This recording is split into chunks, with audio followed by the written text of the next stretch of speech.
Mu awakened the blessings of many children's system, as long as he fathers offspring with goddesses scoring above 95.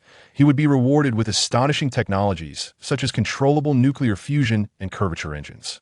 However, having never even been in a relationship, how could Mu possibly pursue a high-scoring goddess?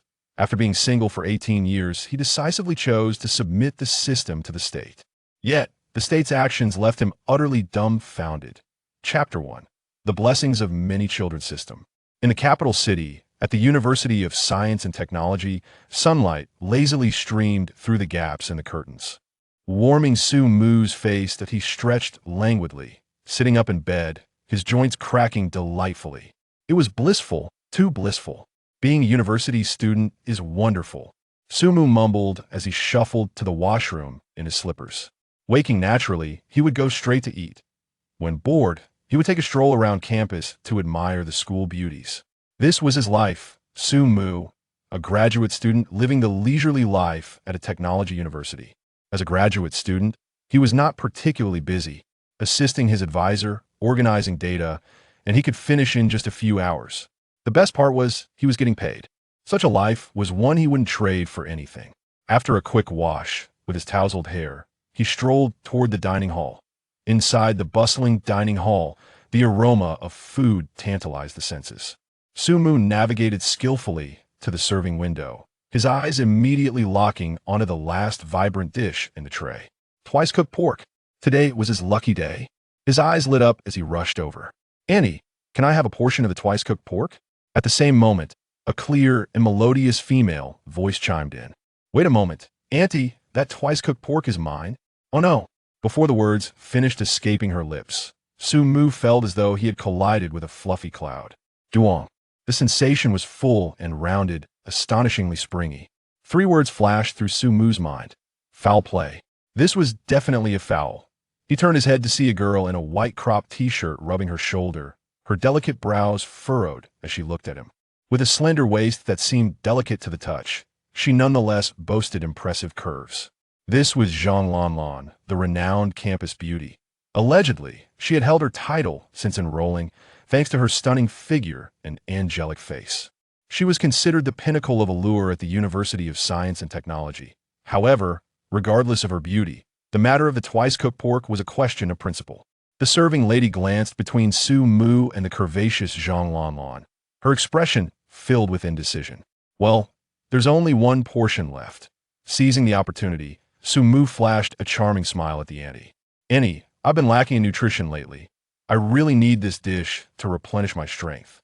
The auntie's gaze darted between Mu and the impressively endowed Zhang Lanlan, noting that Zhang Lanlan seemed to have more than enough nutrition, nearly overflowing.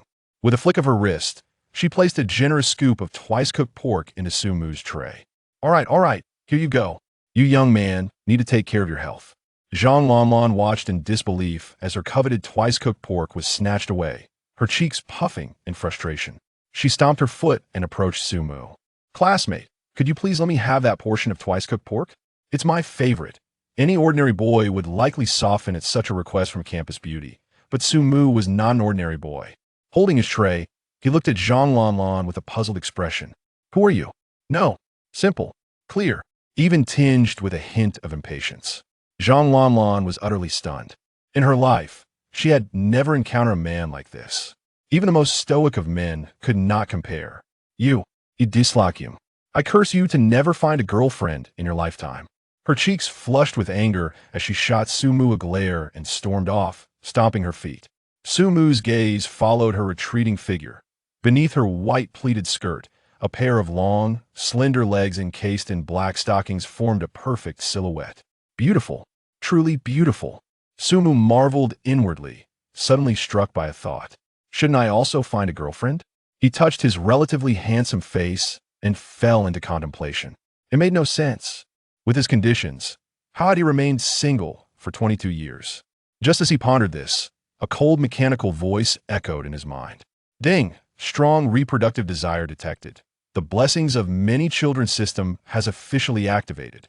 This system aims to revitalize China, assisting the host in ascending the pinnacle of technology by fathering offspring with goddesses scoring above 95, the host will receive rewards of advanced technology. Note, if the goddess's affection is below 80, the system's functions will be rendered ineffective. First time binding detected. The host receives a binding gift package. Sumu's chopsticks clattered onto the table. A system? My golden finger has finally arrived, and it offers advanced technology. Euphoria surged through him, but as he scrutinized the system's rules, he felt deflated. Fathering children with goddesses scoring above 95 and needing an affection level above 80? What a ridiculous joke. Sumu's lips twitched. Was this system serious? He had been single for 22 years by his own merit, a pure and untainted science student. He could barely manage a conversation with girls, let alone pursue them. If he couldn't even handle ordinary girls, how could he aspire to court goddesses scoring above 95? What did a score of 95 even signify? It was either a top-tier celebrity with flawless looks and physique, a cold and elegant CEO worth billions, or at the very least, one of the top-ranked beauties in the country. Was someone of such caliber even accessible to an ordinary graduate student like him? Even if he managed to get close, with his personality that couldn't even strike a spark, how could he elevate the affection level to 80? The difficulty of this task was akin to attempting to master a high-level skill with bare hands. Sumu fell into deep thought. After a moment, he made a decision that went against tradition. Forget it. This system should be submitted to the state. Let the state handle it for him. Why should he toil to pursue goddesses one by one, waiting who knows how long to access advanced technology? What if he got halfway and they ran off with someone else? Wouldn't that be a fruitless endeavor? The risks were too high, and the rewards too slow. Waiting for the state to assign him a wife sounded far more appealing. At that point, he could simply accept the arrangement, follow the process, have children, and claim rewards, all in one seamless service. How convenient. I, Sumu, am a man with dreams of revitalizing China. I cannot waste precious time on trivial matters like romance. Yes, that's it. Sumu commended his own cleverness. But before submission, he should first open the beginner's gift package. System, open the beginner's gift package. Ding! Beginner's gift package opened successfully. Congratulations to the host for acquiring. Innate constitution, all cells revert to an infant state, strength enhancement. Congratulations to the host for obtaining complete solid-state battery technology information for mobile phones. As the words faded, Sumu felt a warm current sweep through his entire being. His muscles and bones underwent a transformation. The discomfort in his back, a result of prolonged periods of sitting, was replaced by an overwhelming sense of ease. He clenched his fists, astonished by the surge of strength that seemed to materialize from thin air.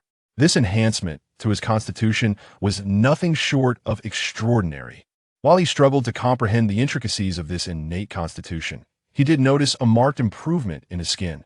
Yet, what thrilled him even more was the comprehensive data on solid-state battery technology for mobile phones.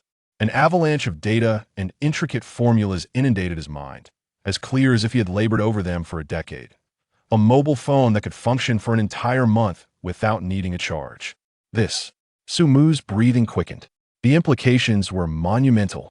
At first glance, it appeared to be merely a mobile battery technology, but what if it were to be studied further, scaled up, and applied to electric vehicles?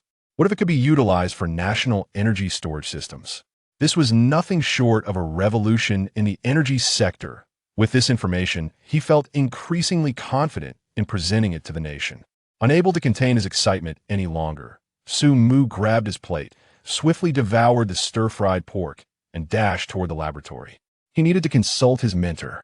At the Science and Technology University, Energy College, in the office of the dean, Zhong Lishuan, the dean of the Energy College and an esteemed academician of the Chinese Academy of Sciences, was a towering figure in the realm of national energy. At that moment, he was peering through his reading glasses, scrutinizing a project report, his brow furrowed. A knock on the office door interrupted him. "Come in." Without lifting his gaze, Zhong Lishuan spoke. Sumu entered the room, standing at attention. "Professor." Zhong Lishuan raised his eyelids and, upon recognizing his prized student, felt his furrowed brow relax slightly. "Oh, it's Sumu. What brings you here? Is there an issue with the experimental data?" In his recollection, this student, while somewhat blunt in nature, was undoubtedly a capable researcher, dedicated, meticulous, and never one to complain about hardship. Sumu shook his head, his expression unusually solemn. He gazed at his mentor, a man who had devoted his life to the nation, and took a deep breath. Then he dropped a bombshell. Professor, I wish to dedicate myself to the nation. Chapter 2. Dedicating to the nation. Dedicate yourself to the nation? Zhong Lishuan's pen clattered onto the desk. He reached out to check Su Mu's forehead. You're not feverish. Have you been overwhelmed by the pressures of your experiments and started to speak nonsense? Zhong Lishuan's tone mixed concern with bemusement. Dedicate oneself to the nation? What kind of statement was that? Every student at the Science and Technology University aspired to contribute to the nation after graduation. You are already a talent of the nation. However, Su Mu's expression remained unwaveringly serious. He was not jesting in the slightest. Professor, I'm not joking, nor have I lost my mind. I have awakened a system. The air in the office became thick with tension. Zhong Lishuan's smile faded gradually, replaced by a serious demeanor. He scrutinized Su Mu's eyes, searching for any hint of doubt or mischief. But there was none, only sincerity. A system? Zhong Lishuan's voice dropped to a whisper, like in novels. Yes, Su Mu nodded, a black technology system of boundless fortune. Zhong Lishuan's brow furrowed in confusion. Boundless fortune? Black technology? What was even happening? Su Mu realized that mere words would hardly convince someone dedicated to science for a lifetime. He refrained from further elaboration and directly retrieved the data from his pocket, gently placing it on Zhong Lishuan's desk.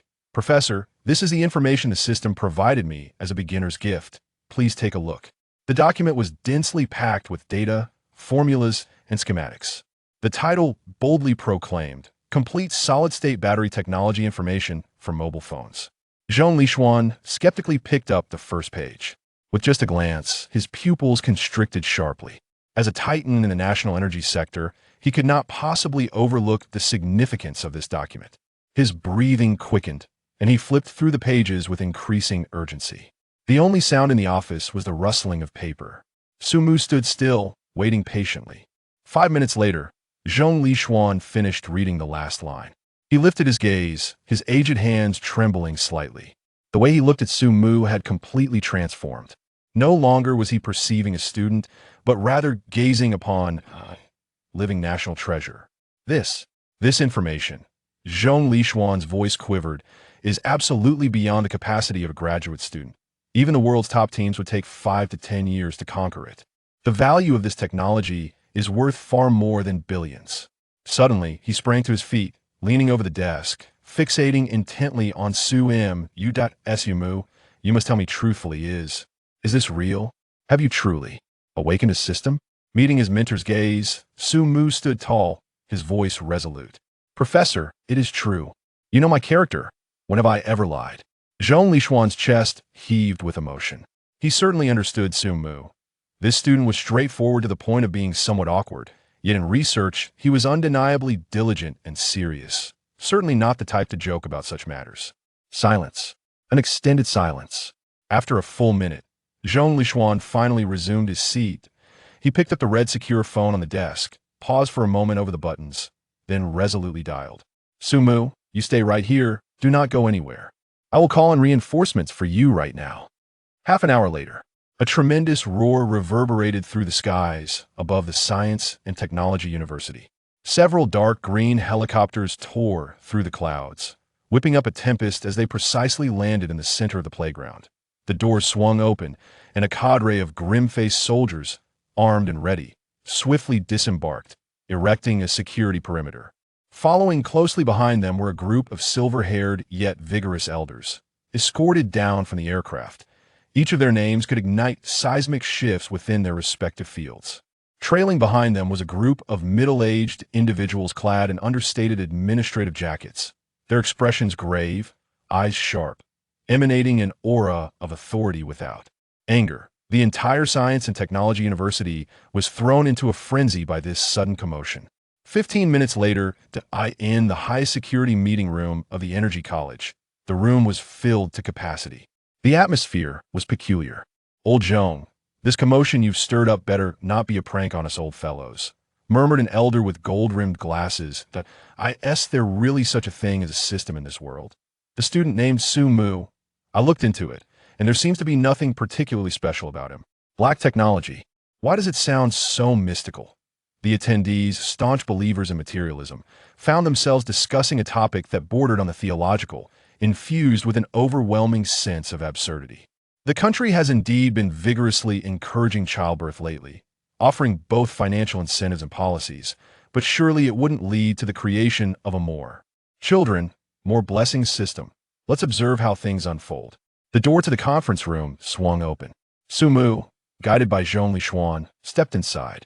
In an instant, dozens of sharp, scrutinizing, and curious gazes converged upon him. Even with Sumu's strong mental fortitude, he felt a tingling sensation at the nape of his neck, and his palms began to perspire involuntarily. Seated before him were esteemed figures he had only ever encountered in news reports and textbooks. "Comrade, do not be anxious." An elderly gentleman seated at the head of the table, his visage kind and gentle, spoke first. His voice was soothing, yet carried a reassuring strength. "You are Sumu, correct? We have reviewed the technical documentation regarding the solid-state battery for mobile phones that you provided to Elder Zhong, and it has been urgently validated by experts in the relevant fields." The elder paused, his tone imbued with a hint of exhilaration. "The conclusion is, it is entirely feasible. If this technology is implemented, mobile phone batteries could truly last a month without requiring a charge. This is a technological advancement that could revolutionize the entire mobile communications industry." He regarded Sumu earnestly and asked, "Such a significant technology, are you truly willing to submit it to the state?" Sumu stood tall and replied with conviction, "Absolutely.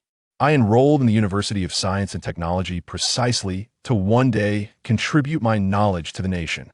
"Excellent. Good child." The elder nodded in satisfaction, his eyes brimming with approval. "You possess ambition.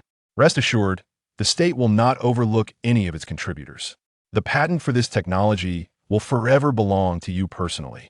The state will compensate you with dividends at the highest standard." The stance of the scientific community was clear. At that moment, a man dressed in an administrative jacket, seated in the corner with a piercing gaze, spoke up. His voice was flat, yet it carried an invisible pressure.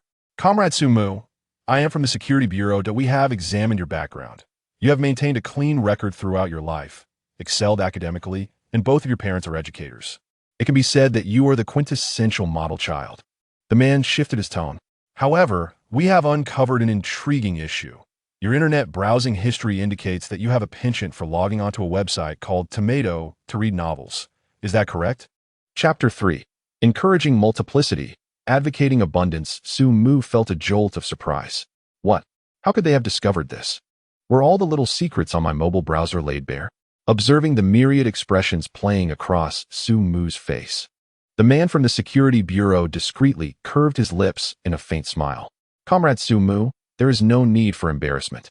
It is natural for the youth to harbor curiosity about certain matters and to explore, shall we say, unconventional websites. We fully understand. What we seek to ascertain is whether you might have indulged too deeply in novels, leading to some fanciful notions. Could the system you speak of perhaps be a manifestation of your subconscious self-suggestion? In truth, you might be an extraordinary genius, having independently developed this technology." This inquiry struck at the very heart of the matter. Every individual present held their breath, awaiting Sumu's response, for this was their greatest concern. Sumu steadied himself, aware that he must present undeniable evidence. "Comrade, I possess a means to substantiate my claims." His gaze swept across the conference room, landing on a young female assistant tasked with serving tea. In the next instant, he mentally intoned, "Activate the premium maternal quality identification technique." A cascade of virtual data materialized before his eyes. Name, Xia Jiao Jiao. Score, 94. Thunder type, B. Height and weight, 170 centimeters. 50 kilograms. Charging times, 0. Remarks, Assistant Director of the Family Planning Office, Campus Bell of Capital University, still falls short of the premium maternal standard. Sumu raised his head, addressing the assistant with conviction. "This young lady is named Xia Jiao Jiao, correct? A graduate of Capital University, standing at 170 centimeters and weighing 50 kilograms. Xia Jiao Jiao's hand trembled, nearly spilling the water cup, her face a canvas of astonishment as she gazed at Sumu. How could anyone, apart from those closest to her, possibly know such details? Undeterred, Su Mu's gaze shifted to a female bodyguard behind the Security Bureau official, her tactical mask obscuring all but her eyes. "And you, dear bodyguard, are named Long Yu." In an instant, the bodyguard's posture became rigid, her icy gaze revealing a tumult of emotions for the first time. Her identity and name were classified secrets. An oppressive silence enveloped the room. The expression on the face of the Security Bureau official froze in disbelief. He abruptly turned to glance at his subordinate, then faced Su Mu again, his eyes brimming with shock and incredulity. He believed. He was utterly convinced. "Excellent. Splendid." After a brief, stunned silence, several academicians leaped to their feet, thumping their thighs in excitement, their faces flushed with exhilaration. This is black technology, a marvel from an unknown dimension, a miracle every scientist has longed to witness. Zhong Lishuan, filled with excitement, inquired, "Su Mu, do share with us the capabilities of your system. Aside from solid-state batteries, what other rewards can be exchanged? What are the conditions for redemption?" Su Mu candidly replied, "As long as one succeeds in impregnating a goddess with a score exceeding 95, a random reward can be obtained. The reward catalog is vast. I glanced through it, and it includes room-temperature superconductors, controllable nuclear fusion, space elevators, and anti-gravity aircraft." A collective gasp resonated through the conference room. Room-temperature superconductors? Space elevators? Each term struck heavily upon the hearts of those present. This was no longer merely a blueprint for national ascendance. It was the key to humanity's venture into the cosmic expanse. Level 1 martial law. An official from the Security Bureau decisively commanded through his earpiece.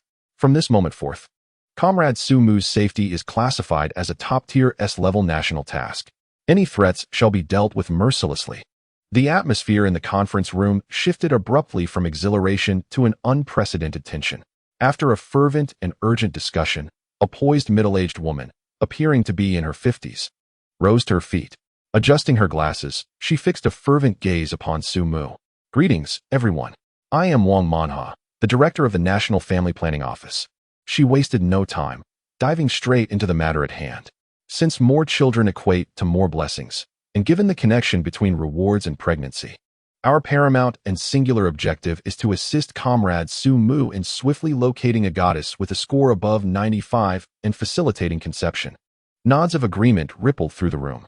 This was indeed the crux of the matter. Wang Manha's gaze turned towards Su Mu, her tone softening considerably. "Comrade Su Mu, do you have any thoughts? Or perhaps, what type of young lady do you personally prefer?" Su Mu pondered momentarily, a hint of bashfulness prompting him to scratch his head. "Director, I have modest expectations for a wife, as long as she is attractive and possesses sound values." A satisfied smile graced Wang Manha's face. "Not picky. Then that simplifies matters." With a decisive wave of her hand, she proclaimed, "From today onwards, the task of finding your wife will be entirely managed by our family planning office. Our internal database is interconnected with national records, education, healthcare, and other systems, housing information on all eligible single women across the country. I will immediately instruct my assistant to filter through and ensure we present you with the most outstanding candidates." Wang Manha, observing Su Mu's eager anticipation, dropped a true bombshell. "We shall formulate a preliminary plan, aiming to achieve conception within a week." Su Mu's smile instantly froze. He was utterly bewildered. Wait, this is not how the script is written. What do you mean by achieving conception within a week? Do you take me for a breeding sow? Moreover, are goddesses scoring over 95 akin to cabbages that one can simply pursue and impregnate at will?" Su Mu felt a profound upheaval in his worldview. Wasn't that Director Wang a bit excessive? As a staunch advocate of pure love, he was decidedly averse to the notion of harem dynamics. Wang Manha's expression instantly darkened. She stepped before Su Mu, articulating each word with resolute clarity. "Comrade Su Mu, this is not the time to discuss your personal preferences. We are engaged in a paramount strategic task that concerns the rejuvenation of our nation and the future of our state. Cast aside your trivial personal principles. The times have changed, and the country now encourages and advocates for increased births." Chapter 4. The enchanting Zhang Lianlan of G University. After an entire day of fervent discussions, the final action plan was established. This had transcended a mere personal undertaking, elevated to the level of national strategy, codenamed Goddess Strategy, led by the venerable mentor Zhong Lishuan. A cadre of elderly scholars at the Academy of Sciences was poised to devote themselves fully to researching the new technologies acquired by Su Mu, expediting their transformation into instruments of national utility. Long Yu from the Security Bureau was appointed as Su Mu's personal protector, tasked with overseeing his safety around the clock, ensuring that any potential threats were ruthlessly extinguished in their infancy. Meanwhile, Director Wang Manha of the Family Planning Department dispatched her capable subordinate, Xia Jiao Jiao, a vibrant young woman reputed to possess an astute understanding of various social media platforms and the psyche of the youth. She was assigned as Su Mu's personal assistant and co-pilot, specifically tasked with forming the Goddess Strategy Special Action Group to safeguard Su Mu's ambitious endeavor of fostering prosperity through progeny. The collaboration of these three factions, representing three major departments, functioned like a finely tuned war machine, all revolving around Su Mu. The atmosphere at the entire technological university had transformed. Su Mu noticed that even the elderly gatekeeper at the dormitory had been replaced by a cadre of robust men with sharp gazes and pronounced temples, standing at attention with military precision. Witnessing this display akin to a leader's entourage, beads of sweat began to form on Su Mu's forehead as he pondered the correctness of his decision to submit to the system. In his graduate dormitory, what was once a reasonably spacious single room now felt somewhat cramped. The air was imbued with two distinctly different fragrances belonging to women. One was clad in a tight-fitting black combat uniform that accentuated her breathtaking curves, her legs adorned with black stockings, and her face obscured by a mask that revealed only her eyes. She appeared as if she had stepped out of a video game as a female agent. Her name was Long Yu, and she stood silently against the door, arms crossed, her keen gaze scanning every corner of the room. The other was the youthful and vibrant Xia Jiao Jiao, dressed in a crisp white blouse and a short skirt. She sat cross-legged in Su Mu's chair, engrossed in her iPad, the screen's glow casting shifting shadows across her delicate features. Su Mu sat on his bed, feeling a sense of discomfort wash over him.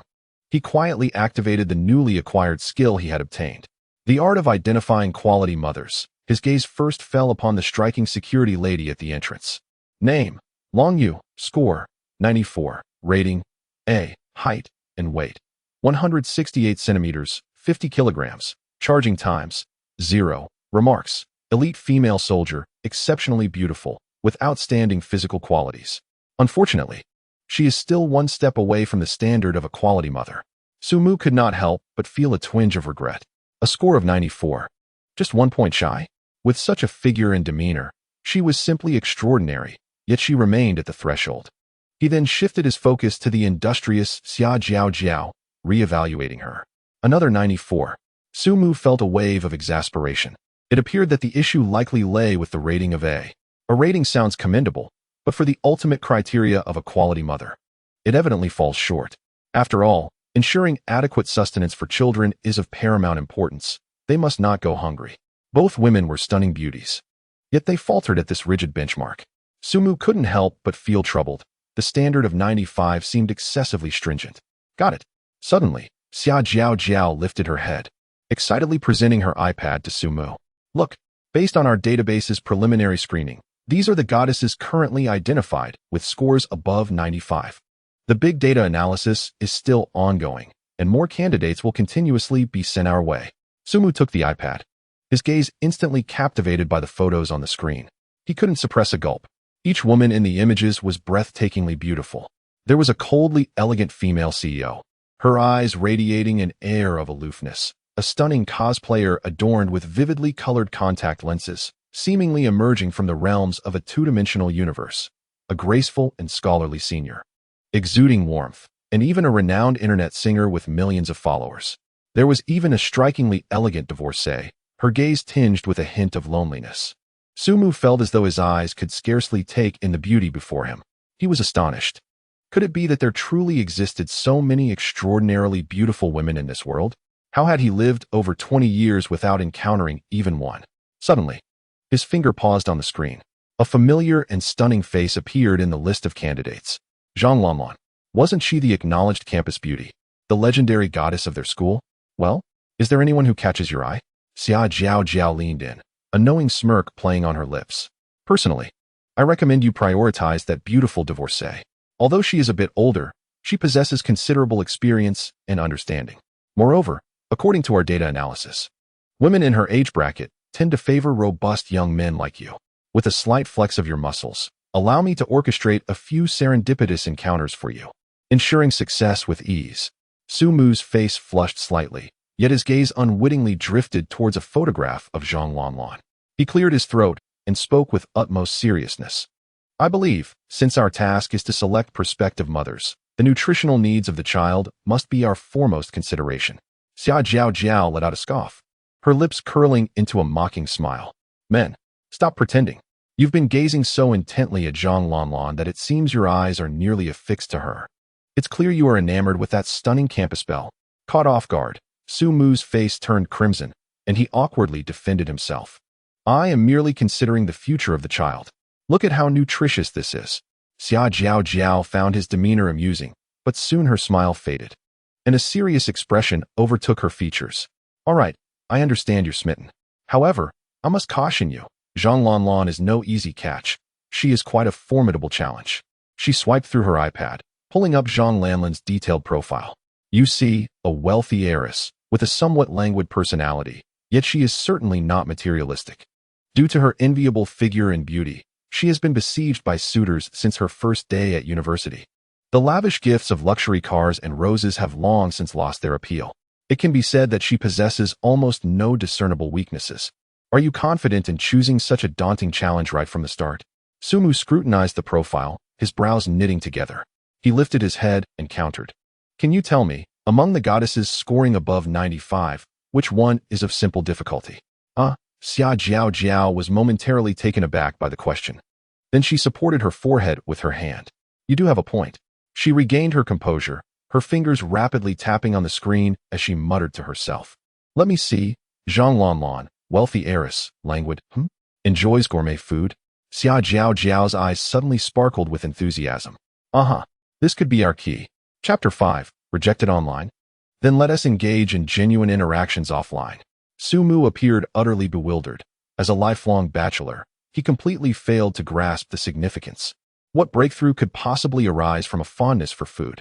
Shall I invite her to dine? Xia Jiao Jiao regarded him as if he were daft. Precisely. At the very least, using a meal as an excuse to coax her out will significantly increase your chances. The key is, this meal must be distinctive. Something that piques her curiosity and renders her unable to decline. The straightforward logic of Su Mu, the unrefined bachelor, re-emerged. She is a wealthy heiress. What delicacies has she not savored? Am I to take her to a state banquet? His remark was laced with self-deprecating humor and exasperation. A state banquet? What kind of place is that? Ordinary people cannot even get close enough to the entrance, let alone dine within. However, upon hearing those three words, Xia Jiao Jiao's eyes gleamed with remarkable excitement. She suddenly slapped her thigh. Yes, the National Banquet Hall. What a brilliant idea. Comrade Su Mu, your awareness is remarkable. Su Mu was taken aback, staring at her in a daze. Xia Jiao Jiao, brimming with excitement, sprang to her feet and paced back and forth in the small dormitory. What is the matter with the National Banquet Hall? While it may seem like a fantasy to others, it poses no challenge for your current task. She pulled out her phone and swiftly dialed a number, her tone instantly transforming into one of utmost professionalism. Director Wang? It's me, Jiao Jiao. The primary target for the goddess strategy has been identified, Zhang Lanlan from the Science and Technology University. The target's weakness lies in her love for gourmet food. Comrade Su Mu suggests initiating first contact at the National Banquet Hall. Yes, that very National Banquet Hall. We need to apply for its use and require the head chef to personally oversee the preparations. This is of great significance, so please ensure coordination. There was a moment of silence on the other end, seemingly taken aback by the request. However, Wang Manha's calm and resolute voice soon followed. No problem. I will coordinate with the logistics department immediately. You will have a response within half an hour. Inform Comrade Su Mu that the nation is his strongest backing, and he should proceed with confidence. Xia Jiao Jiao hung up the phone, giving an okay gesture to the still stunned Su Mu, her face alight with uncontainable excitement. It's all set. Just wait. Su Mu's mouth formed an O, his mind a blank slate. This is possible. I was merely making a casual remark. Are you serious? Using the National Banquet Hall to invite the campus beauty to dinner? What is this? This is not merely winning at the starting line. It's as if the finish line has been placed right at my feet. Meanwhile, Long Yu, who had remained silent like a statue, seemed to twitch slightly at the corners of her mouth beneath her mask. A flicker of incredulity passed through her usually impassive eyes. This is utterly absurd. Within 20 minutes, Xia Jiao Jiao's phone rang. After a few brief affirmations, she hung up. Turning to Su Mu, she announced, "Comrade Su Mu, I bring you good news. The National Banquet Hall has been reserved for you for a week, and the head chef team is on standby." A smile spread across Xia Jiao Jiao's face as she handed him her iPad, which displayed Zhang Lanlan's contact information. "We secured the highest level venue and the finest chefs. We have done all we can. Now, all that remains is for you to extend the invitation. Hurry and ask her out." By afternoon, the atmosphere in the dormitory of the Science and Technology University had grown tense. Su Mu and Xia Jiao Jiao exchanged wide-eyed glances, fixated on the faint green glow emanating from the phone screen, both wearing bewildered expressions. What on earth is happening? The WeChat ID was retrieved by Xia Jiao Jiao through her network, directly extracted from the student records. As the friend request was sent, Su Mu's name and avatar lit up. In the next moment, a red exclamation mark appeared. Message sent, but rejected by the recipient. Blocked. It was decisive. Without a hint of hesitation. "Does she know you?" Xia Jiao Jiao's brows knitted into a frown. Changed to another account. Unyielding, Su Mu utilized her secondary account once more. This time, the request was accepted. A surge of joy filled Su Mu's heart as she typed two simple words. "Hello." The response was a mere question mark. "I am Su Mu." In the blink of an eye, another red exclamation mark appeared. Deleted. No need to block. She opted for a clean break, out of sight, out of mind. Xia Jiao Jiao could no longer contain herself. She snatched Su Mu's phone, gazing at her incredulously. What on earth have you done to evoke such hatred from her? How could she harbor such animosity towards you? Su Mu shrugged, his expression a canvas of helplessness and innocence. "I merely took the last serving of twice-cooked pork from her in the cafeteria. Just that? Just that." Xia Jiao Jiao inhaled deeply, slowly exhaling, striving to quell her urge to lash out. Meanwhile, Su Mu had completely deflated, tossing his phone onto the table, slumping in his chair. Indeed, women are troublesome, holding a grudge over a plate of meat for so long. Forget it. I won't pursue this any further. Whoever desires to take on this task may do so. He truly felt that the nature of women was excessively intricate, bordering on vexatious. Upon hearing this, Xia Jiao Jiao's temper flared. "Not pursuing? You say you won't pursue, and simply cease?" With her hands on her hips, she paced like an irate lioness before Su Mu. "If neither of us pursues, how will the birth rate in our nation ever rise? If the birth rate fails to increase, who will propel the future technology of our country? Comrade Su Mu, where is your ideological awareness? What of the responsibilities upon your shoulders? Have you consumed them all?" A relentless barrage of soul-searching questions left Su Mu momentarily stunned. Is it truly that significant, merely pursuing a girl? Su Mu was taken aback by her fervor, but remained obstinate. "Yet she has blocked me. How can I pursue her? I assure you, I, Su Mu, will never become a sycophant. In this day and age, sycophants meet untimely ends." Sycophant. A cold smile curled Xia Jiao Jiao's lips, her gaze radiating astute cunning. "Who said you must be a sycophant? We are the national team. We must adopt a strategy of dimensionality reduction to resolve this issue." Her expression hardened, and her aura shifted dramatically. "If online methods fail, we shall transition to offline. Right now, at this very moment, it is prime dining time. Let us confront her in reality." Xia Jiao Jiao retrieved her phone once more, her fingers dancing swiftly over the screen as she dialed a secure line. "Attention all comrades in the cafeteria. Target 1, Zhang Lanlan, is about to enter the dining hall. Immediately monitor her movements. Remove all her favorite dishes, sweet and sour pork, mapo tofu, and fish-flavored shredded pork, from the menu. Yes, not a single portion should remain. Only leave the last serving of twice-cooked pork at the most conspicuous window. The instructions are clear, decisive, and indisputable." Chapter 6. With built-in safety airbags, Su Mu, listening nearby, felt his eyelids twitch in disbelief. Goodness, to pursue a girl. They have even taken control of the dining hall. This maneuver is truly impressive. Moments later, a faint report crackled through Xia Jiao Jiao's earpiece. "Report. Target has appeared. Received." Xia Jiao Jiao ended the communication, grabbing Su Mu's arm and attempting to pull him outside. Su Mu stood his ground. Meanwhile, Long Yu, who had remained silent like a mere backdrop, stepped forward and effortlessly seized Su-Mu's arm, lifting him as if he were a chick. Su-Mu immediately felt an irresistible force, his feet nearly leaving the ground. Hey, I can walk on my own. Half pushed, half dragged to the entrance of the dining hall, Su-Mu felt an overwhelming sense of unease. How am I supposed to perform? I have no experience in pursuing girls whatsoever. Xia Jiao halted, adjusting Su-Mu's collar, her eyes gleaming with a mischievous spark. You don't need to perform. Just be yourself. Zhang Lanlan, a pampered heiress, has encountered countless gentle and considerate men. She's likely immune to them. Perhaps she might even find you, an unrefined, straightforward man, intriguing. Remember, the more you challenge her, the more she may be impressed by your uniqueness.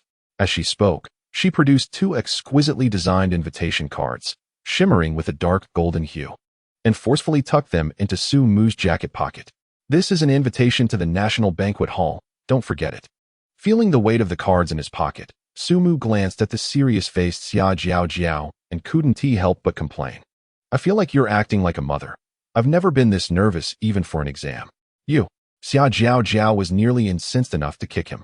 Su-Mu dared not utter another word, and with Long Yu escorting him, he trudged into the bustling dining hall. The air was filled with the aroma of delicious food as people came and went. Su-Mu immediately spotted his target.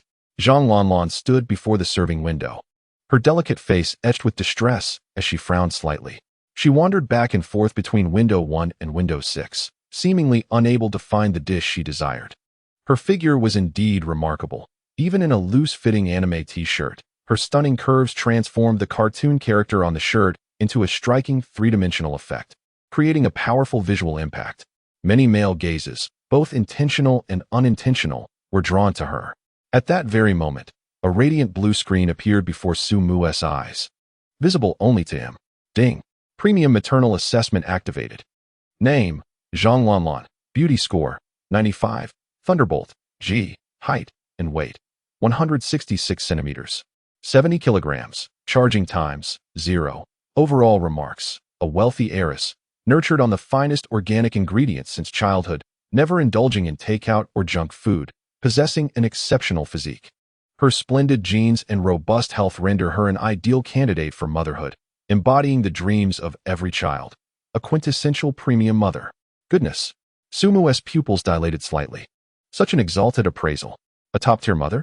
The dream mother of children? This system is indeed straightforward and blunt. As he pondered this, he caught sight of Zhang Lanlan's beautiful eyes, which finally settled on the last window of the cafeteria. Her gaze instantly brightened, as if a traveler who had trekked through the desert for 3 days and nights had finally stumbled upon an oasis. At that window, a solitary dish glistened under the heat lamp, exuding an irresistible aroma. It was precisely the dish she had been longing for, twice-cooked pork. In Zhang Lanlan's eyes, that plate of twice-cooked pork was the only radiance in the world. She felt her soul rejoicing in exuberance. This was it. The streaked layers of pork belly, slightly curled from frying, bore enticing charred edges, enveloped in a lustrous red bean paste, complemented by vibrant green garlic shoots. The intoxicating scent of meat mingled with the rich aroma of the sauce penetrated her nostrils with fervor. Dopamine surged wildly within her brain. Auntie, 1 serving of twice-cooked pork. Please, she exclaimed, extending her fair finger, her voice trembling with urgency, fearing that this earthly delight might vanish before her eyes. However, at the precise moment she spoke, another equally eager yet melodious male voice erupted in her ear. Wait a moment, Auntie, that twice-cooked pork is mine. Before the words had fully escaped his lips, a force struck her from the side. Oh no. Zhang Lanlan felt as though she had collided with a warm wall, the impact propelling her back a step. A violent jolt to her chest steadied her stance. Fortunately, her innate cushion had provided excellent shock absorption. Wait. No, something is amiss. This scene, this dialogue, this dish-snatching scenario. 3 words flashed through Zhang Lanlan's mind. Time travel? Why does this plot seem so familiar? Hadn't something similar just transpired a few hours prior at the school gate? She abruptly turned her head, and a striking yet infuriatingly handsome face came into view. A young man clad in a simple white t-shirt was absent-mindedly massaging his shoulder with one hand. His brow slightly furrowed and a hint of impatience in his gaze as he fixated on a plate of twice-cooked pork visible through the window. completely disregarding the presence of the young lady beside him. Zhang Lanlan felt her blood pressure surge. Damn straight, man. Su Mu. Why is it you again? Is this fellow my nemesis?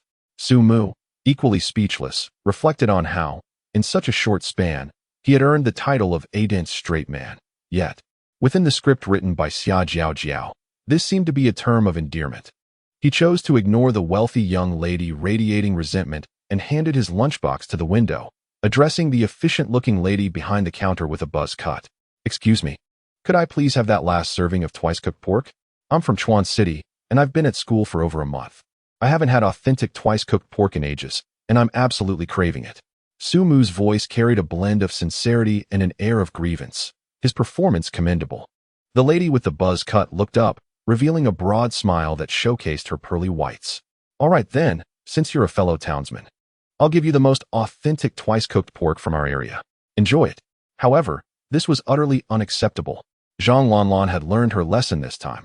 She swiftly stepped forward, arms outstretched to block the space between Su Mu and the counter like a protective little cat.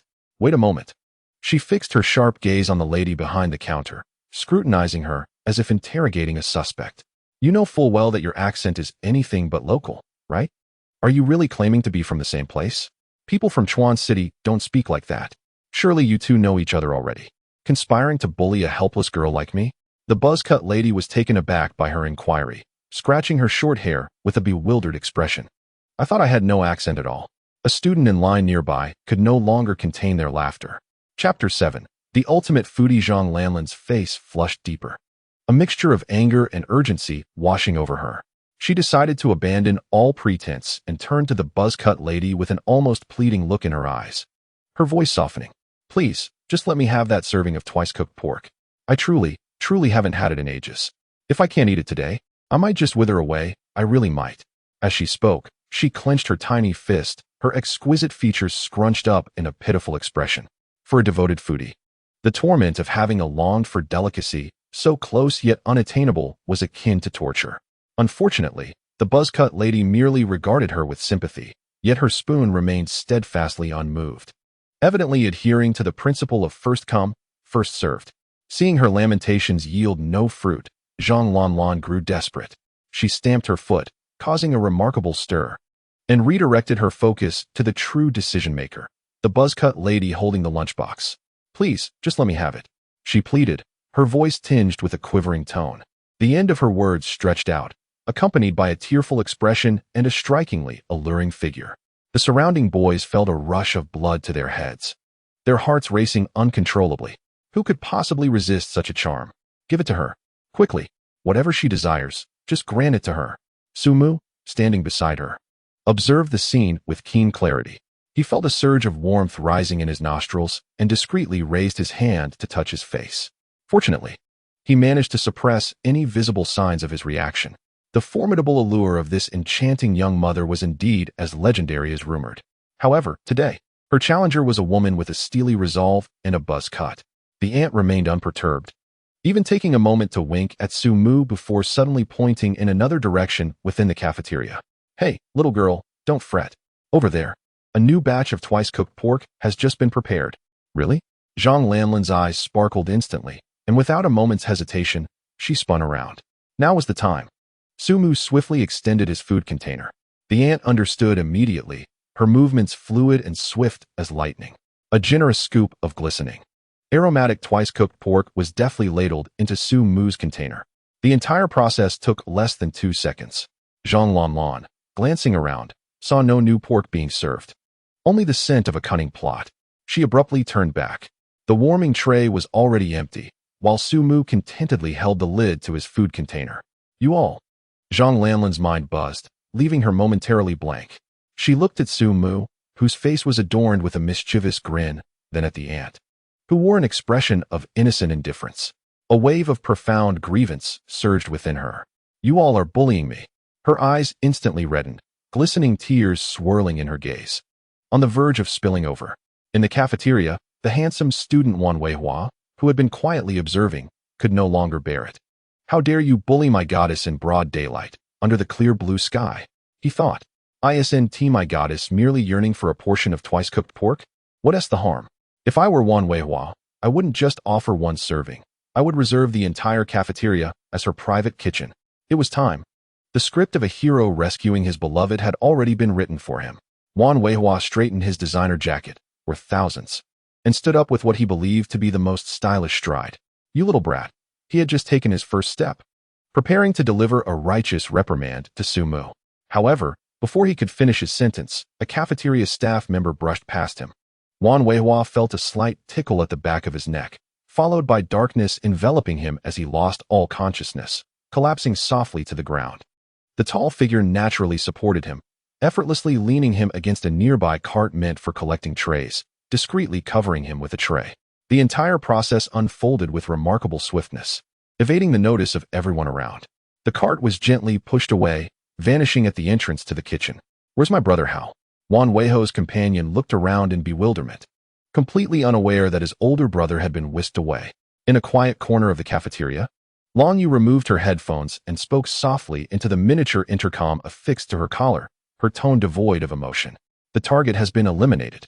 Meanwhile, at the center of it all, Zhang Lanlin remained oblivious to any anomalies surrounding her. All her attention was fixated on the man who had stolen her entire world. She glared at Su Mu, akin to an irate Persian cat, extending her claws yet unsure where to strike. Su Mu, holding his lunchbox, turned to leave. Stop. Zhang Lanlin sidestepped to block his path once more. Su Mu raised an eyebrow, his tone laced with arrogance. What's the matter? Can I leave? You, Zhang Lanlin, were fuming, her chest heaving violently. Return my twice-cooked pork. Why should I? Su Mu glanced at the spoils in his lunchbox, then back at her. I seized it fair and square. Why should I return it to you? Is that seizing? That's cheating. You conspired against me. Zhang Lanlin's tears finally overflowed. For the first time in her life, she felt such indignation over a mere morsel of food. Surrounding students had formed a small circle, whispering about the two. Isn't that the campus belle Zhang Lanlin? Why is she crying? Who is that guy? He's got some nerve to make the belle cry. It seems he fought for the last serving of twice-cooked pork. What a brave soul. Listening to the murmurs around her, Zhang Lanlin felt even more embarrassed, her cheeks burning with shame. Su Mu, observing her tear-streaked face, felt a twinge of guilt. Had he gone too far? After all, it was merely over a bite of food. However, just as Su Mu was about to say something to ease the tension, Zhang Lanlin's mind entered a curious state. Indignation? Anger? Embarrassment? All her emotions coalesced into a singular thought. I, Zhang Lanlin, have never endured such humiliation. This twice-cooked pork, I will have it today. Not even Jesus can stop me, I declare. In the moment Su Mu was momentarily distracted, Zhang Lanlin suddenly leaned forward, getting closer to the glistening, aromatic dish of twice-cooked pork in his hand. Then, before the astonished gazes of the entire cafeteria, she spat at that plate of delectable, fragrant pork. Bah, bah, bah. A crisp sound of saliva fell with pinpoint accuracy upon the most succulent pieces of meat. The atmosphere in the cafeteria became instantly frozen. Every student pointing fingers, every whispering onlooker, was petrified. Time stood still at that moment. Chapter 8. Do you have a national banquet ticket? Su Mu was equally bewildered. He glanced down at the sauced twice-cooked pork on his plate, then raised his eyes to meet the determined gaze of the woman before him. What was this maneuver? Inflicting harm on the enemy while suffering oneself? Having completed her act, Zhang Lanlan straightened up, her hands proudly placed on her hips, her chin held high, her bosom also proudly elevated. The remnants of tears still lingered on her face, yet at this moment, she resembled a triumphant peacock. Now, this dish has been tainted by my saliva. Let us see how you eat it. Hurry and give it to me. She declared her victory, her voice tinged with a hint of glee. For the sake of this twice-cooked pork, she had completely abandoned her dignity. School beauty? Goddess? What are those? Can they be eaten? Su Mu observed Zhang Lanlan's triumphant expression, one that clearly indicated her belief in his defeat, and instead of feeling anger, he found it somewhat amusing. He leisurely picked up his chopsticks, under the incredulous gaze of Zhang Lanlan and the others, and lifted the piece of twice-cooked pork that had been the focus of her attention. He even brought it close to his eyes for a closer inspection before placing it in his mouth. He chewed thoughtfully. Su Mu let out a satisfied sigh, closing his eyes to savor the moment before reopening them to gaze at the utterly dumbfounded Zhang Lanlan. To be honest, with the added seasoning, it seems even more fragrant. You, Zhang Lanlan's hands, once firmly on her hips, fell weakly to her sides, her entire being rendered speechless. Her mind had completely short-circuited. He actually ate it? This man has no sense of taste or shame. In her entire life, she had never encountered such a brazen and shameless man. The surrounding murmurs erupted once more. Goodness! What a wolf! Is this guy gaining or losing? Zhang Lanlan trembled with rage, pointing at Su Mu, her lips quivering, struggling to articulate a coherent sentence. I wish you she intended to unleash the most venomous words to curse this man. Before she could finish, Su Mu interjected, I know. You want to wish that I'll never find a girlfriend in this lifetime, right? As he spoke, he nonchalantly picked up another piece of meat, relishing it. Don't worry, there's no need for you to fret. This twice-cooked pork is truly delicious. I'll take my leave now. With that, he carried his tray and turned to find a seat. You stop right there. Zhang Lanlan's reason had been incinerated by her fury, and she brought up a past grievance once again. Forget it, you can go. A person like you still wants to add me on WeChat? You went through all that trouble for an entire afternoon. Let me tell you, Su Mu, in this lifetime, the next, and even the one beyond, you shall never add me on WeChat. She believed that such words would pierce Su Mu's heart, inciting him to a fit of anger. However, Su Mu merely shrugged indifferently. Without a backward glance, he turned and began to walk away. At that very moment, two exquisitely crafted cards inadvertently slipped from the pocket of his coat. They landed softly at Zhang Lanlan's feet with a gentle thud. What is this? Zhang Lanlan instinctively bent down to pick them up. The cards felt extraordinary in her hands, heavy with a smoothness akin to jade. The cards boasted a subtle golden hue, inscribed with 4 ancient characters in an elegant seal script. An invitation to a state banquet? Is this real? Zhang Lanlan's initial reaction was disbelief. Have the tricks of con artists become this convincing? Yet, when her gaze fell upon the seal in the lower right corner of the card, her heart raced.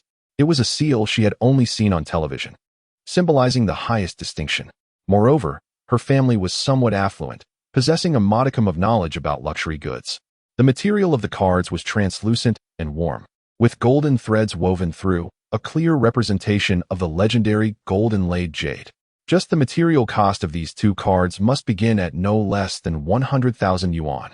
Who would be foolish enough to spend tens of thousands on counterfeit invitations to show off? As her mind whirled with uncertainty, Su Mu, having taken a few steps away, turned back.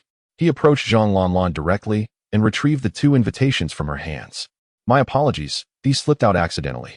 Su Mu casually tucked the invitations back into his pocket. I almost wouldn't have been able to attend tomorrow's state banquet. A state banquet? Is it truly a state banquet? Zhang Lanlan felt her worldview shatter. As Su Mu walked towards an empty table, he spoke to himself, yet his voice was loud enough for Zhang Lanlan to overhear. Sigh. My elders have made contributions and rewarded me with 2 invitations to a state banquet. Tomorrow, I plan to take my roommate to experience it. Hoping for a bit of barbecue or something. Taking a roommate along? Wishing for barbecue? This is a state banquet. Does he think it's a roadside stall? 2 big boys at such an event. Do they even understand the etiquette? It would be a waste. Zhang Lanlan was too stunned to even critique. Or perhaps she had become so shocked that she lost the ability to do so. Unconsciously, she found herself following Su Mu like a small shadow. Su Mu found an empty seat and was about to dig in when he noticed Zhang Lanlan had sat down opposite him. He looked up, utterly perplexed. Why are you following me? Just so you know, I won't be sharing any of this twice-cooked pork with you. Moreover, did you not just declare that you would block me for this lifetime and wish never to see me again in the next? Why then? Are you so close to me? Zhang Lanlan forced a most enchanting smile, taking a seat beside Su Mu. I have contemplated the matter. Su Mu raised an eyebrow, inquiring. What? The issue of you adding me as a friend on WeChat. Zhang Lanlan tidied her hair, striving to present herself with an air of superiority. It was certainly something worth considering. She attempted to seize the initiative. In truth, I have encountered many young men like you, who seek to capture my attention through various peculiar means. Am I correct? Su Mu took a bite of his meal, not even glancing her way. No, I can choose not to add you. You. Zhang Lanlan felt as if she had struck cotton with her fist, nearly losing her breath. Frustrated, she stamped her foot, her chest surging once more with emotion. Yet, in the next moment, her tone softened, even adopting a hint of coaxing. So will you add me? The corners of Su Mu's mouth twitched, a chill running down his spine. This woman changes her demeanor faster than one can turn a page. Before Su Mu could react, Zhang Lanlan swiftly seized his phone from the table. The screen was unlocked. She swiftly opened WeChat, scanned her own QR code, added him as a friend, and completed the verification in one seamless motion. Then, she returned the phone to Sumu, waving her own phone in triumph, her smile radiant. You see, we are now WeChat friends, which means we are good friends, correct? Sumu glanced at her, resuming his meal. I believe it does not quite qualify. Chapter 9. This is our first date. Sumu understood perfectly well. This woman was solely after the invitation to the state banquet. However, she would never cherish something that was easily given to her. It was essential to exercise some control. Observing his indifference, Zhang Lanlan gritted her teeth and resorted to her trump card. To his astonishment, she picked up a piece of sweet and sour pork from her plate and held it to Sumu's mouth. Open wide. You see, friends should be this amicable. She was actually feeding Sumu.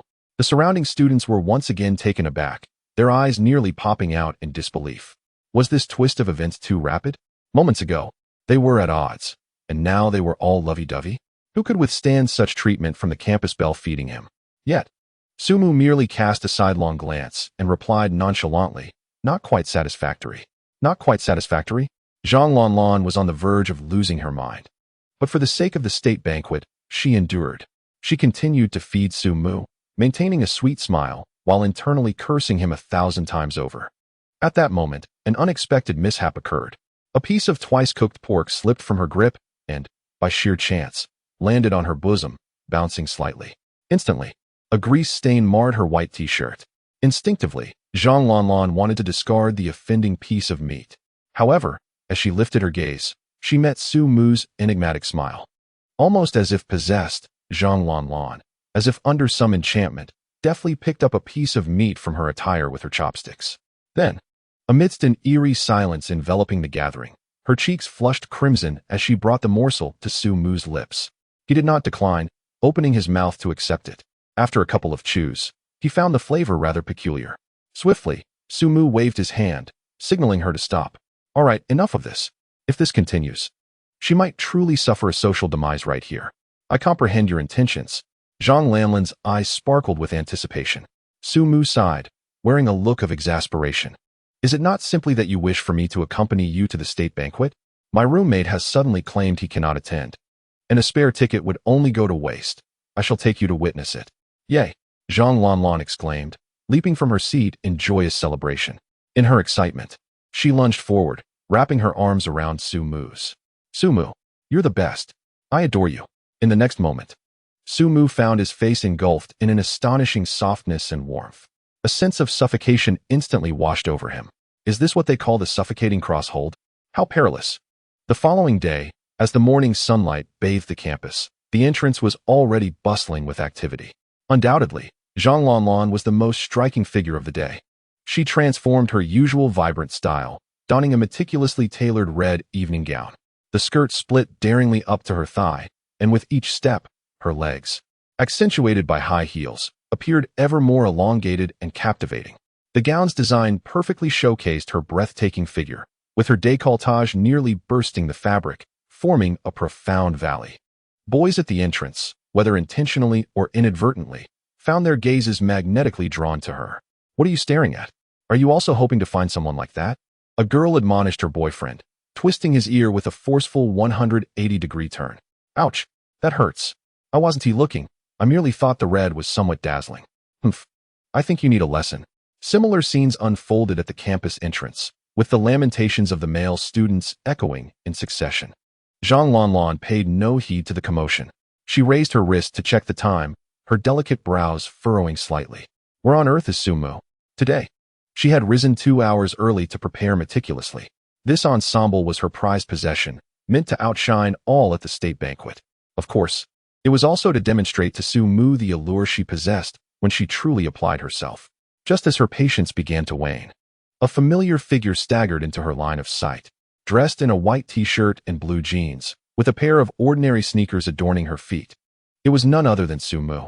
She approached briskly, a hint of exasperation evident in her demeanor. Sumu, what on earth are you doing? What time is it? And you still don that tattered garment? Sumu glanced down at herself, an expression of innocence gracing her features. What is wrong with my attire? She retorted, even tugging at the hem of her shirt to emphasize her point. This white t-shirt is brand new. I just bought it yesterday. Zhang Lanlan could hardly contain her amusement mingled with frustration. Do you have any idea where we are headed today? It's the National Banquet Hall. A national banquet. Do you think you'll make a good impression dressed like that? Are you going to the market to buy groceries? Sumu nonchalantly dug into her ear, appearing utterly unfazed. It's just a meal. What is the need for pretense? She shrugged, adding, besides, it's just the two of us. Who are we dressing up for? Zhang Lanlan found herself at a loss for words, utterly stymied by his brazen attitude. After several deep breaths, she attempted to reason with him. It's different. This is our first date. As a gentleman, can't you pay attention to the details? It's a sign of respect for the lady. Sumu shot her a sidelong glance. You want me to be a sycophant? You. Zhang Lanlan was nearly apoplectic. What was wrong with this man? No amount of reasoning seemed to penetrate his thick skull, just as the two were locked in their impasse. A voice called out from a distance. Lanlan, a young man, clad in designer attire with slicked-back hair, approached with haste. He was none other than Zhang Lanlan's most ardent admirer, affectionately dubbed sycophant number 2, Xiao Zhixue.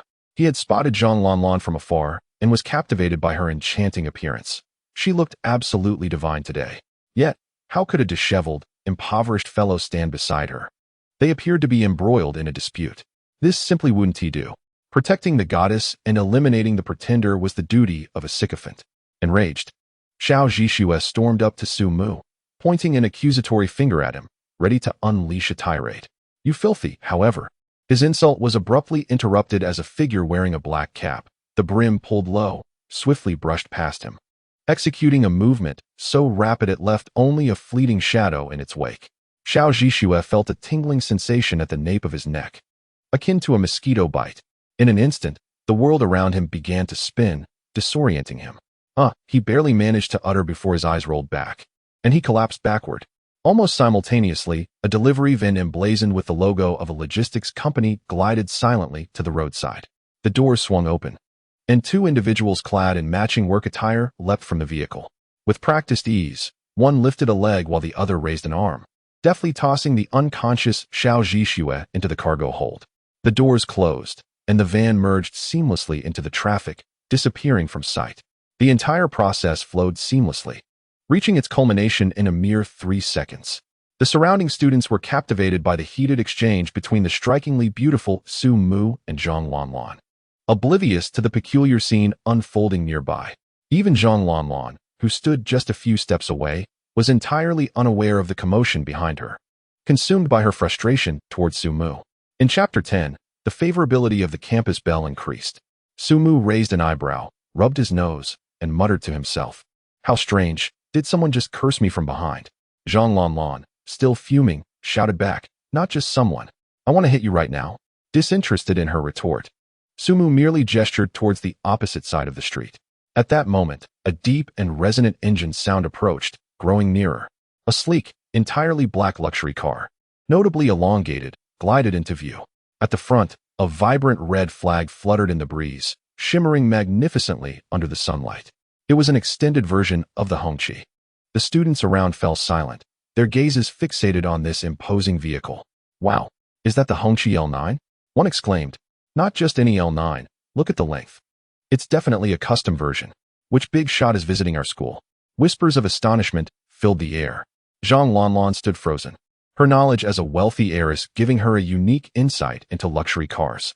She recognized the significance of the Hongqi brand, especially this extended model, which was not something one encountered in everyday life. Her mouth agape, her beautiful eyes reflected sheer shock. "That car," Su Mu, with his hands in his pockets and chin slightly lifted, remarked nonchalantly, "Now, does it exude class?" With that single sentence, Zhang Lanlan's mind momentarily short-circuited. Was this vehicle sent to pick him up? The man she had disparaged for lacking class, dressed in a simple white t-shirt, had summoned such a prestigious ride? Suddenly, the gravity of her earlier judgments struck her with full force.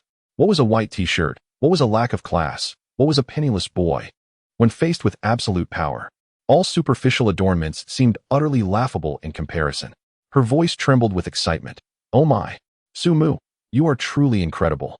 She was now entirely convinced that Su Mu's family background surpassed even her wildest imaginings. The ability to summon such a vehicle transcended mere wealth. It was a symbol of power. The Hongqi came to a steady stop before them.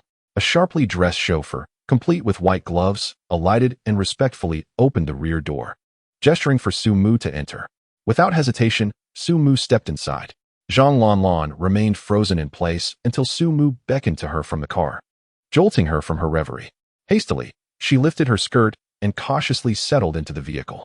The door closed, enveloping them in a cocoon of tranquility, isolating them from the cacophony of the outside world. Inside, the silence was so profound that she could hear the rhythmic thudding of her own heartbeat. Perched nervously on the sumptuous leather seat, she was at a loss as to where to place her hands. The vehicle smoothly surged forward, merging into the flow of traffic. An astonishing phenomenon unfolded before them. The cars ahead seemed to receive a silent command, instinctively parting to create an unobstructed passage for them. They encountered a series of green lights. Before long, they entered the heart of the capital, the first ring road. Zhang Lanlan's pulse quickened. She was acutely aware that this area imposed the strictest traffic regulations, where private vehicles were often prohibited. Yet, their Hongqi car glided through without the slightest interruption, cruising freely. As they proceeded, sentinels began to appear along the roadside. To her utter astonishment, as their vehicle passed, these armed guards, with stern expressions, saluted in unison. Zhang Lanlan nearly ceased to breathe. What kind of treatment was this? This was no mere attendance at a state banquet. It felt as though they were being received as important dignitaries. Who exactly was Su Mu? Navigating through layers of security, the vehicle ultimately came to a halt before a grand and magnificent edifice, exuding an air of solemnity. The driver alighted once more to open the door for them. As Zhang Lanlan stepped out, she looked up in awe at the National Banquet Hall, a place she had only seen in news reports, her legs trembling as if in a dream. Meanwhile, Su Mu maintained his serene demeanor. Turning to her, he urged, "Don't just stand there. If we don't go in soon, the food will get cold." Pushing open the heavy door, Zhang Lanlan felt as though she had crossed into another realm. The solemnity outside starkly contrasted with the enchanting scene within. The hall was resplendent, adorned with a soaring ceiling and dazzling crystal chandeliers that cast a gentle glow.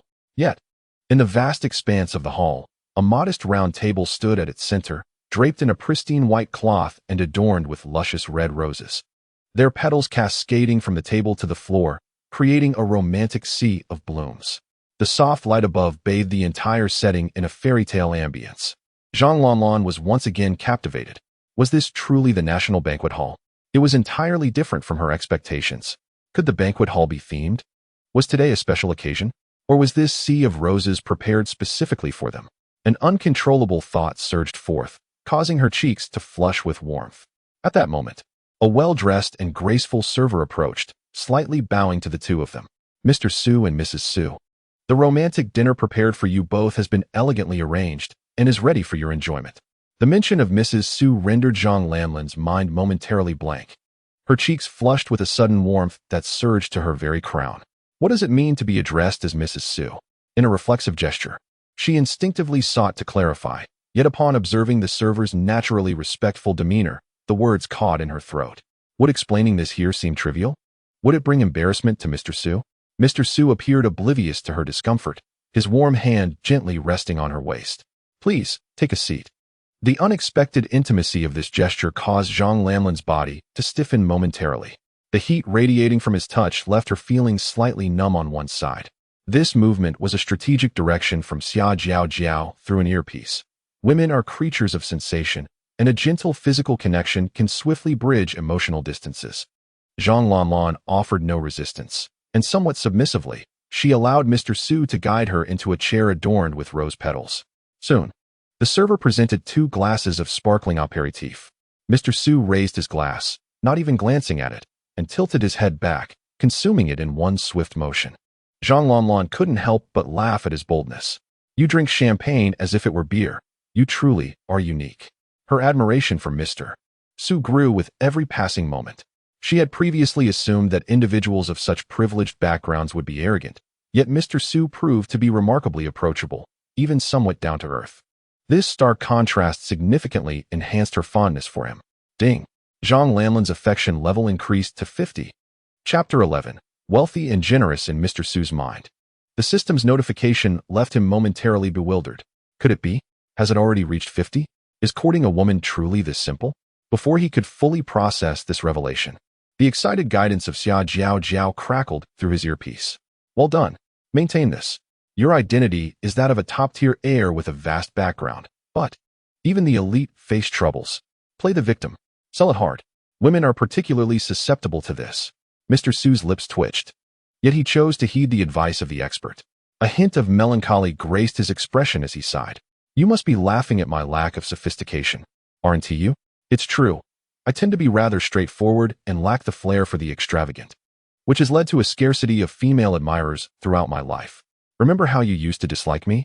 As he spoke, his gaze lowered slightly, revealing a rare vulnerability and sadness that contrasted sharply with his usual nonchalant demeanor. Zhang Lanlan felt a pang in her heart. How could this be? She gazed at Su Mu, eagerly retorting, how could no one like you? Although you may not quite understand how to charm girls, I believe you are a wonderful young man. There are so few like you, genuine and unpretentious.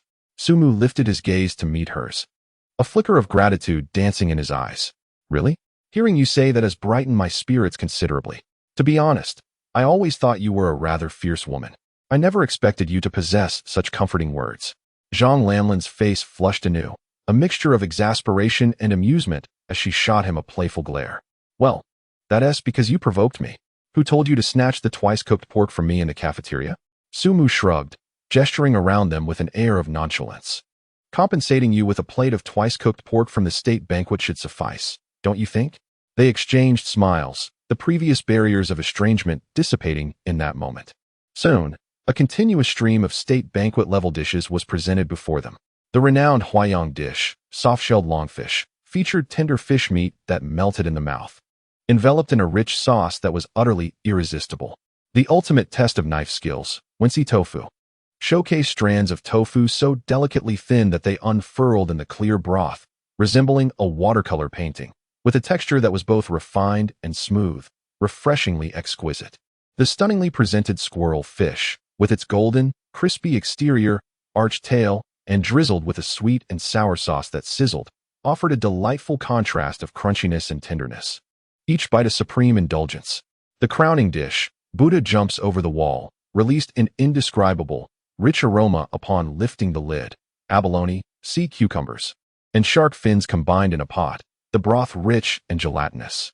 This state banquet cuisine eschewed technological gimmicks, focusing instead on an unparalleled freshness.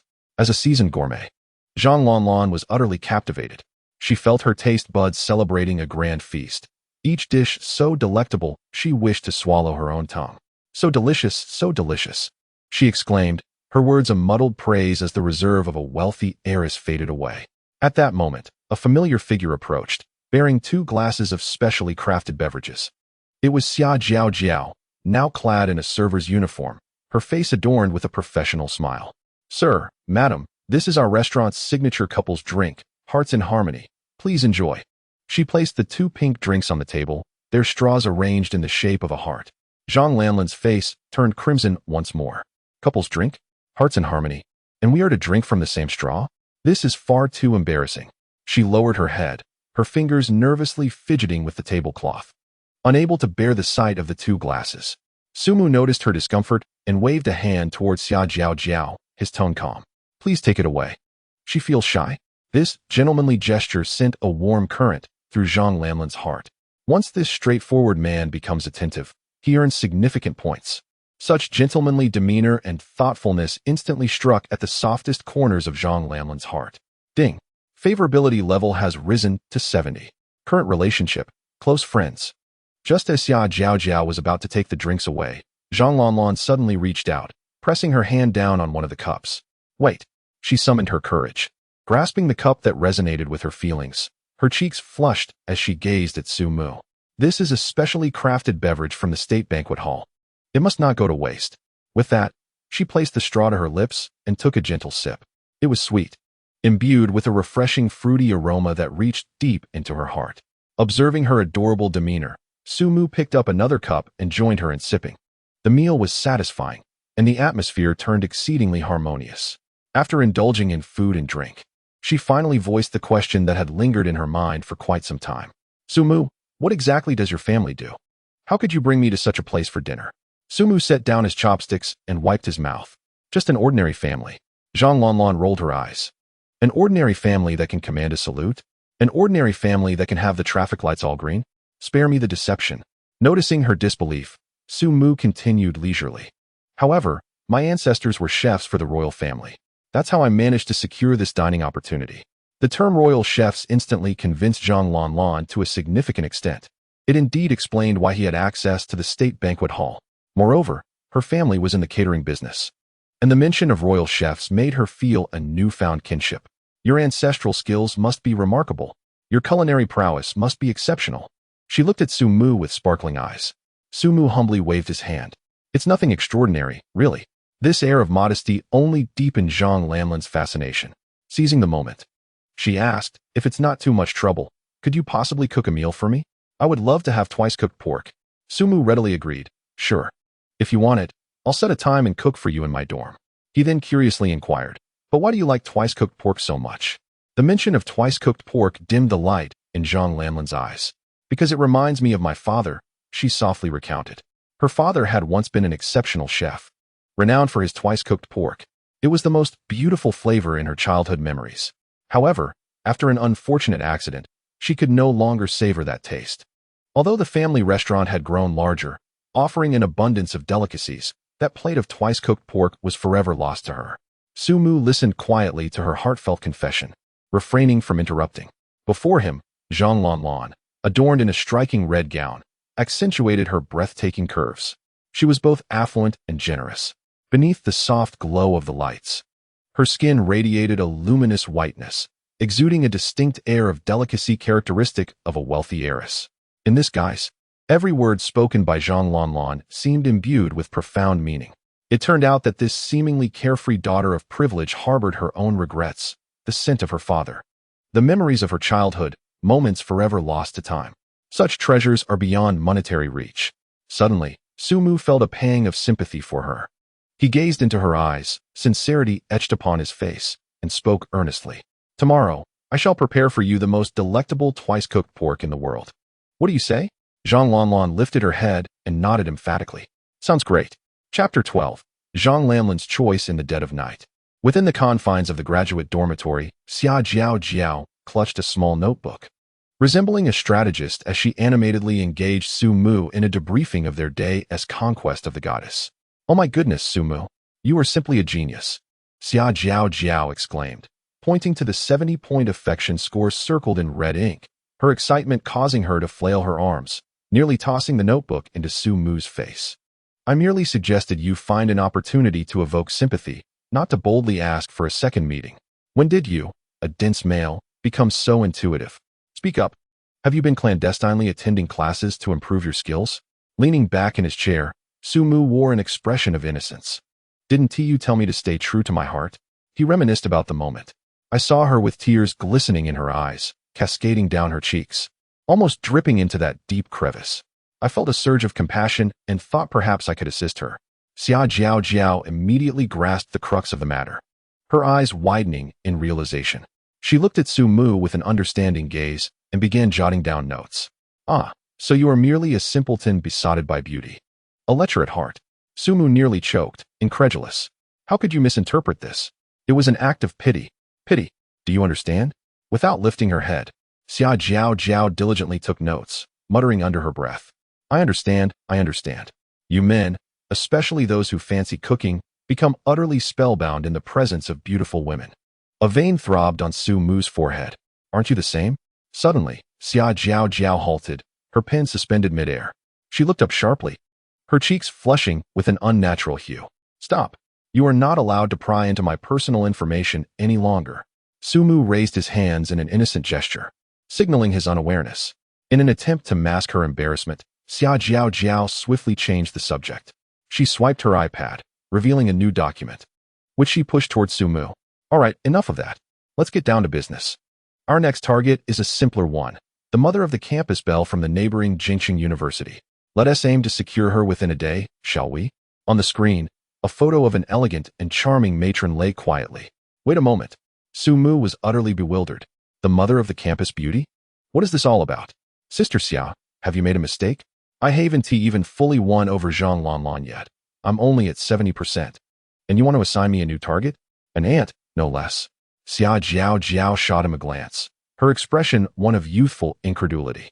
Zhang Lanlan was nearly secured. What remained was merely a matter of finesse. We can pursue multiple paths simultaneously. Always remember this truth. If you pursue only one girl, you are merely a sycophant.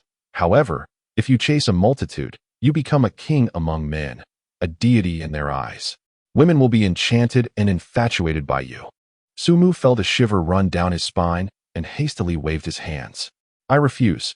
Sister Xia, I'm serious. I am a champion of pure love. I feel that one Zhang Lanlan has already filled my heart to the brim. There truly isn't space for another woman right now. Upon hearing this, Xia Jiao appraised Sumu from head to toe, then contemplated Zhang Lanlan's physique, a mischievous smile curling at her lips. Zhang Lanlan is ample, but she alone cannot fulfill our grand ambitions. Observing Sumu's unwavering demeanor, Xia Jiao quelled her playful tone, adopting an unprecedented seriousness. She lowered her voice. Sumu, do you understand how perilous the situation is in Huaguo right now? Top-tier technology has been entirely blocked. Chips, lithography machines, everything is constricting us. Foreign trade orders have plummeted drastically, halted by a myriad of excuses. We cannot find a single sincere ally among neighboring nations. They are all wolves and tigers. Since this year began, signs of a rapid economic decline have emerged. Have you considered the consequences if this continues? Each of Xia Jiao's words struck Sumu like a heavy blow to the heart. We urgently require many genuine cutting-edge technological products to invigorate the entire industrial chain, create employment, and break this blockade. We must rely on ourselves, develop our own hard power. To break free from this predicament, Sumu fell into silence. He had always thought this was merely a simple endeavor to win over a goddess. Only now realizing the weighty reality that lay beneath, he let out a long sigh. I understand. A true hero acts for the nation and its people. My personal sacrifices are insignificant in comparison. Seeing him finally awaken to the gravity of the situation, Xia Jiao nodded in approval, resuming her competent demeanor. Enough of the idle chatter. Let us swiftly formulate a new strategy. Suddenly, Sumu remembered a crucial issue, his expression falling. But what about the twice-cooked pork for tomorrow? I promised Zhang Lanlan. I truly cannot cook. The only dish I can make is scrambled eggs with tomatoes.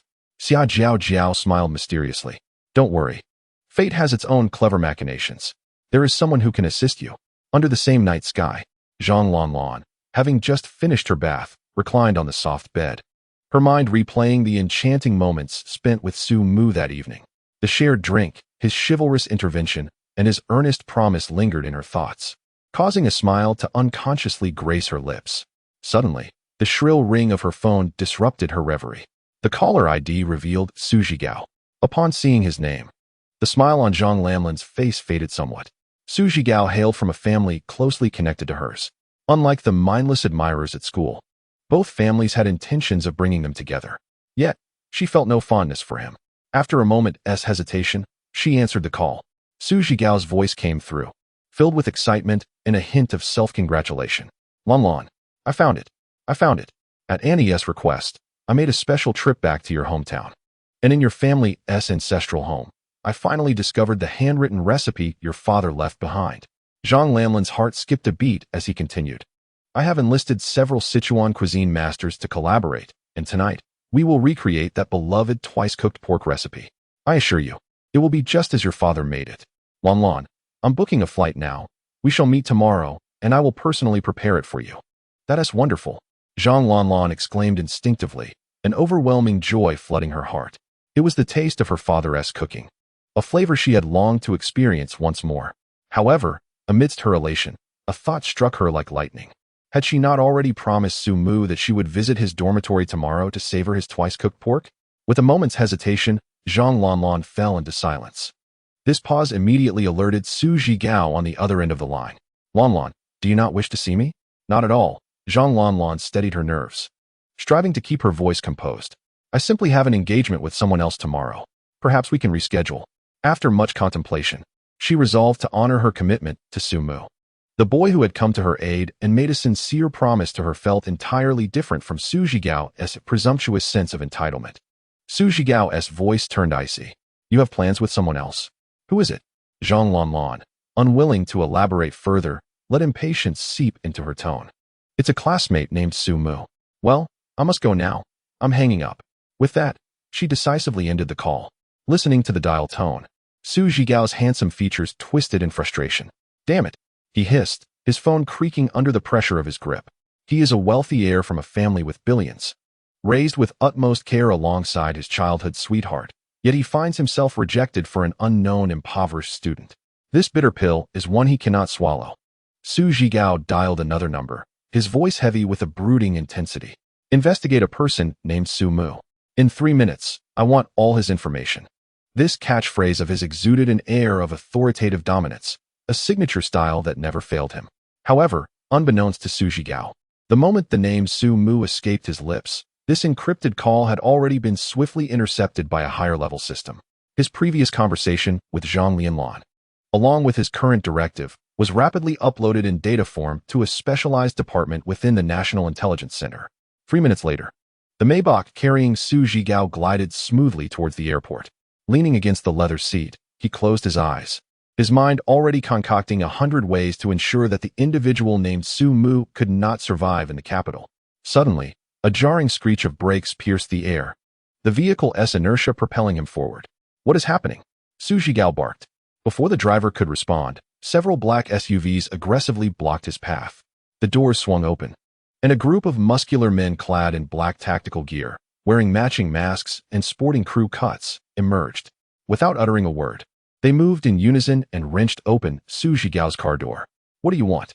Do you have any idea who I am? Su Zhigao exclaimed, a mix of shock and fury in his voice. Yet, the leader of the crew-cut men paid no heed to his outburst, his sharp gaze scanning the interior of the vehicle before settling on a box wrapped in satin on the adjacent seat. He reached for the box and opened it, revealing the very cookbook that belonged to Zhang Lianlan's father. The leader closed the box, nodded at Su Zhigao as a form of acknowledgement, and then, before Su could comprehend the situation, the group hastily returned to their vehicles, accelerating away in a blur. The entire episode unfolded in less than 30 seconds, leaving only the lingering scent of exhaust in the air.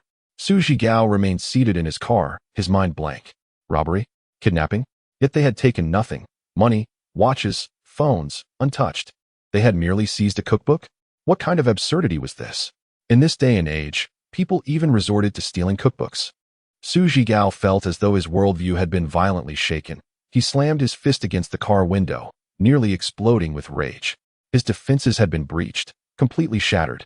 The following morning, on the hillside behind the Capital Academy, Su Mu lay concealed in the grass, wielding a military-grade high-powered telescope.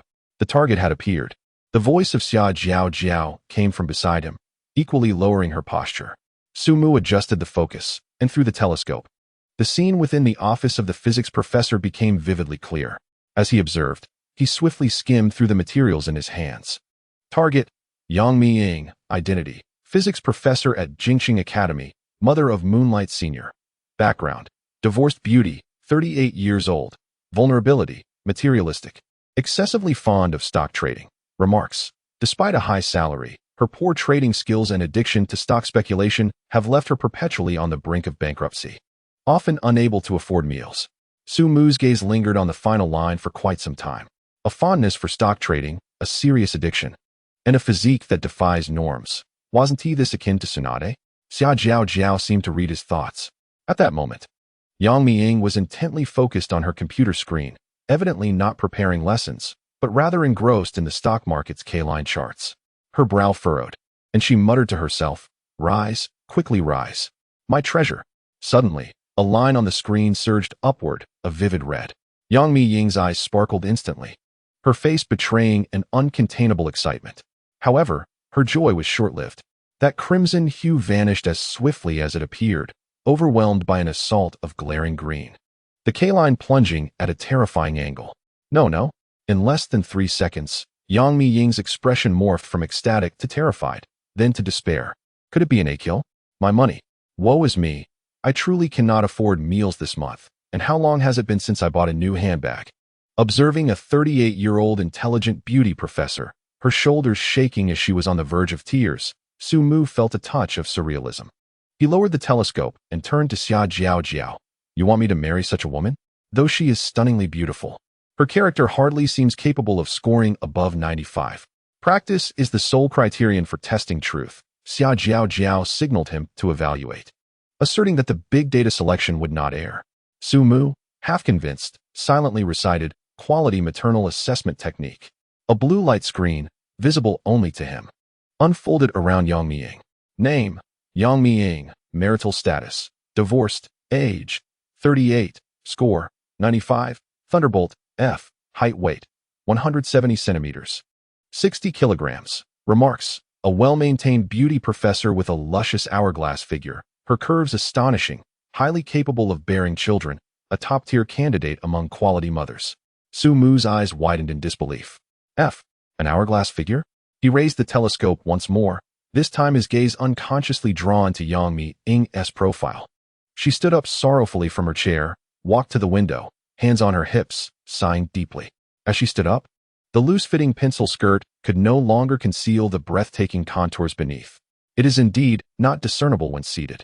Such a figure, if adorned in a dress that accentuates her curves, would surely earn a perfect score of 99. Chapter 14. The former campus belle strikes a nerve. Su Mu quickly diverted his gaze, his face flushed with embarrassment, clearing his throat. Indeed, this enchanting woman has reached an impressive score of 95. However, how does one pursue her? She is over a decade my senior, with far more life experience. My meager tricks seem utterly inadequate. Xia Jiao's lips curled into a strategic smile. Since her weaknesses lie in materialism and stock trading, that simplifies matters. The next time you meet her, you shall be the stock market oracle. Su Mu's expression fell instantly. Sister, I can't even decipher candlestick charts. How can you expect me to be a stock god? Xia Jiao chuckled, patting his shoulder reassuringly. Do not fret, I have a master plan. With a top-tier financial team managing your investments, even if you are numerically challenged, you will soar in the stock market.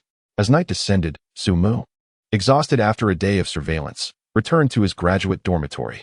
Upon opening the door and preparing to turn on the light, he was taken aback.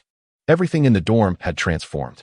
The once simple single bed had been replaced with a luxurious round bed. The weathered desk had metamorphosed into a sleek gaming workstation, adorned with a high-end computer that he had only dared to dream of. The walls had been freshly painted, the floor covered with a plush carpet, and even the air was infused with a delicate scent of woodsy aroma. This was no longer a dormitory. It was akin to a five-star hotel suite. Most astonishing of all was the area designated as the kitchen. In preparation for Su Mu's future culinary demonstrations as a member of a prestigious culinary lineage, this space had undergone an extravagant transformation.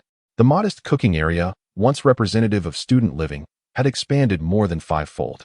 The brand-new marble countertop gleamed with clarity, showcasing an entire set of German kitchenware that exuded a chilling metallic luster, from knives to pots, each item radiating sophistication and expense. Su Mu smacked his lips in wonder. Judging by the direction of the kitchen's expansion, it appeared to have absorbed the neighboring dormitory. Poor fellow, I hope he has been relocated to a better place.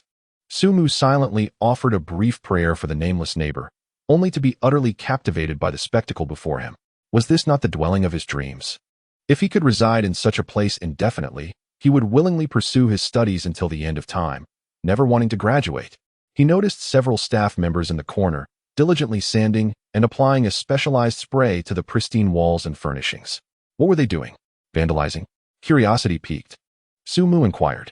A man, adorned with gold-rimmed glasses and appearing to be the project manager, adjusted his spectacles and respectfully replied, Mr. Su, as per Ms. Xia's instructions. We are aging your dormitory. Aging. Su Mu was even more perplexed. The presence of a young lady in your abode, along with the tidiness of your room and the delicate embellishments, reflects your taste for life. Xia Jiao approached, arms crossed over her chest, adopting the tone of a seasoned connoisseur. If your room appears excessively pristine, resembling a model apartment, it may evoke an impression of contrivance and insincerity. The art of aging a space is intended to render it more natural and infused with the essence of life, signifying that you are a man who has consistently maintained a high quality of living rather than merely making superficial efforts to impress. She paused and added, This is the ultimate enhancement.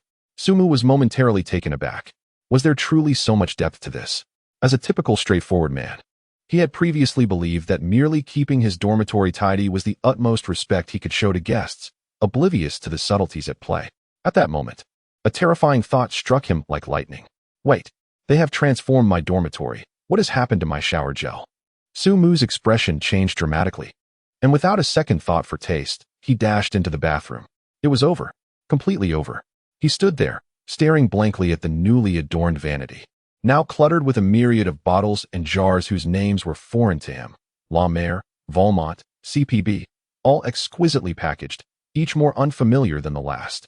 Meanwhile, his beloved, blue, bulk-sized all-in-one shower gel, which had accompanied him throughout his university years, had vanished without a trace. That was his treasure. It washed his hair, face, body, and hands, and could even serve as an emergency car wash when diluted with water. The quintessential choice for a true man. One bottle sufficed for the present and the future. And now it was gone. Su Mu felt as though a piece of his soul had been extracted, leaving him utterly despondent as he leaned against the doorframe. Observing Su Mu's forlorn expression, Xia Jiao couldn't help but smirk. She realized that her understanding of the male species had been rather superficial. As afternoon approached, all staff members had vacated the premises. The graduate dormitory had transformed from a rudimentary residence into a warm, elegant, and vibrant high-end studio apartment. As the warm yellow lights illuminated the soft carpet and upscale furnishings, Su Mu felt all the fatigue in his body dissipate under this atmosphere. He longed to collapse onto the impressively comfortable circular bed and succumb to sleep. However, just as he took a step forward, a striking figure moved even faster. Xia Jiao let out a light laugh, effortlessly reclining onto the grand circular bed, releasing a satisfied sigh. Wow, this mattress was custom-made for 500,000. It truly lives up to its reputation. It's incredibly comfortable. She donned a minimalist white shirt today, complemented by a black A-line skirt, as her long, slender legs, delicately encased in black stockings, gently swayed upon the soft mattress. Su Mu felt an involuntary movement in his throat as he silently swallowed, pondering why this woman suddenly appeared so alluring. Clearing his throat, he attempted to mask his fluster with a teasing remark. Hey, as a woman rated 94, do you truly understand the sophistication of such a bed? What? The words struck a nerve with Xia Jiao, causing her to sit up abruptly, her almond-shaped eyes wide with indignation as she glared at Su Mu. What is wrong with being a 94? At least I was the belle of the capital university. During my college years, suitors could line up from the East Gate to the West Gate. Your pathetic system is nothing but blatant discrimination. It discriminates against women with smaller chests.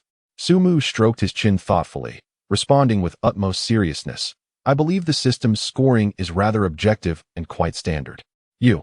Xia Jiao's frustration was palpable as she clenched her teeth. In the next moment, she unexpectedly extended her delicate arm, seizing Su Mu's collar and yanking him downwards. Caught off guard, Su Mu lost his balance and tumbled towards the bed. Chapter 15. Secrets beneath the bed. The soft mattress enveloped both of them, the air tinged with the faint fragrance of her perfume and the fresh scent of her shampoo.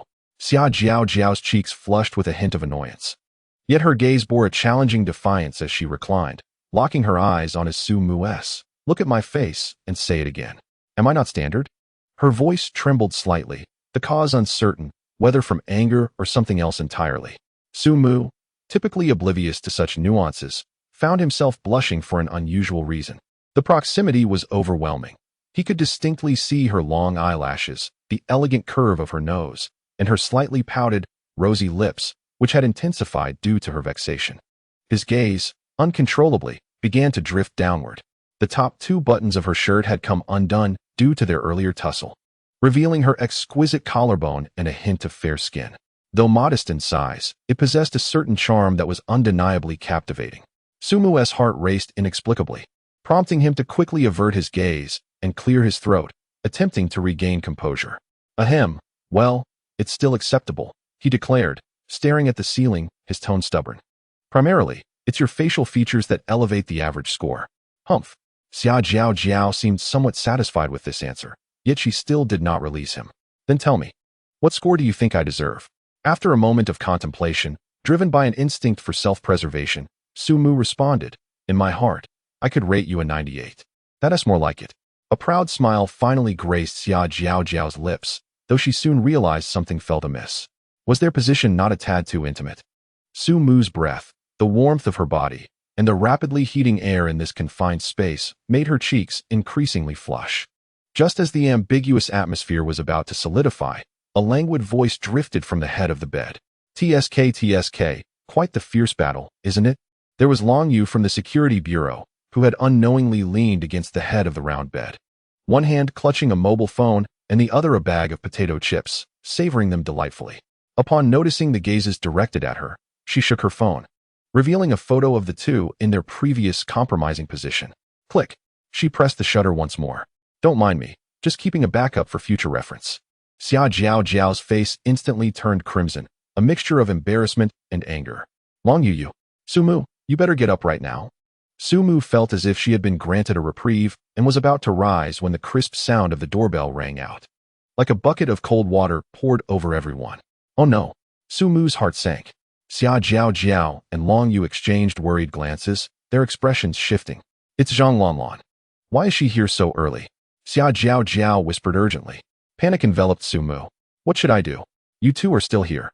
If she sees two stunning beauties appearing out of nowhere in a boys' dormitory, one of whom is sprawled on the bed in disarray, there would be no way to explain that. Just as Sumu was at a complete loss, his mind blank, Long Yu, who had been watching the scene unfold, calmly finished the last potato chip and clapped her hands.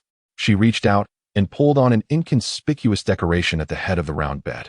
With a soft click, a mechanism activated. Sumu felt his foundation shift unexpectedly. Xia Jiao, who had been pressed against him, along with Long Yu at the head of the bed, and part of the mattress, suddenly sank downward, vanishing without a trace, leaving Sumu alone, gaping in astonishment atop the now even round bed. What the heck? There's a mechanism under the bed. Sumu forced himself to calm his racing heart and opened the dormitory door. Outside, a vibrant figure caught his eye. Zhang Lanlan was clad in a pure white fitted t-shirt paired with a light gray athletic skirt, her long, radiant legs completely exposed to the air, bursting with vitality. She resembled a freshly picked peach, especially that t-shirt, which accentuated her alluring curves, creating a breathtaking arc that was impossible to ignore. Why are you here so early today? Sumu's throat involuntarily bobbed. I was hungry, Zhang Lanlan replied, justifying herself as she playfully rubbed her flat, toned abdomen with her slender fingers. Look, I'm practically starving. Through the thin fabric of her t-shirt, Sumu could distinctly discern the charming outline of her navel.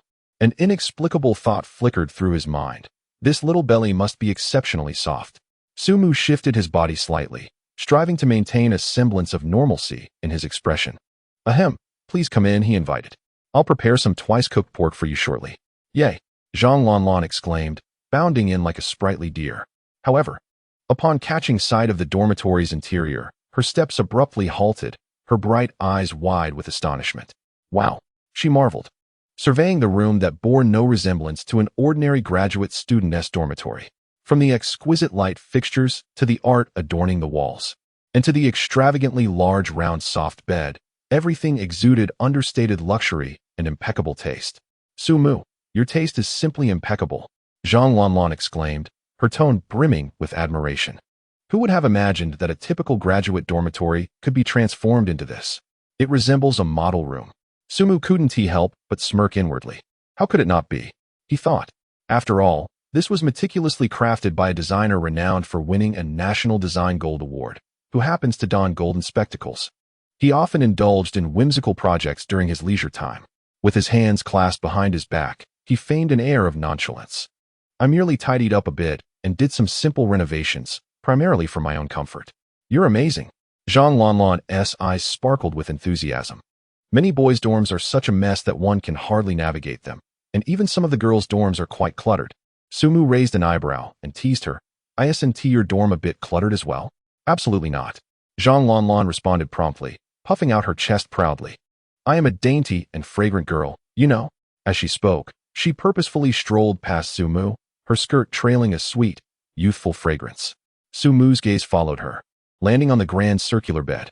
Heavens, this bed is enormous, Zhang Lanlan exclaimed, her attention soon captivated by a delicate figurine perched atop the nightstand. Is that a Hermione figurine? Her eyes sparkled with delight. In the next moment, before Sumu could react, Zhang Lanlan, like a cat that had discovered its cherished toy, gasped and leapt onto the bed, burying herself in the soft blankets. Chapter 16. An Ancestral Chef? Observing her excitement, Sumu couldn't help but chuckle. Do you really like Hermione that much? Zhang Lanlan nestled against the plush bedding, looking up at him. Oh yes. Unfortunately, many around me say Hermione is outdated. The current trend is something else. Yet here I am, blissfully collecting. Sumu, do you think I resemble Hermione? As Sumu gazed at her youthful, collagen-rich face, with corners of her eyes slightly flushed from excitement, a playful thought crossed his mind. I think you resemble Ron more. Huh. Zhang Lanlan peered over curiously. She particularly enjoyed eating. I despise you. Zhang Lanlan's cheeks puffed up as she grabbed a pillow, poised to throw it, yet ultimately refrained. Fuming, she climbed out of bed. With her movements, the once pristine velvet blanket was indelibly marked by two vast and distinct depressions. Sumu's eyes twitched sharply. At that moment, a suppressed growl of anger crackled through the miniature earpiece nestled in his ear. Sumu, where are your eyes wandering? Do you believe I will pluck your eyeballs out? It was Xia Jiao Jiao. Sumu was certain that this little girl was currently stamping her feet in frustration beneath the bed. He stifled his laughter, though internally he was bursting with sarcasm. Did one even need to look? The disparity was nothing short of a dimensional blow. Xia Jiao Jiao, you cannot claim unjust defeat. Wow, your bed is truly exquisite. Zhang Lanlan was completely oblivious to Sumu's unusual demeanor. After rising, she stretched luxuriously, her flawless curves on full display, prompting Sumu to hastily divert his gaze to the ceiling. She sighed contentedly. When I fell onto it, I felt completely enveloped. Warm and cozy, ready to drift off to sleep. I almost didn't want to get up. She returned to the edge of the bed, pressing her hand against the mattress. Where did you purchase this mattress? It's so comfortable. I want one too. Sumu's heart skipped a beat, though his expression remained impassive. This is a custom-made handcrafted mattress, unavailable on the market. Wow, you truly understand the essence of life. Zhang Lanlan's admiration for Sumu escalated once more, her gaze towards him transforming. I believe the most crucial piece of furniture at home is the mattress. We spend nearly half our lives in bed. Seizing upon the flaw in her statement, Sumu teased, you've revealed yourself, so you can sleep for 12 hours a day. And no, I don't. Zhang Lanlan's face flushed crimson, and she awkwardly defended herself. I mean, sleeping more can help one grow taller. Observing her desire to linger in bed and further examine the marvelous mattress, Sumu's internal alarm bells rang. If she stayed any longer, she would undoubtedly uncover the two individuals hidden beneath the bed. Ahem, let us not focus solely on the bed. Sumu decisively shifted the topic. Allow me to take you on a tour of my kitchen. That is the true centerpiece. The kitchen? Zhang Lanlan's attention was indeed captured, her eyes lighting up. Right. I almost forgot. Sumu is a descendant of the imperial chefs. What could his kitchen possibly be like? Filled with anticipation, she followed Sumu through a corridor. As the kitchen door swung open, Zhang Lanlan gasped in awe. Is this the kitchen? The expansive space was even larger than the bedroom outside. The gleaming stainless steel kitchen countertop was adorned with a complete set of glinting German knives. From the oven and steam oven to the dishwasher, an array of embedded high-end kitchen appliances filled the space, exuding an air of futuristic technology. This was no mere dormitory kitchen. It resembled the bustling back kitchen of a Michelin-starred restaurant. Zhang Lanlan was utterly astonished, admiring the silhouette of Sumu. To have such an extravagant kitchen speaks volumes of his culinary prowess. I can only imagine how exceptional his skills must be. I find myself genuinely looking forward to your twice-cooked pork. She swallowed hard, her tone brimming with reverence. Internally, Sumu felt a swell of satisfaction, though he maintained an outwardly calm demeanor as he tied on an apron. I shall demonstrate a skill for you, as the time is just right for lunch.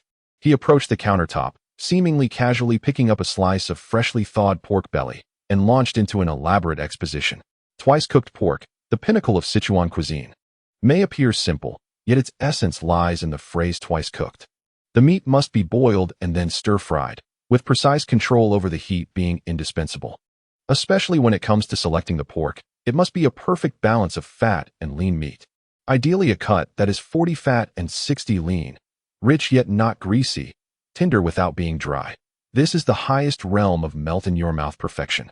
As he spoke, he cast a knowing glance at Zhang Lanlan, who was captivated. In truth, these words were a verbatim recounting of an entry being recited by Xia Jiao Jiao through his earphones. You fool, Sumu. You got it wrong. It should be 40 fat and 60 lean, not rich, yet not greasy. Came Xia Jiao Jiao as frantic correction. Nevertheless, Zhang Lanlan remained mesmerized, her eyes filled with admiration. How impressive! Even a home-cooked dish comes with such intricacies. Then, under Zhang Lanlan's awestruck gaze, Su Mu retrieved an avant-garde automatic slicer from the side. He placed the entire piece of meat inside and pressed a button. With a hum, the machine whirred to life, producing uniformly sliced pieces of meat that fell neatly into place. Maintaining his composure, he explained, knife skills are merely foundational for top-tier cuisine. The absolute uniformity of ingredients is crucial for ensuring a consistent texture. This perfectly masked the reality of his own lackluster knife skills. Zhang Lanlan was left utterly in awe. At that moment, in a kitchen directly opposite Su Mu's, a middle-aged man clad in a top-tier chef's uniform and bearing a serious expression, Gu Lishuan, the true national banquet chef, was poised before a monitor, ready for action. Before him lay an identical array of ingredients and utensils. As Su Mu reached for the bottle of oil, Gu Lishuan mirrored his action. Everything was set. Su Mu ignited the stove, and the blue flames leapt up, heating the glossy black iron wok to a scorching temperature. In his earphones, Xia Jiao Jiao's commanding voice and long-used languid sarcasm rang out simultaneously. All right, you fool. Follow my lead. First step, add the oil. Hot wok, cold oil. Don't pour too much. Last time you nearly set the kitchen ablaze. Let him handle it himself. I find watching him set the kitchen on fire far more entertaining than the meal itself. Sweat beaded on Su Mu's forehead, and the oil bottle in his hand trembled slightly. The true test was only just beginning. Su Mu's task was not merely to prepare a delicious dish of twice-cooked pork, but to present it beautifully. However, for a novice in the kitchen who could barely manage to fry an egg, the challenge was daunting. The pan was heated. Oil was poured in. With a sizzle, Su Mu dumped the uniformly sliced meat into the pan. But contrary to his expectations, instead of the delightful crackle he anticipated, the meat seemed to adhere stubbornly to the bottom of the pan as if glued there. It was sticking. A pang of anxiety struck him. The pan was clearly not hot enough. Chapter 17. The Art of Flames. Zhang Lanlan stood aside, a flicker of confusion in her beautiful eyes. Although she was not adept at cooking, she had absorbed knowledge from the bustling kitchen of her family's restaurant since childhood. Shouldn't the meat be boiled before being stir-fried? Why was it being tossed into the pan raw? Moreover, Su Mu, why did the meat appear to be sticking? Cautiously, she spoke up, afraid to disrupt the maestro at work. Su Mu's heart raced as his mind raced through possibilities. What to do? This scenario was not in the script. Just as he felt on the verge of losing composure, the voices of Xia Jiajiao's exclamations and Long Yu's gleeful comments erupted in his earpiece. Fool! Flip it over. Where's the spatula? Use the spatula to lift it. Huh. Let him lift it. I bet 5 dimes that it'll turn into a pile of minced meat. Minced meat? That would be disastrous. In a moment of inspiration, Su Mu seized an entire bottle of Huadiao wine from the nearby spice station, uncapped it without a second thought, and poured it into the pan. With a bubbling sound, the golden liquid engulfed the meat, causing the temperature in the pan to plummet and a rich aroma of wine to rise. He swiftly covered the pot, executing the motion with fluid grace, his face betraying no hint of panic, rather exuding an air of profound composure. Turning his head, he regarded Zhang Lanlan with an expression that conveyed, "You are too young to grasp the depths of artistry," and began a new round of improvisation. "You thought I was merely frying the meat just now?" Zhang Lanlan instinctively nodded. A mysterious smile crept across Su Mu's lips. "No. This step is called wine infusion to eliminate the gamey flavor. By using a generous amount of Huadiao wine in a high-temperature pan, the vapor will carry away the last trace of the pork's gaminess while simultaneously firming the meat." His words carried an air of authority, so convincing that even he nearly believed himself. Zhang Lanlan was thoroughly captivated. Infusing with wine? Using an entire bottle of Huadiao? What sorcery is this? She murmured to herself. This is truly the first time I've encountered such a method. Could this be the secret technique of the legendary imperial chefs? Her mind began to embellish every action of Su Mu's. This, indeed, was the art of Dihua. In Su Mu's headphones, Xia Jiao Jiao was nearly on the verge of fainting with rage. "You foolish idiot, Su Mu. A whole bottle of Huadiao wine. Do you wish to suffocate someone? At this rate, the meat will turn bitter. Can this even be consumed?" Long Yu's languid voice followed up with a jibe. "Not even a dog would touch it." Ignoring the critiques from the headset, Su Mu feigned seriousness as he stared at the lid of the pot, timing himself meticulously. 2 minutes later, he lifted the lid and retrieved the slices of meat. Indeed, the pungent odor of pork was entirely absent, replaced by an intoxicating aroma of strong liquor. However, it mattered little, as he had no intention of tasting it. Having successfully navigated the first hurdle, Su Mu finally exhaled in relief and commenced the operation. Adhering strictly to the steps rehearsed earlier, he sautéed the pork belly until the slices curled slightly, forming a lovely lantern-like shape, and set them aside. Retaining some oil in the pan, he set the heat to medium-low, adding in segments of garlic and stir-frying them for 10 seconds. The fragrance of garlic wafted through the air. He then added doubanjiang, frying it until the oil turned a rich red. Everything appeared so professional, so methodical. Zhang Lanlan watched, utterly captivated, having completely forgotten all her previous doubts. She felt that every movement Su Mu made was imbued with a sense of rhythm. Just then, the critical moment arrived. Su Mu retrieved a small, unmarked silver canister from beneath the counter and scooped out a spoonful of dark red powder with a small spoon. "What is this?" Zhang Lanlan inquired curiously. "A proprietary spice blend," Su Mu replied succinctly. This was the exclusive 5-star spice powder generously provided by Xia Jiao, a pure fusion of science and culinary prowess. 1 spoon to enhance the aroma, 2 spoons to elevate it, 3 spoons to transcend it. Su Mu's hand trembled slightly. Oh no, it seemed he had poured too much. As the red powder cascaded into the bubbling crimson oil, an indescribably potent fragrance erupted instantly. The aroma was so intense it felt almost tangible, as if an invisible hand grasped the olfactory senses of everyone present. It was divine. The fragrance surged forth from the kitchen, sweeping through the corridor, permeating an entire floor. Zhang Lanlan stumbled back, overwhelmed by this sudden, exquisite scent, her eyes wide with disbelief. What kind of celestial spice is this? The legacy of the royal kitchen is truly formidable, she exclaimed. Goodness, is the twice-cooked pork already this fragrant before it's even finished cooking? She inhaled deeply, utterly enchanted. This is the first time I've encountered such an aromatic twice-cooked pork. Why do I sense a hint of the exquisite fat from premium Wagyu beef? Su Mu stifled the urge to cough from the overpowering chemical aroma, maintaining a calm smile. We're not done yet. No sooner had he spoken than he executed a move that left Zhang Lanlan agape. He seized a bottle of high-proof vodka and poured it directly into the pot. As the alcohol came into contact with the open flame, a blue flame erupted skyward. Towering over 2 meters, the temperature in the kitchen suddenly soared. Wow! Zhang Lanlan instinctively took a step back, only to be captivated by the spectacular scene before her. Su Mu, amidst the roaring flames, deftly manipulated a pan with one hand, executing an incredibly stylish tossing maneuver. The flames danced in the air, tracing magnificent arcs with his movements. Though his posture was striking, he could feel his eyebrows and bangs nearly singed. Zhang Lanlan was utterly mesmerized, murmuring to herself in awe. Is this the art of fire? To wield flames effortlessly is the epitome of culinary mastery. With her family owning over a dozen large restaurants, she had spent her childhood in the kitchens, witnessing countless renowned chefs, at least 80, if not 100. Yet, she had never encountered a chef daring enough to cook in such a manner. This transcended mere cooking. It was a performance. Listening to her murmurs, Su Mu felt a surge of satisfaction within, while his lips continued to speak. Cooking is all about the flames. Only by achieving ultimate mastery over fire can one evoke the deepest flavors from ingredients and create dishes that glow with brilliance. As he finished speaking, he picked up another small bottle from the side and sprinkled a handful of white powder into the pan. The essence of wok aroma, sizzling and even richer, more intoxicating fragrance burst forth. Zhang Lanlan was astonished to discover that this so-called wok aroma was so potent that she could distinctly smell it from 2 meters away, as if the pan had undergone 1,000 trials. Could the aroma be this intense? Finally, the moment to serve arrived. Su Mu plated a vibrant, fragrant dish of twice-cooked pork in an exquisite white porcelain plate.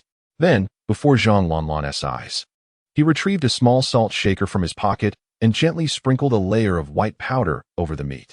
Fluorescent agent. After completing this, he lifted an elegant silver cloche to cover the entire dish. He flashed a grin at the now utterly dazed Zhang Lanlan. Zhang Lanlan. Turn off the lights. Su Mu's voice carried a hint of seduction. The moment to witness a miracle had arrived. Chapter 18. A plate of twice-cooked pork captivates the young mistress of Sichuan City. Turn off the lights? Why turn off the lights for dinner? Zhang Lanlan was filled with confusion, yet her body obediently moved towards the switch on the wall. At that moment, a nearly blind trust in Su Mu had taken root within her. She would follow any command he gave, even if it meant dismantling the kitchen. As a true food lover, she was nearly driven to madness by the enticing aroma of the twice-cooked pork, almost reaching out to snatch a piece from the plate. With a click, the kitchen lights went out, plunging the space into darkness. Su Mu slowly, meticulously lifted the silver cloche. A narrow opening appeared. A gentle, sacred silver light cascaded through a narrow crevice, illuminating his face adorned with a mysterious smile. Zhang Lanlan's eyes widened in astonishment, resembling two gleaming bells. Could this be glowing cuisine? The plot of Chinese master chef was, astonishingly, unfolding in reality. Su Mu abruptly lifted the lid entirely. In that instant, the dish of twice-cooked pork erupted in a dazzling silver radiance, each slice of meat and every sprout of garlic seemingly imbued with divine attributes, shimmering brilliantly in the dark. The overwhelming aroma, a potent blend of 5 A-grade spices and wok essence, surged forth like a tsunami, enveloping Zhang Lanlan's senses entirely. She inhaled deeply, her face betraying an expression of exquisite ecstasy. It was simply too fragrant, too beautiful. This luminescent twice-cooked pork was, without a doubt, the dish of her dreams, tailored specifically for this girl from Sichuan. Unable to contain her excitement any longer, she extended her delicate hand, yearning to grasp a glowing slice of meat and savor its flavor. Suddenly, a large hand precisely landed on the back of hers. "You haven't washed your hands yet." Su Mu's voice echoed in the darkness. "And while you're at it, could you turn on the lights?" He dared not allow Zhang Lanlan to truly taste this dish. This creation, a fusion of technology and culinary prowess, would likely leave her incapacitated if consumed. "Oh, how annoying. I was just getting into it," Zhang Lanlan pouted, her dissatisfaction evident. Yet she reluctantly withdrew her hand and turned to switch on the lights. Now was the moment. Seizing the opportunity while Zhang Lanlan was momentarily distracted, Su Mu swiftly pressed an exceedingly concealed button on the edge of the countertop. A barely audible click echoed in the air. The surface before him, adorned with the glowing dish, sank down in an instant, while simultaneously, an identical countertop silently slid into place beside it, taking its place. Upon it lay another plate of twice-cooked pork. This dish had been meticulously crafted by the esteemed national banquet chef Gu Lishuan, adhering strictly to Zhang Lanlan's father's recipe. Utilizing only the finest ingredients and unparalleled culinary skill, truly delicious twice-cooked pork. The entire operation took less than a second. A seamless switch had been executed. In the kitchen behind, Gu Lishuan stared at the plate of twice-cooked pork that had been discreetly replaced, lost in prolonged contemplation. His eyes, having witnessed the finest ingredients the world had to offer, were now filled with astonishment. He had begun his culinary journey at the tender age of 8, wielded a spatula by 10, and by 18. He was unmatched in the culinary circles of the capital. Now, at 60 years of age, bearing the title of national banquet chef, what exotic delicacies and culinary techniques had he not encountered? Yet, this dish before him was unlike anything he had ever heard or seen. Cooking with wok essence? What manner of culinary art was this? Yet, the commanding aroma persisted, drilling into his nostrils even from a distance, awakening the gluttony within him. The presentation, the fragrance, simply beyond reason. Is this the culinary technique of a malevolent practitioner? Gu Lishuan's Adam's apple bobbed as he murmured to himself. His disciples exchanged bewildered glances, utterly perplexed by their master's incoherent ramblings. What malevolent practitioner? Has the master become ensnared by fantastical novels? Just as the disciples were lost in thought, Gu Lishuan sprang into action. In a flash, he extended his hand and deftly pinched a glistening piece of twice-cooked pork from the plate, swiftly shoving it into his mouth. The disciples' eyes nearly bulged out in disbelief. "Master!" "No." But it was too late. In the next moment, a piercing scream echoed throughout the kitchen. In the dormitory's dining hall, Su Mu placed a truly banquet-worthy plate of twice-cooked pork at the center of the table. The ivory-white porcelain plate, adorned with glistening, succulent slices of meat and vibrant green garlic shoots, resembled a masterpiece of art. Just as Zhang Lanlan reached for her chopsticks, she perked up, her ears twitching. "Su Mu, did you hear something just now? A scream?" Su Mu, intently serving her rice, did not lift his gaze. Did I? Here is a bowl of steaming, plump, crystal clear rice just for you. Perhaps it was just an illusion. Focus on your meal. Twice cooked pork paired with white rice is a match made in heaven. Drawn in by the fragrant aroma of the rice, Zhang Lanlan promptly cast aside her earlier doubts. A smile blossomed on her face, revealing her adorable little canines. Great minds think alike. She picked up a piece of meat, poised to savor it, but her movement froze. Bringing the slice to her nose, she inhaled deeply, her delicate brows slightly furrowing. Why does it seem less fragrant than it did in the kitchen? Su Mu, already prepared for this moment, picked up a pair of chopsticks filled with rice and spoke slowly. Cooking, in essence, is akin to alchemy. Consider this. When a supreme elixir is freshly forged, doesn't it radiate brilliance and exude an enticing aroma, even attracting the covetous eyes of calamities and malevolent spirits? Zhang Lanlan's eyes sparkled with understanding as she nodded vigorously. Yes, that's exactly how it's described in the novels. But once the elixir's potency is fully contained, its radiance dims and its fragrance recedes. Only then does it signify true mastery, transforming into a legendary pill brimming with boundless energy. This dish is no different. The aroma you sensed earlier was merely the external manifestation of its exquisite quality.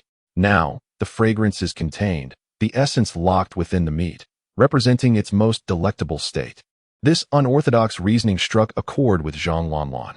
Enlightened, she gazed at Su Mu with even deeper admiration. So that's how it is.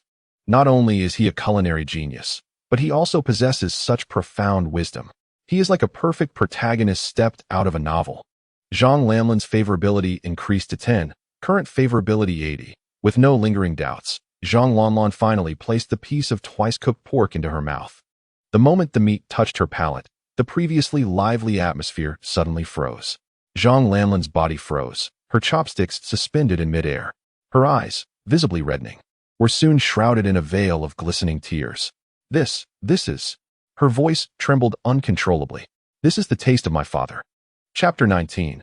The burden of this figure is unbearable. A single scalding tear fell onto the table, splashing into a delicate droplet. No.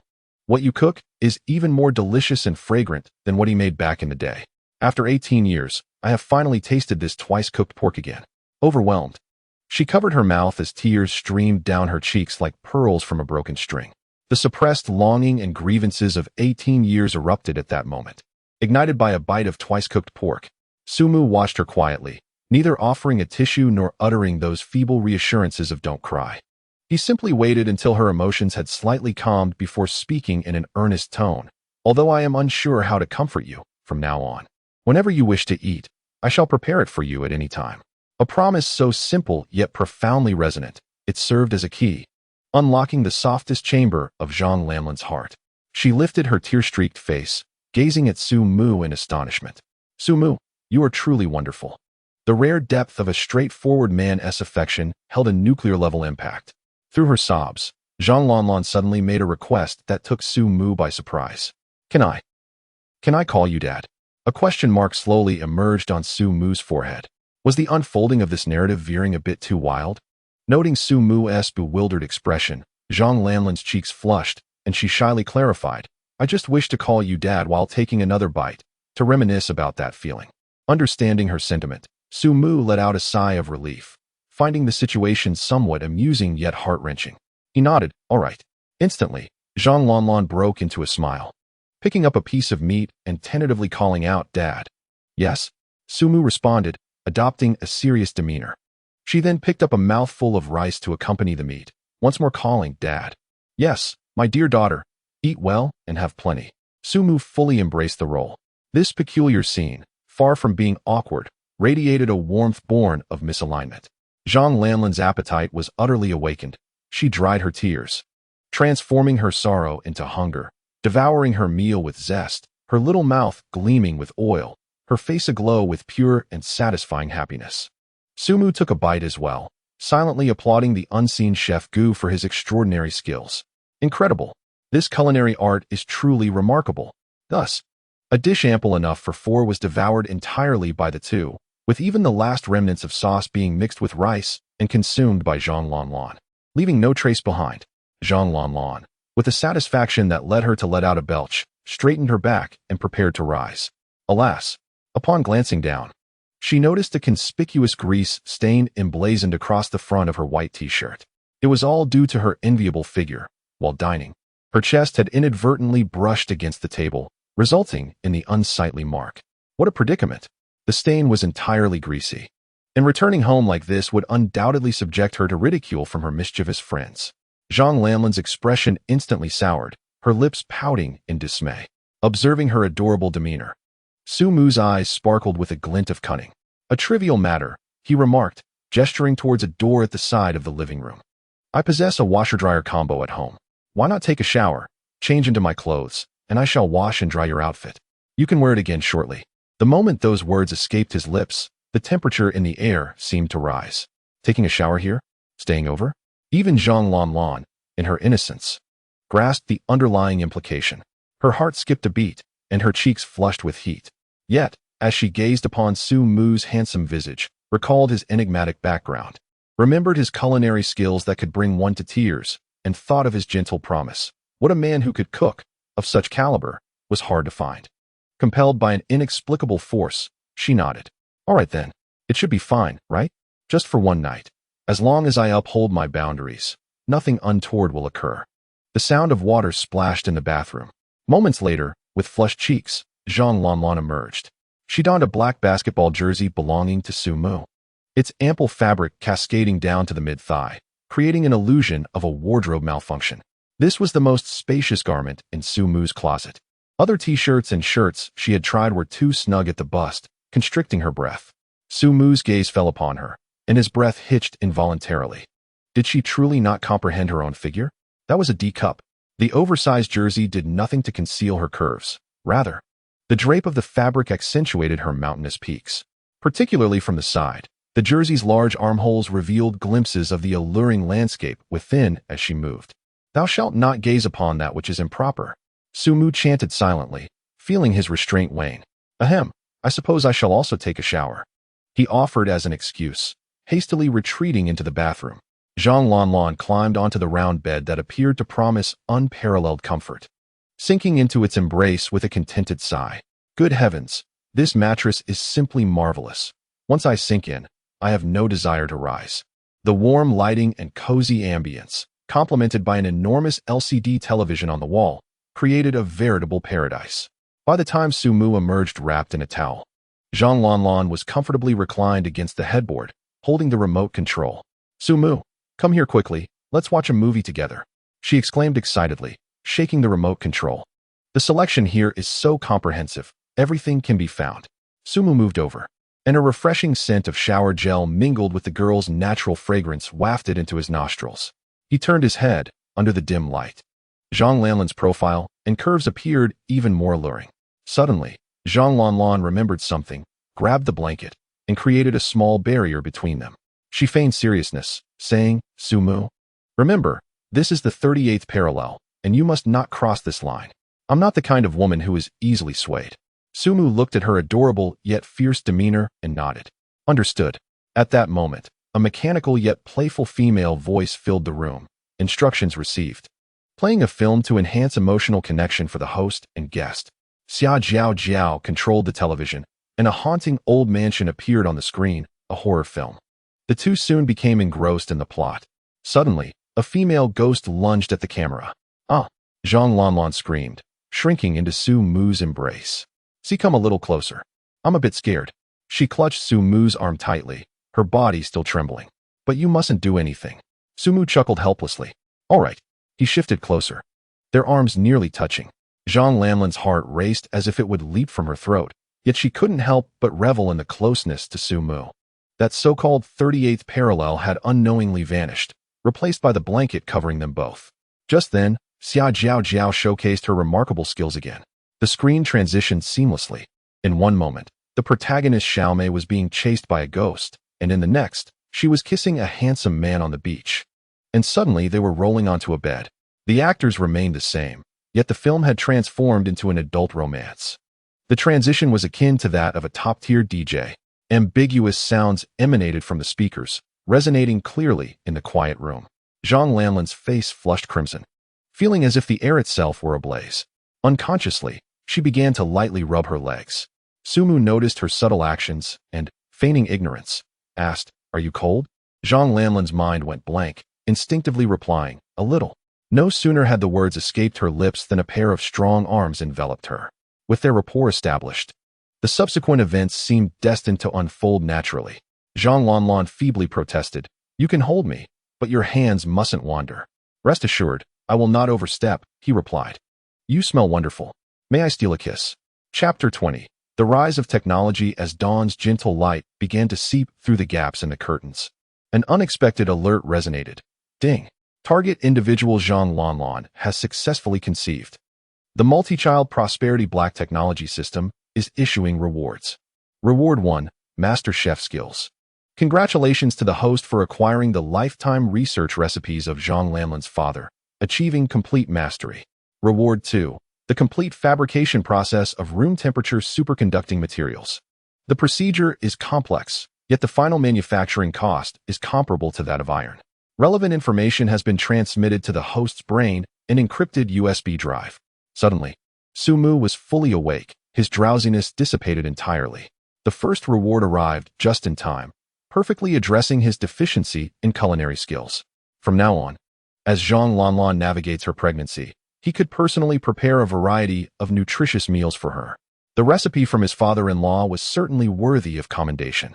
However, upon glimpsing the second reward, his heart raced as if it might leap from his chest. Room temperature superconductors. As a graduate student in energy at a technological university, he understood more than anyone the revolutionary potential encapsulated in those 6 words. A widely circulated adage in the realm of physics states, whoever achieves room temperature superconductivity would overshadow even Einstein himself. The advent of such a breakthrough would signify that human technology could leap into an entirely new dimension within a century. With zero electrical resistance and zero loss, all devices reliant on electrical energy would undergo a profound transformation. The feasibility of long-distance, lossless power transmission would become a reality, rendering the extensive global network of cables obsolete. The colossal energy currently lost in transmission could sustain the electricity consumption of several nations. Even the civil engineering sector, often labeled a sunset industry, could experience a renaissance, ushering in a new era of prosperity. Su Mu's mind raced, engulfed in the overwhelming shock of this world-altering revelation. "Dear, why aren't you asleep yet?" murmured Zhang Lanlan, half awake, as she curled up against him like an octopus. Snapping back to reality, Sumu gazed down at her peacefully slumbering visage and couldn't resist planting a soft kiss on her forehead.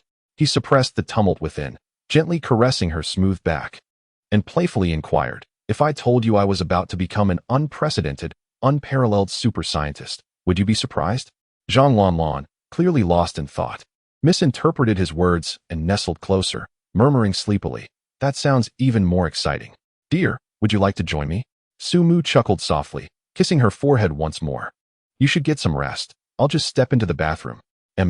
She replied, quickly drifting back into a deep slumber. With utmost care, Sumu lifted the covers and quietly slid out of bed. Approaching the bedside, he gently tapped the solid wooden surface twice, producing a muffled sound. In an almost instantaneous manner, 2 shadowy figures stealthily emerged from the dim corner of the room, silently trailing behind Sumu as he slipped into the adjacent, long-vacant dormitory. Once the door was firmly shut, a glimmer of anticipation flickered across Xia Jiao's face. "So how did it go? Did you successfully obtain the system's reward?"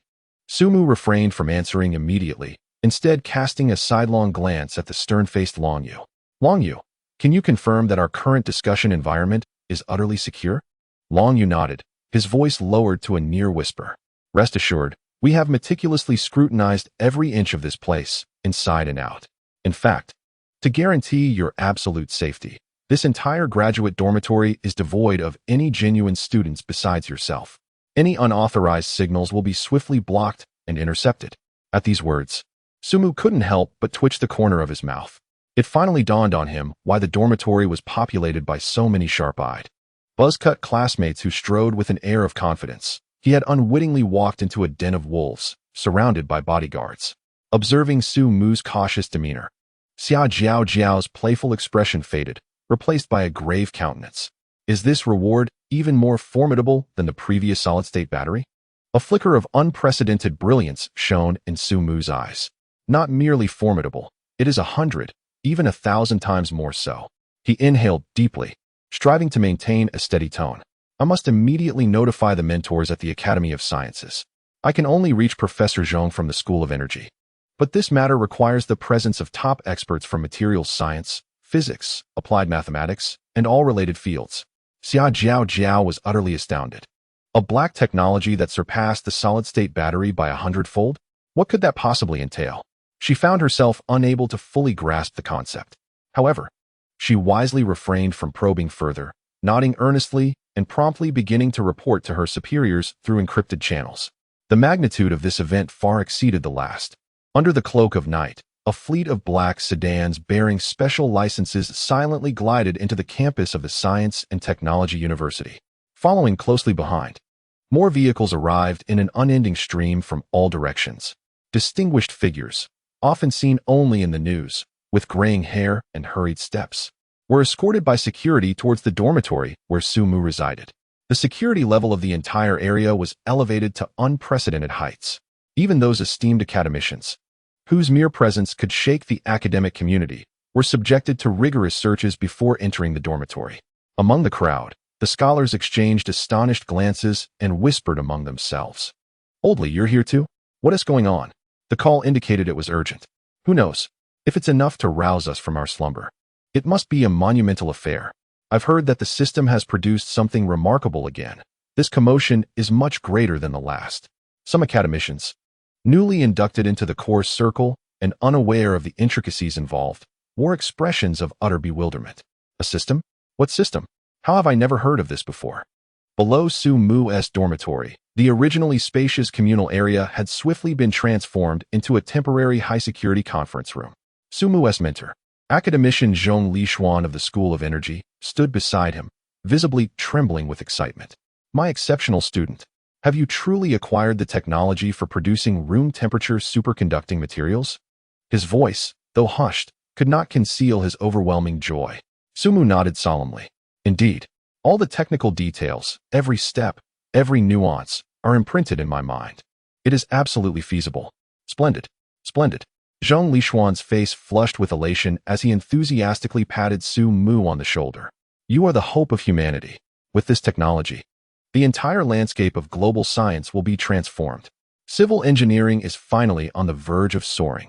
Chapter 21. Changing the world begins with opening this door. Recalling this, Su Mu thought of another matter. "Mentor, has there been any progress with the solid-state battery from our last experiment?" Upon mentioning this, a beaming smile spread across Zhong Lishuan's face. "Ha ha ha, not just progress. We meticulously followed the materials you provided, step by step, and the samples have been successfully created. All the test data is astonishingly flawless. I intended to call you tonight to share this good news, but your bodyguard informed me that you were occupied with important matters and would not allow anyone to disturb you." Upon hearing this, Su Mu felt an immense weight lift from his shoulders.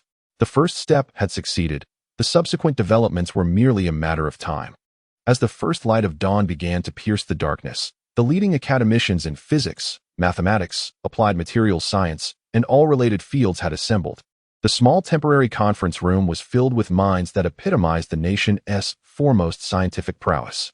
Zhong Lishuan gave Su Mu's shoulder one last reassuring pat, his eyes brimming with anticipation and gravity. "My esteemed student, it is your time to shine.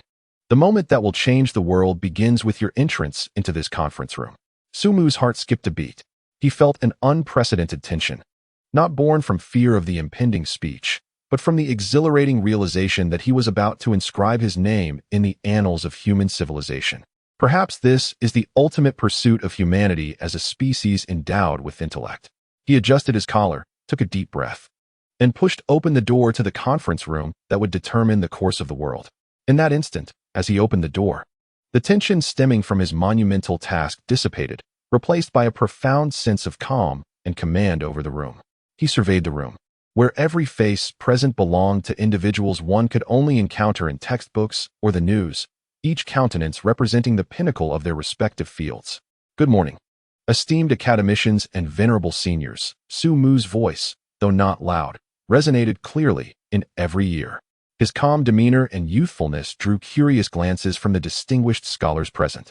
My, how young he is. Hardly older than my grandson, one elder remarked. Old Joan, is this your prized protege? He appears so refined. Can he truly create something earth-shattering? Do not underestimate him. The fact that he has summoned us all here signifies that this young man possesses something capable of making a profound impact. An air of astonishment flickered in the eyes of those academicians who had only heard of him but never seen him. They had gleaned through internal channels that a young man named Su Mu had mastered a revolutionary black technology. This technology remained in the theoretical and documentation stages, requiring the expertise of the nation's foremost researchers to transform it into a reality that could alter the world. Yet, they were taken aback by the youth of this harbinger of monumental change. Disregarding the murmurs, Su Mu strode directly to the podium. I sincerely apologize for pulling everyone from their warm beds this morning, he began, lightheartedly. The reason for this gathering is that I have come into possession of something rather remarkable and wish to invite all of you to experience it together. With that, he pressed the button on the projector. On the enormous screen, a line of bold black text struck every eye with force: room temperature and atmospheric pressure superconducting material preparation technology. A palpable silence enveloped the conference room, as if time itself had frozen. All eyes widened, fixated on the words, as if trying to bore a hole through them. The stillness was so profound that one could hear a pin drop. Every breath seemed to halt. Hearts drummed wildly within chests, yet no sound escaped. Room temperature superconductivity. This was the ultimate holy grail pursued by the global materials science and physics communities for over a century. A dream that countless scientists had devoted their entire lives to, yet never attained. And now, this dream's technology appeared so starkly before them? Indeed, Su Mu's voice shattered the silence. What you see is the complete technology for producing room temperature superconducting materials. The finished product I have personally named Mu Element. Boom. This declaration sent shockwaves through the esteemed academicians, usually as steadfast as mountains and accustomed to tumult. Is this for real? Young Su, such a jest must not be taken lightly. Oh, the marvel of room temperature superconductivity. If this holds true, it would utterly revolutionize current chip technologies and quantum computing, marking both the culmination of material science and the dawn of a new era in technology. The discussions erupted like boiling water, with every face illuminated by excitement, fervor, and a hint of incredulous skepticism. At that moment, a venerable yet commanding voice emerged, silencing the cacophony. Silence. It was an elder seated in the front row. His hair gray, but his spirit vigorous, his gaze sharp as that of a hawk. Kong Qingping, the indisputable frontrunner of material science in Huagua, revered and respected, whose words carried immense weight. He did not glance at anyone else, his eyes firmly fixed on Su Mu. Young friend Su Mu, Kong Qingping's voice was somewhat hoarse, evidently struggling to contain his inner excitement. We are acutely aware of the significance of room temperature superconducting materials. They indeed possess the potential to transform the world. He pivoted his inquiry to pose the most critical and pragmatic question. However, what is the cost of its production? Upon the utterance of this inquiry, a profound silence enveloped the room, all gazes converging on Su Mu. This was of paramount importance. Kong Qingping continued, seemingly to remind everyone, and himself, to maintain composure. Countless exorbitantly priced materials can be synthesized in laboratories, but to what avail? Many artificially synthesized advanced materials command prices per gram that far exceed that of gold, sometimes by tens of thousands or even hundreds of thousands of times. For instance, consider NC60, where nitrogen atoms are encapsulated in a fullerene cage composed of 60 carbon atoms. The production conditions are exceedingly stringent, with a price soaring to $16.7 billion per gram. Such substances, aside from being utilized in the most elite atomic clocks, are utterly impractical for widespread use. Once more, all eyes turned to Su Mu. If the cost of Mu elements were also astronomical, its significance would be greatly diminished. At best, it would serve as a national treasure, applicable in aerospace, military, and a few other cost-irrelevant fields. To aspire for world-altering change, that ambition would remain distant. Chapter 22. A National Treasure, Heaven Blesses Us. In the face of academician Kong Qingping and the intense scrutiny of the assembly, Su Mu's expression remained unperturbed. He extended a single finger and, with an air of calm, uttered a few words. The cost, merely that of steel. What? The two words echoed in the minds of everyone present, yet none dared to voice their incredulity. For their thoughts had ground to a halt in response to such a staggering statement. The cost of steel production? What does that entail? $1 per pound? Presently, the most inferior low-temperature superconducting materials on the market are priced at over $2,000 per meter. Yet this room-temperature superconducting material, its cost could rival that of steel? What does this signify? It signifies that with the formidable industrial production capacity of our great nation, whatever quantity is desired can indeed be produced. Much like the mass production of screws, it can be manufactured in vast quantities. The nation's paramount treasure, academician Kong Qingping's lips quivered, and tears glimmered in his murky old eyes. He murmured repeatedly to himself, "This is no mere national treasure. This is a divine artifact bestowed upon us. Heaven bless our great nation." He abruptly rose from his seat, his body swaying slightly due to overwhelming excitement. "Sumu, my young friend, quickly, begin your explanation. We, the old bones, can hardly wait a moment longer." "Very well." Sumu nodded and turned to face the large screen. He had no script, no teleprompter. All the information, all the formulas, all the processes were indelibly etched in his mind. The synthesis of the Mu element is primarily divided into 3 steps. Sumu's voice resonated in the conference room, clear and powerful. He commenced with the selection of fundamental raw materials, progressed through the intricate arrangement of atomic structures, and culminated in the meticulous control of the synthesis environment. Every step, every detail, was elucidated with utmost clarity.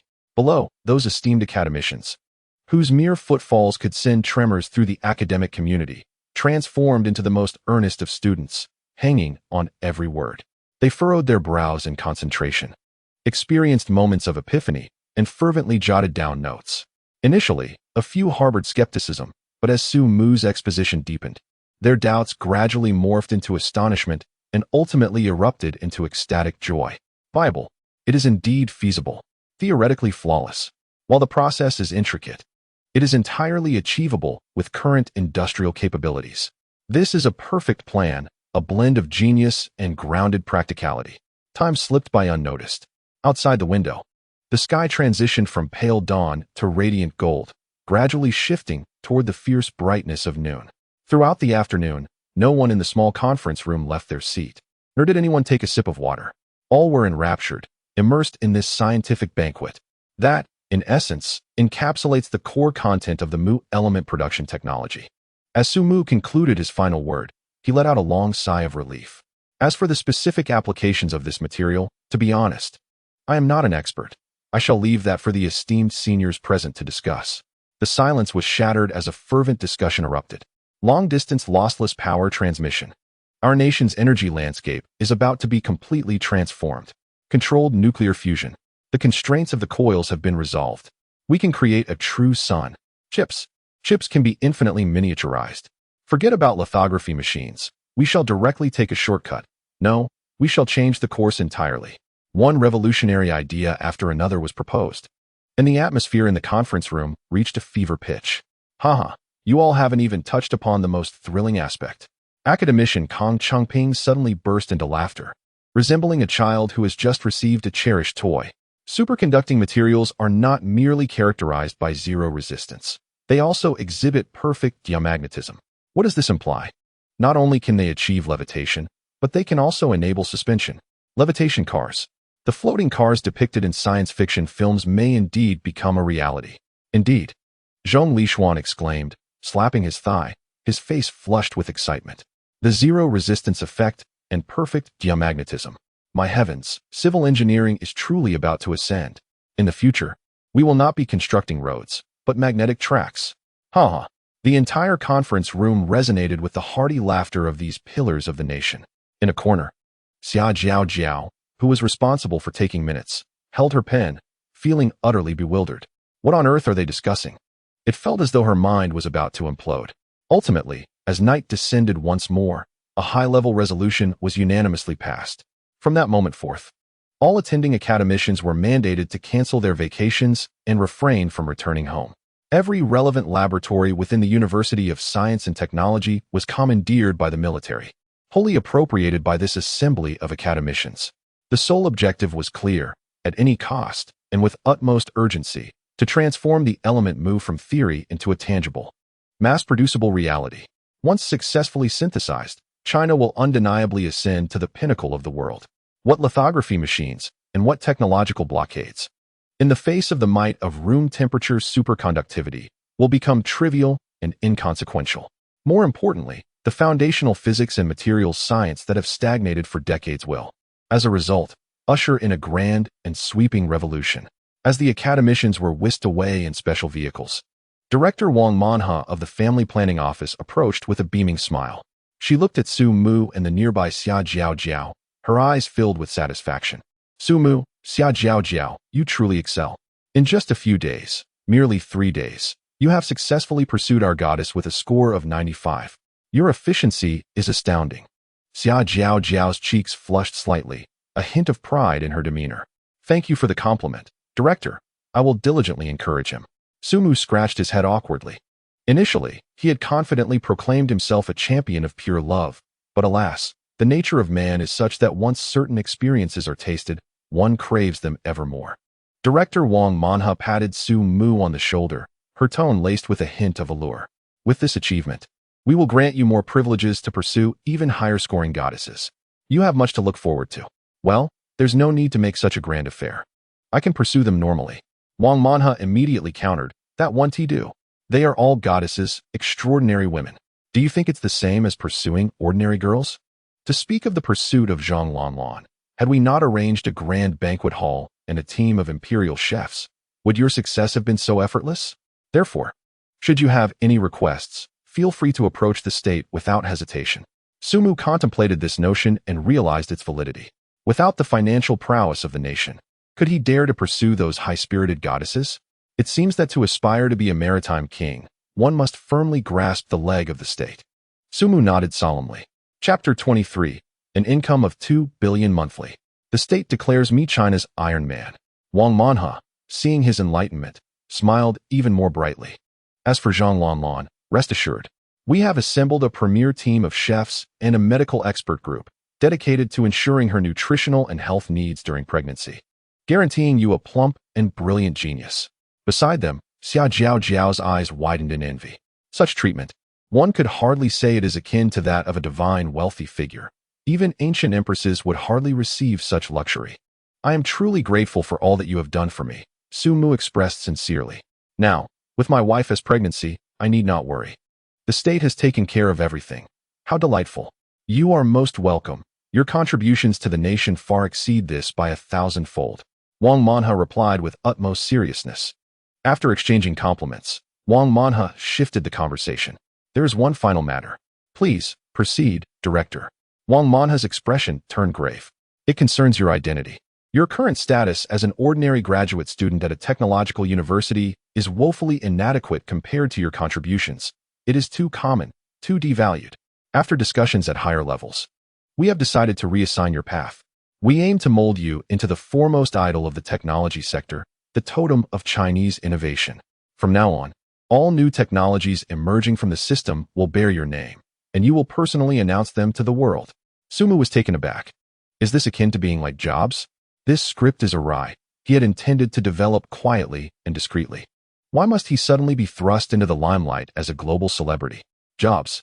Such a perspective is limiting. Wang Manha smirked, revealing a mysterious smile.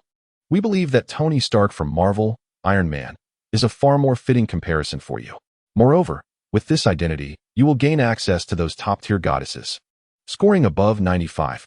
Do you truly think that those exceptional women would take notice of an ordinary graduate student?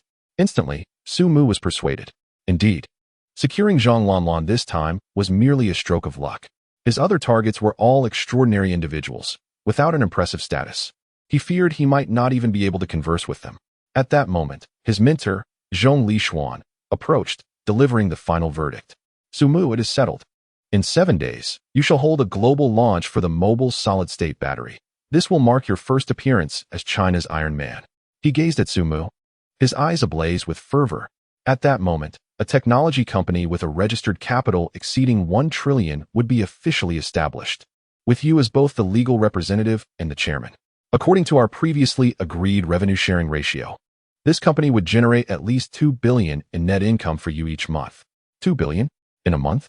Sumu felt as though his heart was gripped tightly by an invisible hand, momentarily halting its rhythm. Previously, when he possessed these technologies, he lacked a concrete understanding of their value. However, now that it had transformed into a series of figures, the impact was sufficient to cause any ordinary person's mind to falter. He recalled just last month, when he was meticulously budgeting his living expenses of 2,000. And now, 2 billion a month? The world seemed utterly insane. Exiting the conference room and walking back to his dormitory, Sumu felt as if he were floating. His mind was consumed by the final words of his mentor, Zhong Lishuan, 2 billion a month. Net income. His brain was nearly overheating as he frantically calculated what this sum truly signified. 2 billion a month, average daily, equated to approximately 66 million per hour. That was 2,770,000. Per minute, it came to 46,300. With each breath, thousands of yuan were within reach. Moreover, every penny was earned legally and cleanly, even enjoying the highest level of tax exemption granted by the state. Looking across the entirety of Huagua, how many could match such a pace of wealth accumulation?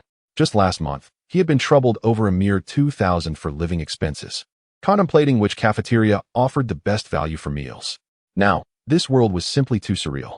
Observing Su Mu's dazed expression, Xia Jiao Jiao could not resist elbowing him. Murmuring to the air, family, who understands? He must be pondering how to spend 2 billion a month. Should he buy a few hundred Lamborghini Veneno? Or perhaps acquire the entire Tang Cheney pin? Sigh, the life of the wealthy is so starkly simple yet monotonous. Lying low and striving to diminish her presence.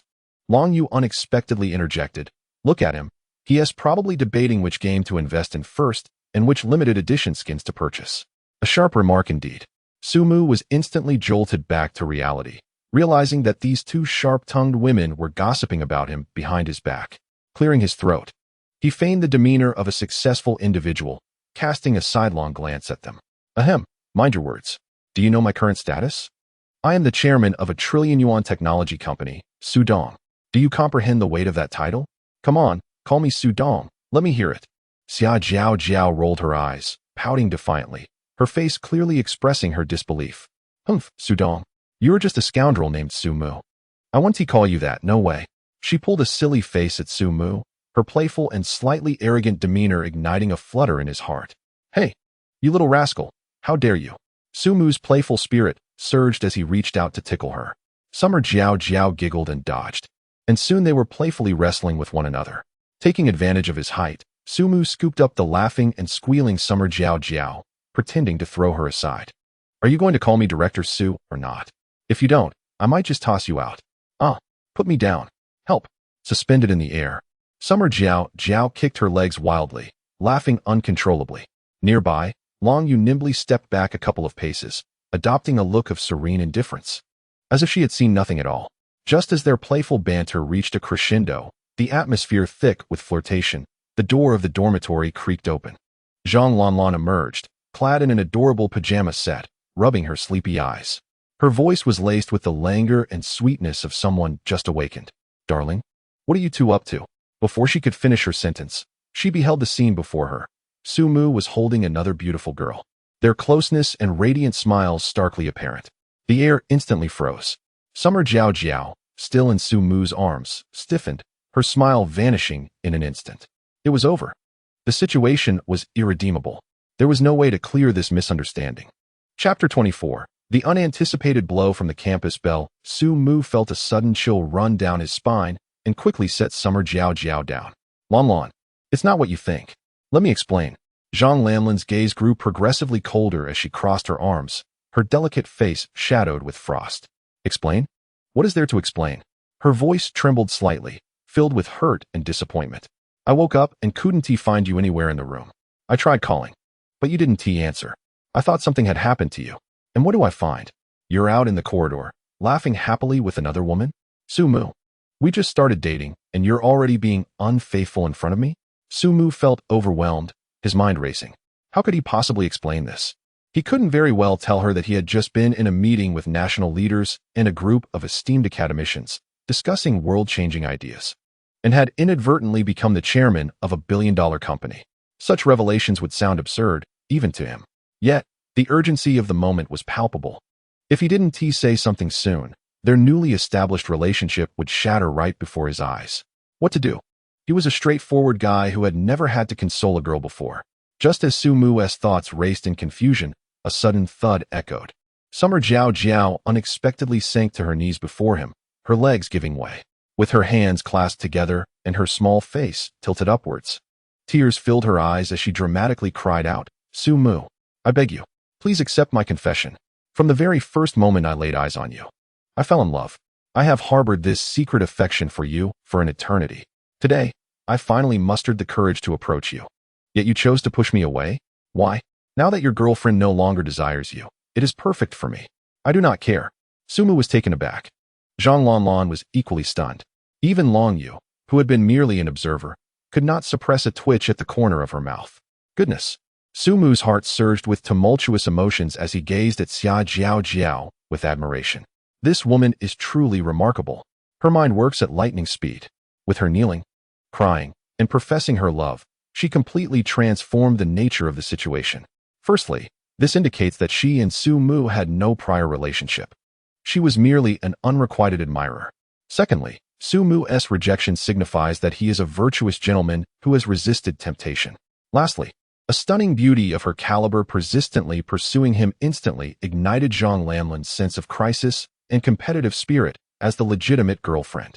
A masterstroke, hitting 3 targets with 1 arrow.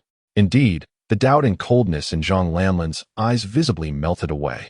In its place emerged a dawning realization and a hint of pride. She swiftly approached Su Mu, entwining her arm with his, her body pressed closely against him, asserting her claim. "My dear, I apologize, I misunderstood you." Su Mu felt a wave of relief wash over him as he smiled and gently patted her hand, descending the steps that Xia Jiao Jiao had set. "It's all right, as long as you understand." He turned to the still kneeling Xia Jiao Jiao and sighed helplessly. "Lanlan, allow me to introduce you. This is my university classmate, Xia Jiao Jiao.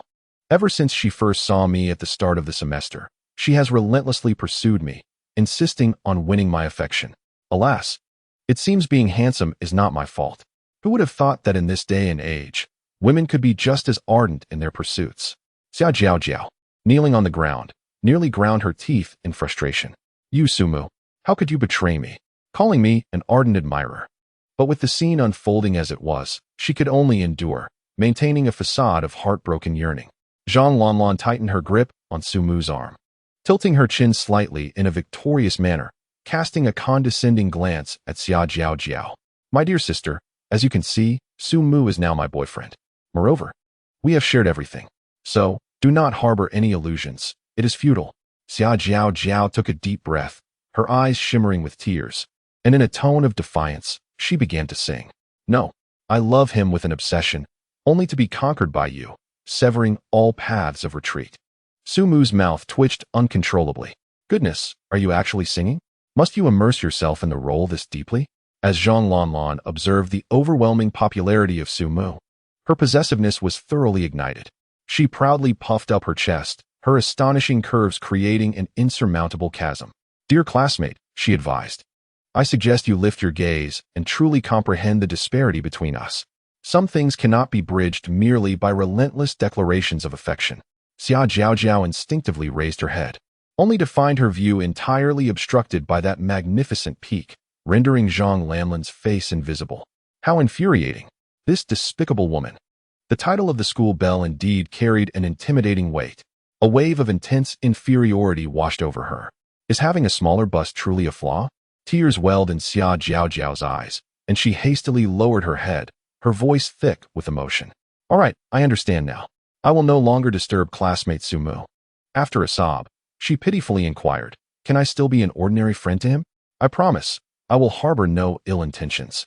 Seeing Xia Jiao Jiao completely concede, Zhang Lanlan reveled in her triumph. Her advantages were unmatched.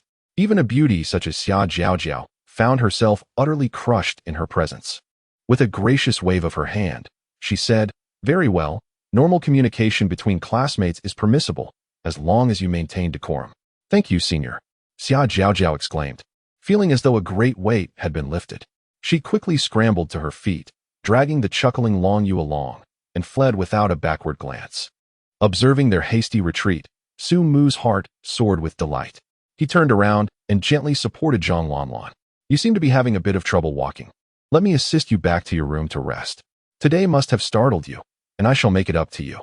Upon hearing the mention of her discomfort, Zhang Lanlan's cheeks flushed crimson, her steps indeed still somewhat unsteady. Embarrassed, she nestled her head into Su Mu's embrace and murmured, I still want to eat twice-cooked pork. Su Mu laughed heartily and planted a kiss on her forehead. No problem, leave it to me. Once back in the room, Su Mu gently placed Zhang Lanlan on the bed. He gazed upon her flushed face, which radiated a charming hue from both shyness and fatigue, and a profound sense of contentment surged within him. Rest for a moment. I will prepare the twice-cooked pork for you, ensuring it is so delectable you won't want to move. He playfully pinched her nose. Zhang Lanlan shyly buried her head under the covers, her muffled voice emerging. I also want to drink cola, ice cold. Absolutely, my queen, consider it done. Su Mu chuckled as he turned and strode into the kitchen. Chapter 25. My schoolbell girlfriend is quite flirtatious this time. He felt entirely different. The previous day, when cooking for Zhang Lanlan, he had experienced a tinge of nervousness, fearing that his culinary skills, bolstered by the system's technology and hard work, would be exposed. However, he has now acquired the culinary recipes that Zhang Lanlan's father dedicated his life to researching, achieving a level of mastery that is nothing short of complete. The sensation is akin to a martial arts expert suddenly opening the Ren and Du meridians, exuding an air of a true master. Standing in the kitchen, his entire demeanor transforms. The finest pork belly is meticulously boiled in pure water, then quickly immersed in ice water, causing the meat to tighten instantly. With a flick of his wrist, the sharp knife glimmers under the light, slicing the meat into evenly thick pieces that fall like snowflakes, neatly arranged on the plate. Debanjiang, sweet bean sauce, fermented black beans, and an array of seasonings are deftly employed, with proportions measured to perfection.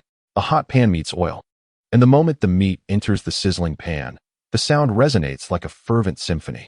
Su Mu wields the spatula with fluid grace, every movement executed with precision and purpose. Each stir-fry and toss is imbued with strength and aesthetic elegance. Flames leap beneath the pan, coaxing the fat from the meat, causing its edges to turn a delicate golden brown while releasing an irresistibly tantalizing aroma. Green and red garlic sprouts join the fray, swirling with the meat, enhancing the vibrant colors of the dish. Throughout the process, Su Mu's expression is one of intense focus and charm. He is not merely cooking, but rather crafting a work of art. Unbeknownst to him, Zhang Lanlan has leaned against the kitchen door, clad in Su Mu's oversized t-shirt that barely conceals her modesty. Her long, fair legs exposed to the air. She crosses her arms, gazing dreamily at Su Mu's profile, her eyes brimming with affection. It is said that a serious man is the most handsome. She had once doubted this, but now she is a believer. After embarking on their romantic journey, a woman's lens toward her boyfriend often surpasses even the most flattering beauty filters. She softly speaks, Su Mu, why do I feel that your cooking posture today is 100 times more handsome than yesterday? Without turning his head, Su Mu confidently replies, yesterday was your first visit to my home. I was a bit nervous and didn't perform well. Now, this is my true level. As soon as he finishes speaking, he flicks his wrist, sending the twice-cooked pork soaring in a perfect parabolic arc before it lands back in the pan, all without a single drop of oil splattering. A flawless display of culinary skill. Zhang Lanlan's eyes widen, her mouth agape in admiration. Wow. Su Mu chuckles as he plates the finished dish. The twice-cooked pork glistens with a bright sheen, the meat curling enticingly, and the garlic sprouts a vibrant green, making it impossible to resist. The rich aroma of the sauce mingles with the savory scent of the meat, boldly invading the senses and stirring one's appetite. It's ready. Zhang Lanlan can hardly contain her excitement. Like a mischievous little cat, she swiftly retrieves a pair of chopsticks from the holder. Seizing the moment while Su Mu turns around, she deftly snatches a piece of the freshly cooked pork, still steaming, and pops it into her mouth. Ouch! It's so hot! She gasped with delight, her little feet tapping restlessly, yet her mouth refused to pause.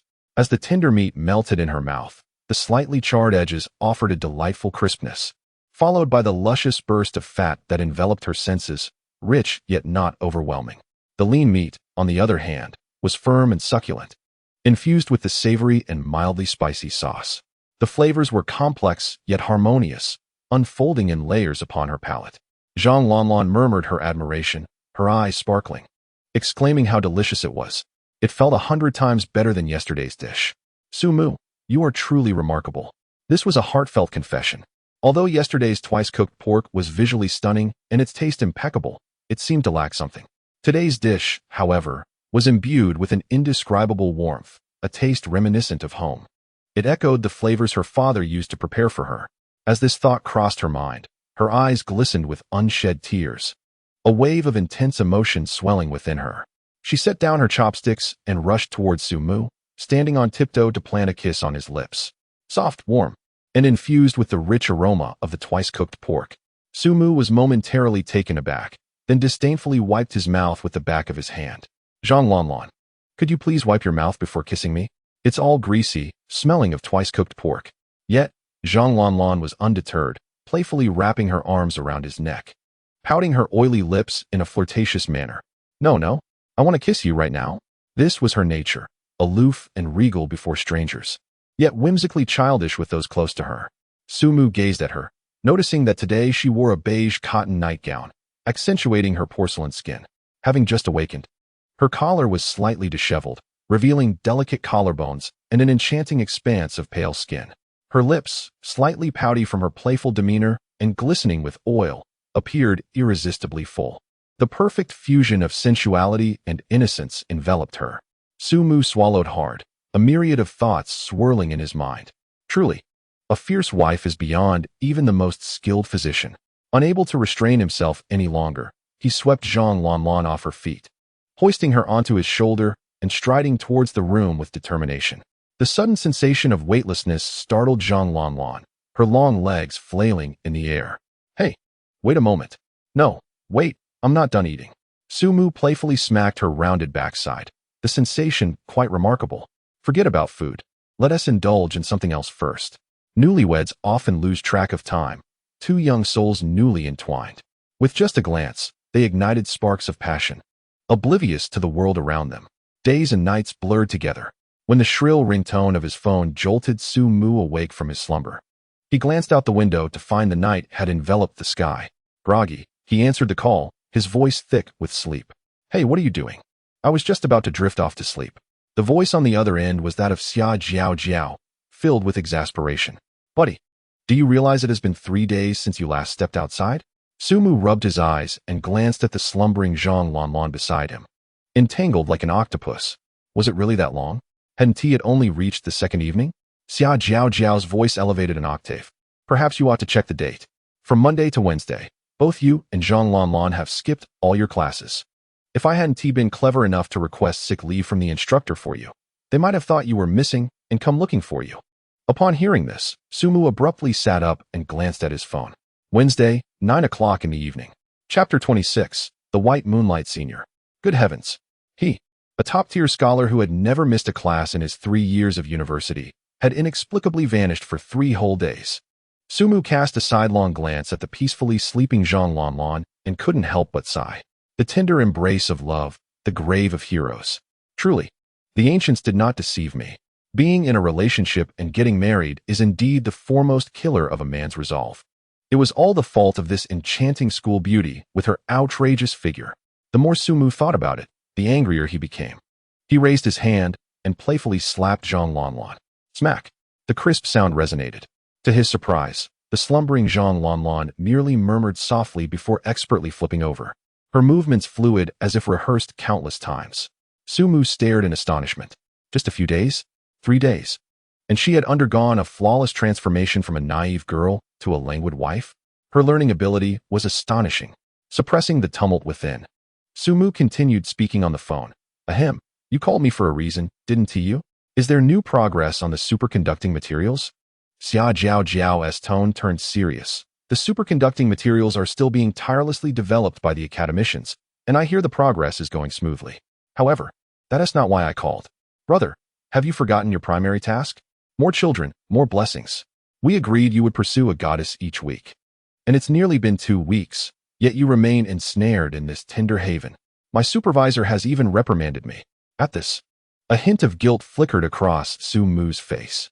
Indeed, not long ago, he had been fervently determined to devote himself to the nation's population efforts. Yet, after successfully engaging one, He had become so lax. I apologize, that is my oversight. Su Mu's tone grew earnest. I understand now. For the upcoming week, I will dedicate myself wholeheartedly to amend my shortcomings. Upon hearing his promise, Xia Jiao's tone softened. That is good to hear. Just in time. The next target has already appeared. First, you need to emerge from your cozy nest, and I will handle the rest. Su Mu's gaze sharpened. Understood. He hung up the phone and cast a glance at Zhang Lanlan, who lay beside him, blissfully unaware in her slumber, a sweet smile gracing her lips. Perhaps lost in a delightful dream. A flicker of reluctance surged within Su Mu's heart, but it was swiftly overshadowed by a more potent sense of duty. He cautiously extricated himself, donned his attire, leaving no trace of his presence, and silently opened the door, vanishing into the embrace of the night. The cool night breeze dispersed the last remnants of confusion in Su Mu's mind. The gates of Capital University stood solemn and imposing under the nocturnal sky. The gilded characters at the entrance, illuminated by the streetlights, exuding a weighty aura. Not far away, two black seven-seater vans rested quietly by the roadside. Their massive frames and opaque windows emanating an air of forbidding, starkly contrasting with the vibrant atmosphere of the youthful campus. Xiao Jiao, clad in a sharp black business suit, leaned against the front of the car with her arms crossed, her toes impatiently tapping the ground. Upon spotting Su Mu's figure, she instantly straightened, her face reflecting a look of relief that he had finally arrived. Su Mu approached briskly, lowering his voice to inquire, "Is the operation really this grand? Our target is that woman named Yang Yang, right? The one who dabbles in stocks?" He rapidly reviewed the information in his mind, having a vivid impression of the mature and alluring woman who was decisive in the stock market. To his surprise, Xia Jiao shook her head, a glimmer of mischief dancing in her eyes. This time, the target is not her, but rather her daughter, Yang Chuyi, the so-called Moonlight Senior. After a brief pause, she dropped a bombshell that nearly left Su Mu in shock. Of course, our organization, after rigorous discussion and assessment, believes we can pursue a dual-line strategy. After all, time waits for no one. Dual-line strategy? Su Mu's lips twitched involuntarily, feeling his worldview slightly shaken. You mean both mother and daughter? He struggled to articulate his thoughts. Is this even reasonable? The mother hasn't even made her intentions clear, and yet the daughter is already elevated to the status of a target? What is this? A wave of pressure washed over him, causing his scalp to prickle. Noticing Su Mu's bewildered expression, Xia Jiao couldn't help but chuckle, her earlier irritation dissipating significantly. Rest assured, there's no need for such immense pressure. One step at a time, after all. The primary target remains the daughter. Ms. Yang Yang is merely an alternative. A beautiful accident. She patted Su Mu's shoulder and handed him a tablet. I've laid everything out for you. Just follow the plan. Here's the information on the Moonlight Senior. She's taking a stroll not far ahead. It's a rare opportunity. Su Mu accepted the tablet, his gaze swiftly scanning the information displayed. Yang Chuyi, a senior physics prodigy, has consistently dominated various scholarship rankings. Even more captivating is her other identity, the universally acknowledged belle of Capital University, whose ethereal and refined demeanor has garnered her the adoration of countless admirers. Revered as a distant moonlight, admired from afar, yet untouchable. According to records, her parents divorced early, and she took her mother's surname. Look over there. Xia Jiao gestured toward a magnificent sycamore tree not far off. Su Mu followed her gaze. The moonlight poured like water through the lush foliage, casting dappled shadows. A girl clad in a white dress was leisurely strolling along the pebble path beneath the tree, gently holding a snow-white ragdoll cat. The evening breeze caressed her flowing hair and skirt, creating a scene so pristine it seemed untouched by the world. She did not turn back, and all Su Mu could see was her slender silhouette. Yet, merely this figure exuded a blend of coolness and tenderness that was enough to quicken his heartbeat. Her skin, illuminated by the moonlight, appeared astonishingly fair, delicate as if glowing. In this moment, the esteemed academic prodigy Su Mu felt an unashamed flutter in his heart. Zhang Lanlan was the kind of sultry enchantress capable of igniting every man's desire with just a smile or a glance. In contrast, Yang Chuyi represented a different kind of allure. She needed not to do anything. Merely standing there stirred within one the purest, untainted recollections of youthful infatuation. That innocent, unadulterated feeling of admiration. The white moonlight senior sister, terrifyingly enchanting. Xia Jiao remarked, Why not use your appraisal technique and see if she scores a 95? Sumu felt a dryness in his throat. With such beauty and grace, her score must undoubtedly exceed 95, he thought. Chapter 27, 97 points. The White Moonlight Senior Sister. The pinnacle of human beauty. Sumu instinctively recited in his mind, activating his ability. Quality Mother Appraisal Technique. Lines of pale blue virtual data instantaneously materialized beside Yang Chuyi's figure, visible only to Sumu. Name: Yang Chuyi. Score: 97. Traits: C. Height, weight: 176 centimeters. 50 kilograms. Recharge count: 0. Remarks: skin like the moon, icy and flawless. An unparalleled beauty, ethereal as a fairy. Deep within lies an undisclosed secret, awaiting a fated person to unveil. The quintessential model of a virtuous wife and mother, the most tender haven for future children, a prime candidate for an exceptional mother. Gasp! Upon seeing the striking score of 97, Sumu could not help but inhale sharply. It is known that in this scoring system, a score of 90 marks the threshold of goddess status. Beyond 90, each additional point becomes exponentially more challenging to attain. The highest score he had previously encountered was the alluring Zhang Lanlan, who had a score of 95. Yet, this Yang Chuyi had astonishingly reached an incredible 97. What is this concept? It is nothing short of a walking masterpiece, a testament to the creator's favoritism. Although, personally, Sumu finds himself more drawn to the fiery passion embodied by Zhang Lanlan. He cannot deny that, when it comes to sheer beauty and that distinctive aura, Yang Chuyi stands as the most extraordinary presence he has encountered in both this life and the next. When Xia Jiao noticed his prolonged silence, she curiously inquired, "What score?" 97. Sumu replied, his voice still tinged with lingering astonishment. "What? 97? Xia Jiao's voice instantly escalated, her delicate features etched with indignation. "How is that fair? That is a whole 4 points higher than me. On what grounds does she deserve that? In terms of appearance, am I truly inferior? I was once the top beauty at Beijing University." As her frustration mounted, Xia Jiao puffed out her chest, seemingly eager to assert her worth. Sumu cast her a sidelong glance and remarked softly, "You're a little bun." In an instant, Xia Jiao was taken aback, a lump forming in her throat, nearly choking on her words. What is a bun worth? Is the scoring system so superficial? Silenced by his retort, she shot him a fierce glare and pointed at the grandest van nearby, exclaiming, "Get in. Let us change your look. With your current disheveled state, as if you've just emerged from a cozy retreat, with weary eyes, tousled hair, and wrinkled clothes, you think you can approach a radiant 97? Dream on. Even cats wouldn't spare you a glance." Sumu glanced down at himself, recognizing the truth in her words. Nodding in agreement, he opened the door to the van. Upon the door's opening, Sumu was astounded. This was no ordinary vehicle. It was a mobile, top-tier personal styling studio, with leather sofas, a minibar, ambient lighting, and an entire wall dedicated to a wardrobe and vanity. It was a sight to behold. Two impeccably professional stylists, a man and a woman, had been waiting eagerly. Upon his entrance, they promptly bowed in unison. "Good day, Mr. Su. Leave it to you, Tony. Make him devastatingly handsome. I want a look that is clean and refreshing, yet subtly imbued with an air of melancholy, something that can instantly captivate the hearts of young women." Xia Jiao directed from outside the van. Sumu found himself pressed into the plush seat, embarking on a grueling transformation.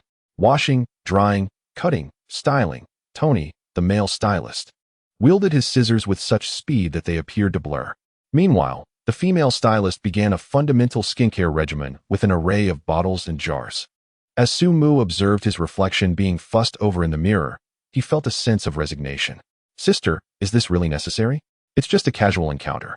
Xia Jiao had joined him in the van, comfortably nestled on the sofa, gently swirling a glass of red wine. "What do you know? Different types of goddesses require different strategies.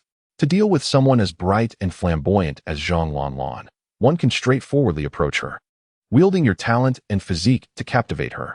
However, when it comes to the ethereal Yang Chuyi, one must adopt a more subtle and delicate approach. First impressions are paramount. You must present yourself as the epitome of perfection, leaving her no room for criticism. Moreover, your method of initiating conversation should not be overtly contrived, devoid of any semblance of grease or ulterior motives." Xia Jin, the strategist, has now taken charge, her gaze sharpening with intensity. I have observed her for several days. She is quite the homebody, but every evening at this hour, she takes her beloved cat, Snowball, for a stroll. This presents our sole opportunity. Your task is to orchestrate a flawless accident. Sumu couldn't help but think aloud. So, this white moonlight senior only appears when the moon is shining? Is there an air of peculiar rules and tales? Xia Jiao Jiao, unable to tolerate Su Mu's daydreaming any longer, placed her hands on her hips and raised her voice. Are you even listening to me? Su Mu, jolted back to reality by her shout, blinked in confusion and nodded earnestly. Of course. What were you saying just now? Xia Jiao Jiao raised her hand and pressed it against her forehead, feeling her blood pressure rising. She should never have expected anything from this man's thought process. At that moment, Teacher Tony put away his scissors, which were moving so swiftly they seemed to blur, and snapped his fingers crisply. All right, Mr. Su. Only then did Sumu redirect his attention to the mirror. Upon a single glance, he was left in astonishment. Was the person in the mirror truly him? His hair had merely been slightly trimmed, yet his entire demeanor was transformed. The previously disheveled locks, a result of fatigue, now appeared voluminous and stylish, with a few strands artfully falling over his forehead, softening his sharpness and adding an air of languid charm. His features remained the same, yet after a simple grooming, his skin radiated a clean translucence, and the weariness in his eyes vanished, replaced by depth and clarity. He was undeniably handsome, a kind of effortless charm that felt refreshing. Sumu found himself gazing a little longer, only to suddenly notice a small, inconspicuous patch of yellow hidden among the dark strands. He reached up to part his hair, revealing the yellow tuft entirely. A flurry of questions erupted on Sumu's face as he turned to Teacher Tony. What does this mean? What is the purpose of the blonde hair? Unfazed, Teacher Tony subtly pointed towards Xia Jiao Jiao on the sofa. Miss Xia had died. Sumu's gaze immediately shifted to the culprit. Xia Jiao Jiao chuckled, stating, according to the latest research in the behavioral sciences of gender relations, 90% of well-behaved girls are naturally attracted to wild-haired blondes. It's a matter of genetic incompatibility, you understand? Your white moonlight senior sister appears to be the epitome of a perfect girl, doesn't she? Sumu was utterly speechless. Is this truly a golden strategist? It seems more like a case of a hidden dragon and phoenix, doesn't it? What a muddled array of theories. Chapter 28. You managed to acquire such a thing. Before he could finish his critique, another female stylist approached, reverently presenting a complete outfit before him. Sumu glanced down, his head filled with even more questions. It was a set of exquisite silk pajamas and a pair of cotton slippers that exuded comfort. The corners of Sumu's mouth twitched as he turned to Xia Jiao Jiao. Is this also your masterpiece? Xia Jiao Jiao innocently shrugged her shoulders. I truly did not orchestrate this. The stylist smiled and explained, Mr. Su, it is the late hour. If one dresses too formally or ostentatiously, it may come across as aggressive, easily arousing the target's wariness and aversion. Pajamas, being loungewear, will minimize your aggressiveness, portraying an approachable and amiable persona. Psychologically, it can instantly narrow the distance between strangers, facilitating subsequent attempts at conversation. Such reasoning was indeed compelling, leaving Su Mu at a loss for words. He donned the pajamas and stood before the mirror once more. One had to admit, true professionals excel in their craft. The pajamas, seemingly casual, were impeccably tailored, accentuating his slender figure and gentle demeanor, coupled with his strikingly handsome visage and the meticulously styled lazy hair. He appeared as a young nobleman who had just concluded a hectic day and was about to take a leisurely stroll, exuding warmth, charm, and a hint of poignant melancholy. Ah, not bad at all. Sumu nodded in satisfaction as he hopped out of the car. He thought this was the end, but little did he know. Xia Jiao Jiao mysteriously beckoned him, pointing to a larger van nearby. Come, the final equipment isn't ready yet. Sumu was taken aback. There's more equipment? Such a grand setup? A light bulb flickered in his mind as he tentatively asked, You haven't prepared a kitten for me, have you? To enact a cute pet romance? Xia Jiao Jiao grinned broadly, revealing a set of pearly whites, her smile tinged with both pride and a hint of madness. Your guess isn't entirely off. Yang Chu usually comes off as aloof and unapproachable, but she has a particular weakness for small animals. So, I've prepared a heavyweight conversation starter for you. As she spoke, she abruptly flung open the door of the second van. The moment the door swung open, a wave of untamed energy rushed forth. Su Mu's eyes widened in disbelief, his body frozen in place, his mind blank. What did he just see? Goodness, He couldn't help but exclaim. You managed to acquire such a thing. Xia Jiao Jiao proudly raised her chin. Just say it, whether this military advisor is reliable or not. Inside the vehicle, it was indeed a cat. However, it was a cat magnified several hundred times. A pure white creature, adorned with black stripes, resembling a white tiger. At that moment, this colossal beast lay languidly on the carpeted floor of the car, its enormous head resting on its forepaws, with a pair of blue eyes half open and half closed, exuding an endearing foolishness. Upon seeing the car door open, it even yawned in a remarkably human-like manner, revealing a pink tongue and sharp fangs. Xia Jiao Jiao introduced with pride, allow me to formally present our internet celebrity pet, Mr. Gong Million. Raised by humans since childhood, he was procured with great effort from that influencer. With a gentle disposition and no aggression whatsoever, he can be deemed a one-in-a-million perfect pet. Sumu S. Adams apple bobbed slightly as he gazed at the white tiger's paw, larger than his own head, struggling to voice his thoughts. No aggression indeed. But are you certain this creature can be taken out? Once this thing hits the streets, the entire block would surely clear out. Xia Jiao Jiao waved her hand dismissively. Rest assured, it is completely harmless. It is quite timid, incapable of even catching a mouse. As she spoke, she boldly stepped into the car and affectionately patted the giant tiger's head. Dubbed Gong Million, the white tiger comfortably squinted its eyes and nuzzled Xia Jiao Jiao's palm with its fluffy head, producing a satisfying purr that resembled a small tractor. Sumu felt his eyelids twitch in disbelief. Truly, is it really harmless? He still found it hard to believe. Xia Jiao Jiao beckoned him over. Come. You try it too. The texture is absolutely delightful. Sumu hesitated for a moment, but, stealing his courage, cautiously extended his hand to gently stroke the white tiger's back. The sensation was indescribably smooth and dense, warm and fluffy, as if its fur had just been washed and treated with fabric softener, feeling akin to the finest silk satin. Hey, you know what? The texture is indeed quite pleasant. Sumu's confidence grew, and he petted a couple more times. Gong Million seemed to relish the attention, turning its massive head and extending its long tongue to lick Sumu's palm. Hiss! Sumu abruptly withdrew his hand. The sensation was akin to being brushed vigorously with a damp, heated wire brush. Xia Jiao Jiao laughed heartily at his reaction. Of course, to ensure you successfully capture the heart of this white moonlight senior sister, the nation has invested considerable effort, granting you countless privileges. This is a special arrangement. Therefore, you must double your efforts. Sumu gazed at the extraordinary pet before him, a creature that could only be described as a marvel of nature, then glanced at the eager expression on Xia Jiao Jiao's face. Suddenly, he felt a heavy weight of expectation, a hope bestowed upon him by the nation. This was no longer merely a personal affair. It had escalated to a matter of national significance. Drawing in a deep breath, his eyes shimmered with unwavering determination. Rest assured, I shall take care of this. He accepted the remarkably sturdy leash that Xia Jiao Jiao offered, fastening the other end to the collar of Gong Baiwan. The majestic creature lazily rose, its imposing stature towering over Sumu, almost as tall as half his own height. With the regal white tiger in tow, Sumu felt an invigorating surge of strength coursing through him. Forget the subtlety of gentle persuasion. With Gong Baiwan by my side, I shall vanquish all malevolent beings. Observing the solemn and heroic demeanor on Sumu's face, Xia Jiao Jiao's eyes twitched, prompting her to quickly rein him in. Hey, what kind of expression is that? I asked you to socialize, not to pick a fight. Tone down that fierce look. Be gentle, be casual. Once we arrive, you can take the reins. I will provide support as needed. Instantly regaining his composure, Sumu looked at Xia Jiao Jiao, whose disappointment was palpable, and the fleeting doubt in his heart dissipated. With such a formidable ally by his side, and Xia Jiao Jiao directing from afar, he felt reassured. He nodded decisively, leading the majestic white tiger, Gong Baiwan, toward the campus corner where the ethereal Bai Yue Guang, the senior, was soon to appear.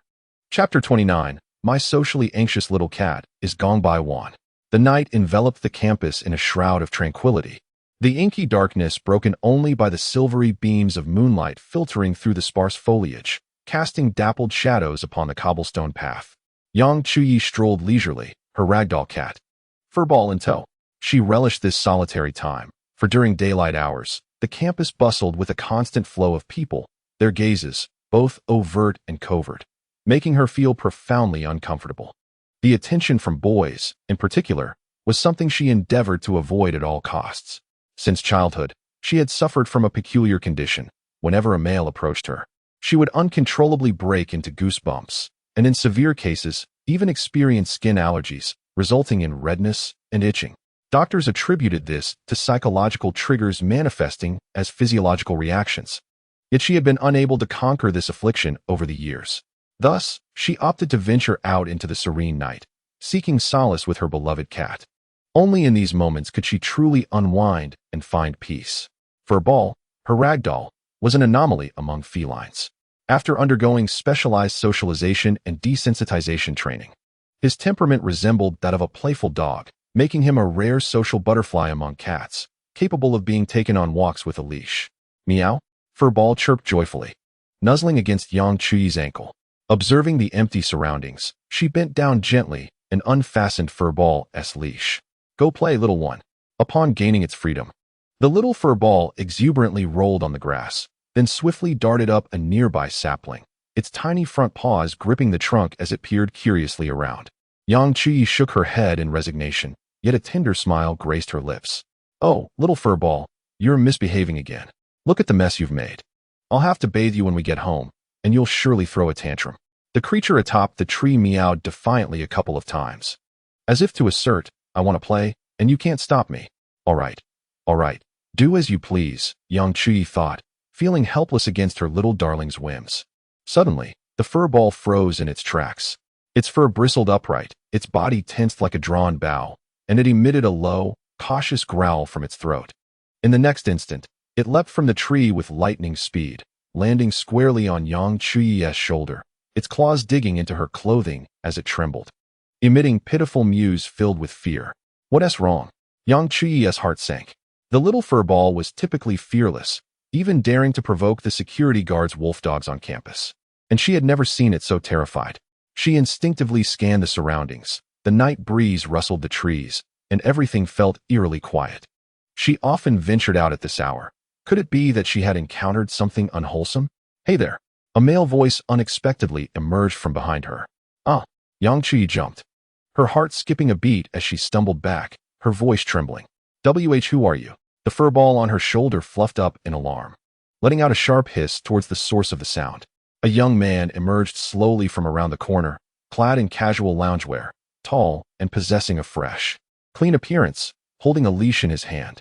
Upon realizing it was a man, Yang Chuyi immediately shifted into a defensive stance, her gaze turning icy. What are you doing? Do you not realize that startling someone in the middle of the night is frightening? So cold, Sumu thought, feeling a chill surge from his feet to the top of his head.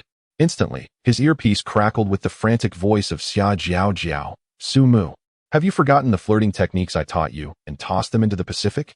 How many times have I said it? Approach from a 45-degree angle in front of your target.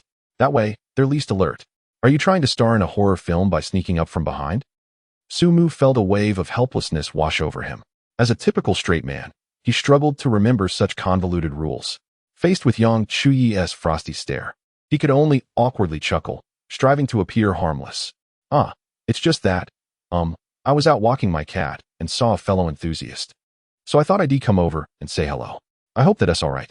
Yang Chuyi, while soothing the trembling ball of fur on her shoulder, cast a cold, scrutinizing gaze at him. It's inconvenient. Please step aside. Her demeanor held not an ounce of politeness.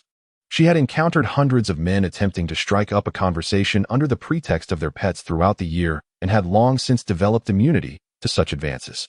Sumu felt as though the atmosphere was suffocatingly stifling. Goodness, this girl exudes an icy aloofness. If he were to marry her, would it not equate to sleeping beside a massive block of ice each night? Nevertheless, burdened with his mission and the country's aspirations, he could not falter. Gritting his teeth, Sumu adopted a new strategy. You see, my little kitten has a touch of social anxiety. Every time I take her out, she becomes particularly tense and exhibits signs of stress.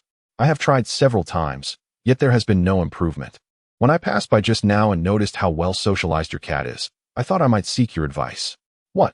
Upon hearing this, Yang Chuyi's expression grew even colder. Do you not understand that cats prefer to stay at home? If they remain in a state of stress, they could fall ill or even perish. If you are incapable of caring for a cat, then do not have one. As a seasoned cat enthusiast, Yang Chuyi could not tolerate irresponsible pet owners. In her eyes, Sumu's actions were tantamount to animal cruelty. Sumu quickly defended himself. But you also take your cat out, don't you? She seems to enjoy it. My cat is different. She has a naturally bold disposition. Yang Chuyi retorted without hesitation. Just then, from the shadows near the wall, Gong Baixian, who had been lurking, seemed to grow impatient, letting out a small yawn followed by a deep, resonant growl. A woo. The sound was not loud, yet it carried an unusual depth and resonance. Yang Chuyi's ears perked up, and a peculiar expression crossed her face. Was that a cat's cry? It sounded more like a beast from the zoo. But she quickly reassessed, interpreting it as a manifestation of Sumu's socially anxious cat's heightened stress. Her heart ached for the feline, and she instantly cast aside her dissatisfaction with Sumu, saying with concern, "Listen, your cat is in a severely stressed state. Its cry has changed. Don't wait until something happens. Quickly, bring it over here. Let me see if I can soothe it." Despite her intense aversion to the man before her, she could not bear to witness any cat suffering in her presence. An opportunity had arisen. Upon hearing her words, Sumu nearly gave Gong Baixian a thumbs up in his mind. What a fortuitous assist. As long as there was some interaction, it marked a promising beginning. Gong Baixian, you are truly remarkable. Chapter 30. The aloof schoolbell shocked. My cat is a bit large. Sumu cleared his throat, feigning an effort to tug on the leash in his hand. To his dismay, it did not budge an inch. His lips twitched. This great beast must weigh at least 200 pounds. He could only exert more force, tugging while shouting towards the corner. Gong Million, could you perhaps eat a little less? Come out quickly. Must you be so socially anxious? Meet some new friends. Witnessing Sumu's rough handling of the leash, Yang Chuyi's fondness for him plummeted into negative territory. He was clearly just a capricious man who bought a cat on a whim to feign responsibility. Once bored, he might abandon it. Such a person was truly a disgrace to the pet community. Yang Chuyi's gaze was icy enough to freeze shards of ice. Don't move. You'll hurt it, she coldly remarked. Let me handle this. With that, unable to bear the sight any longer, she stepped forward, striding directly towards Sumu in the corner. She was determined to rescue the poor little kitten herself. As Sumu watched her approach with fierce determination, an inexplicable sense of trepidation washed over him. Hold on. Take it easy, girl. Just when Yang Chuyi was only 2 or 3 meters away from the corner, a low, rumbling growl echoed through the air. A massive shadow slowly emerged from the darkness. It was not the silhouette of a cat. It was a colossal creature. The first thing that caught Yang Chuyi's eye was a paw thicker than her calf. Beneath the snowy fur lay visibly strong muscles, and the enormous pads pressed silently against the ground, exuding an overwhelming sense of pressure. Then came the massive head, wider than her entire upper body, adorned with a distinct black stripe in the shape of a king's emblem that appeared both regal and mysterious in the moonlight. A pair of amber eyes radiated a soft glow in the darkness, calmly observing her. As the entire form of this creature stepped into the light, Yang Chuyi's world seemed to freeze. With its pristine white fur, striking black markings, and fluid yet powerful physique, along with a tail as strong as a steel whip, this was no mere cat. This was clearly an adult, living, breathing white tiger. A creature that belonged in the realms of Animal Planet or the finest wildlife sanctuaries. Meow. A piercing scream erupted from Yang Chuyi's shoulder. The little furball's fur stood on end as it gazed at this colossal counterpart, which dwarfed it by 100-fold, leaving it utterly paralyzed with fear. Its limbs weakening to the point of nearly fainting from Yang Chuyi's shoulder. Yang Chuyi felt her mind go blank, all thoughts grinding to a halt. She stood frozen in place, her body as rigid as stone. The individual she had deemed a cat-abusing scoundrel was, in fact, holding a genuine white tiger? A cat? You dare to call this creature a cat? Observing Yang Chuyi's petrified expression, Sumu cleared his throat and tentatively spoke. It's just a bit timid. Afraid of strangers. Gong Million seemed to understand his words, retreating behind Sumu in a display of timidity. A throaty rumble reminiscent of a tractor escaped once more. This scene shattered Yang Chuyi's worldview entirely. She opened her mouth, yet no words emerged. The world around her suddenly felt surreal. Sumu observed the petrified expression on Yang Chuyi's face, as if the very air had grown frigid. Clearing his throat, he tentatively took a step forward. That senior? He offered a smile he believed to be amiable. Look at this commotion. How about I treat you to a cup of milk tea to ease your shock? However, The only response was a profound silence. Yang Qi's pupils reflected the imposing figure of Gong Baiwan, and her mind seemed to have completely short-circuited. Was this fellow reckless? Or did he believe the law was too lenient? Just as Sumu contemplated whether to utter another word, Yang Qi moved. Her gestures were mechanical and rigid. Quietly and cautiously, she cradled the trembling fur ball that had been scared into a puddle on her shoulder, holding it tightly in her embrace. Throughout the entire process, her gaze never wavered from Gong Baiwan, brimming with utmost vigilance and fear. Her exquisite, cool visage revealed no superfluous emotion, only the pallor of someone whose beliefs had been utterly upended. Then, she abruptly turned her head, her long legs propelling her forward in a sprint.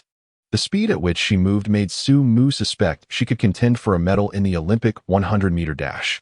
A fragrant breeze swept past him as she dashed several meters away. "Hey, senior, your milk tea." Sumu's words trailed off as he watched Yang Qiyi reach the base of the dormitory, bypassing the elevator buttons entirely, and plunged headlong into the stairwell. The fervor in her stride indicated she intended to run all the way back to her room. Scratching his head, Sumu gazed at the empty doorway before lowering his eyes to the timid figure of Gong Baiwan, who dared to peek out from behind him, feigning a fearful demeanor. He let out a long sigh. Alas, what a failure! This marked his second attempt at initiating conversation. His first had been with Zhang Lanlan. Although the journey had been somewhat convoluted, it had ultimately succeeded. This time, however, he had inadvertently frightened her into a hasty retreat up the stairs. Truly, pursuing such a remarkable and high-achieving goddess was no easy feat. How much more preferable was his Lanlan, obedient, gentle, and compliant. With a tug on the leash, Gong Baiwan obediently followed him as they both trudged back to the two nanny vans parked in the shadows. The doors slid open soundlessly. Xia Jiaojiao leaned against the door, arms crossed, a mysterious smile gracing her face, as if everything was under her control. "Well done, Sumu." Sumu stood there, bewildered. "Well done? What was so well done?" He pointed toward the dormitory building with an incredulous expression. "Did you not see? The moonlit scholar, upon catching sight of me, fled as if confronted by a specter, her heart nearly escaping in fright. Is your method of initiating conversation through pets not a tad excessive?" Xia Jiao extended a slender finger, gently shaking it. "Not at all, not at all." Assuming the role of a romantic strategist, she elaborated. "According to the psychology of male-female relationships, what is the most crucial element for successfully courting a woman during your first encounter?" Sumu pondered briefly. "Leaving a good impression?" "Incorrect." Xia Jiao snapped her fingers. "It is about leaving an exceedingly profound impression. Whether it be anger, grievance, astonishment, or fear, if the emotion is sufficiently intense, she will indelibly remember you. Just imagine, will she ever forget encountering a strikingly handsome man with a white tiger on a leash beneath the dormitory tonight?" Sumu's lips twitched, yet the impression I left was negative. She likely perceives me as some sort of lunatic now. That cannot be deemed purely negative. Xia Jiao articulated with conviction. This is known as shock, a collision of worldviews. Moreover, what does it matter if the impression is negative? Consider this. If your first impression scores a perfect 10, presenting an image of flawlessness, what comes next? You leave no room for improvement. Any slight imperfection thereafter will be seen as a detriment in her eyes. However, if your initial impression merely passes muster or even falls short, the dynamics shift significantly. In your subsequent interactions, as long as you engage in mildly decent behavior, it will be perceived as a considerable enhancement. This contrast is the ultimate key to understanding women. As Sumu listened, his eyes sparkled with realization. This was precisely the classic tactic employed by delinquents to woo virtuous girls. A brash individual, adorned with tattoos, standing there would invariably earn a negative score in the virtuous girl's initial assessment.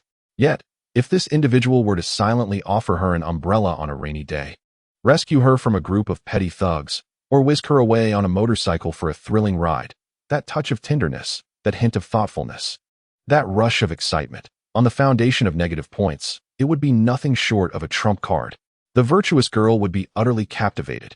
Sumu gazed at Xia Jiao, his eyes brimming with admiration. "Xia Jiao, I shall bestow upon you the title of Master of Romance." Chapter 31. Gong Million. Care for a fight? Count me in. Xia Jiao puffed out her chest proudly, her chin nearly reaching the heavens. "Indeed. When it comes to romance, I am a true professional." Sumu nodded, then shifted the conversation, a mischievous grin gracing his face. I have a minor query. Given your expertise, why have you never been in a relationship, remaining a pure-hearted young girl to this day? Upon hearing this, the pride on Xia Jiao's face instantly froze. In the next moment, she erupted in indignation. Sumu, you scoundrel! I told you not to pry into my personal information. Xia Jiao, filled with a mix of anger and embarrassment, lunged towards Sumu with wild gestures. Sumu laughed heartily, skillfully evading her, and in an instant, they were embroiled in playful chaos. I have not. It's your own behavior that is too overt, she retorted. And you dare say? Just wait. I shall tear your lips apart today. Observing this lively exchange from a corner was Gongbai Wan, who had been quietly seated. The amber gaze of the tiger was filled with curiosity as it tilted its enormous head, clearly intrigued by the merriment. It too wished to partake. With a rumbling purr of excitement emanating from its throat, the massive creature shifted restlessly. Standing beside another vehicle, Long Yu swiftly seized the leash upon noticing the unfolding antics. All right, are you two not a bit too childish? How old are you both? Yet you behave like children. Long Yu's voice was cool, laced with a hint of exasperation. Xia Jiao, in the midst of her playful pursuit of Sumu, abruptly halted and glared at Long Yu. She appraised Long Yu's slender figure, which was ensconced in a fitted combat suit, a smirk of provocation playing at her lips. You, lack the qualification to speak. The air fell silent in an instant. The veins on Long Yu's temple throbbed violently. How intolerable. This is a blatant personal attack. Taking a deep breath, Long Yu released the leash. Emotionless as she patted Gongbai Wan's back. Gongbai Wan, go on, deal with them. With a spirited low growl. Gongbai Wan surged forward like a flash of white lightning, diving into the fray. The scene spiraled into delightful chaos. Oh no, Long Yu, you cannot handle this. Gongbai Wan, don't lick my face. It tickles. Help. The tiger is attacking. Thus, the trio and their tiger frolicked in a secluded corner of the tranquil campus, enveloped in playful revelry. After a bout of frivolity, Sumu returned to the dormitory, fatigued and accompanied by the white tiger, having spent less than an hour outside. According to their plan, Gongbai Wan was to remain at Sumu's side at all times, fostering a bond of affection and understanding between them. Upon arriving at dormitory 809, which had been transformed into a veritable paradise for the white tiger, Sumu removed his outerwear. He caught sight of 3 distinct scratches on his back in the mirror, a mix of resignation washing over him. The scratches were fine, barely breaking the skin, with a trickle of blood seeping forth. He could not discern whether these marks were the result of Xia Jiao's manic nails or a mere accident caused by Gongbai Wan's claws. Regardless, if Zhang Lanlan were to see them, it would be quite difficult to explain. Sumu resided in a lavish single room on the top floor, room 808. He had arranged for Gongbai Wan to stay in the adjacent room, 809. The entire top floor was under his control, alleviating any concerns about disturbing others. As for Gongbai Wan's safety, Sumu harbored no worries whatsoever. In a one-on-one confrontation, he undoubtedly could not contend with such a colossal creature. However, 100 elite humans against 100 tigers would undoubtedly spell defeat for the latter. Moreover, the alert level around him was heightened to its maximum. Whenever he wished, he could summon from every corner a multitude of female bodyguards, each as formidable as Long Yu, capable of taking on 10 opponents single-handedly. For a mere handful of cat food and water, Sumu closed the door to room 809. Yet his mind involuntarily conjured the image of Yang Chuyi's frightfully pale face. He stroked his chin, pondering whether Xia Jiao's theory truly held merit. This initial impression was indeed deeply etched in his memory, but it seemed to be a reckless dash down the path to disaster. Never mind. He decided to dismiss such thoughts. The ship would right itself when it reached the bridge. Meanwhile, in another dormitory building, Yang Chuyi buried her head in her blanket. She had sprinted from the 1st floor to the 6th, feeling as though her lungs might burst. Upon returning to her dormitory, she locked 3 doors, skipped her shower, and collapsed onto her bed. Even now, her heart raced uncontrollably. It felt surreal. She had truly encountered a ghost that evening. The seemingly unremarkable boy had, astonishingly, been leading a real white tiger through the university campus. Yang Chuyi closed her eyes, attempting to drift into sleep. Surely, she was merely dreaming. A good night's rest would suffice. Sumu quietly returned to his room, 808. Throughout the entire process, he deliberately slowed his breathing. Inserting the key into the lock, He made no sound at all. He gently turned the doorknob. With a barely perceptible click, the door opened, sneaking out in the dead of night with Zhang Lanlan. If caught, he would find it impossible to clear his name, no matter what he did. He hoped the young lady had not yet awakened. His heart raced uncontrollably, and he could not fathom why he felt a rush of exhilaration akin to an affair. After all, he had done nothing outrageous, merely taken a tiger for a stroll next door. Yet, this sense of panic was both overwhelming and strangely pleasurable. Sumu felt as though he were unwell, and quite seriously so. He tiptoed into the room, gently closing the door behind him. All was well. The living room was shrouded in darkness, the television screen dim. It appeared he had passed through unnoticed. With a sigh of relief, he lightened his footsteps and made his way toward his bedroom. Just as his hand was about to grasp the doorknob, an ethereal female voice unexpectedly echoed in his ear. "Where have you been, Sumu?" Startled, Sumu's hair stood on end, his heart skipped a beat, and he nearly gasped aloud. Goodness, was there a ghost? Without a moment's thought, he instinctively began to fumble against the wall. Snap! The crystal chandelier in the living room suddenly illuminated, the blinding light causing Sumu to instinctively squint. Once he adjusted to the brightness and focused his gaze, he found himself frozen in place. Zhang Lanlan sat quietly on the sofa, her legs crossed, cradling a cushion in her arms, her clear, large eyes fixed on him without blinking. That gaze was so eerily calm that it sent a chill down his spine. A cold sweat instantly beaded on Sumu's back as he forced a smile that was more grotesque than a grimace. "Dear classmate Lanlan, why are you still awake at this late hour?" Zhang Lanlan did not respond to his inquiry. She merely tilted her head, a cold smirk playing at the corners of her mouth. "Out at this hour, sneaking around. Are you secretly meeting that Xia Jiao Jiao behind my back?" Chapter 32. Zhang Lanlan's peculiar quirks. Sumu's mind buzzed with disbelief. How could this woman's intuition be so astoundingly accurate? It was simply absurd. Cold sweat trickled down his forehead.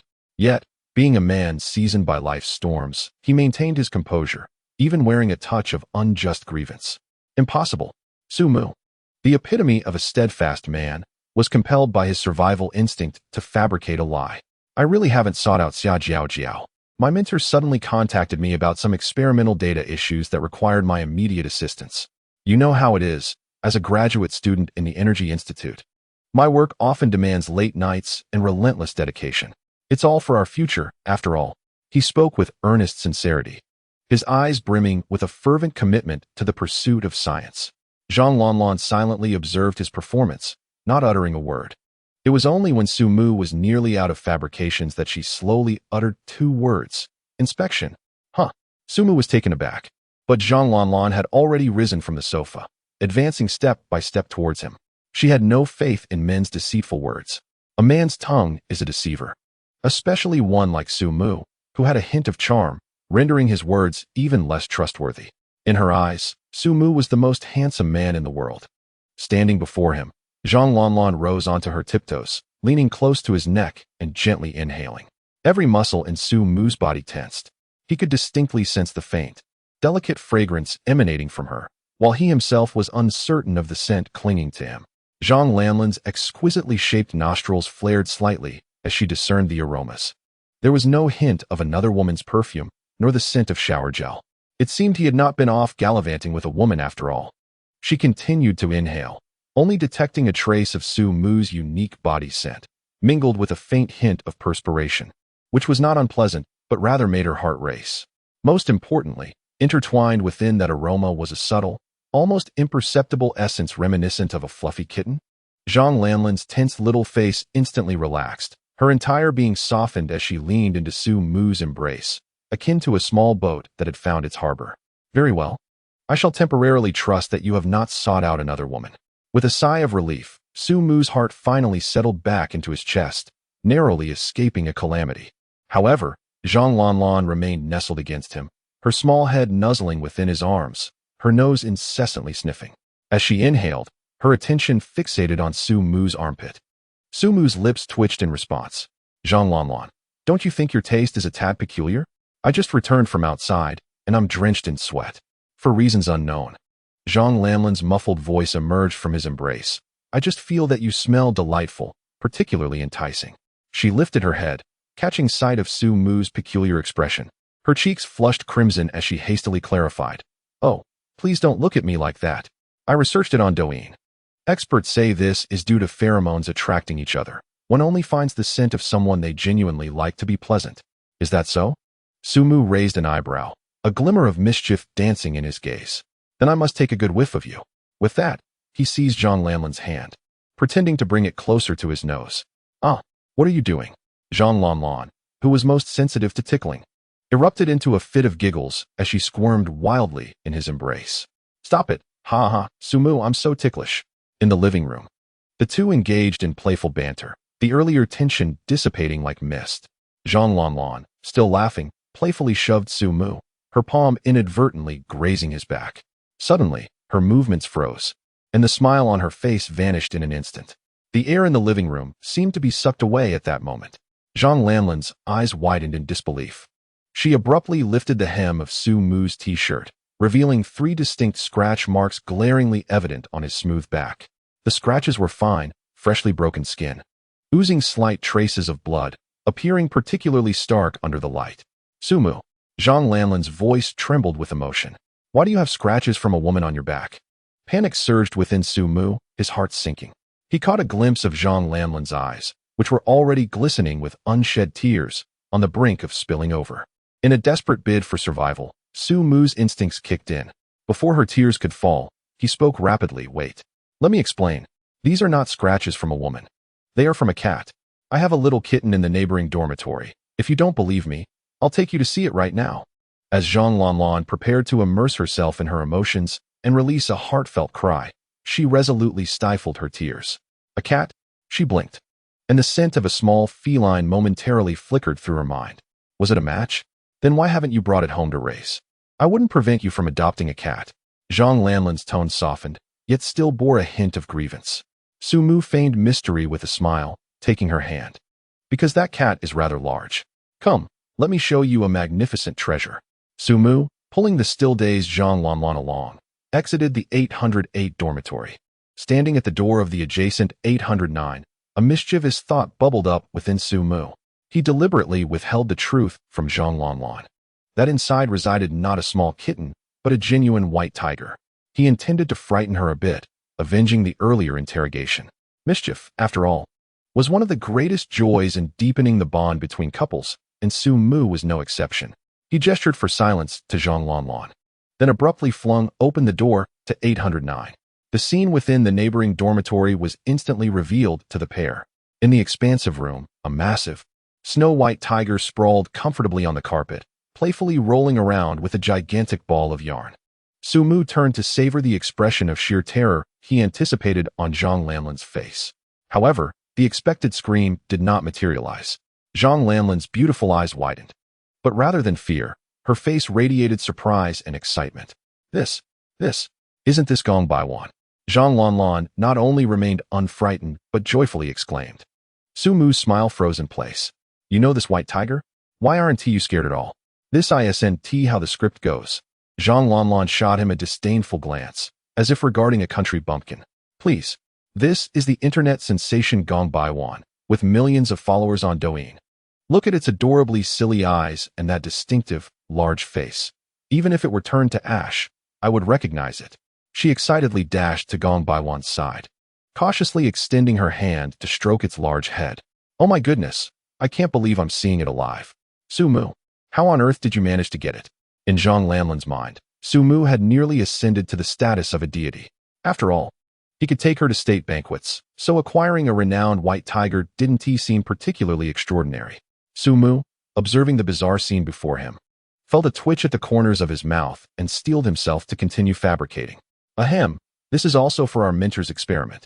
We are currently researching an important topic entitled, well, it's called the psychological stress responses and behavioral patterns of large feline predators in human socialized environments.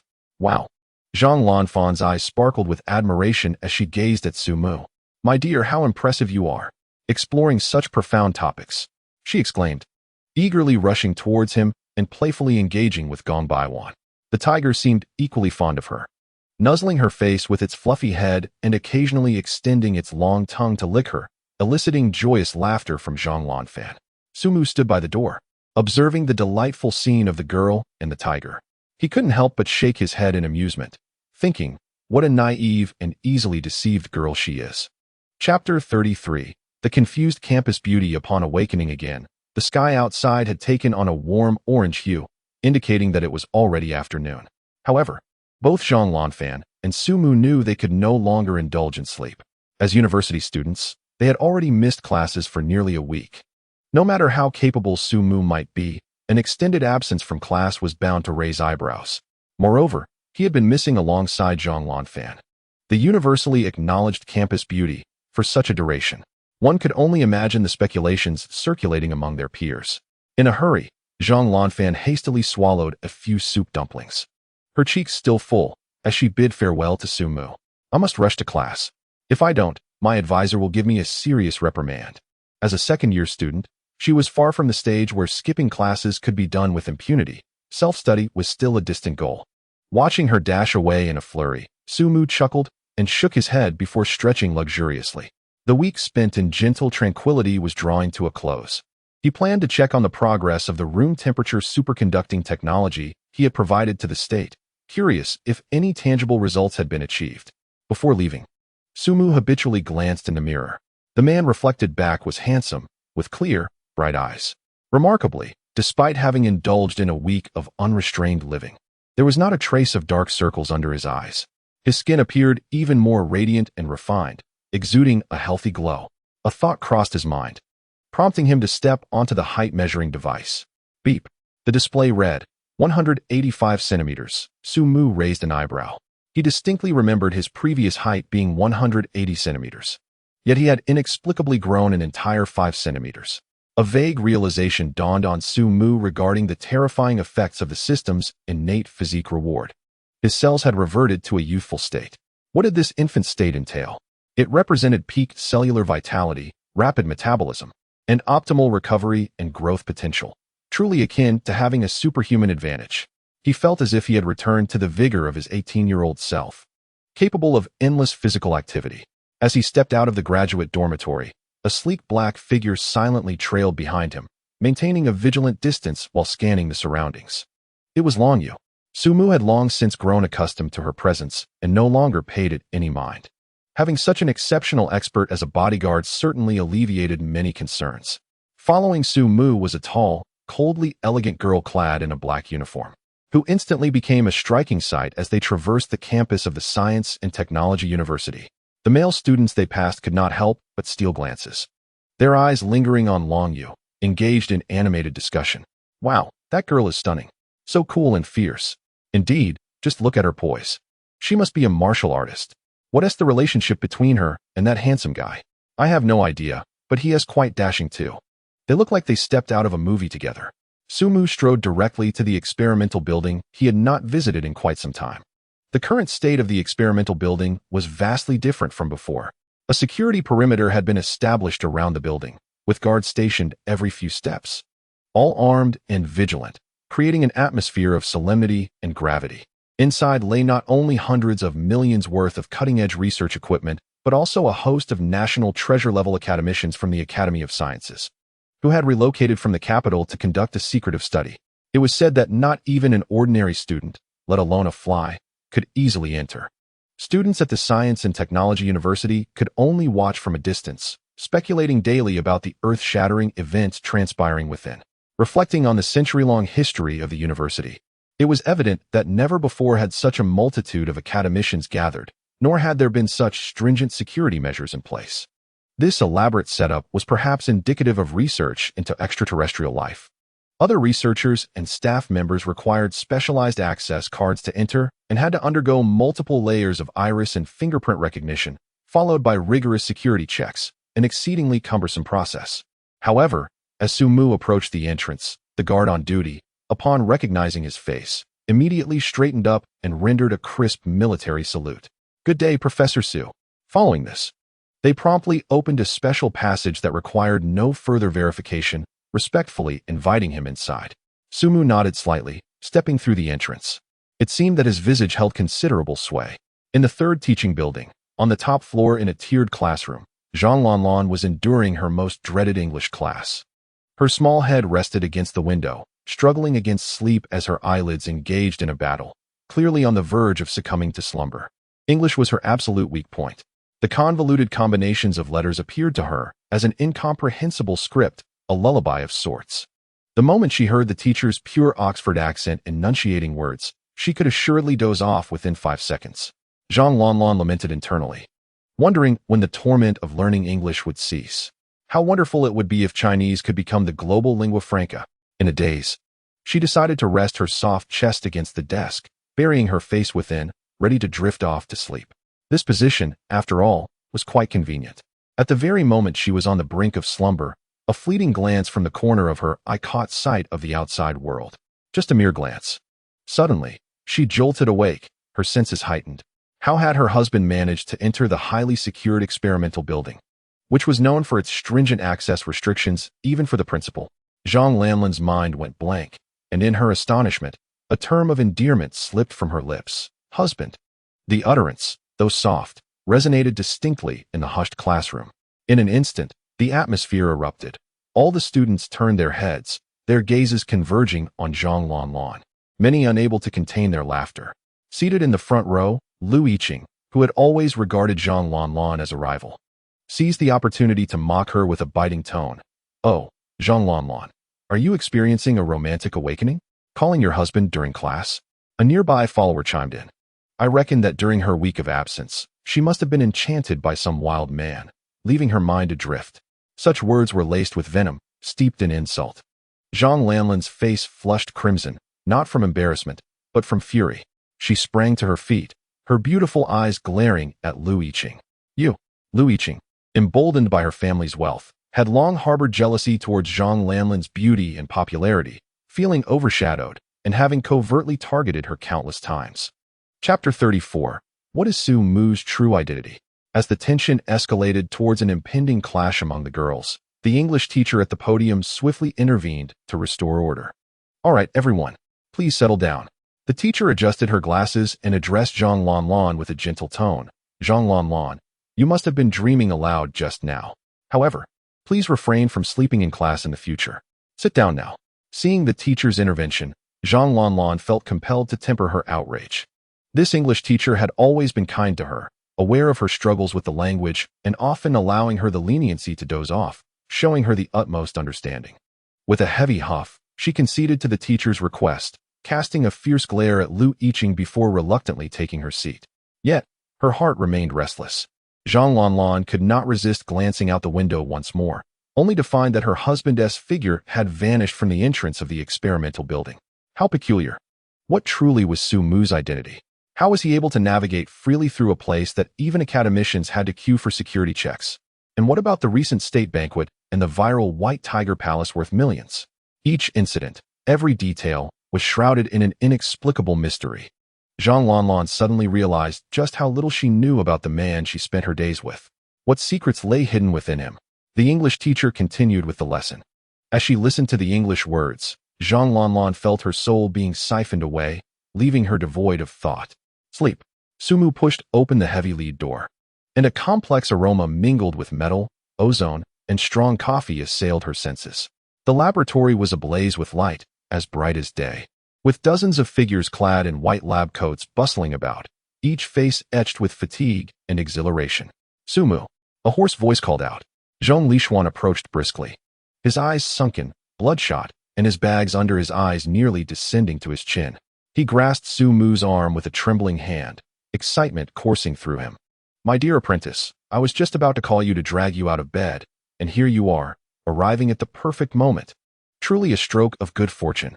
Due to his position as Su Mu's mentor, Zhong Lishuan had been exceptionally promoted to one of the heads of the country's highest classified project, and at this moment, the weight of pressure he bore was heavier than the sky itself. Su Mu steadied him, preventing the overly excited old professor from collapsing. "Teacher, by the looks of you, have you pulled a few all-nighters? How is the replication progress?" Results. We have significant results." Zhong Lishuan, like a treasure bearer, carefully extracted a smartphone and a battery as thin as a blade from an anti-static box. His voice brimmed with uncontainable joy. "We've produced a small amount of room-temperature superconducting material and integrated it with the solid-state battery technology you provided earlier. Guess what? after tens of thousands of charge-discharge cycles. How long do you think this phone can last on standby? Zhong Lishuan extended 5 fingers, then added another. Su Mu, playing along, inquired, how long can it stand by? Half a year. A full 6 months. Zhong Lishuan's voice trembled as he patted Su Mu's shoulder, tears streaming down his face. This is nothing short of a revolution in the energy sector. I never imagined I would be able to personally partake in such a monumental project in my lifetime. The other researchers in the laboratory paused their work, their faces glowing with pride, eagerly awaiting Su Mu's commendation. This was the culmination of sleepless nights and relentless effort from dozens of top experts and scholars over 7 days and nights. However, only half a year? Su Mu's brow furrowed instantly. He took the phone into his hands, waited, then picked up the battery, his expression revealing not delight, but a palpable disappointment. This performance is insufficient.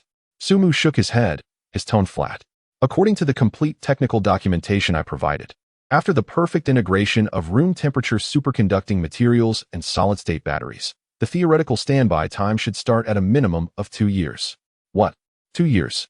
The smile on Zhong Lishuan's face froze instantly. The previously jubilant atmosphere in the laboratory seemed to evaporate, and everyone stood in stunned silence, exchanging bewildered glances. The achievements they take pride in, which are capable of astonishing the world, turn out to be mere inadequate remnants in Su Mu's eyes. Zhong Lishuan felt his heart skip a beat. He had believed they had reached the pinnacle of their efforts, yet the disparity was far more significant than he had anticipated. Good apprentice, please assist us. Zhong Lishuan, in a state of urgency, thrust the produced superconducting material and solid-state battery into Su Mu's hands. Quickly examine this. Identify the flaw in our process. We, as aged veterans, are utterly at a loss. Su Mu first examined the solid-state battery, scrutinizing it for a moment before nodding in approval. The battery is flawless, the craftsmanship impeccable. He then picked up the thin sheet of room-temperature superconducting material. A mere glance revealed the issue. The problem lies here. The material's hue and hardness are incorrect. With a gentle flick of his fingertip, the dull sound it emitted confirmed his suspicion. It appears there are minor discrepancies in several production parameters, but they are not insurmountable. Corrections can be made. In Su Mu's mind resided a comprehensive repository of this technology's data, from theory to production. To him, even the slightest deviation was glaringly apparent. Minor issues? An elderly academic with graying hair and reading glasses approached. He was the esteemed Kong Chengping from the Materials Institute. Hearing this, Kong Chengping offered a wry smile, his face etched with exasperation. Su Mu, please refrain from jesting. What you deem a minor issue has driven us old fellows nearly to madness. We have toiled day and night, our hair turning gray with worry, yet the root cause eludes us. Come, lend us your guidance. In this field, you are the true master. Su Mu humbly waved his hand. You flatter me, esteemed Kong. You and the other seniors have already traversed the most arduous 99 steps. I am merely here to complete the final one. If starting from scratch, I too would be incapable of achieving this alone. He spoke no further, instead removing his coat, prompting someone nearby to hand him a pristine white lab coat. As Su Mu donned the lab coat, his demeanor transformed instantaneously. Previously, he appeared merely as a refined student. At that moment, his gaze sharpened, and his presence radiated authority akin to a sovereign wielding the truth.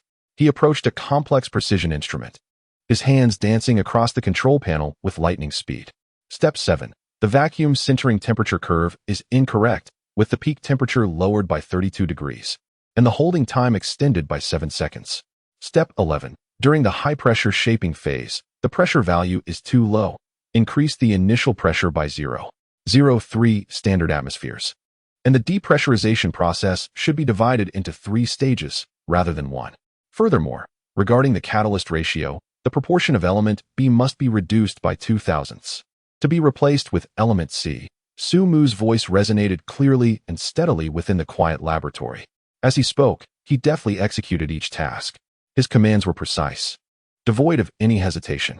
The surrounding academicians and experts held their breath, each straining their necks, their eyes wide as saucers, eager not to miss a single detail. Initially, they attempted to take notes, yet Su Mu's pace was so rapid that they could scarcely keep up. They could only watch in awe as Su Mu executed his tasks with the elegance of flowing water. unraveling the intricate problems that had plagued them for countless days and nights with the ease of disentangling a ball of yarn. Moments later, with a soft buzzing sound from the machine, a new sample was produced. As Kong Qingping, trembling with anticipation, delicately extracted the pristine room-temperature superconducting material with tweezers. A collective gasp echoed in the room. The material exhibited a profound sheen akin to obsidian, its surface as smooth as a mirror, resembling a masterpiece of art. When Kong Qingping held it aloft and gave it a gentle flick, a clear, melodious metallic resonance rang out, lingering in the air. Success! Kong Qingping's face flushed with excitement as he examined the material from every angle, murmuring to himself, "So this is how it is, so simple." Indeed, it was a case of missing by mere millimeters and losing by miles. The bottleneck that had troubled the elite research team for an entire week was effortlessly broken by Su Mu in just a matter of minutes. The laboratory fell into a profound silence before erupting into thunderous applause. Su Mu removed his lab coat and stretched his somewhat sore wrists. Glancing at the clock on the wall, he noted that less than half an hour had passed. He delegated the subsequent tasks to Kong Qingping and his team. "Old Kong, the production steps are all set," he stated, "but to expand capacity and achieve mass production, you will need to research the appropriate machine tools and automation equipment. I'm completely in the dark on that front." Kong Qingping nodded earnestly, assuring Su Mu, "Rest assured, Su Mu, we will accomplish the task." At that moment, Zhang Lishuan pulled Su Mu aside, mysteriously presenting him with a brand new smartphone. The back of the phone bore a distinctive logo, Mu One Rice. "In 2 days, your solid-state battery technology will be unveiled at a press conference," Zhang Lishuan said, pride evident in his tone as he patted Su Mu on the shoulder. "We'll first launch a basic version capable of a month of standby to gauge market reactions. I've already secured a collaboration with Rice Mobile, and this prototype was hastily produced overnight for the event." "Rice Mobile?" Su Mu replied, taken aback. This company was the leading giant in domestic smartphone sales. He hadn't anticipated their swift action. Zhang Lishuan chuckled, a glint of satisfaction crossing his face. "You have no idea. Ever since news of our breakthrough in battery technology leaked, every smartphone manufacturer in the country has been clamoring at our doorstep. Huawei and the Blue-Green Factory have all come. This is still the illustrious President Lazy of Rice, personally making several phone calls, almost kneeling over the line to beg for the coveted opportunity to launch." Su Mu listened, unable to suppress a smirk. He could only silently utter in his heart, "Impressive." He gazed down at the Mu One Rice mobile phone in his hand, the screen reflecting his youthful visage. A tempest poised to sweep through the global technology realm was about to be unleashed by his own hands. As classes concluded, Zhang Lanlan yawned while making her way to the base of Building 3. Delicate raindrops danced from the sky, and the air was imbued with a damp chill. She furrowed her brow, pondering how she would return. Today, she had donned a newly purchased white cotton shirt paired with a plaid pleated skirt, intending to surprise Su Mu. She was not particularly concerned about catching a cold from the rain. Rather, she feared that once her outfit became drenched, her already eye-catching figure would become even more conspicuous. Indeed, a matter worth reiterating thrice. As she lifted her gaze, she spotted Lu Yiqing and her 2 minions, Ranran and Wan, huddled beneath the eaves of the teaching building, trying to escape the rain. It seemed fate had conspired against her. With the odds stacked against her, a direct confrontation would be unwise. Zhang Lanlan calculated in her mind, planning to slip away through a side entrance and discreetly message Su Mu to come fetch her. Yet, she was far too naive. With her striking figure and beauty, blending into the background was an impossible feat wherever she appeared. She inevitably became the center of attention. The gazes of fellow students seeking shelter converged upon her in an instant. It was too late to conceal herself. Zhang Lanlan could only steel herself, clutching her books tighter in a futile attempt to shield herself. "Well, isn't this our campus bell, Zhang Lanlan?" Lu Yiqing's snide voice rang out, as she scrutinized Zhang Lanlan with a malicious grin. "You look as if you've just awakened. We thought you might sleep until dusk in class." Ranran, her companion, immediately chimed in, exaggeratedly covering her mouth and laughing. "Don't fall asleep again. If you keep dozing off and end up calling your husband in front of the whole class, we would be blushing in embarrassment." Another follower, Wan, joined the fray. "I reckon she's not tired. She's just anxious to rendezvous with her little lover. Hence her fidgeting." The trio, in perfect harmony, launched their habitual mockery. They began to amplify tales of Zhang Lanlan's slip of the tongue in English class, when she inadvertently called out husband upon catching sight of Su Mu. Fellow students, eager for gossip, gathered around, whispering curiously, "What is going on? What happened to campus belle Zhang Lanlan? I heard she called out husband in class. Is that true? Who could it be?" The first belle of the University of Science and Technology has surprisingly found herself a partner? Hearing the gossip around her and the mockery from Lu Yiqing and her companions, Zhang Lanlan's expression turned frosty. She detested it most when others used Su Mu as a subject of ridicule. "What business is it of yours?" Zhang Lanlan lifted her chin, her gaze slicing through the trio like a blade. "You three women are truly pathetic, spending your days fixated on others' scandals." "Yes," I merely exclaimed in surprise upon seeing my husband enter the laboratory building during class. "What of it? Does it trouble you?" At this proclamation, the crowd erupted in astonishment. This was a direct confession from the person involved. The top belle of the university indeed had a husband. The female students present widened their eyes, while the male students felt their hearts shatter, indignant. Yet, Lu Yiqing astutely seized upon the flaw in her statement, sneering coldly. "The laboratory building? Zhang Lanlan, if you're going to boast, at least draft a script." She crossed her arms, a look of disdain plastered across her face. "Do you even comprehend what the No. 3 laboratory represents? It is the most elite confidential laboratory in the entire school. The projects housed there are of national significance. Not even my boyfriend, a postdoctoral researcher, has the privilege to enter. Your husband? On what grounds does he gain access?" Her confidence swelled with each word, her mind already painting a vivid picture. "I see.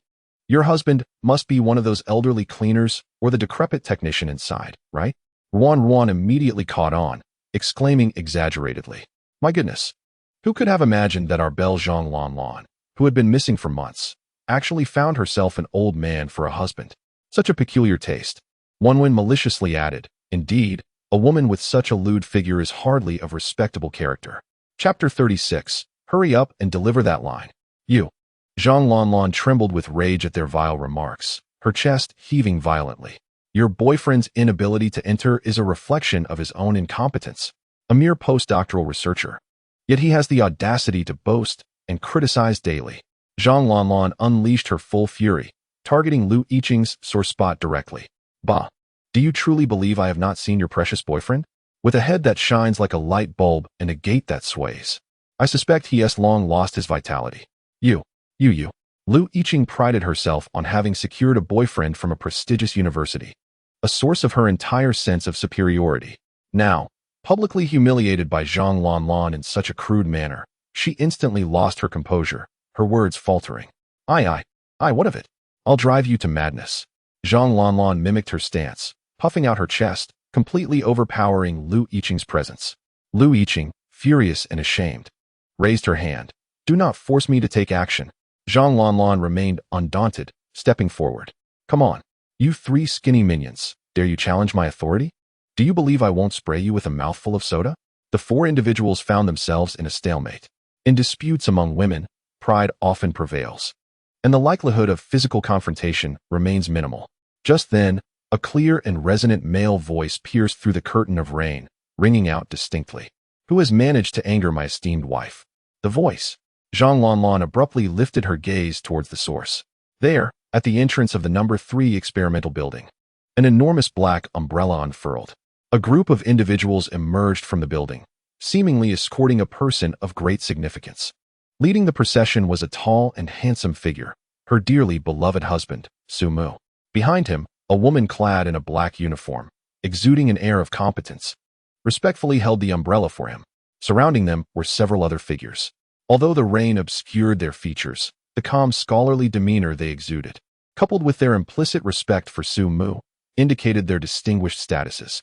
Among them, an elderly man with graying hair struck a chord of recognition in Zhang Lanlan. She believed he was academician Kong Chengping from the university's official website. "Wow, my husband is incredibly handsome." Her eyes sparkled with countless little stars, and her earlier combative spirit transformed instantly into that of an enamored fan.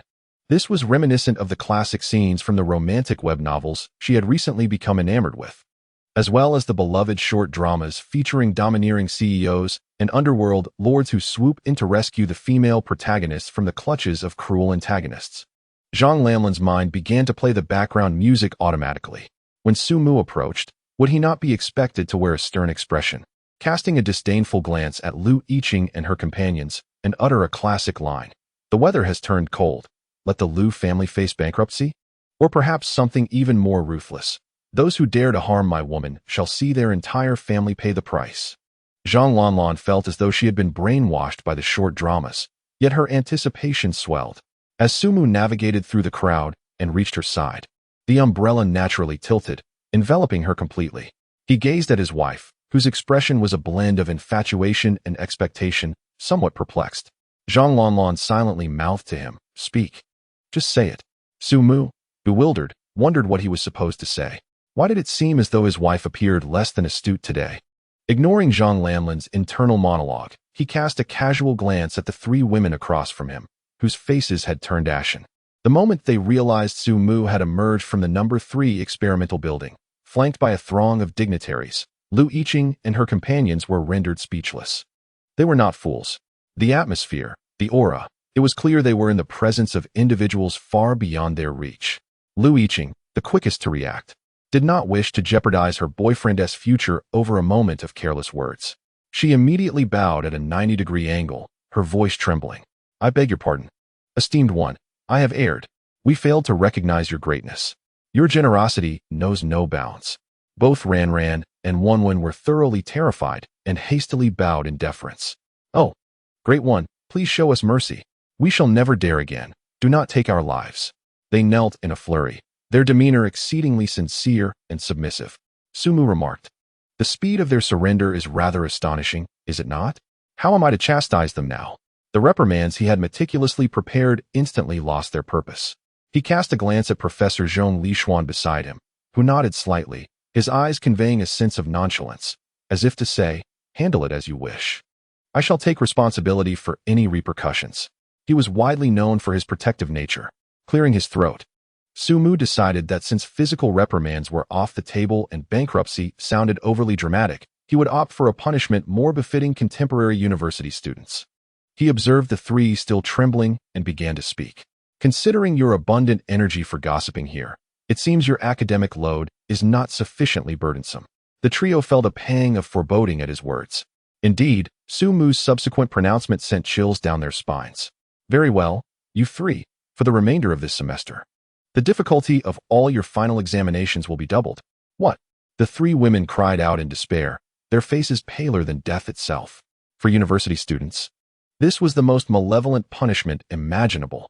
Failing a course meant incurring fees for retaking it, jeopardizing both their diplomas and degrees. Doubling the difficulty was tantamount to ensuring their failure. Zhang Lanlan, listening from the side, was elated. This punishment was exquisite, far more satisfying than a mere beating or financial ruin. This was a true tactical strike. Su Mu took Zhang Lanlan's hand gently, tidying her hair that had been tousled by the wind. "Let us return home." Zhang Lanlan nodded emphatically, as obedient as a little kitten, wrapping her arm around Su Mu's and leaning against him in bliss. The two departed, entwined, under the gaze of the onlookers. It was not until their figures nearly vanished into the rain that the stunned crowd finally reacted, erupting in astonished discourse. "My heavens, who is that man? He is simply remarkable. Did you not see? Academician Kang Changping and Professor Zhong Lishuan are following him, treating him with such respect. He is indeed a true luminary." That evening's dinner consisted once more of Zhang Lanlin's favorite Sichuan cuisine. Su Mu donned an apron, effortlessly navigating the kitchen. Exuding an aura that belied his identity as a researcher, he resembled a Michelin 3-star chef engaged in an artistic creation. As the oil in the pan heated, and the moment the Sichuan peppercorns and dried chilies were introduced, a sizzling sound erupted, releasing a bold and spicy aroma that filled the entire kitchen. Immediately, the marinated chicken pieces slid into the pan. With a deft flick of his wrist, Su Mu sent the iron wok soaring gracefully over the flames, which surged up fiercely, engulfing the entire vessel. The art of tossing and stirring flowed seamlessly, each motion as smooth as flowing water. Every morsel of chicken was evenly coated in a fragrant sauce, glistening in a rich, appetizing hue. Zhang Lanlan perched at the kitchen door, cradling her chin in her hands, her eyes sparkling with delight. "My goodness, darling. Your tossing technique is absolutely stunning. You are truly a culinary prodigy. As Sumu transferred the sizzling spicy chicken onto a plate, the edges were impeccably clean, devoid of any grease. He then turned his attention to another dish, mapo tofu. The minced beef sizzled with aroma before he added the bean paste, releasing a vibrant red oil. Next, he gently introduced the delicate cubes of tofu, meticulously stirring with the back of a spoon, the entire process imbued with tenderness and mastery. Zhang Lanlan was nearly drooling, but her curiosity was piqued by another matter. She leaned closer to Sumu, tilting her face upwards to ask, "Darling, what exactly is your identity?" Today at school, it was simply extraordinary. Why do Professor Zhong and the others show you such deference? Can you please enlighten me? After all, your most beloved wife deserves to know the truth. Chapter 37, Difficulty Level Max. Sumu, engrossed in thickening the mapo tofu, replied without looking up. "Do you remember the question I asked you some time ago?" Zhang Lanlan blinked, attempting to recall. "What question?" As he plated the finished mapo tofu, garnishing it with a sprinkle of vibrant green scallions and aromatic Sichuan pepper, the fragrance intensified once more. He turned, wiped his hands, and gazed at his wife, whose face radiated curiosity, a slight smile gracing his lips. "If one day I were to become a great scientist, would you find it unbelievable?" This statement struck Zhang Lanlan like a bolt from the blue, igniting a memory. She recalled it vividly. It had been long ago, during their romantic phase, when Sumu had half-jokingly, half-seriously posed the question to her. At that time, she thought he was merely daydreaming, playfully pinching his face and assuring him that no matter how he changed, her love would remain steadfast. To her astonishment, it turned out he was not jesting. Zhang Lanlan's eyes widened with disbelief, her breath quickening as a bold and outrageous hypothesis formed in her mind. You're the legendary tech mogul?" Seeing her astonishment, Sumu couldn't help but chuckle. "I wouldn't dare to call myself a mogul. However, there will be a press conference about me in the next few days. Make sure to watch it on time." Zhang Lanlan's heart skipped a beat, excitement coursing through her as she grasped Sumu's arm. "A press conference? Which channel will it be on? Jiangxing Satellite TV?" Sumu shook his head, his gaze infused with a blend of affection and mischief. "It will be on every channel." Boom. This revelation resonated more profoundly than any vow ever could, leaving Zhang Lanlan utterly astounded. Every news outlet is covering this. What does this imply? It indicates that her husband is engaged in matters of such significance that they have the potential to captivate the entire nation, even the world. Zhang Lanlan could no longer contain her overwhelming joy, leaping onto Su Mu's back, her legs entwined around his waist, and her arms wrapped around his neck. "My husband is truly remarkable. I adore you. How did I end up marrying such an extraordinary partner? What woman does not wish for her man to be successful?" Initially, Zhang Lanlan believed Su Mu to be merely an ordinary yet exceptional graduate student, and even then, she was infatuated with him. Now, she discovers that her husband is, in fact, a hidden dragon lurking in the depths of a pond. The surprise and pride engulfed her in an instant. Her admiration for Su Mu soared to unprecedented heights, reaching a perfect score of 100. Su Mu was nearly breathless from her embrace, turning in the kitchen with her on his back, both amused and exasperated. All right. Let us get down. Haven't you noticed you're interrupting my cooking? The last soup isn't ready yet." Despite his feigned irritation, the smile stretching across his face betrayed his true feelings. It turns out that being gazed upon with such adoration by his wife feels utterly exhilarating. Every inch of him was infused with boundless energy. Zhang Lanlan refused to let go, clinging to him like a koala, playfully demanding, No, I want to come down. Husband, turn around quickly so I can kiss you." Sumu could only chuckle helplessly and indulge her. After dinner, they snuggled on the sofa watching television, with Zhang Lanlan glued to Sumu, bombarding him with questions, her eyes sparkling with adoration. It wasn't until late at night, after soothing his overly excited wife to sleep, that Sumu finally breathed a sigh of relief. As he stepped out of the bedroom, his phone buzzed softly. It was a message from Xia Jiajiao. "The fish has emerged from the pond." Sumu's expression sharpened as he quickly donned casual attire and quietly opened the door. As he closed it behind him, he glanced back at the shut bedroom door, a wave of indescribable emotion swelling within him. Zhang Lanlan's affection for him was intensifying, nearly to the point of dependency. Was it truly right to keep such secrets from her while undertaking another mission? Yet, for the advancement of technology in Huagua and the crucial plan for the future. This seemed to be an unavoidable choice. Sumu stood at the door for a few seconds, ultimately resolving to be honest with Lon Lon once the press conference concluded and the time was right. He proceeded to the adjacent room and knocked on the door. It swung open swiftly, revealing Gong Baiwan, who peeked out, followed by others. Sumu skillfully cradled Gong Baiwan, only to find it still too cumbersome to manage. So he carried it downstairs. Below, two black SUVs quietly lurked in the shadows like poised predators. Sumu entered one of them, where Xia Jiao Jiao was already waiting.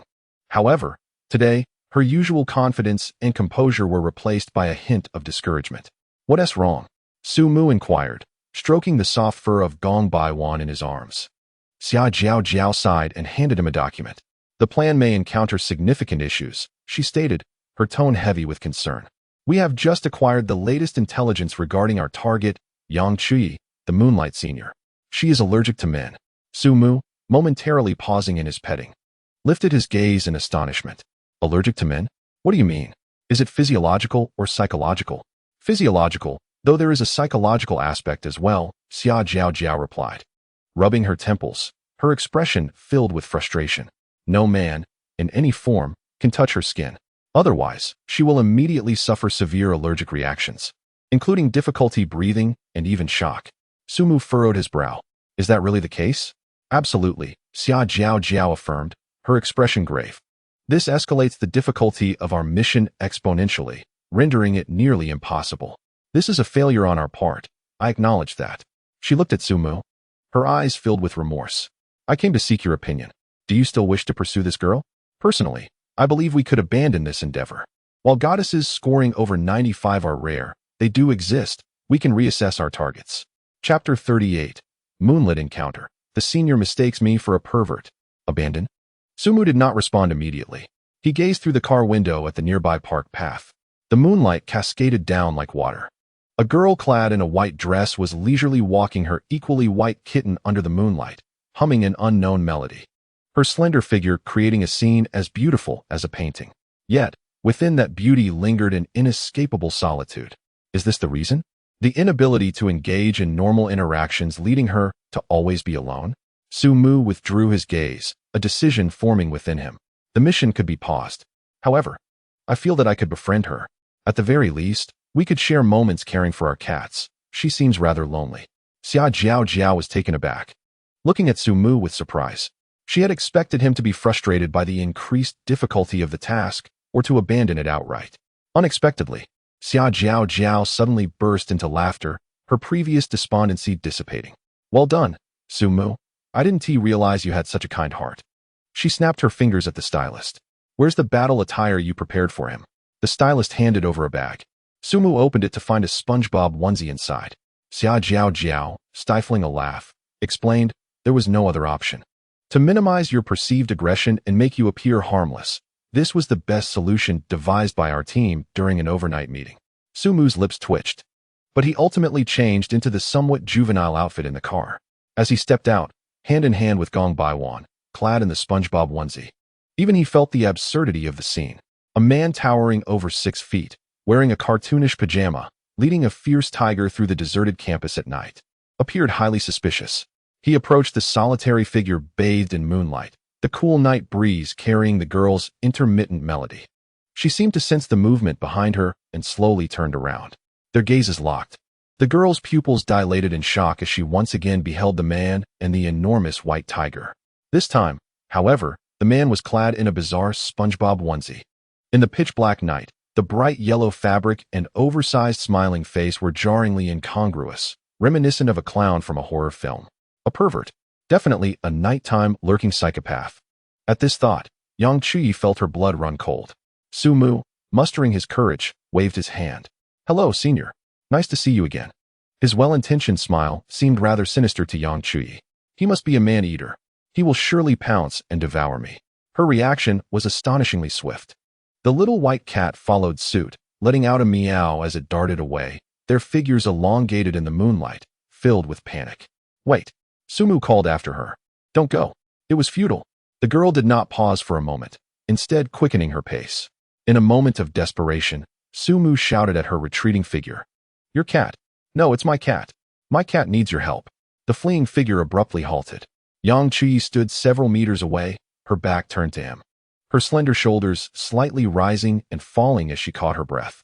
Her love for animals was profound, ingrained in her very being. Even if the individual appeared to be a deranged pervert, she could not entirely disregard the safety of a small creature. After a few seconds of internal conflict, Yang Chuyi slowly turned around. The moonlight sculpted her exquisite profile, rendering her breathtakingly beautiful. Her voice was icy. What has happened to it? Yet, the scene she had anticipated did not unfold. The man clad in SpongeBob pajamas crouched down, grasping the fluffy paw of the grand white tiger, and waved vigorously in her direction. A dazzlingly exuberant smile adorned his face. Come, Gongibai, greet the beautiful sister. Gongibai? She froze in disbelief. What? Gongibai? Was it the internet sensation with tens of millions of followers on Douyin, perpetually reigning atop the pet charts? Hailed as the peak of feline stardom and the Hermes of the tiger realm? Suddenly, Yang Chuyi felt an exhilarating surge of courage. As a seasoned cat enthusiast, 90% of her Douyin following comprised various cats and dogs. Gongibai was the ultimate dream, the pet she longed to caress. Yang Chuyi's typically cool voice warmed slightly. Could it truly be Gongibai? Wasn't he at abroad? Sumu, noting the change in her expression, breathed a sigh of relief. It worked. He led Gongibai closer, finally approaching the Moonlight Senior. This time, Yang Chuyi did not retreat. Sumu explained, I have purchased it. Henceforth, I am its owner. Rest assured. All the necessary paperwork is legitimate, allowing me to take it out for walks without issue. My goodness. Yang Chuyi was astounded. Such a national treasure of an animal could be legally owned as a pet? What sort of family conditions would allow for that? While scrolling through videos, she had fantasized countless times about the day she could touch Gongibai herself. She never imagined her dream would materialize in such a bizarre manner. Sumu, ever the gentleman, stepped back, fully presenting Gongibai. It's very gentle and does not bite. After a moment of hesitation, Yang Chuyi could not resist the temptation. She cautiously extended her hand and slowly placed it upon Gongibai's large head. The sensation beneath her fingertips was so delightful that she nearly gasped. Oh, how smooth. Chapter 39 Disaster Struck. She was utterly enchanted by its adorable demeanor. The tactile experience was exquisite, silky, substantial, radiating a peculiar warmth. The sensation made her feel so blissful that she almost emitted a soft sound. At first, Yang Chuyi attempted to maintain her aloof demeanor as a senior. But when she tentatively scratched Gongibai's chin, the magnificent creature closed its eyes in delight, emitting a rumbling purr akin to a tractor's engine coming to life. Her defenses crumbled instantly. She leaned in closer, employing both hands to caress everything from its head to its back and down to its fluffy tail, utilizing every ounce of her expertise in the art of petting cats. This was no mere Hermes of the tiger realm. It was, in fact, an affectionate, oversized orange cat. No, it was 1,000 times more delightful than any ordinary orange cat. Yang Chuyi was utterly captivated, dismissing all notions of eccentricity and even her SpongeBob pajamas. In her eyes, only this walking currency remained. No, a dreamlike feline. At last, she could no longer contain herself. She leaned down, burying her entire face deep within the soft, thick fur of Gongbai's neck, inhaling deeply. The scent was a marvelous blend of sunshine, fresh grass, and cat pheromones. Ecstasy. It was simply delightful. She giggled, like a child who had just acquired her most cherished toy, rubbing her cheeks against the warm fur. Little kitty, my little kitty, meow meow meow. Sumu, observing from the side, was momentarily stunned. Was the allure of this large cat truly so potent?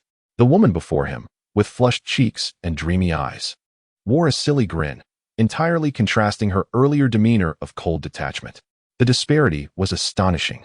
Her rosy cheeks glowed under the moonlight, resembling a ripe peach, far more enticing than her usual aloof appearance. Quietly, Sumu discreetly took out his phone, aiming it at the exquisite profile of the woman burying her face in the tiger's fur, recording and saving the moment. This was crucial evidence. Perhaps in the future, during an argument, it could be used to provoke her into a state of embarrassment, compelling her to plead for forgiveness. After several minutes of revelry in Gongbai's fur, Yang Chuyi finally registered her surroundings as her dopamine-fueled brain caught up with reality.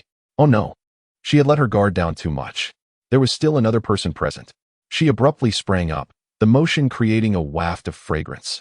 Quickly, she straightened her posture, clasping her hands behind her back, smoothing out the hem of her white dress, and clearing her throat. Her movements were fluid, almost ethereal. By the time she lifted her head again, the silly smile had vanished without a trace, replaced by her usual cool and indifferent expression. Ahem. She glanced at Sumu, her gaze imbued with a subtle warning.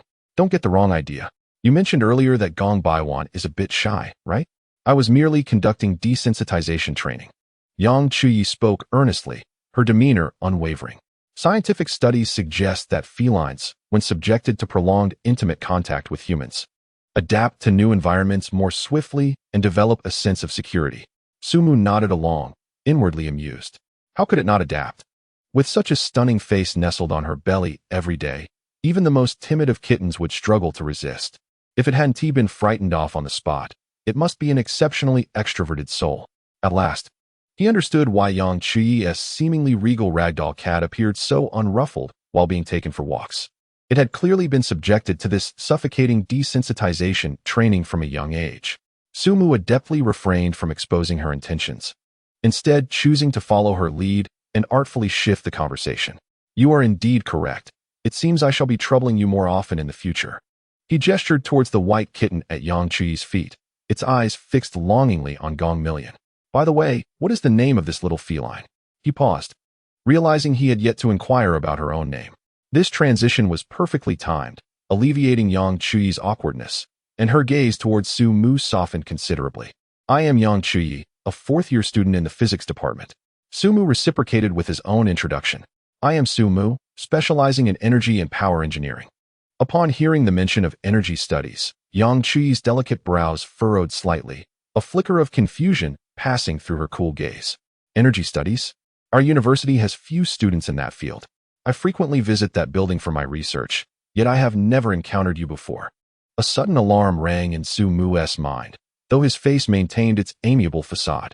He certainly could not reveal that he was from the neighboring technological university, having scaled walls merely to orchestrate this meticulously planned encounter with her. Were he to disclose such a truth, the fragile rapport they had just begun to forge would likely evaporate, accompanied by the unwelcome label of a stalker. With quick thinking, he fabricated a small, well-placed lie.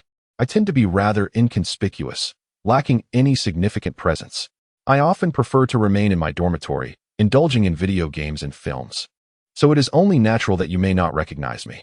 Upon hearing his preference for staying in, Yang Chuyi's expression brightened noticeably, and she felt an immediate kinship with him.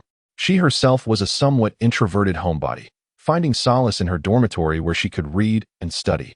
Indeed, the sole hobby of a diligent student. Only at night, when the campus grew quieter, did she dare to venture out for a breath of fresh air. Ah, I see. Yang Chuyi's voice took on a hint of amusement. So you two are a bit of a wallflower. Indeed. Sumu seized upon her choice of words. Yang, you surely do not consider yourself a wallflower as well. He surveyed her from head to toe. With your presence, you are the center of attention wherever you stand. Your mere appearance would surely captivate everyone. This was no mere flattery. Beneath the moonlight, Yang Chuyi, clad in a simple white dress, exuded a beauty that rendered one unable to look away. Her ethereal aura, paired with her flawless visage, made her seem as though she had stepped out of the pages of a novel. However, instead of displaying joy at his compliment, Yang Chuyi lowered her head slightly, her long lashes casting shadows beneath her eyes. Her voice was soft, tinged with a barely perceptible sense of melancholy. That can also be a burden. If given the choice, I would gladly forego my striking beauty. Sumu discerned her melancholy. An unparalleled visage brings not only admiration but often scrutiny, jealousy, and unrelenting troubles.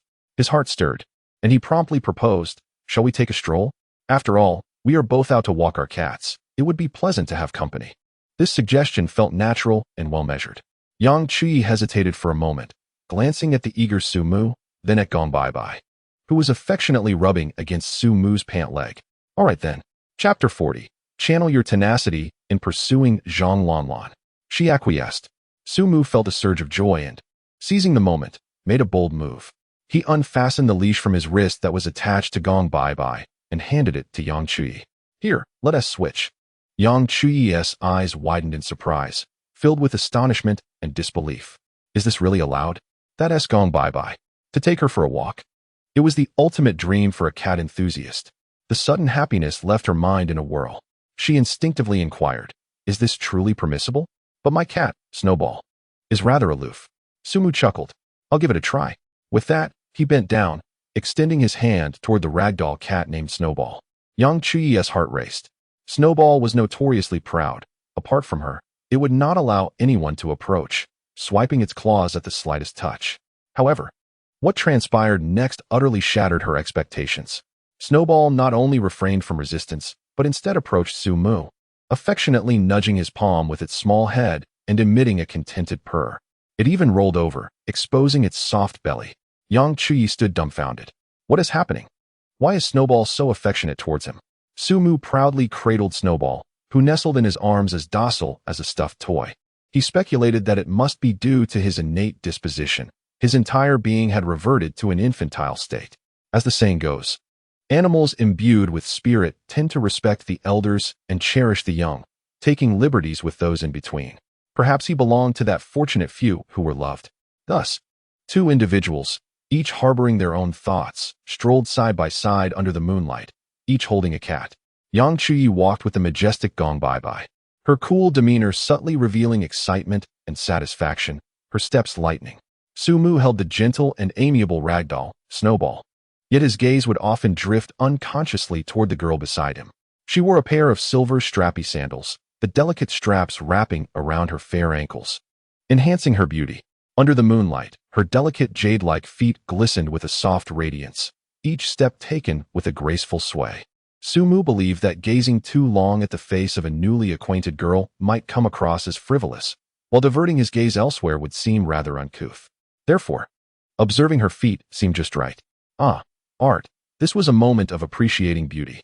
The two walked in silence for a stretch, the atmosphere tinged with subtle tension.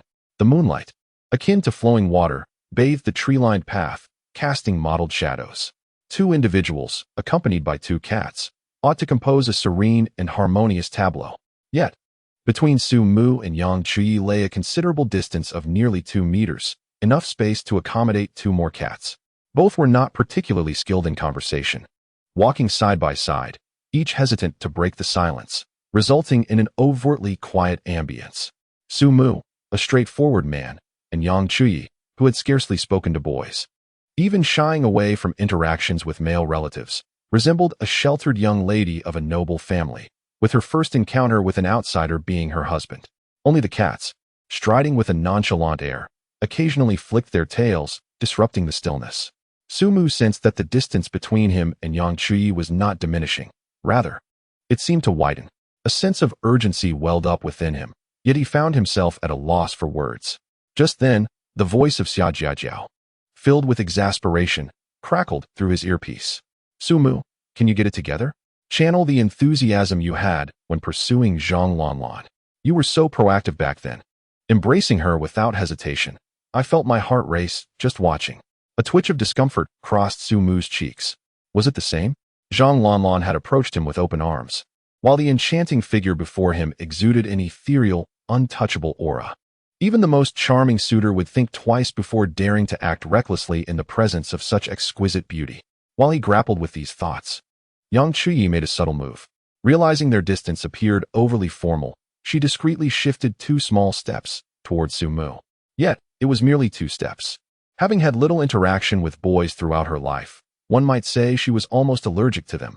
Mustering the courage to close the gap was already her limit. Feeling this slight shift, a surge of courage welled up within Sumu. The goddess was making an effort. What excuse did he have to remain timid? Resolutely, he took a step closer to Yang Chuyi. As the space between them diminished, a faint, refreshing fragrance wafted into his nostrils. Not the scent of perfume, but rather the natural aroma of a young girl. Thump, thump. Sumu's heart inexplicably began to race, an unfamiliar thrill coursing through him. Goodness, why did it feel reminiscent of a first love? He was, after all, a man who had been married. In an attempt to mask his awkwardness, he hastily sought a new topic, his gaze landing on the imposing figure of Gong Baiwan. "What do you think? Does Gong Baiwan prefer dog food or cat food? It seems to me that it dislikes both." No sooner had he spoken than Gong Baiwan, striding ahead, abruptly turned around, casting a profoundly melancholic glare at Sumu. The look was laden with accusation, as if to say, "How dare you ask?" Upon hearing this question, Yang Chuyi couldn't help but twitch her lips in disbelief. She turned her head, regarding Su Mu with an expression of utter incredulity. "Cat food? Are you abusing animals? This is a tiger. Tigers eat meat." Su Mu, feeling somewhat embarrassed, rubbed his nose and attempted to argue. "But I checked the ingredient list for cat food. It's quite comprehensive in nutrition, packed with vitamins and taurine. Isn't it healthier?" At this, Yang Chuyi regarded him with an even more peculiar expression. "It's clear you've never owned a pet. Cat food and dog food were invented for convenience. If you truly want to care for a pet, you should feed it homemade meals low in oil and salt. Long-term consumption of cat food is akin to a human living on instant noodles. Both are junk food." Roar. Upon hearing this, Gong Baiwan let out an excited low growl. "Exactly. This woman understands me. Heaven knows the kind of days it endured under Su Mu's care, subsisting on nothing but dog food and cat food, with not a morsel of meat in sight. Were it not for Xia Jiao Jiao's occasional visits to sneak at extra meals, this noble white tiger would have surely starved to death." Su Mu felt a wave of shame wash over him, his face burning with embarrassment. "I see now, Senior. You truly know a lot. This white tiger is one I recently acquired, and I must admit, I'm not very skilled at caring for it." As he spoke, a bold idea took shape in his mind. Chapter 41. I, Su Mu, would rather starve than seek the companionship of a girl from the capital university. Su Mu halted his steps, turning to Yang Chuyi with earnest intent. "How about this? Why don't you join me in raising it? You can be its co-owner, and we shall strive together to make it healthy and plump." In the distance, Xia Jiao Jiao, monitoring the situation through eavesdropping equipment, nearly dropped the chips in her hand upon hearing this. No way. Su Mu has grasped the legendary technique for winning over girls through pets? This method is hailed as one of the ultimate strategies for college students to charm women. Proposing to raise a pet together on the first date naturally leads to assuming the roles of mommy and daddy, swiftly closing the emotional gap and creating a warm, familial atmosphere. Subsequently, they can use pet care as an excuse to freely enter each other's homes, even visiting hotels. The success rate of this tactic is an astounding 90%. Is this guy a genius? Yang Chuyi was indeed taken aback. Raising it together? Is this a bit too intimate? She hesitated, but when her gaze met Gong Baiwan's large, sparkling eyes filled with anticipation, her heart melted instantly. Wouldn't caring for it mean she could see it every day? She could even hand-feed it meat and groom its fur. The temptation was simply too great. She found herself unable to resist. In the end, her affection for Gong Baiwan triumphed over her youthful reserve. Yang Chuyi gently nodded, striving to maintain a composed demeanor. "All right. I am primarily concerned about Gong Baiwan. You possess no experience in pet care, so do not spoil it." Inside, Su Mu was overjoyed, yet his face displayed a gentle and warm smile.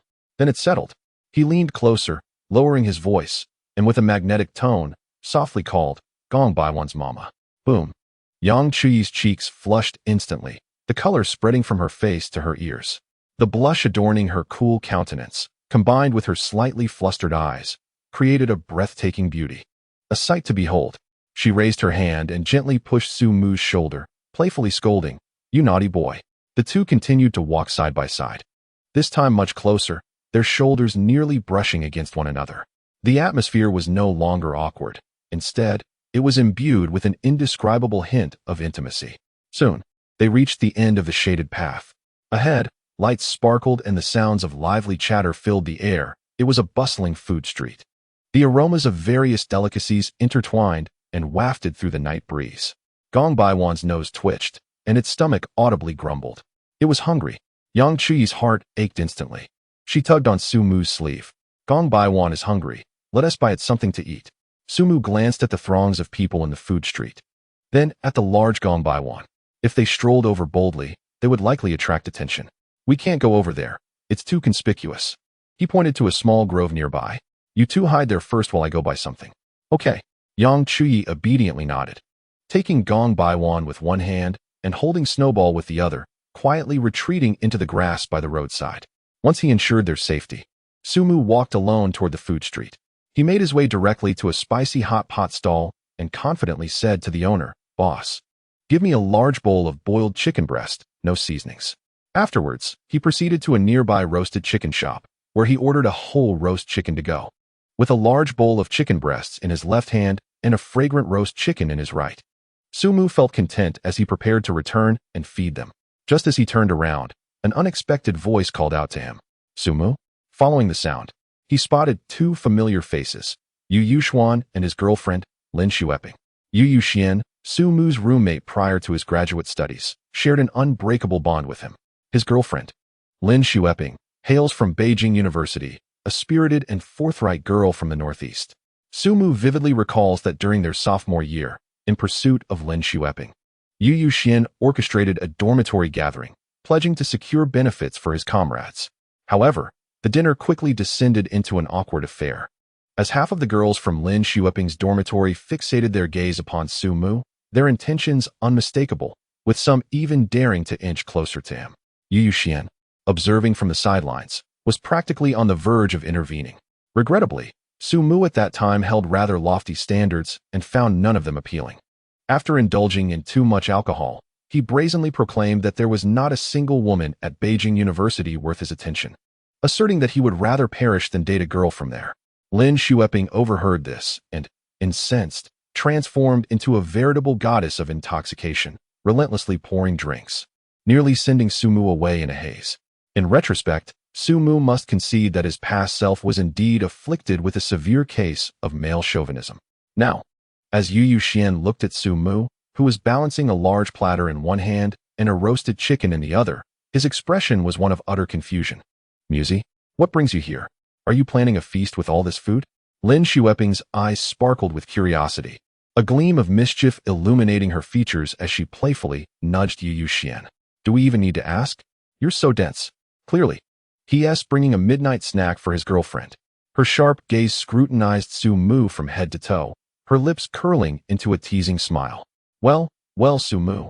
Absence makes the heart grow fonder. You ventured into our Beijing University territory to court a girl? Impressive. Your secrecy is commendable. Upon hearing this, Sumu felt a wave of anxiety wash over him. The roasted chicken and chicken breasts in his hands suddenly felt immensely heavy. He hurriedly waved his hands, forcing an awkward smile onto his face. No, Xueping, don't say such things and tarnish my reputation. This is all for feeding the cat. As soon as the words left his mouth, Sumu wished he could slap himself. Feeding a cat? What kind of person would use a whole roasted chicken and a large platter of boiled chicken breasts for that? Is this for a cat or a tiger? Unsurprisingly, Yu Yuxian's expression shifted to one of incredulity as he glanced at the items in Sumu's hands and then at his face, which was pleading innocence. Feeding a cat? Musi, does your cat go by Garfield or Tom? Such high standards for a meal. Eating spicy hot pot and custom roasted chicken? He pulled Sumu closer, lowering his voice, adopting an expression of camaraderie. All right, stop pretending. Just admit it. Have you really found a girlfriend at Beijing University? Don't worry, speak freely. I promise I won't laugh at you. Before he could finish his words, he couldn't help but burst into laughter. Sumu's expression darkened. In his view, the relationship was not yet established, so it could not be considered that he had found a girlfriend. Chapter 42. The brothers must endure. Lin Xueping was not swayed by his words. She crossed her arms defiantly, chin raised, her eyes gleaming with delight at the prospect of how he would squirm today. Oh, is that so? Perfect timing. We just finished our meal and are feeling a bit too full, wondering where to take a stroll. What are you planning to do? We'll join you, treating it as a post-meal walk. Sumu was utterly speechless. Were these two simply devoid of any other engagements? Why were they so nosy? As he rolled his eyes, he resolved to employ sarcasm to deflect their curiosity. I suggest you two get on with your own affairs. If you truly have nothing to do, perhaps you should consider booking a hotel room. After all, how long have you two been in a relationship? You should seize the opportunity to have a child. Haven't you noticed how the country is advocating for a third child now? For the nation and its people. Every citizen has a responsibility. Yu Yuxuan was momentarily taken aback, his face flushed as he playfully scolded. Well, look at you, little brat. You've learned to tease us now, haven't you? Lin Xueping, however, remained unfazed, her determination apparent as she huffed, her resolve now at its peak. Let us shelve the topic of children for now. This matter is far from over. I want to see whether your oath, Sumu, about not dating a girl from the capital's university, was merely empty words. Her enthusiasm grew with each word, pointing at Sumu as if preparing to settle old scores. Goodness, you truly left me in a dire situation. 2 of my 3 roommates are the beauties of our department, and they were so forward with you. Yet you turned your nose up at all of them. Today, I must witness firsthand what kind of celestial being could compel you to break your own principles and slap your own face. Su Mu's lips twitched. Was it really necessary to go to such lengths? What do you think? Yu Yuxuan and Lin Xueping spoke in unison, their arms crossed. Resembling 2 imposing sentinels fixated on him, their expressions clearly stating, "You shall not escape today." This was becoming quite troublesome. Su Mu felt overwhelmed, regretting his earlier bravado. Now caught in a dilemma with no way out. Yang Qi was still waiting in the small grove, and Gong Baiwan was hungry. What to do? If he brought these 2 gossip mongers along, it would not only create a stir due to Yang Qi's status as the capital's top beauty, but Gong Baiwan's imposing stature could potentially frighten them to the point of panic. What was he to do? Just as Su Mu was on the verge of exploding with anxiety, a clear and melodious female voice came through his tiny earpiece. It was Xia Jiaojiao's voice. Su Mu, stay calm, don't panic. I have already sent someone from the strategy team over, codename Dragon 1. She will create a diversion. So wait for the right moment to make your escape. Dragon 1, commence. A crisp and decisive female voice resonated from the headset. Yes. Upon hearing this codename, Su Mu's heart skipped a beat. Long Yi. Wasn't she one of Long Yu's most capable subordinates? It was said that this lady was renowned for her efficiency, precision, and ruthlessness, leaving no room for leniency. Surely, her involvement meant that his brother Yu Yuxuan would not meet a grim fate? Oh. Brothers are merely there to take the fall, after all. It was of no consequence. Lost in thought, Su Mu suddenly felt a piercing gaze from behind. A quick glance revealed a woman clad in a black, form-fitting dress, her high heels clicking against the ground, standing with a pronounced pregnancy, her eyes fixed intently upon him. Yu Yuxuan and Lin Xueping also took note of this woman, exchanging glances filled with confusion. Who was she? What was her purpose here? Could she possibly be Su Mu's clandestine girlfriend from Beijing University? Goodness. Given that belly, she must be at least 6 or 7 months along. How impressive, Su Mu. Not only did he break his vow to pursue a girl from Beijing University, but he also acted with such swiftness, managing to get her pregnant while still in college? Truly a scoundrel. Lin Xueping leaned closer to Yu Yuxuan, lowering her voice, dripping with disdain. You see? I told you your friend was a scoundrel. Yet you wouldn't believe me. Yu Yuxuan glanced between the woman's belly and Su Mu's innocent expression, nodding in agreement. I too believe this guy is quite the player. Just as they were whispering and branding Su Mu with the label of a scoundrel, an unexpected turn of events occurred. The heavily pregnant woman, Long Yi, suddenly strode past Su Mu, directly confronting Yu Yuxuan.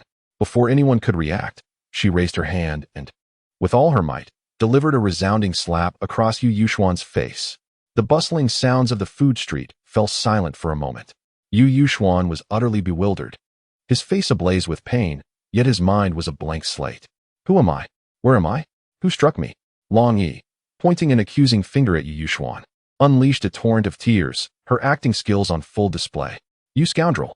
You think you can deny responsibility after getting me pregnant? You even changed your phone number to evade me. You are inhuman. Yu Yuxuan, covering his face, was in a state of shock, desperately looking to Lin Xueping for support, frantically explaining. Wife, please, hear me out.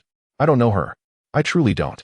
However, Lin Xueping, fueled by rage, was in no mood for explanations. She looked from the pregnant woman to the slap mark on her boyfriend's face, a wave of fury surging within her. So Yu Yuxuan, while you dared to label Su Mu a scoundrel, it turns out you were the most deeply hidden scoundrel of all. Slap. Once again, a sharp slap resounded.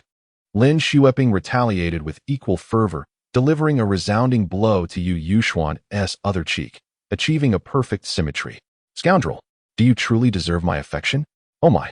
Su Mu, observing from the sidelines, was struck dumb, silently applauding Long Yi's remarkable acting. This feigned mistake of misidentifying a scoundrel was indeed ruthless. My dear brother, my apologies. I shall certainly treat you to a grand feast another day to make amends. Amidst the chaos, Yu Yuxuan, dazed from the dual blows, found himself at the mercy of Lin Xueping's trembling fury.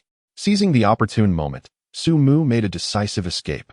Clutching a piece of chicken breast and a roasted chicken, he dashed down the dark path leading to a small grove, moving faster than a rabbit. Long Yi, witnessing Su Mu vanish into the shadows, felt a sense of accomplishment wash over her. Her expression of indignation swiftly transformed into one of surprise and innocence as she tilted her head, gazing at the bewildered Yu Yuxuan. Wait a moment, you're not my husband. Taking a step back, she bowed apologetically. My sincerest apologies. I mistook you in the darkness. My husband is far more handsome than you. I must take my leave now, farewell. With that, Long Yi, in her high heels and with her prominent belly, turned on her heel and fled, her movements surprisingly agile for a pregnant woman, disappearing into the crowd in the blink of an eye. How could she run so fast? Yu Yuxuan and Lin Xueping stood there, both wearing expressions of utter confusion, caught in the winds of bewilderment. The surrounding onlookers erupted into laughter. Yu Yuxuan, covering his burning cheeks, felt tears welling up. Who have I wronged? Moments later, Lin Xueping was the first to regain her composure. Wait, something is amiss. She abruptly turned her gaze towards the direction Su Mu had fled, only to find it devoid of any presence. Piecing together the woman's sudden appearance, her inexplicable actions, and the swift escape, a single word leapt into her mind. Decoy. Fuming with rage, Lin Xueping stamped her foot, pointing towards the inky path. That was Su Mu's decoy, a classic diversion. He has already fled. Her eyes ignited with fury as she glared at the seemingly endless path. Gritting her teeth, she declared, Su Mu, just wait. If you manage to escape my grasp today, I shall write my name, Lin Xueping, backwards. Chapter 43. Eloping with the senior sister on a tiger, Yu Yuxuan stumbled, nearly losing his footing, forced to follow his fierce girlfriend into the impenetrable darkness of the grove. Meanwhile, Su Mu navigated the forest path, clutching his still warm roasted chicken and chicken breast, as distant shouts of rage sent a chill down his spine. These two truly had too much time on their hands. The species known as university students is indeed peculiar. When tasked with attending lectures, they appear more tormented than at a funeral. Yet, when whispers of gossip arise, even at the witching hour, they spring to life as if resurrected from their graves, brandishing their metaphorical spades to partake in the unfolding drama. Su Mu, with nimble feet, navigated the winding path until he reached the thicket where he had arranged to meet Yang Chui. The moonlight cascaded softly, illuminating the scene with an ethereal glow. The expansive meadow was breathtakingly surreal. There sat Yang Chui, draped in a flowing white dress that sprawled across the verdant grass like a blooming night-blooming Sirius under the moon's gaze. Beside her lounged a white tiger named Gong Baiwan, its massive form exuding an air of dominance, while its snowy fur shimmered with a gentle luminescence in the moonlight. The juxtaposition of the young maiden, the formidable beast, and the moonlit night painted a picture worthy of the cover of National Geographic. Upon hearing footsteps, Yang Chui cast her cool gaze in the direction of Su Mu. A fleeting smile graced her lips, but it vanished so swiftly that one might question if it had ever existed. Her expression remained aloof, a barrier keeping others at bay. Lowering his voice, Su Mu waved the roasted chicken and chicken breast in his hands. We must hurry. My two mischievous friends have caught wind of my potential date and are stealthily tailing me. Yang Chui's delicate brows furrowed slightly. You are quite the nuisance. She despised encountering others during her late-night strolls. The disruption was irksome, unsettling her tranquility. Of course, Su Mu was the exception to her rule. Rising gracefully, she brushed off the grass from her dress and prepared to depart.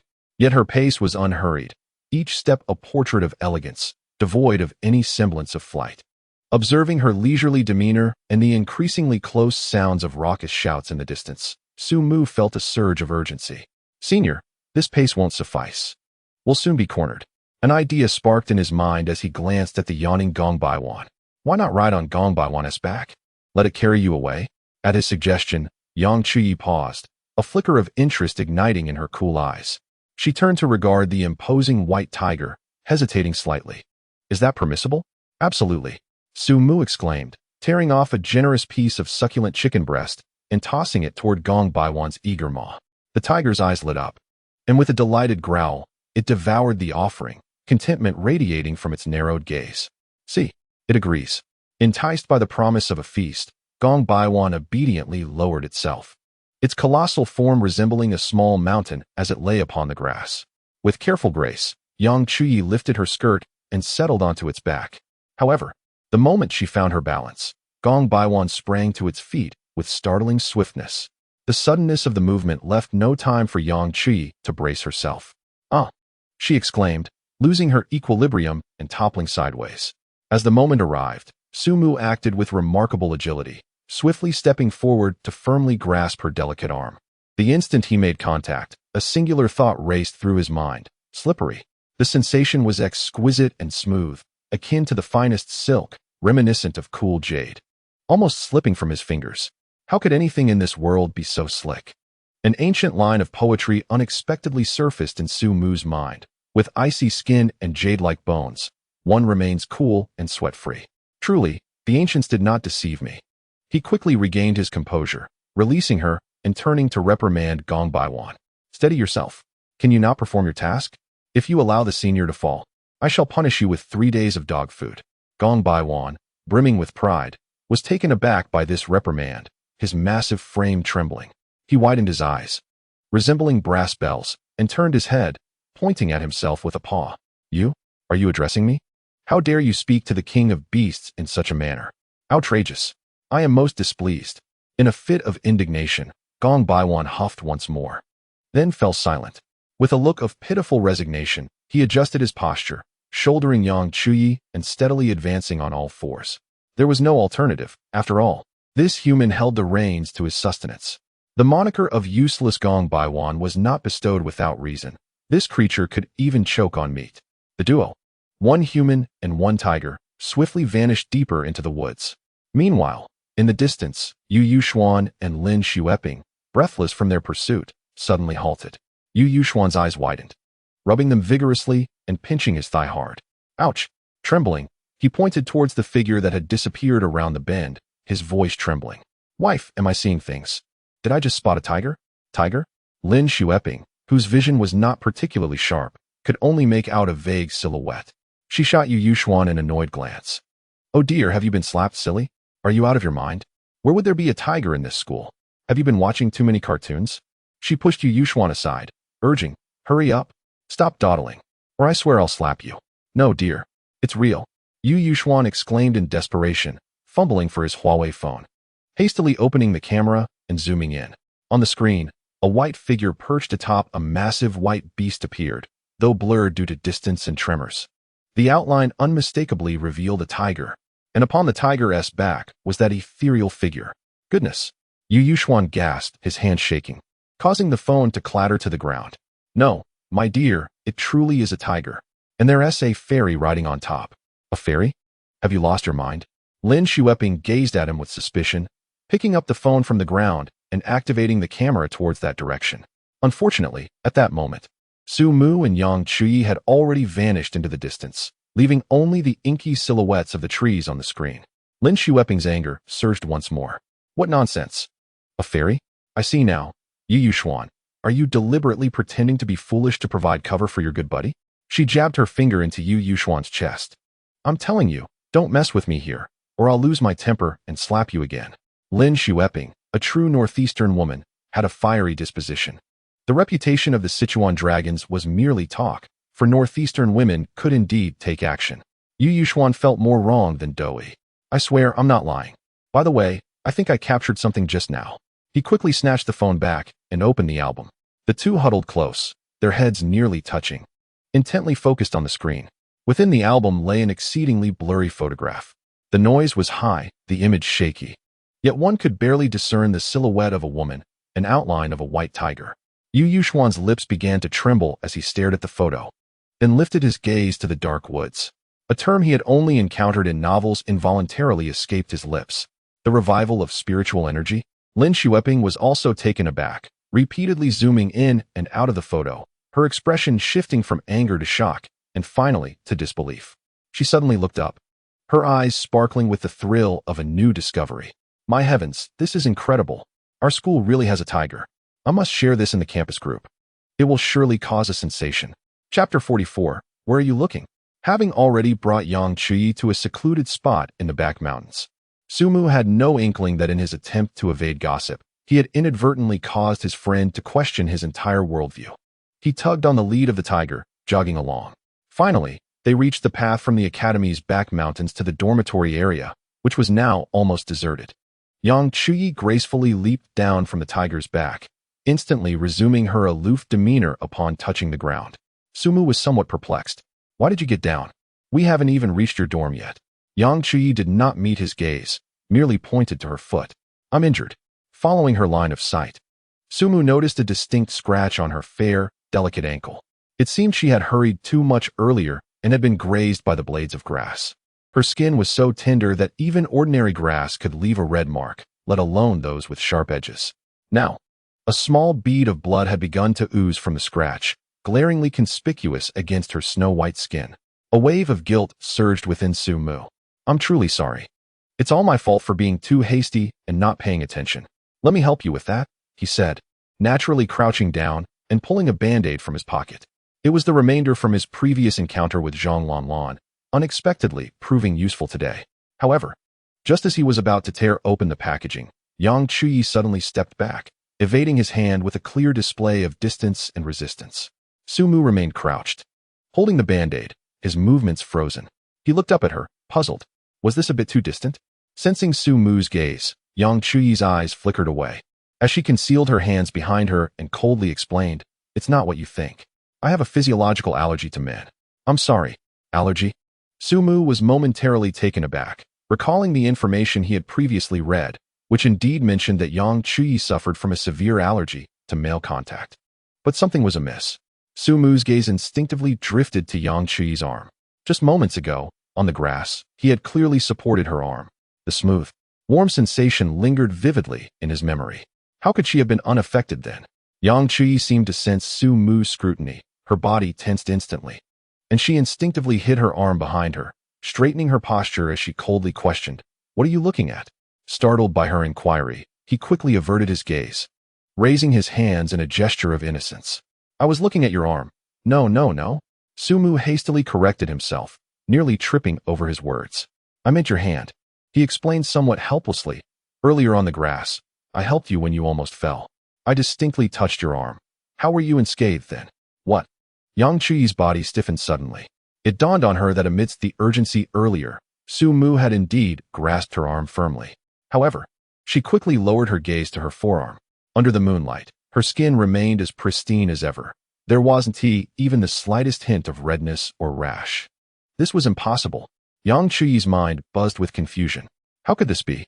In 20 years, this was the first time a man had touched her without eliciting any allergic reaction. Sumu also found the situation perplexing and was about to inquire further when an excited female voice suddenly erupted from the tiny earpiece he had inserted. Sumu. We analyzed the cause. It was Xia Jejia. Sumu's heart soared with joy. That was quick.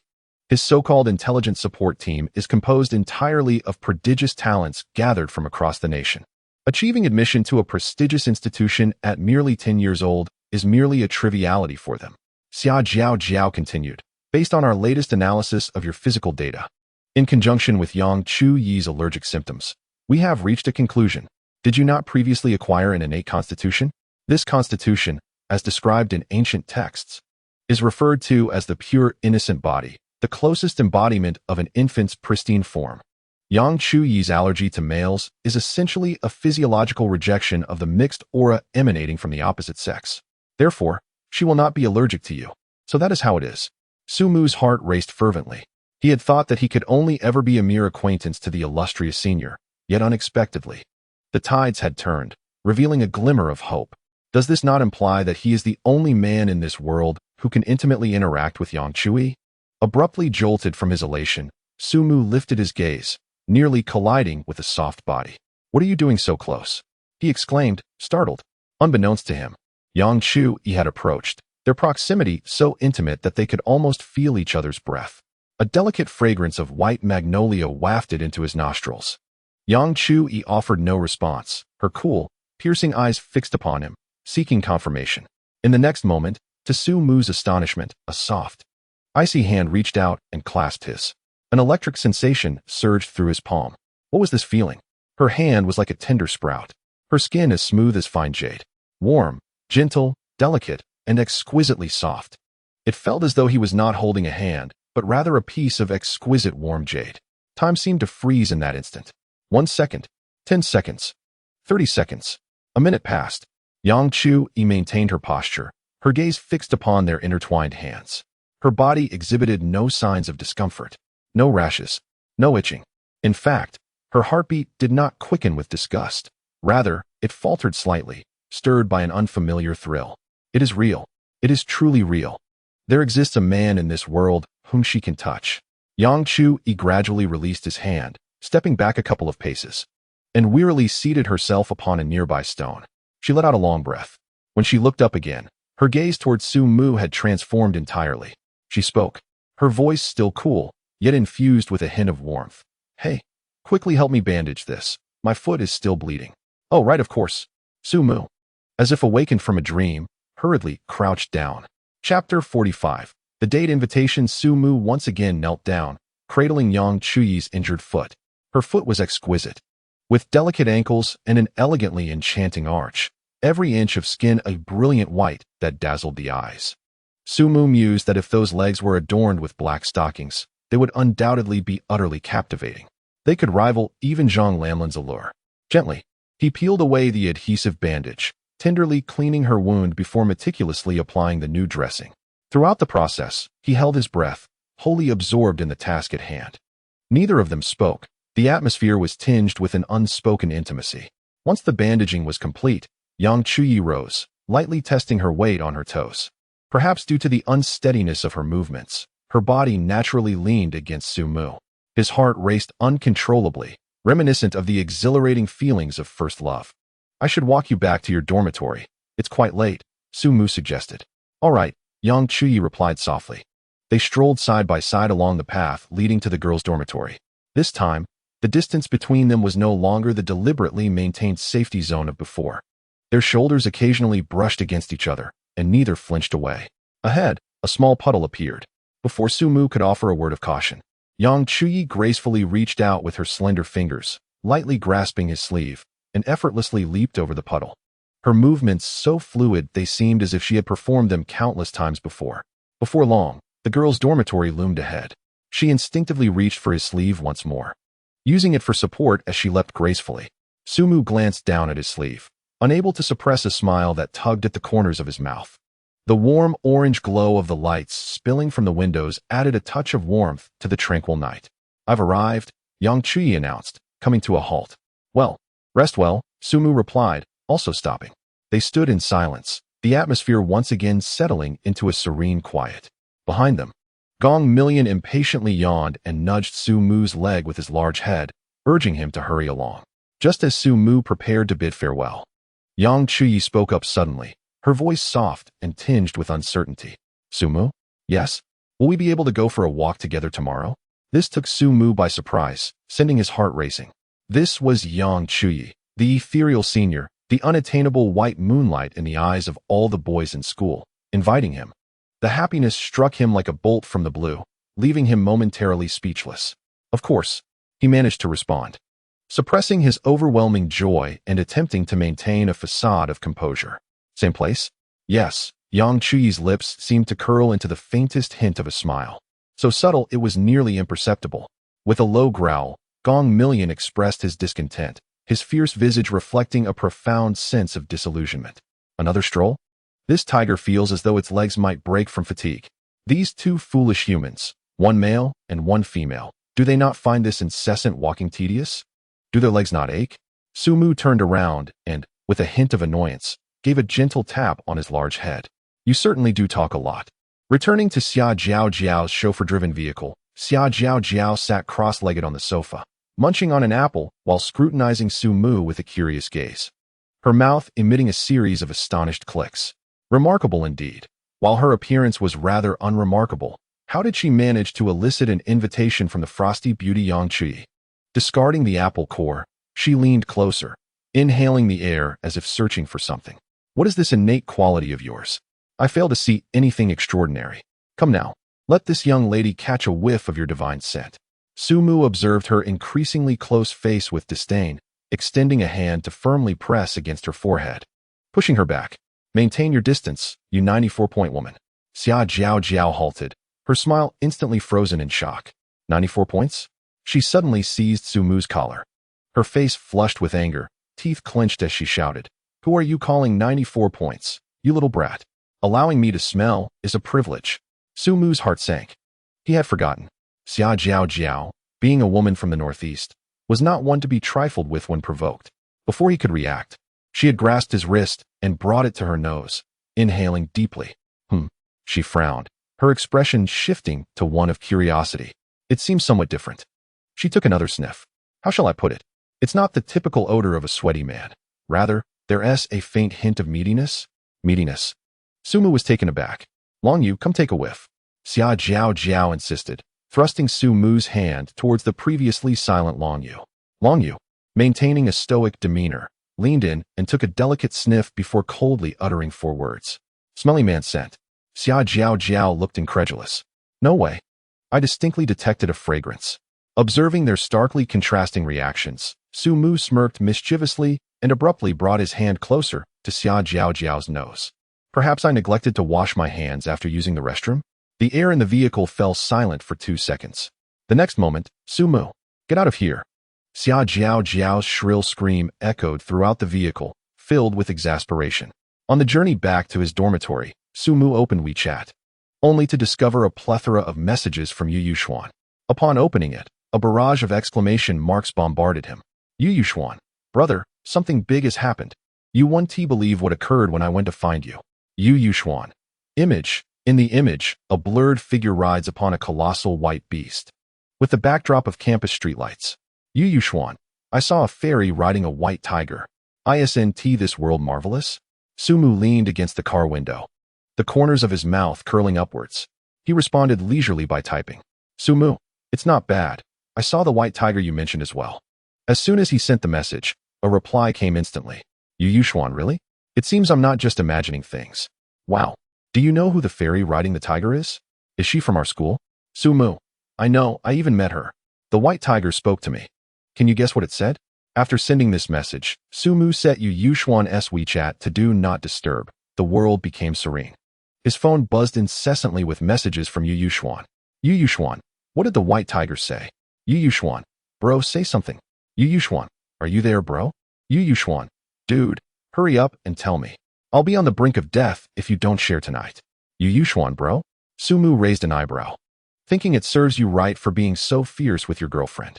He turned off his phone and closed his eyes to rest. Chapter 46. Are you 2 devils? Upon returning to the dormitory, dawn was approaching. Sumu first settled Gong Baiwan in an empty dormitory next door. The poor creature was so exhausted that its eyelids could barely stay open, curling up in a corner and snoring thunderously. Sumu returned to his own graduate student dormitory. The room was dim, illuminated only by the faint glow seeping in from the window. Zhang Lanlan was soundly asleep, her plump body curled up. Half of her blanket kicked off.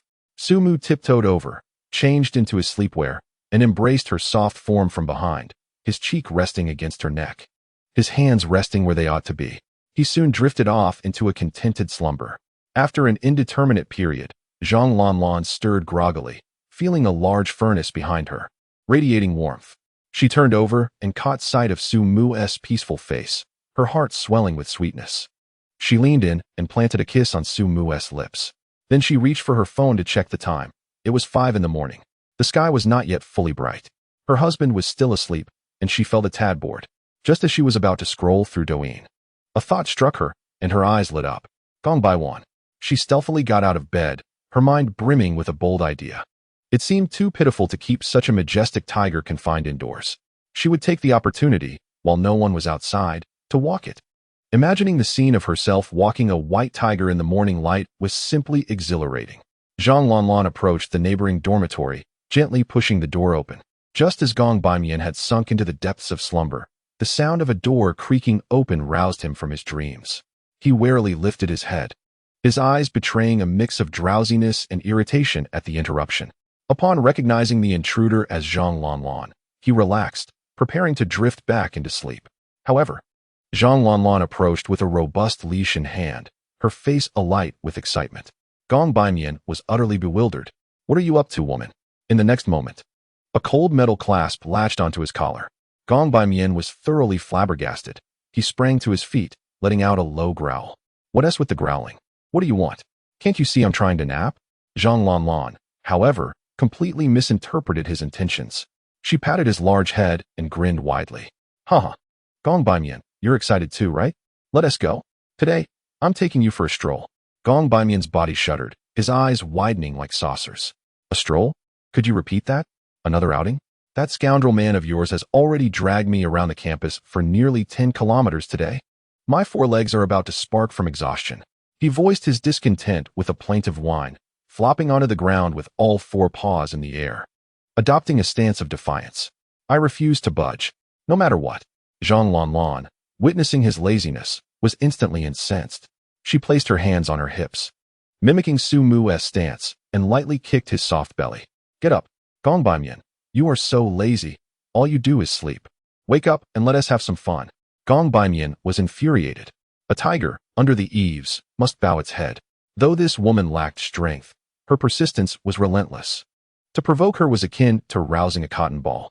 With a heavy heart, Gong Baimian leapt up and resignedly accompanied Zhang Lanlan out of the dormitory. The campus at 5 in the morning was desolate, save for the melodious chirping of birds and the whispering winds. Gong Baimian felt he had overexerted himself, his forelegs feeling weak and wobbly, as if he were floating on air. Zhang Lanlan, exuberantly leading the way, held the leash, feeling quite majestic. Suddenly, a playful impulse struck her, and she flipped over to sit atop Gong Baimian's back. Charge! Gong Baimian, let us go? Gong Baimian felt a sudden weight on his back, nearly collapsing under the pressure. Oh, my tiger god! This woman is nothing like the ethereal beauty from yesterday. Yang Chui was as light as a feather, but Zhang Lanlan is a solid 70 kilograms. This is riding a tiger. This is pure exploitation. He sighed deeply, tears glistening in his eyes. Truly, a tiger fallen to the plains is bullied by dogs. You two, what a pair. In the afternoon, the grand auditorium of the University of Science and Technology appeared particularly different today. The interior and exterior have been exquisitely redecorated, meticulously cleaned to perfection, with a crimson carpet stretching from the doors of the auditorium to the roadside. Passing students craned their necks, sensing that something monumental was about to unfold. Around 2 o'clock in the afternoon, a procession of luxury vehicles, adorned with special administrative plates, along with numerous media interview vans, surged into the campus like a tide, coming to a halt outside the auditorium. The entire technological university was abuzz with excitement. Is that a Rolls-Royce Phantom? Exclaimed one. And look, they're S.A. Maybach. Just look at those license plates, all consecutive numbers. It was not just business magnates present. There appeared to be officials as well. Students gathered at a distance, murmuring in astonishment, with shock written across every face. The titans of the tech industry were the most in the know, and although the details of this press conference had been kept under tight wraps, whispers of the groundbreaking products developed in the university's laboratories had leaked out. It was rumored that these innovations could potentially alter the global landscape. Yu Yuxuan, a graduate student at the university, squeezed through the crowd, his jaw nearly dropping at the grandeur before him. My goodness, what an occasion. When did our school become so prestigious? These prominent figures, usually only seen on financial news, are gathered here today. Such a scene had never been witnessed since the university's inception. Beside him, Lu Jun, a former roommate of Su Mu, adjusted his glasses, incredulity lacing his tone. Look over there, it's President Lei of Demi, and there's General Yu from Huawei, along with executives from Lon LV Factory. The titans of the mobile industry have all assembled. What revolutionary technology are they about to unveil? Yu Yuxuan's imagination ran wild as he jested. It can't be that a groundbreaking mobile product is on the horizon. Could it be extraterrestrial technology? Lu Jun shook his head, expressing skepticism. I find that hard to believe. Groundbreaking products do not emerge so easily. Mobile technology has become transparent. The only changes are in aesthetics and imaging systems. Fundamentally, they remain the same. However, Yu Yuxuan held a different viewpoint. Not necessarily. Perhaps we might witness another product that, like the Apple phone 15 years ago, could define an era. Lu Jun mused. That Apple phone was remarkable. Its release set the standard for the mobile industry that persists to this day. After all these years, it remains the world's best-selling phone. Who could possibly challenge that? As they conversed, the grand doors of the auditorium slowly swung open. Dapper guests began to enter, presenting their invitations. Meanwhile, reporters were kept outside, their cameras trained on the entrance, flashes illuminating the scene. Yu Yuxuan and Lu Jun stood on tiptoe, straining to catch a glimpse of what transpired within. Inside the auditorium, a massive circular screen illuminated, showcasing an opening animation brimming with technological flair. The seats were already filled to capacity. In the front row, seated are prominent figures from the realms of technology, business, and even politics. Each countenance reflects a blend of curiosity and anticipation. Within the auditorium of the Technological University, the atmosphere is both solemn and peculiar. The tech moguls in the front row are distinctly divided into two factions. One group comprises traditional manufacturing and internet giants directly invited by the Academy of Sciences, whispering among themselves, laden with uncertainty, attempting to extract information from their peers. The other faction includes top players from the mobile industry, such as Xiaomi, Huawei, and OnePlus. They remain composed and unruffled, adorned with enigmatic smiles, responding to the probing glances of those beside them with silence. This has left others in a state of agitation. What kind of product could warrant such a unified stance and significant attention from these mobile industry titans?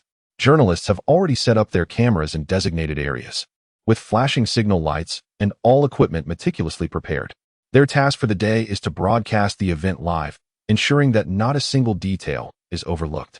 The collective anticipation and curiosity have escalated the atmosphere to an unprecedented zenith. Outside the auditorium, a throng of people gathers. Yu Yuxuan and Lu Jun squeeze to the front, their necks craned, their eyes ablaze with desire. Damn it, I really want to sneak a peek. Yu Yuxuan exclaims, pounding his thigh in frustration. So many big shots. This is undoubtedly a world-class launch event. Lu Jun adjusts his glasses, his eyes gleaming with fervor. If only I could get in. I'd gladly trade 10 years off my life. Upon hearing this, Yu Yuxuan's spirit swells. 10 years. That's a narrow vision. He thumps his chest. I'd be willing to sacrifice 20 years. Lu Jun, unwilling to be outdone, raises the stakes. 20 years, plus one of my kidneys. As the two engage in a spirited exchange, a graceful young lady clad in a meticulously tailored qipao approaches them. With a professionally sweet smile, she scans their faces before glancing at the tablet in her hands. Hello, her voice rings clear and melodious. May I ask if I am speaking to Mr. Yu Yuxuan and Mr. Lu Jun? Yu Yuxuan and Lu Jun are momentarily struck dumb, their banter evaporating in an instant. The surrounding classmates, having stretched their necks in curiosity, all turn their gaze toward them. Yes, that's us, Yu Yuxuan stammers. The young lady's smile broadens. Gentlemen, you have also received an invitation from the president. Please follow me. Boom. The crowd erupts in a flurry of excitement. What? They've been invited inside. Which president is so impressive? Who are these two? Are they from our school? I've never seen them before. Amidst the myriad gazes filled with envy, jealousy, and astonishment, Yu Yuxuan and Lu Jun felt as though they were floating, nearly soaring into the air. Dazed, they followed the etiquette attendant through the throngs of people, traversing the lengthy red carpet, and stepping through that grand door which held unparalleled significance for them. Upon being ushered to their seats, they were utterly bewildered. Their location was astonishingly privileged, right behind the titans of the tech industry. As Yu Yuxuan raised his gaze, he was met by a remarkably familiar crowd. Lu Jun, beside him, gasped audibly, trembling as he pointed at the individual before them. That's lazy, he exclaimed. No sooner had the words left his lips than lazy. The president of Demi turned his head as if he had sensed the commotion.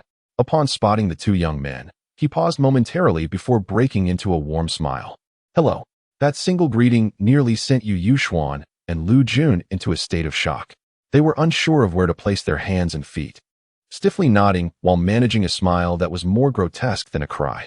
After sitting down, they exchanged glances, each reflecting a profound sense of regret.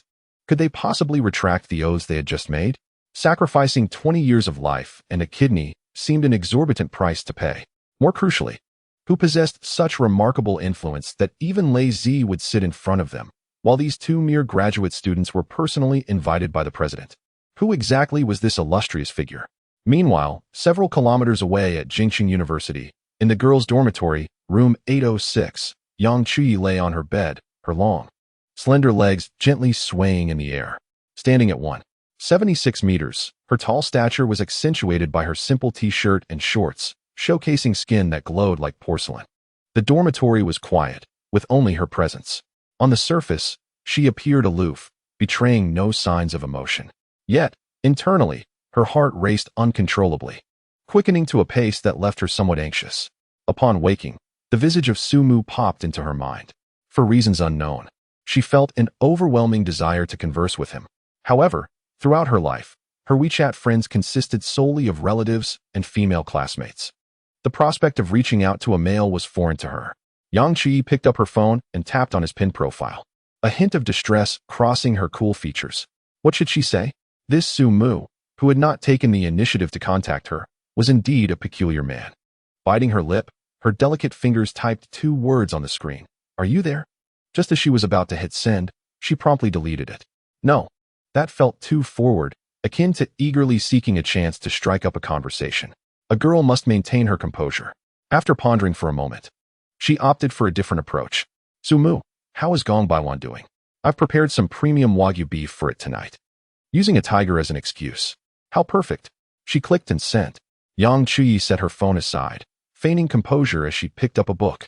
Yet her peripheral vision could not help but dart towards the phone screen. 1 minute, 5 minutes, 10 minutes. The phone screen remained dark, devoid of any activity. Yang Chuyi felt a surge of irritation. How vexing. Why was there no reply? Had he not seen it? Or was his phone not within reach? She picked up her phone again and sent another message. Sumu, are you there? This time, she resolved not to set it down. Instead, fixing her gaze upon the screen. Time ticked away. Half an hour. 2 hours. Sumu's avatar remained quietly still, with no response.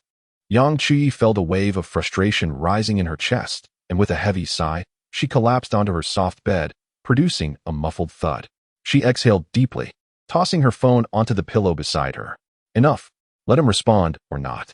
Just as she resolved to dismiss the matter, the dormitory door swung open, and her roommate, Lin Xueping, entered, cradling a stack of books.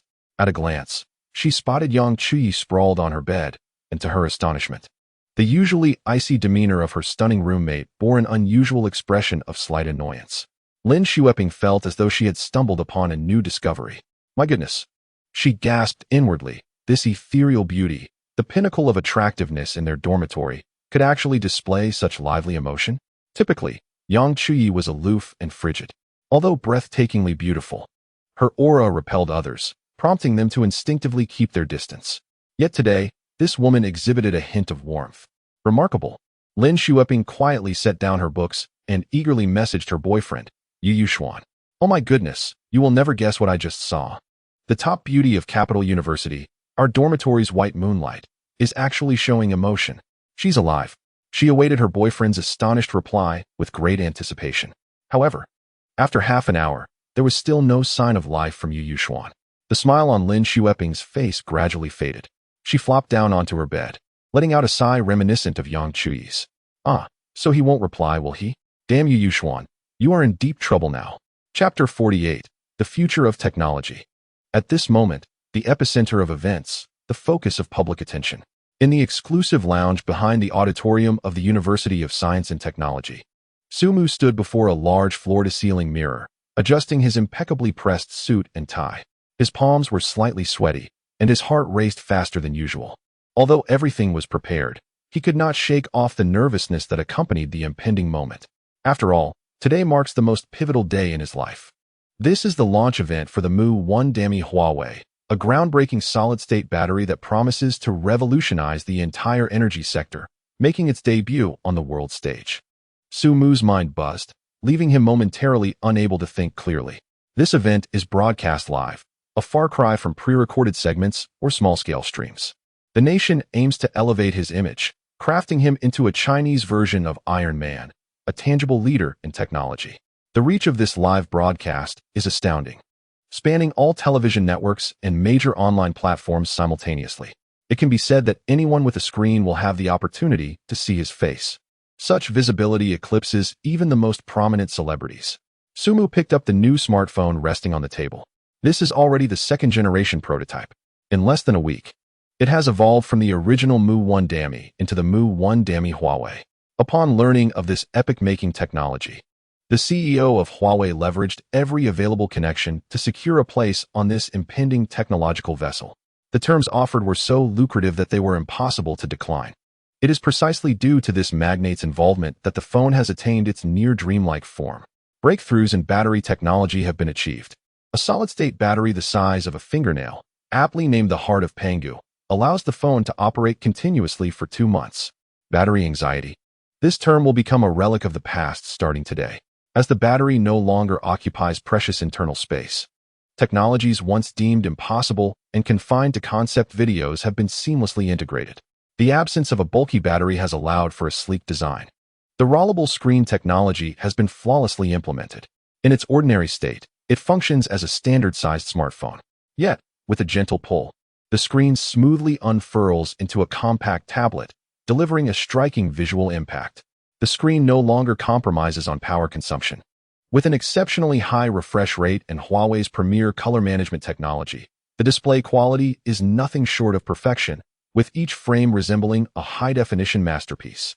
Gazing at this creation that seems to have emerged from the future, Sumu felt a significant portion of his nervousness dissipate. What was there to fear? He possesses such formidable technology.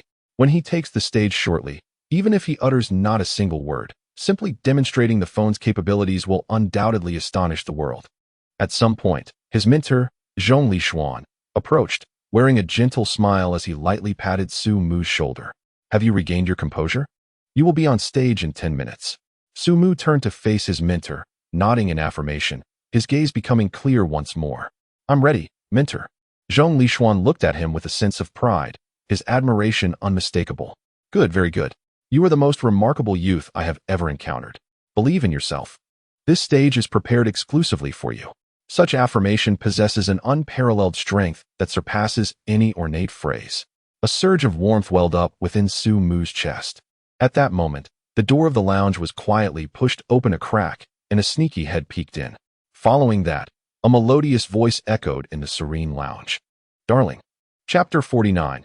Exclusive little darling wife in the backstage lounge. Sumu turned his head to see a curvaceous woman gracefully approaching.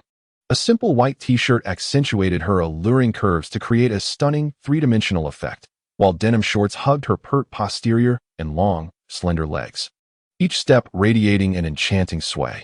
Who else could this be but his beloved wife, Zhang Lanlan?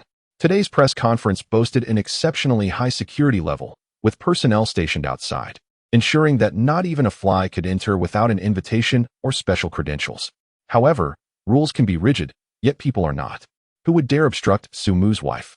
Zhang Lanlan sauntered confidently to Sumu, her sparkling eyes roaming over him with admiration, from head to toe and back again, filled with astonishment. Wow! She gasped softly.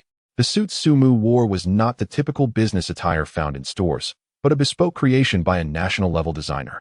Its sharp tailoring and flowing lines exuded a youthful vigor, devoid of the usual somberness associated with traditional suits, perfectly accentuating his tall stature and unique charisma, a blend of youthfulness, handsomeness, and an air of commanding authority akin to a domineering CEO. Zhang Lanlan rose onto her toes, leaning close to his ear, her breath fragrant. Darling, you look absolutely stunning today. This suit makes you resemble a character straight out of a novel about a domineering CEO. She playfully winked, her voice sweet and soft. Then, Mr. CEO, am I your exclusive little darling? Receiving such candid praise from his wife filled Sumu's heart with joy, though he feigned calmness, struggling to suppress a smile that threatened to escape his eyes. He cleared his throat and replied modestly, Exclusive little darling? You are clearly my grand darling. Am I really that handsome? I think I'm just average, nothing extraordinary. Zhang Lanlan was amused by his feigned modesty, laughing as she gently poked his firm chest with her finger. Oh, come now. Your tail is almost wagging to the heavens. She withdrew her hand, her gaze softening with concern. Darling, you'll be on stage shortly. Are you nervous? This is a nationwide live broadcast, and billions will be watching you. Upon hearing this, Sumu lifted his chin, exuding confidence. Nervous? What an absurd notion. It's merely a small occasion. There's no need to panic. I assure you. I feel completely unfazed, even a bit amused. Zhang Lanlan's gaze descended, landing on his long leg that was unconsciously trembling, a smile curving at the corners of her mouth. Really? Then why is your leg shaking? Sumu's expression froze instantly. Damn. Caught. He awkwardly cleared his throat twice, forcing an explanation. Nonsense. I'm just tired from standing. Stretching my leg muscles, you know? Zhang Lanlan merely smiled without retort, directly pressing him down onto the nearby sofa, before sitting beside him and gently drawing his head into the softness and fragrance of her embrace. All right, I know you're the best. If you're tired, take a break. The warmth of her touch enveloped him, her faint, unique scent lingering at his nose, causing Su Mu to feel an immediate sense of relaxation. The anxiety and pressure that had surged from the impending nationwide broadcast dissipated in an instant. A warmth, named home, wrapped around him, and a heavy sense of responsibility surged within his heart. For this woman in his arms, for this home, no matter how fierce the storms or daunting the challenges outside, he could bear it all. This was the feeling of being grounded. This was the anchor that prevented one from losing their way, no matter how high they soared. Having a wife who allows you to let down all your defenses feels truly wonderful. Su Mu found himself pondering why so many people today resist marriage and relationships. Isn't this quite delightful? Surely everyone's girlfriend offers such comfort, like a cozy lap to rest upon. With his eyes closed, he savored the moment of tranquility, unaware that Zhang Lanlan's mind was racing with excitement. My husband in a suit, so handsome and dashing. The usually dominant straight man now nestled obediently in her arms, like a big cat seeking solace. The stark contrast was simply breathtaking.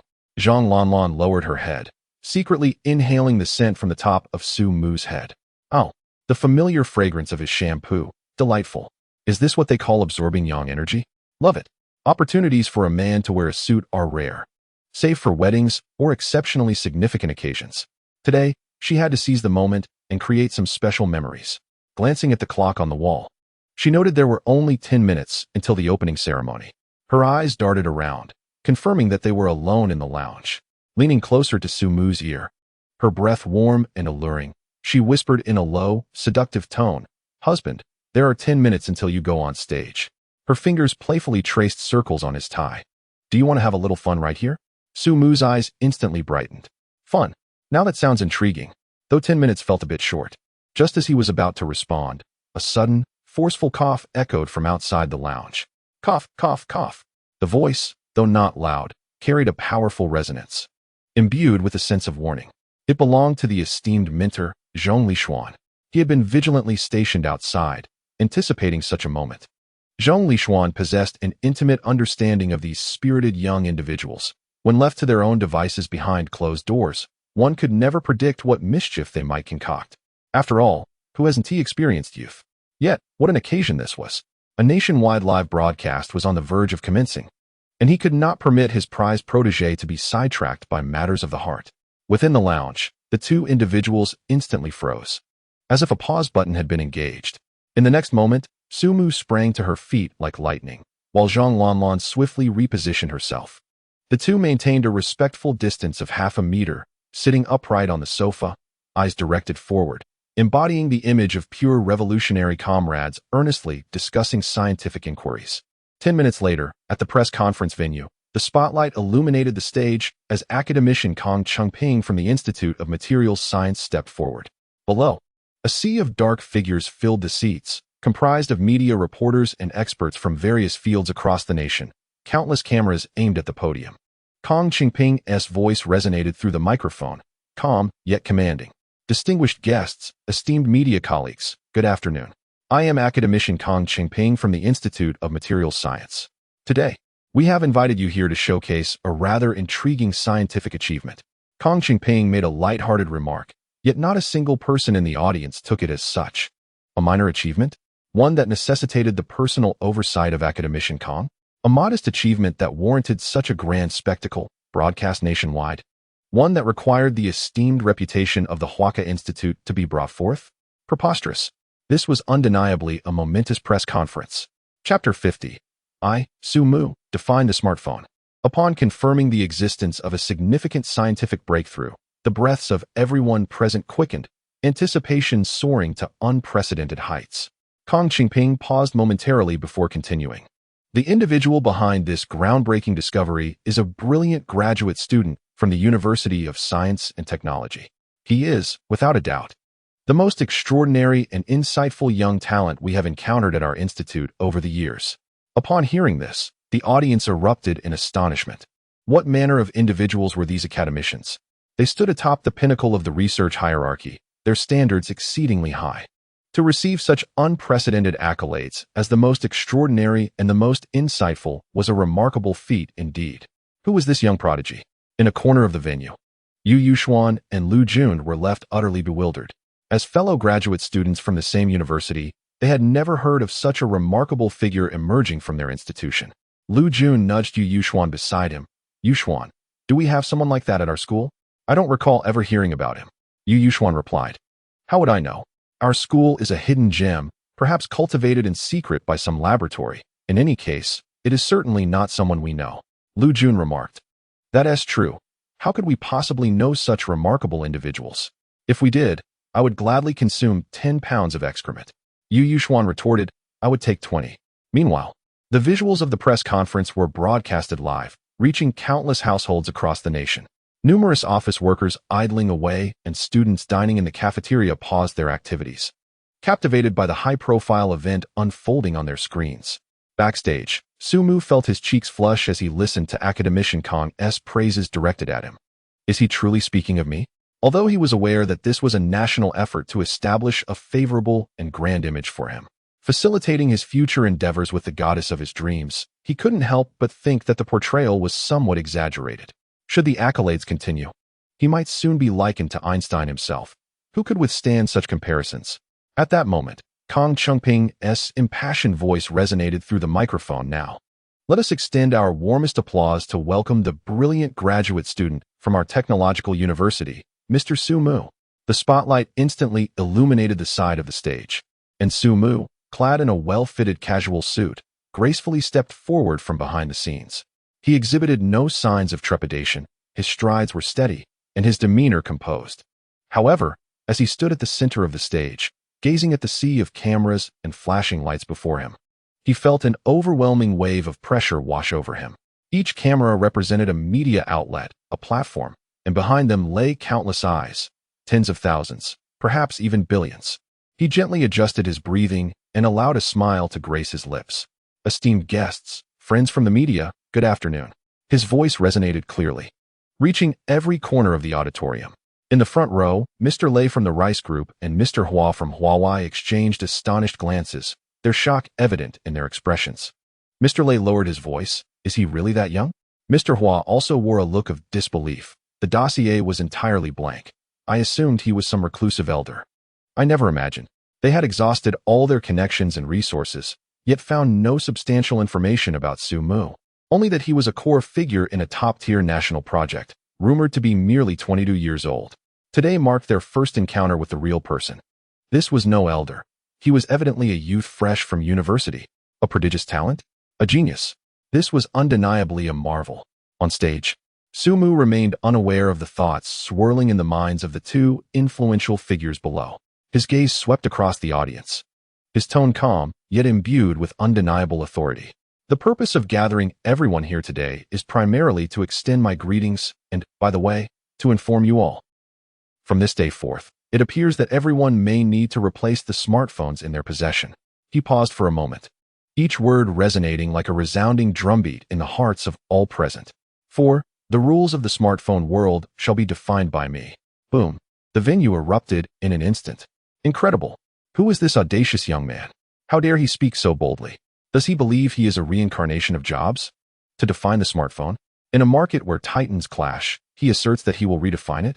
The digital bloggers and media journalists in attendance could no longer contain themselves, their discussions surging like a tidal wave. This opening statement was undeniably more explosive than any launch event. Amidst the fervent chatter, the colossal LED screen behind Sumu illuminated. The screen showcased renderings of two distinct smartphones. One featured a conventional flat design, while the other exhibited an unmistakably elongated shape. TCH, I thought it was something groundbreaking. Isn't this just a folding screen? A bespectacled blogger scoffed quietly to his companion. The elongated form resembles a trifold design, a concept that has existed for years. It's hardly novel, just a gimmick, certainly. However, soon enough, someone noticed an anomaly. Wait, look at the logo beneath the phones. Goodness, Dami and Huawei. It's a collaborative edition? How is that possible? After years of fierce rivalry, nearly striking each other senseless, how could these two giants possibly collaborate on a smartphone? Who is this Sumu, and what merits does he possess to unite these titans? All eyes shifted back to Sumu, filled with curiosity and bewilderment. In the face of the commotion below, Sumu calmly retrieved a prototype from his pocket. Indeed, as you can see, this smartphone is a collaborative effort developed by our Academy of Sciences, Dammy, and Huawei. He raised the elongated device in his hand. It employed a technology that you have seen, yet never truly encountered. A scrollable screen. As his words concluded, he made a gesture that silenced the entire crowd. Grasping one end of the phone with his left hand and gently pinching the other end with his right, he unfurled it like an ancient scroll. Whoosh! Accompanied by a subtle mechanical motion, the originally slender screen smoothly extended. The width of the screen nearly doubled in an instant, transforming from a smartphone into a compact tablet. The entire process was seamless and fluid, devoid of any lag, and the imagery displayed on the screen adapted perfectly. Goodness, my heavens, is this truly a scrollable screen? Not just a PowerPoint demonstration? Has it genuinely achieved mass production? The audience was utterly electrified. Chapter 51. This must be extraterrestrial technology. Previously, the digital blogger, who wore an expression of utter disdain, was now fixated on the prototype in Su Mu's hands, his eyes nearly bulging out in astonishment. The concept of a rollable screen had been proposed years ago, heralded as the ultimate form of smartphones. However, due to myriad technical challenges, such as flexible materials, internal mechanical structures, and screen flatness, it had remained confined to conceptual models and laboratory experiments. Everyone had asserted that mass production was impossible within a decade. Yet now, a tangible, operational rollable screen smartphone had materialized before their very eyes. This was not merely a technological breakthrough. It was a dimensional assault. An enthusiastic journalist, seated in the front row, sporting a close-cropped hairstyle and exuding vitality, suddenly sprang to his feet and seized the microphone. Mr. Su, is this your definition of the new smartphone? This technology is undeniably extraordinary. It represents a true revolution in smartphone design. He lauded it fervently before pivoting his line of questioning. However, crafting such a device must be exceedingly complex, right? The costs are surely astronomical. I suspect the average consumer could never afford it. If it is merely a toy for the privileged few, can we truly call it a new definition of a smartphone? Upon the utterance of this question, a palpable silence enveloped the room. Indeed, no matter how groundbreaking the technology, its inaccessibility rendered it moot. Much like those luxury smartphones costing hundreds of thousands. What relevance did they hold for the average person? Su Mu's gaze settled on the journalist, a faint smile gracing his lips. Well performed. His delivery was impassioned, and the question was perfectly timed. This was clearly a professional, akin to a member of a national team. He nodded at the journalist before addressing the entire audience. Patience. Everyone, the price is not the focal point. The real spectacle is just beginning. Compared to the forthcoming technology we are about to unveil, this rollable screen is merely an appetizer, hardly worth mentioning. What? This revolutionary rollable screen technology is merely an appetizer? There's even more astonishing technology. The curiosity and anticipation among the audience surged to a pinnacle, as everyone widened their eyes, eagerly awaiting what further marvels Su Mu would present. He executed an action that caused everyone's jaws to drop in disbelief. With a flick of his wrist, he casually tossed the prototype, an assemblage of cutting-edge technology worth a fortune, into the corner of the stage as if discarding refuse, producing a dull thud upon impact. The hall fell into an eerie silence. Everyone was left dumbfounded. Had he lost his mind? That was the world's first true rollable screen smartphone. Just like that, it was discarded? The hearts of Mr. Lei and Mr. Hua twitched in unison. That prototype was one of their proudest achievements. However, what Su Mu said next left everyone feeling utterly bewildered. He leisurely extracted an item from the inner pocket of his suit. It was a mobile phone, an astonishingly sleek device. It lay in Su Mu's palm like a playing card. He raised it before the camera, his voice laced with a hint of amusement. I regret to inform you all that this phone, which you see here, became obsolete a week ago. It has now evolved into its second generation. What sets it apart? Su Mu inquired, lifting the slender piece of technology and shaking it gently for the lens, allowing everyone to view it clearly on the large screen. It had shed the cumbersome battery pack, transforming into an exceptionally thin device. An eerie silence enveloped the venue, as astonishment rendered the audience's minds momentarily incapacitated. No battery pack? How does it draw power? Through love? Perhaps? This was no longer mere science fiction. It bordered on the mystical. A journalist rose, perplexed. Mr. Su, no battery pack. How is that possible? A phone of such magnitude, devoid of a battery pack, won't it run out of power in an instant? Before he could finish, Su Mu interjected. a cryptic smile gracing his features. Who told you that a mobile phone must have a battery pack? This statement was more explosive than the reporter's earlier inquiry, leaving the entire audience in a state of bewilderment. No battery pack? Sumu continued confidently. That is an antiquated technology, now outdated. Today, I present to you this phone, which embodies the very essence of our core technology at Mu Technology. He paused, surveying the crowd, relishing the anticipation he had cultivated. Solid-state battery. What? The words reverberated through the room. A few prominent figures from the tech industry, along with seasoned digital bloggers in the front row, shifted uncomfortably in their seats, their eyes wide with astonishment, leaning forward as if to catch every word. A solid-state battery. This legendary technology, researched for over a decade in the global renewable energy sector, consuming billions of dollars without achieving mass production, had seemingly been birthed by the relatively unknown Mu technology? Surely, this was a mere boast. Without granting the audience a moment to digest this monumental revelation, Sumu snapped his fingers. On the large screen behind him, a three-dimensional model materialized, a sliver smaller than a fingernail, shimmering with a cerulean metallic sheen. We have named it the Heart of Pangu. This singular Heart of Pangu allows the phone to sustain heavy usage for 2 continuous months. Charging time, just 2 minutes. Silence.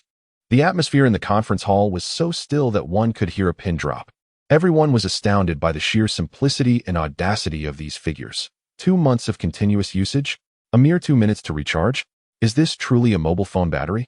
Surely, it cannot be an introduction to some extraterrestrial technology or divine artifact. In this era, which mobile device does not require multiple charges within a single day? An iPhone, while indulging in a game, reaches a critical battery level in merely 2 hours. Compared to the Heart of Pangu, all existing battery technologies on the market seem akin to primitive man's discovery of fire. This is impossible. Absolutely impossible, the reporter exclaimed, his face flushed with disbelief. This challenges the very foundations of physics. Indeed, this transcends a mere disruption of the mobile industry.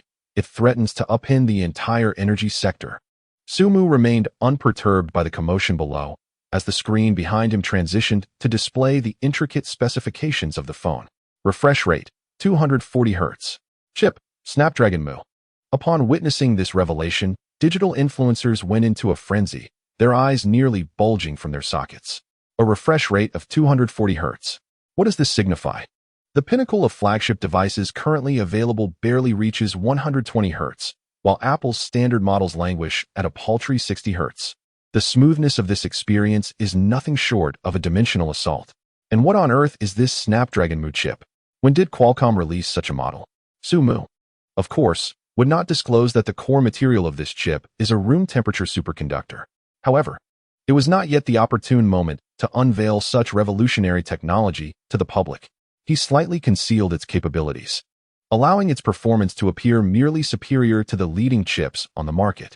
Even so, it was sufficient to drive everyone into a frenzy. Chapter 52. We are no longer on the same level. My heavens, with such specifications, what price tag will this phone bear? A renowned digital influencer murmured, feeling as though his understanding was being reshaped repeatedly.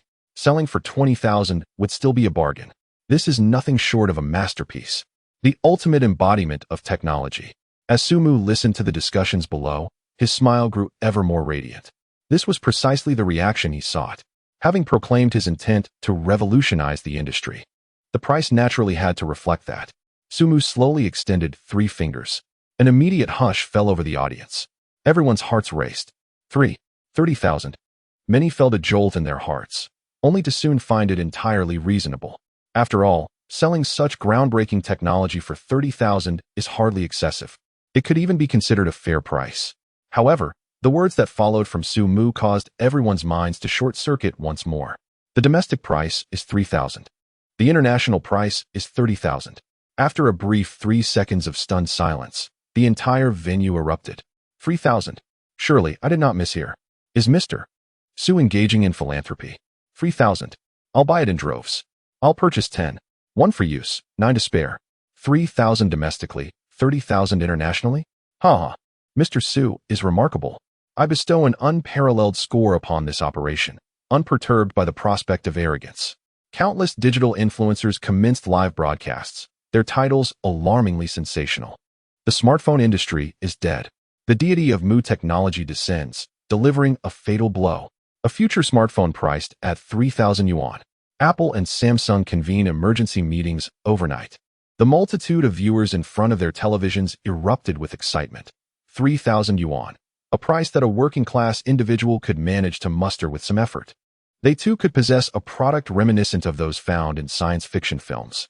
Yet, the titans of the new energy sector seated in the front row felt their hearts racing.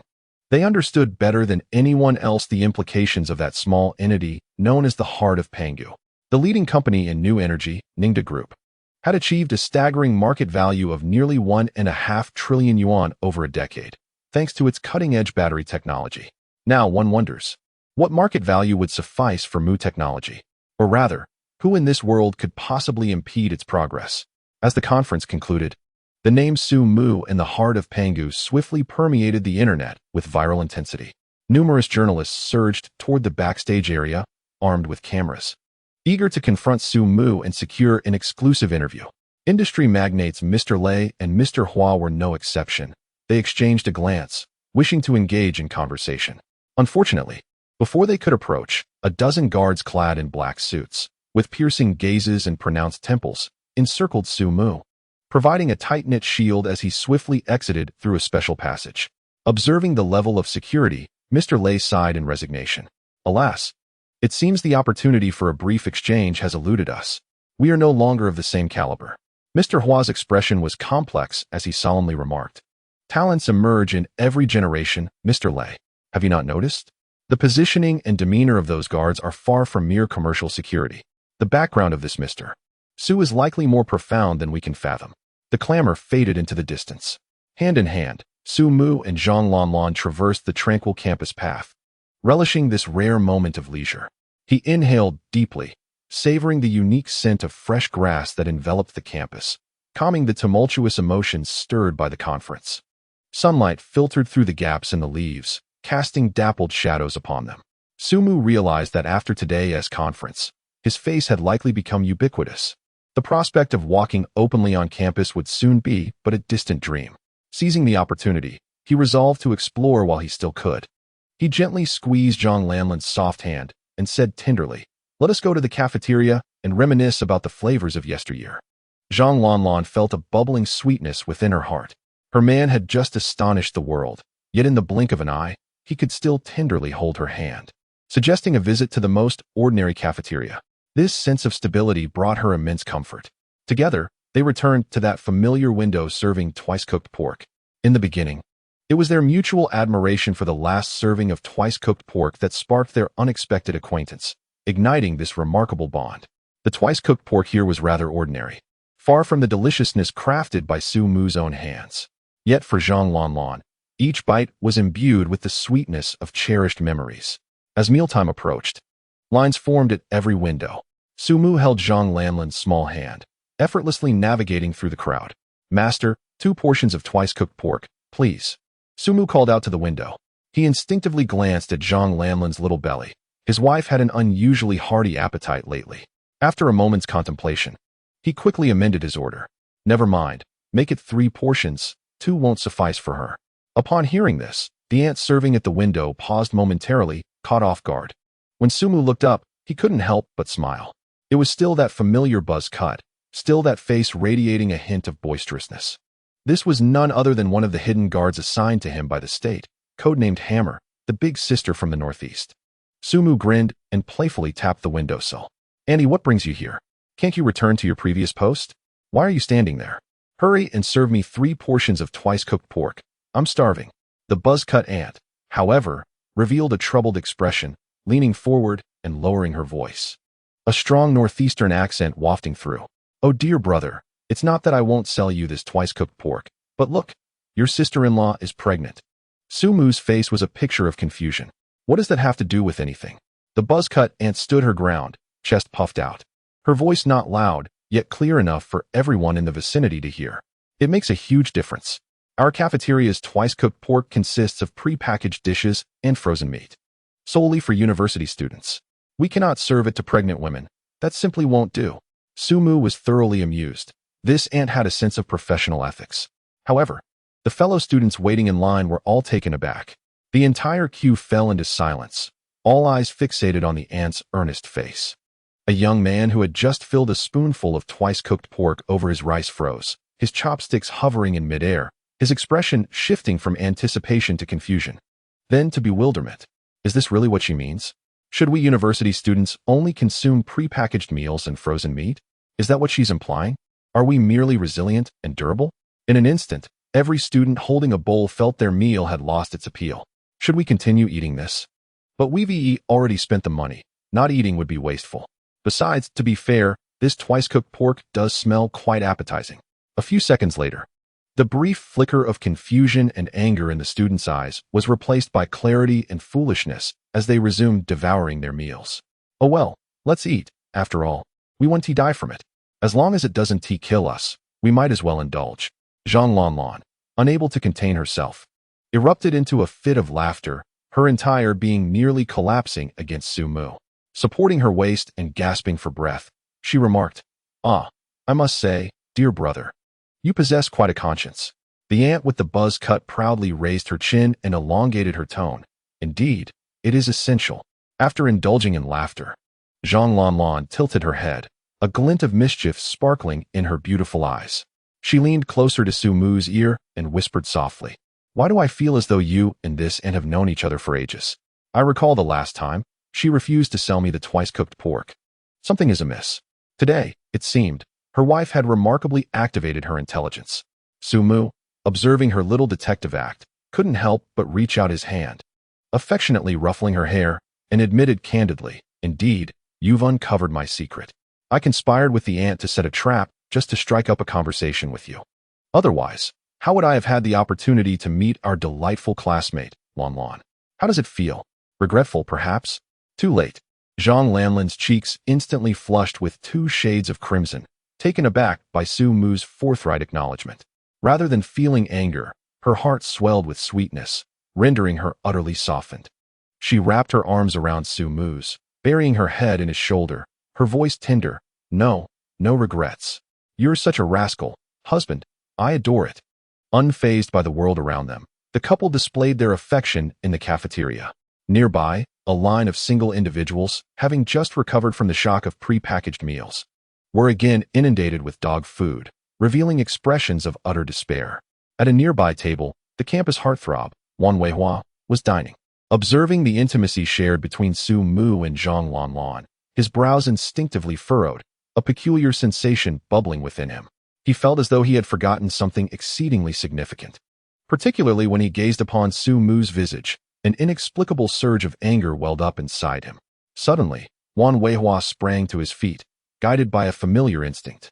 Pointing towards Su Mu and exclaiming, "You little rascal!" Before he could finish his sentence, a series of barely perceptible sounds pierced the air in the cafeteria. From the ventilation ducts in the ceiling, the decorative potted plants in the corners, and even from the sleeve of a student sipping soup at a neighboring table. A flurry of tiny black shadows shot forth in an instant. Their speed was so rapid that the naked eye could hardly perceive them. Wan Weihua felt a series of minute stings on his neck, akin to the bites of mosquitoes, as his hand, pointing at Su Mu, froze midair. The world around him began to spin uncontrollably. In the final fleeting moment before consciousness faded, a singular thought consumed his mind. Yes, that is the feeling. The familiar sensation had returned. But why was it intensified this time? Thud. Wan Weihua's towering form collapsed backward, succumbing to unconsciousness. As he collapsed, 2 staff members clad in cafeteria uniforms promptly approached him. The duo, exhibiting deft movements and natural expressions, each supported Wan Weihua on either side. "Classmate, it seems you've had a bit too much to drink," one remarked. "Come, let me take you to the lounge to sober up." One of them casually picked up an empty lid from a nearby food cart and placed it over Wan Weihua's face. They then pushed a cart laden with plates, with the unconscious Wan Weihua sandwiched between them, seamlessly maneuvering towards the kitchen. The entire process was so fluid that the surrounding students dining were entirely oblivious to any irregularities. Only a companion seated with Wan Weihua, having scraped the last bite from his bowl, lifted his head in confusion. "Hey, where's my bro Hao? Wasn't he just here? How did he vanish?" Chapter 53. A feast in the cafeteria. Meanwhile, Zhang Lianlan tugged at Su Mu to switch to a different food window. Arriving at her familiar cafeteria station, where she frequently sought her meals, she was greeted by an amiable aunt.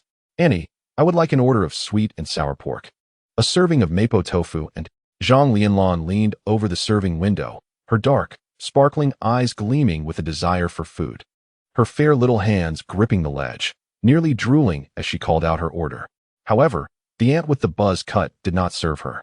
Instead, she leaned out and scrutinized her from head to toe. The aunt's expression instantly softened. "Oh dear, Lianlan, now that you're pregnant, you should avoid such oily and heavily flavored dishes. They're not good for the baby." Zhang Lianlan was taken aback. "What? Auntie, are you really not going to serve me? Listen to me, it's for your own good." The buzzcut aunt decisively waved her hand, her attitude firm. "We only serve communal dishes here, which aren't suitable for you. Off you go, let your boyfriend take you somewhere nutritious." With that, she promptly pulled the curtain across the window, adopting a stance that conveyed her concern. Zhang Lianlan turned back, feeling dejected, and looked at Su Mu. "Honey, she won't sell me any food." Su Mu, unable to suppress a smile at her pitiful expression, took her hand and gently reassured her. "It's all right, the aunt is right. Today, I'll treat you to something better. But I want sweet and sour pork." Zhang Lianlan pouted, still fixated on her craving.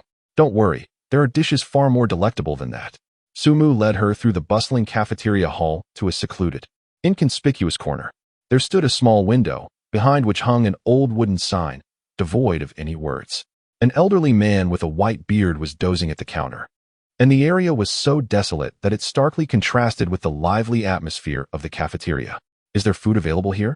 Zhang Lianlan gazed at the dust-covered window, her face a mask of skepticism. Su Mu remained silent, stepping forward to gently tap on the windowsill. "Boss, I'd like an order of twice-cooked pork." The dozing old man with a white beard stirred, slowly lifting his head. The murky eyes, upon catching sight of Su Mu, suddenly ignited with a spark of brilliance. He instantly straightened his posture, the languor and drowsiness evaporating, replaced by an exuberant warmth.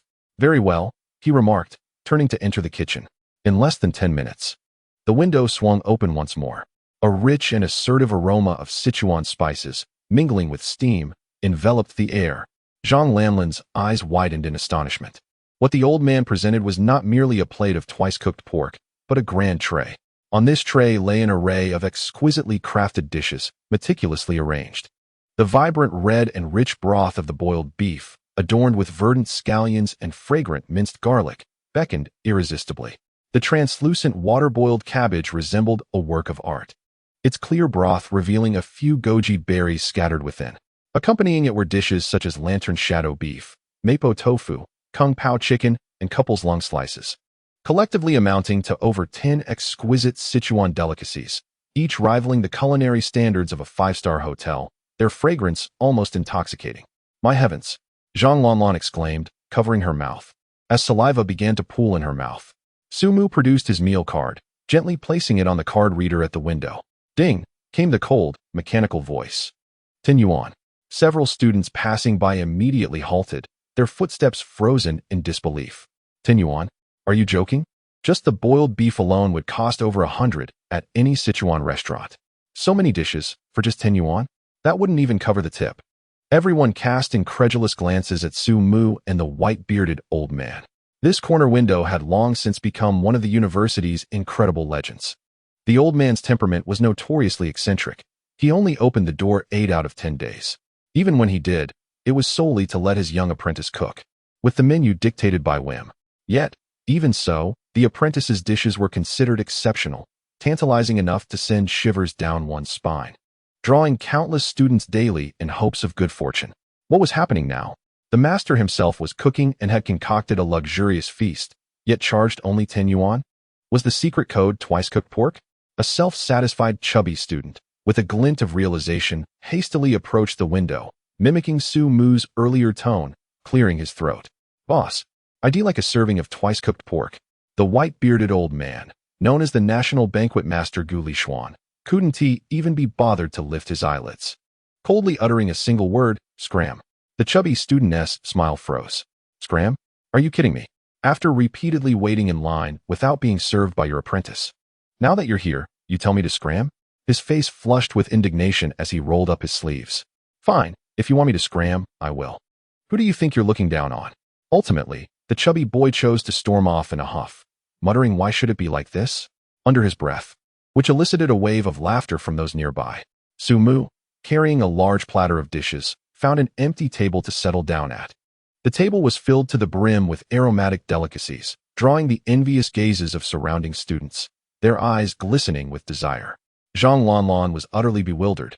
She picked up her chopsticks, glanced at the sumptuous feast before her, then at Sumu, and quietly inquired, "Darling, isn't this 10 yuan a bit excessive? Also, why does it seem like everyone is particularly attentive to you?" Sumu playfully placed a piece of spicy boiled beef into her bowl, grinning as he teased. "It's because I've rented this entire cafeteria." Zhang Lanlan chuckled and shot him a playful glare. "You've rented a fish pond too. Now spill the beans. What is really going on?" Observing her innocent demeanor, Sumu decided to have a bit of fun. "Actually, they're not catering to me. They're catering to you." "Catering to me?" Zhang Lanlan was puzzled. Sumu nodded seriously. "Because you're pregnant." "Pregnant? How am I unaware of this?" Zhang Lanlan instinctively looked down at her flat stomach, devoid of any excess flesh. She hadn't paid attention when the cafeteria lady mentioned it earlier, thinking it was merely a case of poor eyesight. But now that Sumu had said it, could it be true? In an instant, a flicker of joy lit up Zhang Lanlan's face. The thought of having a little treasure with Sumu filled her with happiness, though she worried about whether she could adequately nourish her child. However, her expression soon soured as a sense of dread washed over her. Zhang Lanlan lamented, clutching her clothing anxiously. "Oh no, if I'm pregnant, there are so many things I can't eat.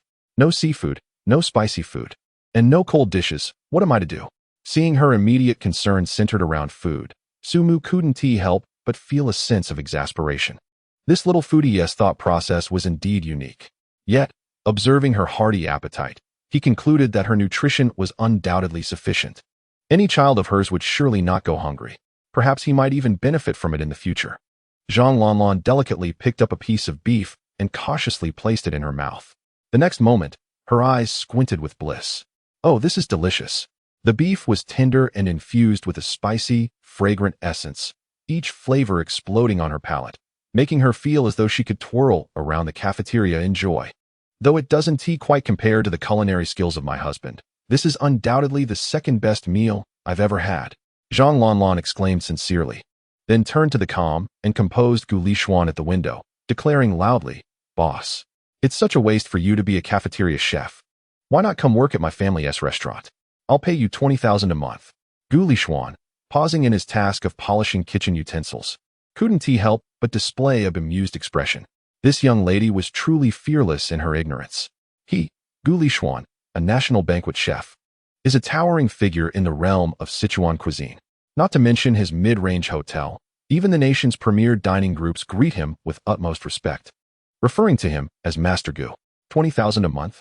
Any of his apprentices could easily assume the role of executive chef at her hotel, with a compensation package that would certainly include a substantial share of the profits. However, in the presence of Sumu's woman, he dared not exhibit an ounce of disrespect. Gu Lishuan smiled warmly, exclaiming, "Haha, I am honored by your kind words, madam. I merely wish to enjoy my twilight years here. Serving my fellow classmates is a privilege." In the distance, a chubby young man who had not yet departed revealed a clownish expression upon hearing this. "Serving classmates is your privilege? Well, I'm a classmate too. Why am I being dismissed?" When Zhang Lanlan heard the term madam, her cheeks flushed, and she waved her hand dismissively. "Haha, boss, you truly are old-fashioned. In this day and age, who still uses madam? I hardly deserve such a title." Gu Lishuan merely smiled, choosing not to respond further, while inwardly lamenting, "This classmate seems utterly oblivious to her current status." As the meal progressed, Sumu's celebrity status began to manifest. He had just concluded a nationwide online live-streamed press conference, unveiling the groundbreaking solid-state battery technology and holographic projection phone, which had already incited a frenzy among students at various universities. Initially, some found him vaguely familiar, but gradually, a few recognized him as the spirited Sumu from the press conference. "Holy cow, isn't that Sumu? It really is him. He is actually a graduate student at our University of Science and Technology. My goodness, he looks even more dashing in person than on the stream. Sumu is dining in the cafeteria. Quick, take a picture." Whispers erupted like a tidal wave, and more people recognized Sumu, swiftly converging upon him. Phones in hand, their eyes brimming with admiration and excitement. The situation was escalating. Sumu furrowed his brow, realizing the crowd was about to engulf their table. Acting decisively, he called out to Gu Lixuan, "Boss, pack it up." Gu Lixuan had already prepared the takeout boxes, deftly packing the leftover dishes. Sumu grabbed Zhang Lanlan, who was still engrossed in her meal, and with a hefty bag of delicacies in hand, he forged a path through the throng before they could be overwhelmed. The two of them sprinted away from the cafeteria. Zhang Lanlan, being pulled along, still had a piece of meat in her mouth, teasing him with a muffled voice. Isn't this like something out of a novel, where a superstar escapes with his little darling in a flurry? Sumu, exasperated, managed to free a hand and gently tapped her smooth forehead. You should read fewer romance novels. Your head might just get ruined. Chapter 54. The old wretched woman. That night, under the moonlight like flowing water, Sumu finally managed to extricate himself from Zhang Lanlan's serpentine embrace. Once free, he let out a long sigh of relief. Since the moment she became pregnant, this girl has transformed into a living pendant, her clinginess growing exponentially each day. Particularly during the night, she delights in clutching his head, leaving him on the brink of asphyxiation on several occasions. This size also presents its own disadvantages. Stepping out of the dormitory, he glanced up at the moon hanging high in the sky. A sudden jolt of anxiety gripped his heart. Oh no! He had ventured out rather late today. This evening was meant for a stroll with his ethereal senior, Yang Chui. His heart raced, and he skillfully unlocked his phone, switching to his secondary WeChat account. Upon opening the familiar avatar, an inexplicable sense of dread surged within him. The chat interface displayed a staggering 9 unread messages, all from Yang Chui. The initial messages bore a casual tone. Chui, are you busy? I'm about to head out. Chui, the weather is lovely today. The moon is full. Yet, as time progressed, an undercurrent of irritation seeped into her words. Chui, I want to see a photo of Gong Baiwan. Send me one. Chui, why aren't you replying? This is quite odd. Chui, I hope nothing serious is going on.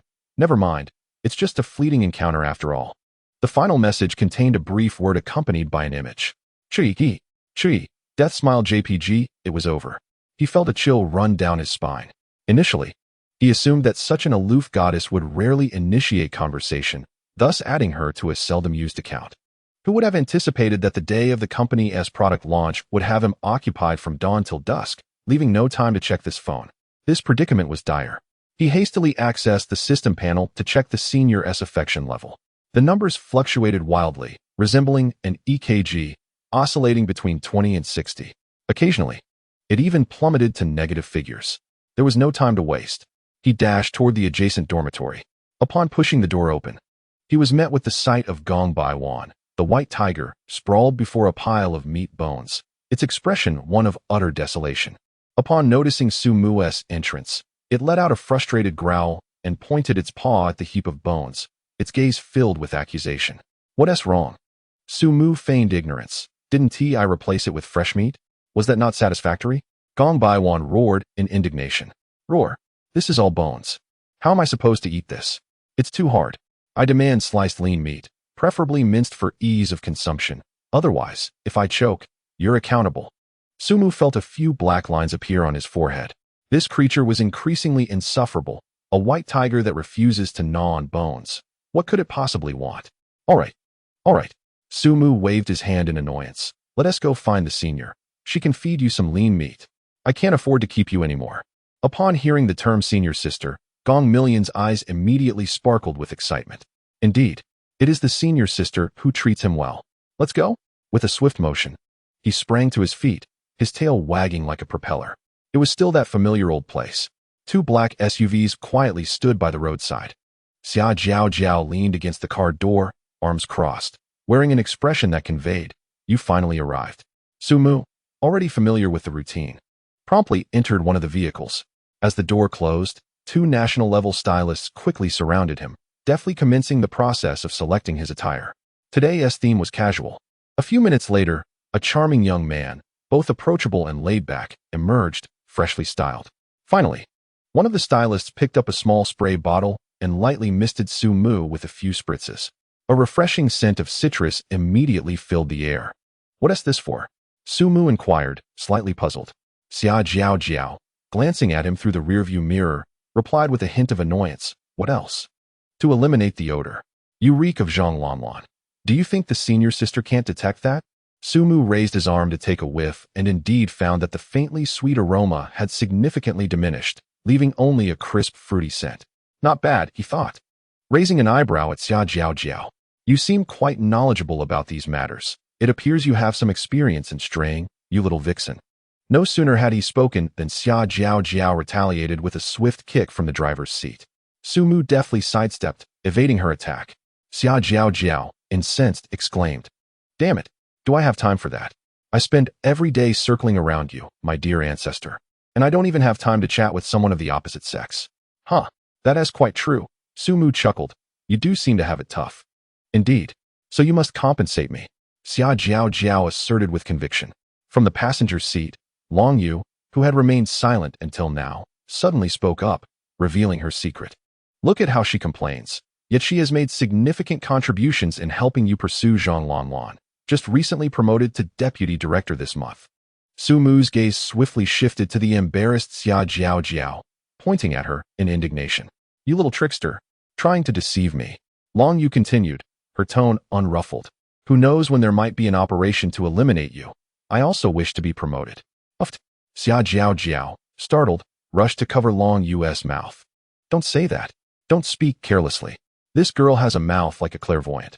Whatever she says seems to come true. It's quite eerie.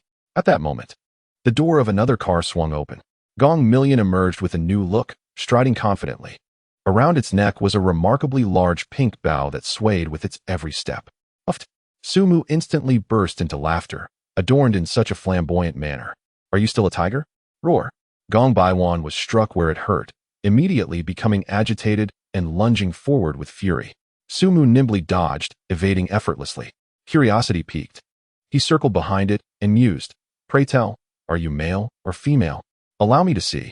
With a swift motion, he grasped Gong Baiwan's hind legs, lifting it off the ground. The creature roared in protest, thrashing violently, as the two engaged in a playful tussle. Xia Jiao Jiao, unable to bear it any longer, urged him, hurry up. Your senior is waiting for you on the back mountain. You're already an hour late. It was only then that Sumu snapped back to reality. Ah yes, arriving late for a first official date is a significant faux pas. I must take my leave, he exclaimed, gripping Gong Baiwan's leash and preparing to sprint away. Before departing, he glanced back at Xia Jiao Jiao, sensing something unusual. Jiao Jiao, do you have no parting advice for me today? Perhaps some romantic tips? This is uncharacteristic of you. A mysterious smile curled at the corners of Xia Jiao Jiao's lips. No advice today, she replied, pausing deliberately before continuing. But remember, today is a pivotal day. The theme is courage. Courage? What does that even mean? This was peculiar. Xia Jiao Jiao always had a knack for unexpected revelations. Sumu mused inwardly, but there was no time for further contemplation. As the alert chimed again, his senior's affection level had plummeted below 20 and was rapidly descending into the negatives. He hastily led Gong Baiwan towards the back mountain of the school. The night air was cool, rustling the leaves in the trees with a gentle whisper. With Gong Baiwan in tow, he navigated the winding path to the back mountain, his heart racing. At last, at the end of the trail, in that familiar clearing, he spotted a figure. Chapter 55. A sight to behold. In the small pavilion at the back mountain, Yang Chuyi sat quietly upon the cold stone. She tilted her head, gazing up at the waning moon, the cool moonlight casting a sacred glow upon her exquisite features. The heavy dew of the night soaked the hem of her white dress, and she cradled a pure white plush cat, Snowball, in her arms. Seemingly feeling the chill, she instinctively held the cat closer, her slender shoulders curling slightly.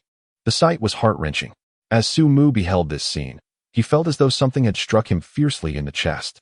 How could he be so thoughtless as to leave such a celestial being exposed to the cold winds for hours? He quickly approached, leading the yawning Gong Baiwan, his face adorned with an apologetic smile. I am truly sorry for keeping you waiting, senior. It is all the fault of Gong Baiwan, who stubbornly refused to leave the house, forcing me to wrestle with him for quite some time before I finally managed to drag him out. As we walked side by side, Gong Baiwan, upon hearing his name, turned his enormous tiger head in confusion, his azure eyes filled with inquiries. Roar? Are you talking about me? Without a flicker of emotion, Sumu extended his hand and gave a firm pat on Gong Baiwan's fluffy head, speaking with conviction, indeed. I am referring to you. From now on, no more sleeping in. Gong Baiwan, taken aback by this sudden reprimand, felt the weight of his unjust blame. Observing this scene, Yang Chuyi remained unperturbed. She simply withdrew her gaze from the moonlight, turning her attention to Su Mu, her clear, water-like eyes seemingly penetrating his very soul. Although Su Mu was 2 years her senior and should rightfully address her as junior, in stark contrast to his slightly flustered defense, her serene demeanor resembled that of a senior embracing a wayward junior. Feeling uncomfortable under her gaze, Su Mu could only manage an awkward laugh. There exists a certain type of girl in this world, one who plays by her own rules. She need not do anything or utter a single word. Merely gazing quietly after a mistake is enough to evoke boundless guilt and compassion in anyone. Yang Chuyi, the ethereal senior, epitomizes this exquisite archetype. After a prolonged silence, Yang Chuyi finally spoke, her voice cool and composed. Your heart is quite restless today. This is not good. Such a simple statement left Su Mu momentarily speechless.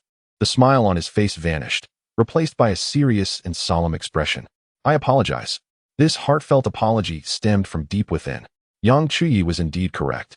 He had been rather scattered today. The unprecedented success of the daytime press conference, witnessed by the entire world, coupled with the media's adulation and the adoration of fans, alongside the presence of a remarkable woman by his side, had created an illusion of simultaneous triumph in both career and love, causing him to feel excessively inflated. He subconsciously believed that a woman of Yang Chuyi's caliber would willingly leap into his embrace, just like any other girl. Yet, reality delivered a resounding slap to his face. Every goddess scoring above 95 possesses her own unique pride and character. They shall never be anyone's subordinate. Yang Chuyi paid no heed to Su Mu's apology, merely beckoning with a gentle wave. Gong Baiwan, come here. The previously aggrieved Gong Baiwan, upon hearing the call of his mistress, scampered over eagerly, completely forgetting the unjust blame he had received from his inconsiderate master. Yang Chuyi retrieved an exquisite food box from her small bag, containing finely sliced top-grade Wagyu beef.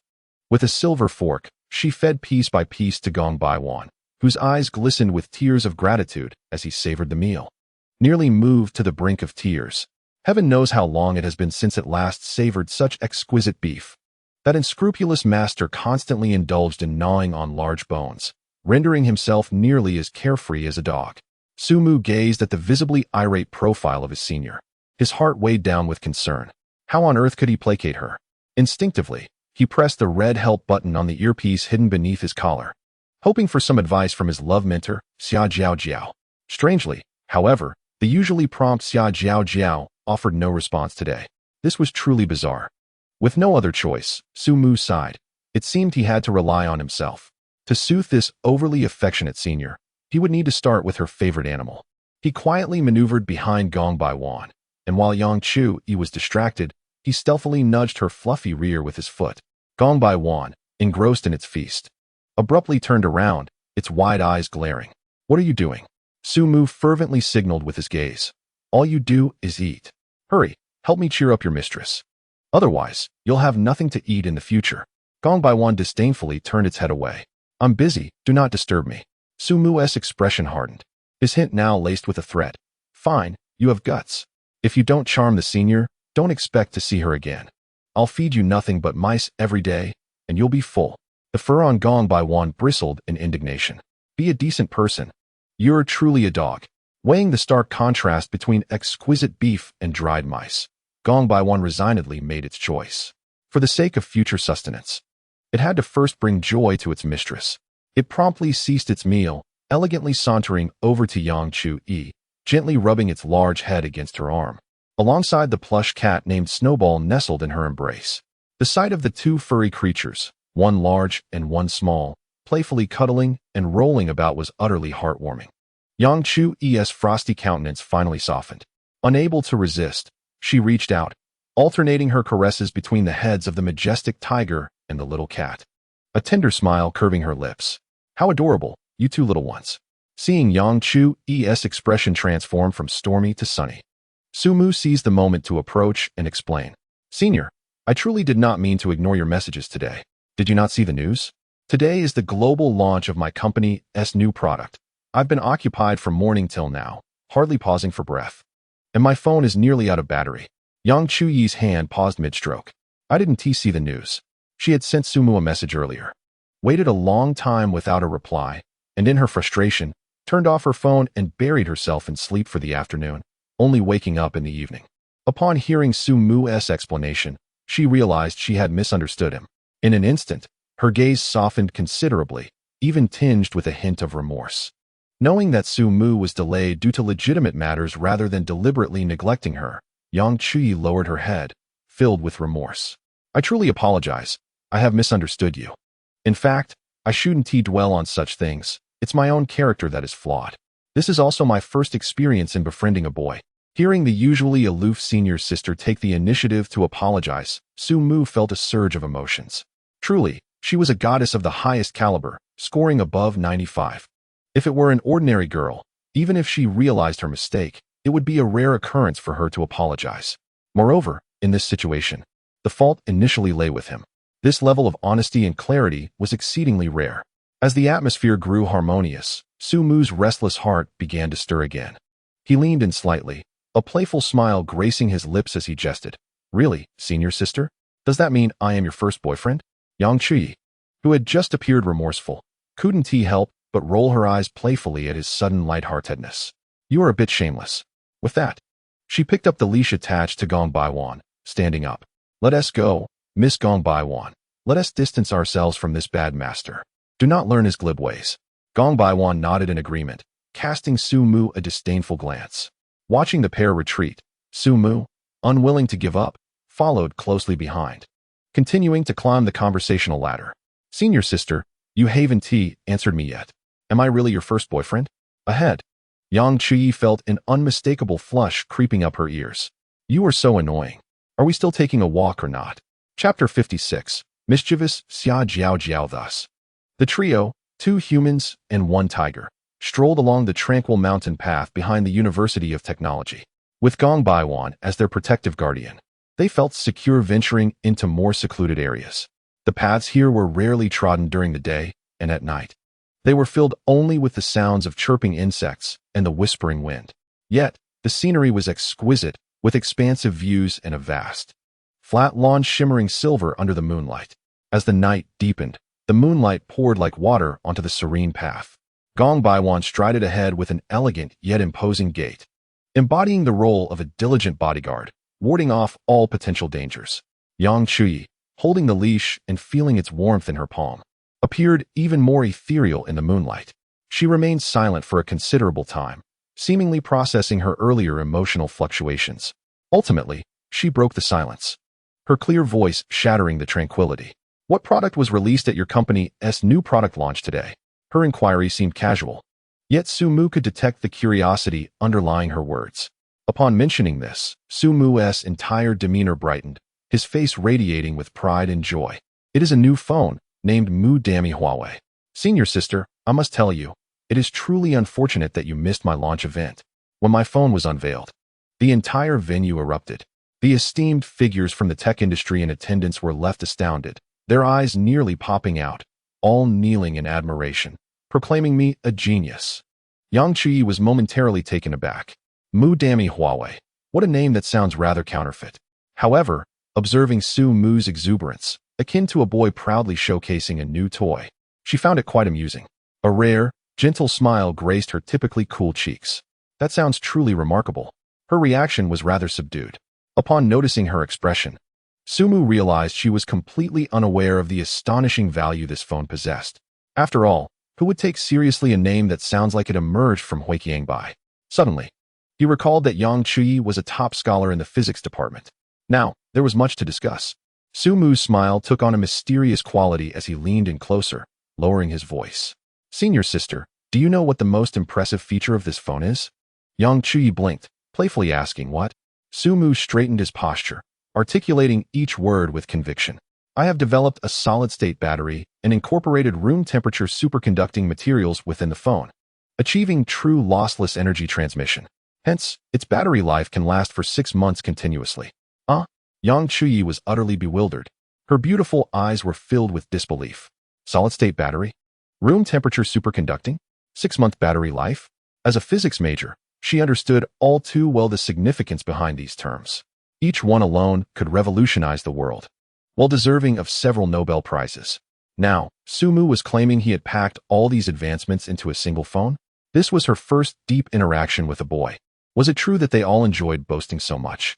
Yang Qi's expression turned serious as she regarded Sumu, her gaze scrutinizing.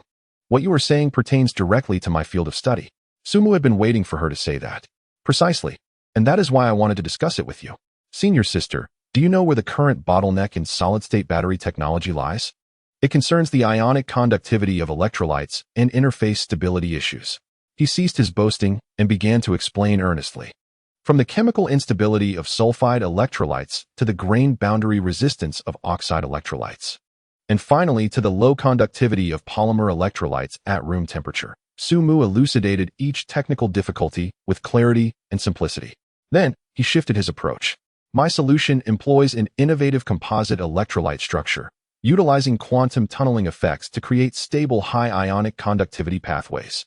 Initially, Yang Qi listened with a critical and scrutinizing mindset. But as the discussion progressed, her astonishment deepened. She realized that every argument and theory articulated by Sumu precisely addressed the most pressing challenges at the forefront of physics and materials science. His proposed solutions, while seemingly fantastical, were theoretically rigorous and brimming with ingenious insights that evoked admiration. This was not mere boasting. He truly comprehended the subject, even more profoundly than herself and the esteemed professors at her institution. Yang Qi's previously calm demeanor was utterly disrupted. She gazed at the eloquent young man before her, bathed in moonlight, exuding confidence and focus, radiating an irresistible charm. She had initially perceived Sumu as merely a clever student, but she now recognized the absurdity of her earlier misjudgment. This was not mere cleverness. This was the genius capable of revolutionizing an era. The intellectual exchange between the two scholars ignited a fervent spark. And what of room-temperature superconductors? Following LK99, laboratories worldwide have been unable to replicate the results. How have you achieved it? Yang Qi's voice was tinged with unmistakable excitement and tremor. As a seeker in the realm of physics, nothing thrilled her more than witnessing a groundbreaking scientific breakthrough. The concept behind LK99 was correct, yet their material composition and fabrication processes were flawed.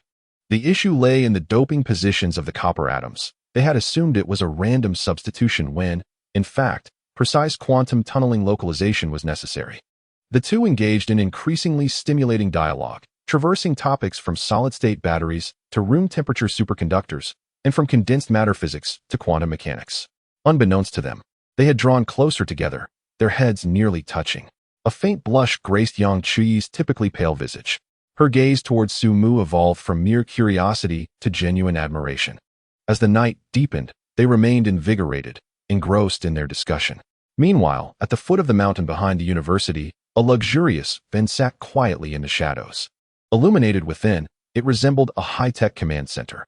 As the door opened, a figure emerged slowly, clad in a flowing purple robe, with white hair and a gaunt visage. Holding a whisk, he exuded an air of ethereal wisdom. Xia Jiao immediately descended from the vehicle, standing respectfully behind him. Esteemed master, she announced. The items have been arranged at the key locations throughout the back mountain, as per your instructions. You may proceed now. The elder, known as the Grand Master, gently stroked his long beard and nodded. Understood. He lifted his gaze to the moonlit sky, his eyes betraying a hint of complex emotion. It felt somewhat absurd, almost surreal. He, Zhang Jiwen, the contemporary Grand Master of Longhu Mountain, was regarded as the foremost figure in the Taoist tradition across the entirety of China. With a mere stamp of his foot, countless dignitaries would graciously ascend the mountain to seek an audience with him. Yet, this very afternoon, he had received a phone call from the highest echelons, summoning him from 1,000 miles away to this university in the capital, not for exorcising demons or bestowing blessings, but to assist a young man named Sumu in courting women. In his century-long life, Zhang Jiwen had never undertaken such a ludicrous task. This world may lack spirits and deities, yet the Taoist formations, honed over millennia, were undeniably potent. In ancient times, formidable masters of formations could even deploy intricate strategies capable of ensnaring entire armies, swaying the tides of war. The Taoist sect has always been the pillar safeguarding the nation's fortunes. Now, This foremost figure of the Taoist tradition was to initiate a maze-like entrapment in the modest back mountain of a university. To put it plainly, he would create a vast outdoor labyrinth or, perhaps, a miniature haunted house, using magnetic fields and environmental cues. According to Deputy Director Xia Jiao, this was known as the suspension bridge effect. By confining two young individuals in a relatively enclosed and slightly thrilling environment for over 20 hours, romantic feelings were more likely to blossom. Moreover, should the male protagonist perform a heroic rescue, it would be an unbeatable scenario. Zhang Jiwen couldn't help but reflect on the absurdity of the situation. The nation was truly invested in this young man named Su Mu. Recollecting his thoughts, his gaze sharpened. Regardless of how preposterous the task, having accepted it, he would execute it flawlessly. He slowly raised the whisk in his hand, directing it towards the back mountain, and began to chant, "Heaven and earth are boundless. The laws of the universe are borrowed. The winds and clouds shift, arise." As the final word left his lips, he flicked the whisk with vigor. In an instant, dozens of fog machines unleashed a dense mist. Xia Jiao. Chapter 57. The Shattering of a Century-Old Taoist Heart. Wait, are you joking with me? Xia Jiao stood beside the minivan, watching in astonishment as the fog machines on the back mountain sprayed mist into the woods, enveloping the area in an ethereal and mysterious atmosphere. Yet, this was not the crux of the matter. The crux of the matter lies in your ethereal demeanor as the venerable celestial master of Longhu Mountain. Shouldn't your magical incantations be executed through intricate hand gestures and the recitation of sacred verses, invoking the very elements of heaven and earth? What of your thunderous rites? Where are your divine mantras? Display them for us. What is the purpose of employing a plethora of high-powered fog machines to create mist? Is this a fusion of technology and sheer audacity? Zhang Jiwen, seemingly perceiving her thoughts, stroked his long beard and chuckled. Deputy Director Xia, times have changed, and we in the Taoist sect must evolve with the era. The Tao flows with nature. All methods can be at our disposal, so why be fettered by tradition? He paused momentarily before continuing. In the past, to set up such an entrapment, one would have to wait for a rainy day, gathering copious amounts of decaying branches and foliage to incinerate them, resulting in smoke that was both acrid and toxic. Look at how convenient and environmentally friendly it is now. Upon hearing this, Xia Jiao felt a tremor in her heart, her gaze towards the venerable master infused with profound respect. Truly, he is the foremost figure of the Tao. His broad-mindedness, his vision, and his ability to weave the most serious absurdities into a coherent narrative are remarkable. Bowing respectfully, Xia Jiao said, "Master, I stand corrected. Indeed, my perspective was narrow." "No matter," Zhang Jiwen waved his hand, his expression returning to solemnity. "Merely creating mist is but a sleight of hand. It does not constitute a true formation. What follows is crucial." His gaze sharpened, and he raised the whisk once more, pointing towards the back mountain. "Form the entrapment." As soon as the words left his lips, the large signal jammers stationed at the foot of the mountain sprang into action. Powerful electromagnets, strategically placed throughout the rear mountain, activated simultaneously, distorting the very environment with an immense, invisible magnetic field. Subsequently, a deep rumbling echoed. Several small excavators commenced their tasks at predetermined locations, collapsing the very path that Su Mu and his companions had just traversed. With a thunderous crash, boulders tumbled down the slope, completely sealing off their escape route. The execution of this operation flowed seamlessly, exuding the vigor of the industrial age. Zhang Jiwen gradually retracted the whisk, a satisfied expression gracing his face. "It is accomplished. Here, not even two individuals, nor an entire army, could hope to escape. I assure you, this fellow will be trapped for at least a fortnight." Xia Jiao's lips twitched involuntarily. "There is no need to confine him for so long, Master. 10 days could truly lead to starvation." Once all was in place, Zhang Jiwen leisurely approached Xia Jiao, curiosity evident on his face. "Director Xia, may I inquire? What is the true nature of this individual named Su Mu? Why does the state go to such lengths, orchestrating such a grand scheme? Merely to assist him in pursuing a young lady? In my century of existence, I have never encountered such a circumstance." Faced with the esteemed celestial master, Xia Jiao dared not conceal the truth. After carefully considering her words, she offered a succinct explanation. "Master, let me put it this way. As long as Su Mu successfully captures the heart of a goddess, The value he could create would contribute at least half of our nation's GDP. Therefore, a special goddess strategy plan has been established for him. Even Zhang Jiwen, who has lived for a century, was taken aback by this figure. What defines a goddess? Talent, beauty, character, virtue, knowledge, and depth of understanding must all be assessed from multiple dimensions by our expert panel. With a score of over 95 to qualify as a candidate for goddess, Zhang Jiwen furrowed his brow. Like that celebrity Louis Fei? Xia Jiao cast a surprised glance at him, thinking that this old master was surprisingly in touch, even knowing about Louis Fei. She shook her head. Louis Fei does not qualify. After our comprehensive evaluation, her score is only 90, which does not meet the standard. A true goddess must be a rare gem, a phoenix among the crowd.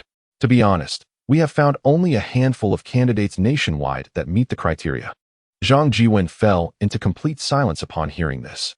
His brow furrowed deeply, his gaze shifting, as his right hand swiftly calculated, muttering incantations under his breath. Xia Jiao leaned in with curiosity. Old master, are you divining? What secrets have you uncovered? Zhang Jiwen paused, letting out a long sigh. His eyes filled with complex emotions. I am not divining. Then what are you calculating? I am calculating just how enjoyable Su Mu's life must be. Zhang Jiwen slapped his thigh, unable to contain his envy and jealousy. The heart of a century-old Taoist master shattered in that moment. How enviable. The state is funding and supporting him, and even asking me, a Taoist master, to assist him, all for the sake of pursuing women. How exhilarating. This centenarian Taoist was utterly undone. Meanwhile, Su Mu and Yang Chuyi strolled side by side along a forest path. When two top scholars delve into their shared field of expertise, the exhilarating exchange of ideas makes them forget the passage of time and everything around them. Su Mu relished this feeling. There was no need for pretense, no effort required to explain. Every point raised was met with the most accurate response. And every clash of thoughts sparked brilliant fireworks. Yang Chuyi felt the same. Throughout her life, she had few friends, and even fewer with whom she could engage in meaningful conversation. Tonight, she had spoken more than in the entire past year combined. She felt as though she had found her fabled soulmate. Just then, the plush cat, Snowball, which had been dozing on Yang Chuyi's shoulder, suddenly bristled with alarm, emitting a low growl from its throat. Snowball, what's wrong? Yang Chuyi quickly cradled it in her arms, gently soothing it. Did something frighten you? Yet, regardless of her gentle caresses, the snow-furred kitten remained hunched with fear, a visage of anxiety. Allow me to give it a try, Su Mu remarked, gazing at the little feline. Yang Chuyi cast him a skeptical glance, questioning, are you capable? This kitten is quite timid and never permits strangers to touch it. Despite her words, she nonetheless handed the cat over. Su Mu accepted the snow-furred creature, refraining from hastily petting it. Instead, he extended a single finger, softly scratching its chin. A miraculous scene unfolded. In an instant, the previously bristled and arched kitten relaxed, closing its eyes in contentment, emitting a delightful purring sound, and even nuzzling Su Mu's finger with its little head. Yang Chuyi felt an inexplicable pang of jealousy as she observed this. Abruptly, she snatched the cat back, vigorously ruffling its small head while coldly admonishing, you traitorous little feline. How could you allow another man to touch you? Bad cat. Very bad cat. Su Mu couldn't help but chuckle at her demeanor. Is it possible that it learned from its owner? He added with a hint of implication. Did you not allow me to massage your feet? You. Yang Chuyi's delicate, cool face flushed a deep crimson, even her ears tinged with pink. She shot him a reproachful glare, declaring, Su Mu, you have become quite mischievous. Just as they exchanged playful banter, the surrounding mist had, unbeknownst to them, thickened considerably. Su Mu was the first to sense the unsettling change. Visibility plummeted sharply, dwindling to less than 10 meters. Even more eerie was the transformation of the once vibrant forest into an unsettling silence. In the wilderness, the most terrifying aspect is not the sounds of wild beasts, but rather the complete absence of life-s stirrings. Yang Chuyi too recognized the abnormality in their surroundings. Isn't the fog a bit too dense? She inquired. Looking up at the sky, there was no trace of the moon, nor even a glimmer of stars. The entire world seemed engulfed by this eerie gray-white. The night had completely darkened, devoid of any moonlight. Shall we head back? Yes, let us hurry back, Su Mu concurred. Having felt a sense of unease for quite some time, he had always harbored a fear of ghosts. As a child raised in a brightly lit city, He had never traversed such a pitch-black mountain path, feeling exceedingly out of place. The wind rustled through the trees, creating a whispering sound, which to him seemed as though someone was watching him from a hidden corner. The hairs on the back of his neck stood on end. Yang Chuyi observed Su Mu's facade of feigned calmness, his eyes darting anxiously, and found it particularly amusing. The once cold academic goddess, having been unperturbed for 20 years, suddenly felt an urge to play a trick. She deliberately lowered her voice and spoke ominously. Did you know?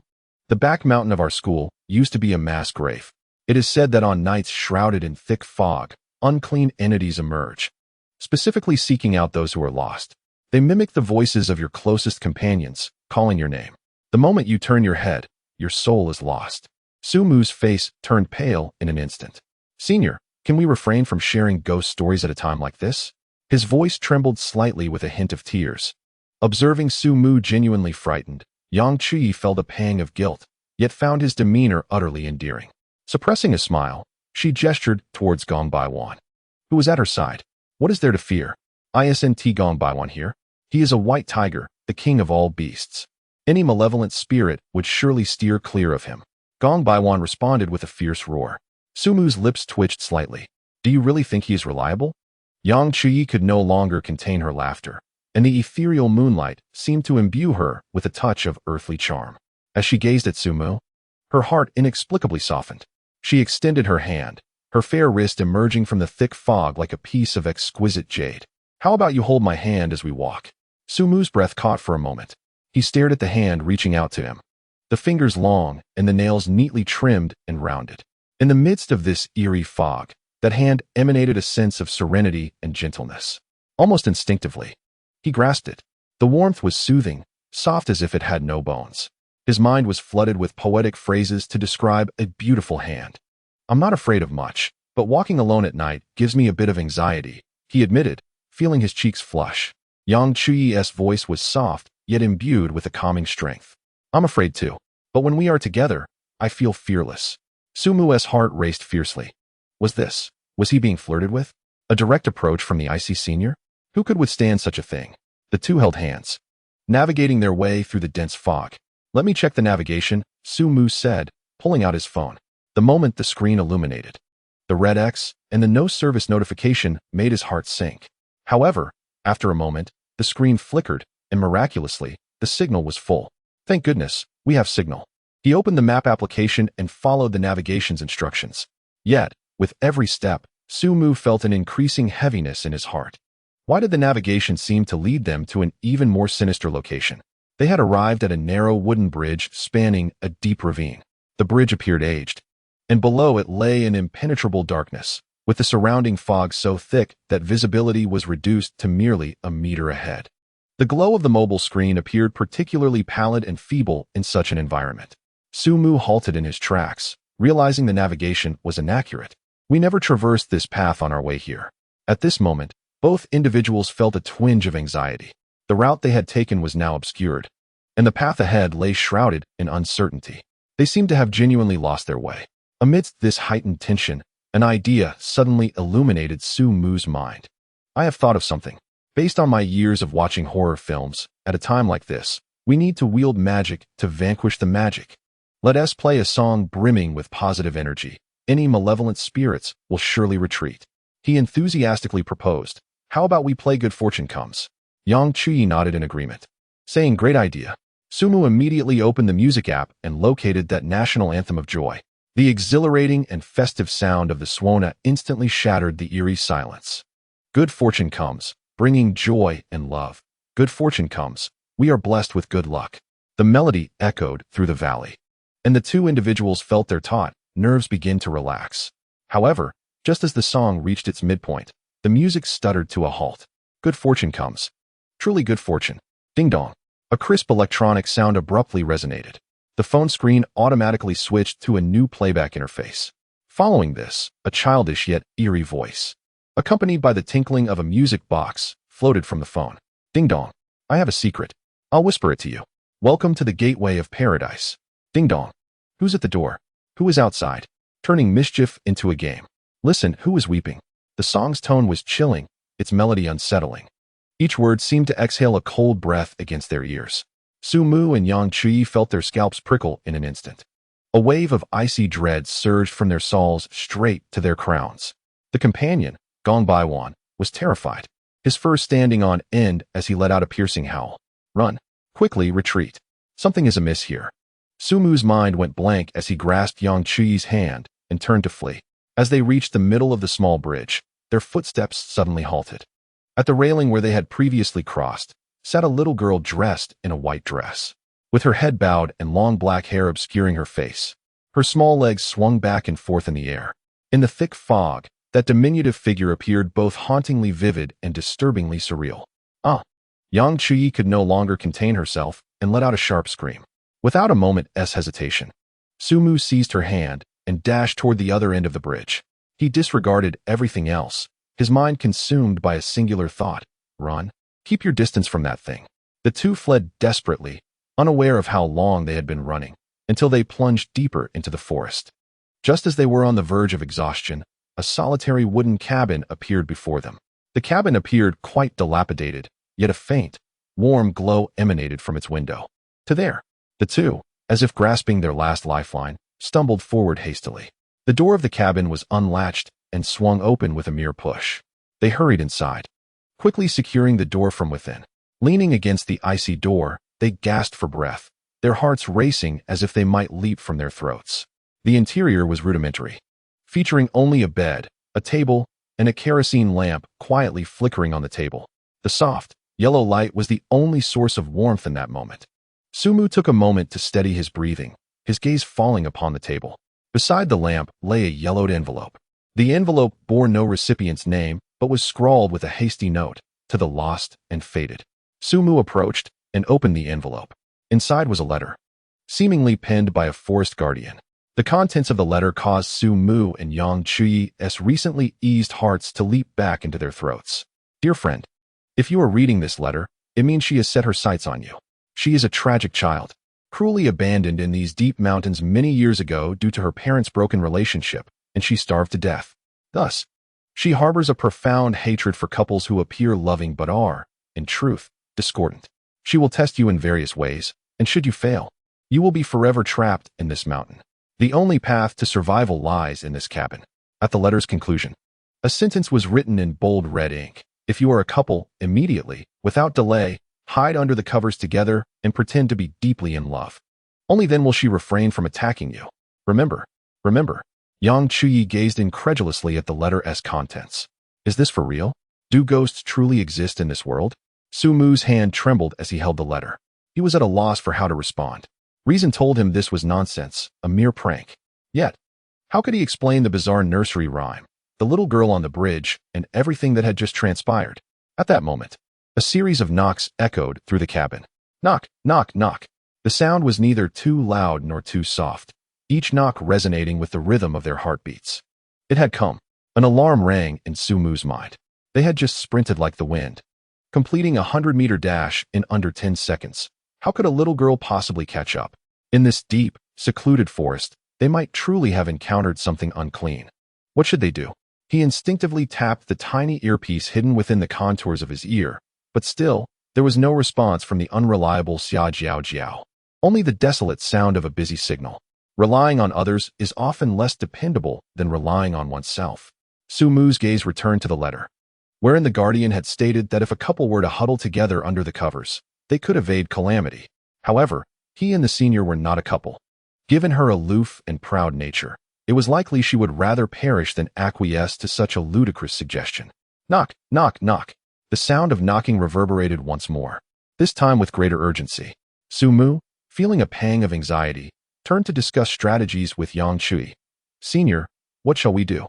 However, as the words left his lips, he froze. He beheld Yang Chui, who had inexplicably removed her shoes and burrowed herself under a somewhat worn quilt. The quilt was pulled up to her chin, revealing only a pair of bright, autumn-like eyes that sparkled even in the dim light. She noticed Su Mu's dazed expression and extended a delicate, fair hand towards him, beckoning him with a cool yet undeniably authoritative tone. Come here, join me. What? Was it truly permissible? He swallowed hard. After all, this was the esteemed senior, although their intention was merely to seek refuge under the same blanket. He could hardly fathom the enticing aroma that must linger within. Observing Sumu still in a stupor, Yang Chuyi's brows furrowed slightly as she waved him over again. Her voice tinged with urgency. "Come here, Daimu. If you don't come in soon, the ghost will enter." That mention of Daimu jolted Sumu back to reality. How could anyone resist such charm when she took the initiative? His heart raced like a drum as he hurried to the bedside, swiftly discarding his shoes. He lifted a corner of the quilt and dove in. The moment he did, a blend of subtle soap and the fragrance of youthful femininity enveloped him, momentarily rendering his mind blank. Feeling nervous, he was unsure where to place his hands and feet, lying stiffly on the outer edge of the bed, maintaining a distance of nearly a meter between himself and Yang Chuyi. Internally, he cursed his own lack of courage. He was no longer a child. Why did he feel so timid in front of the senior, unsure of where to position himself? Was this what love felt like? It left one feeling embarrassed and utterly at a loss. Yang Chuyi's voice pierced through his chaotic thoughts. "Sumu, scoot closer." Huh. Sumu was taken aback. Yang Chuyi's calm demeanor continued. "How can we embrace if you don't come closer? The letter states that we must pretend to be a deeply affectionate couple to navigate this crisis." With great care, Sumu turned his head. Beneath the dim glow of the kerosene lamp, the senior lay beside him, the quilt snugly wrapped around her, yet it inadvertently slipped a little, revealing her delicate shoulder and elegantly contoured collarbone. The hollow of her collarbone seemed to cradle a small pool of soft light, breathtakingly beautiful. This was the most exquisite collarbone Sumu had ever encountered, without exception. Noticing that Sumu remained still, a faint blush crept onto Yang Chuyi's cool cheeks, almost imperceptible. She silently cursed him in her mind. This oblivious fool truly lacks awareness. Such a splendid opportunity, and he still pretends to be a paragon of virtue.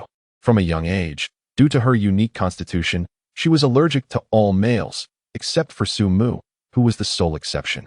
For the first time in her life, she yearned to be close to someone, and even if he was aloof, she wanted to be near him. Forget it. Waiting for this blockhead to take the initiative is futile. She might as well rely on herself. Yang Chuyi no longer awaited his response, subtly inching her body closer to Sumu beneath the covers. As the distance diminished, a more distinct fragrance wafted into Sumu's nostrils, and he could even feel a few strands of soft hair gently brushing against his cheek. It tickled and tingled, burrowing deep into his heart. Sumu's mind was in turmoil. In his memory, the senior was an untouchable paragon of purity. If he were to embrace her, surely he would be despised, regarded as a rogue taking advantage of the situation. Instinctively, he accessed the system interface to check Yang Chuyi's affection level. Affection level, 75. He was astonished to find it had reached 75 without him noticing. It seemed that the harrowing date had borne fruit. Just as he hesitated for those fleeting seconds, outside the door, the little girl appeared to grow impatient. Hearing no movement from within, she retrieved a crumpled note from her pocket and, illuminated by the misty glow, began to recite the lines inscribed upon it. A chilling, eerie child's voice echoed against the door. "Unloving couples, why are you together? False embraces cannot hide treacherous hearts. Let me help you, to be together forever." The voice was sinister, each word drifting in like a cold breeze through the cracks of the door. A shiver ran down Sumu's spine. All hesitation and concerns instantly cast aside. The instinct for survival overwhelmed all else. He abruptly rolled over, extending his arms to tightly embrace Yang Chuyi, pulling her firmly into his embrace. The person in his arms felt astonishingly soft, as if devoid of bones. "You're pulling my hair," Yang Chuyi protested softly, her voice muffled. Ding. Yang Chuyi's affection level increased by 5. Current affection level, 80. Ding. Affection level increased by 1. Ding. Affection level increased by 1. Ding. Affection level increased by 1. A flurry of system notifications flooded Sumu's mind. Sumu was utterly bewildered. What was happening? Had he really garnered affection so swiftly? Was the ultimate secret to winning over the aloof senior simply to embrace her? All his prior efforts seemed futile in comparison. The two of them held each other tightly, holding their breath, scarcely daring to let their heartbeats echo. Remarkably, as they embraced, the cacophony outside gradually faded away. The knocking ceased. The eerie nursery rhyme also came to an end. The world returned to tranquility. Suddenly, a gentle patter of rain reverberated outside. Raindrops drummed against the roof and windows, creating a rhythmic melody that rendered the quaint woodland cabin even cozier and more serene. The torrential downpour completely isolated the cabin from the perilous world beyond. The atmosphere within began to subtly shift. A flickering candle, a bed, and a couple entwined upon it. Beside the bed, the majestic white tiger, Gong Yi, lounged languidly, stifling a yawn. A beautiful ragdoll cat curled upon its belly, meticulously grooming its fur with its delicate pink tongue. The candlelight danced, elongating their silhouettes and casting them upon the walls. In that moment, the entire world transformed into something ethereal and heartwarming. The crisis had passed, and Su Mu's heart, once on the verge of exploding from anxiety, gradually found its calm. Yet, another kind of restlessness began to stir from the depths of his being. The instinct of a man began to assert itself. His hand rested upon the slender waist of the senior, feeling her warmth even through the thin fabric. His hand grew restless, yearning to explore more intimate territories. At that moment, Yang Chuyi, nestled in his arms, suddenly spoke, her cool voice laced with a hint of warning. Su Mu, tonight is merely for refuge. You must not engage in any mischief. Su Mu's heart skipped a beat, and the flicker of desire that had just emerged was swiftly doused. He attempted to lighten the slightly awkward atmosphere with a jest. Senior, are you planning to kick me off the bed as soon as the crisis passes? No, Yang Chuyi replied softly. I'm not quite ready. There was a hint of confusion in her voice. Everything had unfolded so abruptly. Just 3 days ago, she had encountered him with Gong Yi, and in this brief span, it felt as though she had traversed a surreal dream, experiencing an array of incredible events. I find myself increasingly defenseless against you, which frightens me a little. Su Mu understood her sentiment. This was a common trepidation in love, the fear of vulnerability and losing control over one's emotions. He resolved to seize the moment, determined to pierce through this veil of hesitation. Senior, he gazed into her eyes and earnestly inquired, do you like me? Not at all, Yang Chuyi almost instantaneously replied, her gaze instinctively darting away. Noticing her continued evasion, Su Mu sighed internally and decided to be forthright. But I have feelings for you, Senior. I believe we share numerous common interests, akin to soulmates. Since the moment I encountered you in the dormitory 3 days ago, I have been drawn to you. Each day, I ponder how delightful it would be to converse with you. Yang Chuyi's body visibly stiffened, burying her face deeper, her tone laced with reluctance. Su Mu, please stop. Oh. Still resisting, Su Mu's eyes flickered, swiftly altering his approach to retreat and advance. He released his hold on her, feigning disappointment. I understand. I am quite ordinary, average in appearance, and my family's circumstances are modest. I am merely a child of an ordinary family. You, Senior, are the belle of Beijing University, a celestial moon. Naturally disinterested in someone as mundane as me. With the crisis seemingly averted, he shifted away from her, pretending to distance himself to avoid tarnishing her purity. As he began to slide off the bed, a soft, slightly cool hand unexpectedly reached from behind, grasping his wrist and pulling him back, firmly placing his hand upon her delicate waist. Yang Chuyi looked up at Su Mu and said, Don't go. I'm a bit afraid of the dark. As he gazed upon the exquisite features of the senior, Su Mu's heart suddenly found tranquility.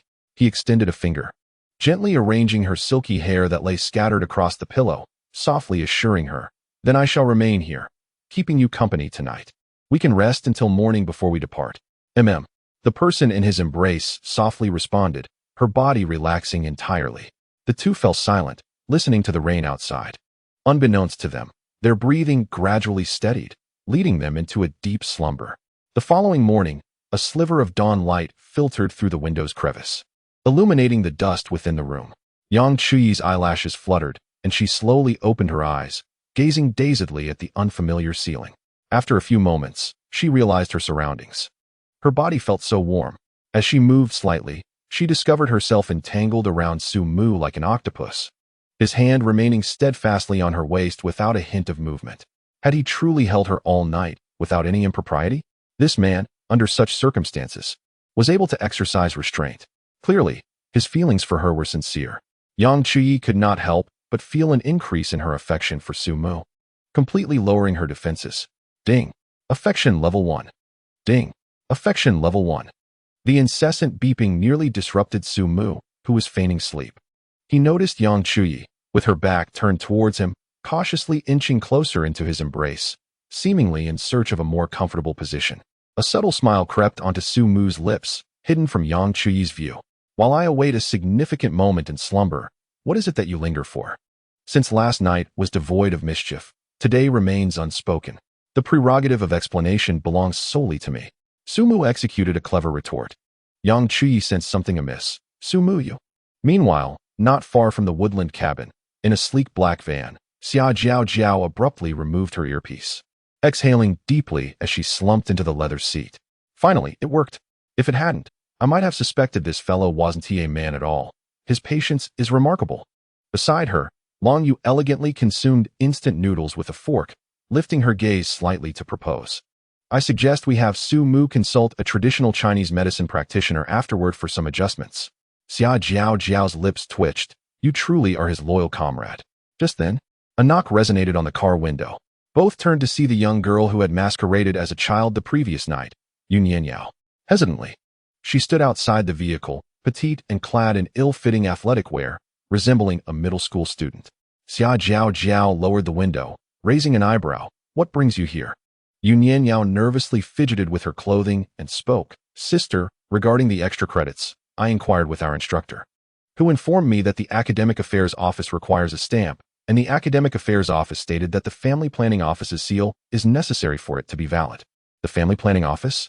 Xia Jiao Jiao and Long Yu exchanged a glance, each detecting a hint of peculiarity in the other's expression. What on earth is this? Xia Jiao Jiao suddenly recalled that this freshman had been hastily brought over from Jing University last night to play a ghost, with no further details provided. It appeared that the school's processes had not been adequately coordinated. There's no need for such formality. Xia Jiao Jiao waved her hand dismissively. No stamps are required. I will simply call your principal shortly. I shall grant you 100 credits to use as you please. Yun Yao was utterly astonished. A phone call to the principal over a disagreement? Bestowing 100 credits outright? What kind of celestial organization is this? She, a fresh entrant to the prestigious capital university, was acutely aware of how arduous it was to earn credits. 100 credits. Was that not enough to secure her graduation with ease? Thank you, sister. Yun Yao accepted the card, her face flushed with excitement, bowing deeply to Xia Jiao Jiao and flashing a radiant smile. Initially indifferent, Xia Jiao Jiao was about to wave her off, but when she lifted her gaze and beheld Yun Yao's flawless visage, she was momentarily taken aback. How stunningly beautiful.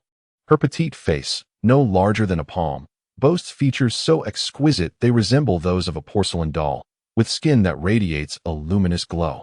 Yet, this is not the crux of the matter. The focal point lies in her eyes. One is a pristine shade of azure, while the other sparkles with a translucent amber hue. Heterochromia. Xia Jiao Jiao's gaze instinctively drifted downward. The girl's height appeared to be a mere 155 centimeters. Yet her proportions were astonishingly perfect, slim waist, elongated legs, dainty and delicate. She was the epitome of a top-tier lowly. Yun Yao felt a shiver run down her spine under Xia Jiao Jiao's intense stare and instinctively took a step back.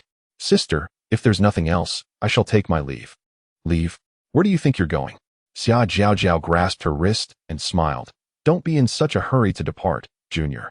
Allow me to take a closer look. Yun Yao retreated a few steps, feeling a rising panic. What did this sister intend to do?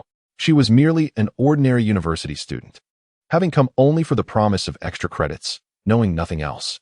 Chapter 61. The Second Wife. The moonlight senior time flows indifferently in the mountains. One would expect that with the arrival of daylight, the eerie fog would dissipate, allowing the two to leave without incident. However, reality proved otherwise. The fog outside not only remained but thickened, shrouding everything in a ghostly white, rendering visibility alarmingly low, as if the entire world had been swallowed by this dense mist, leaving only a solitary wooden cabin behind.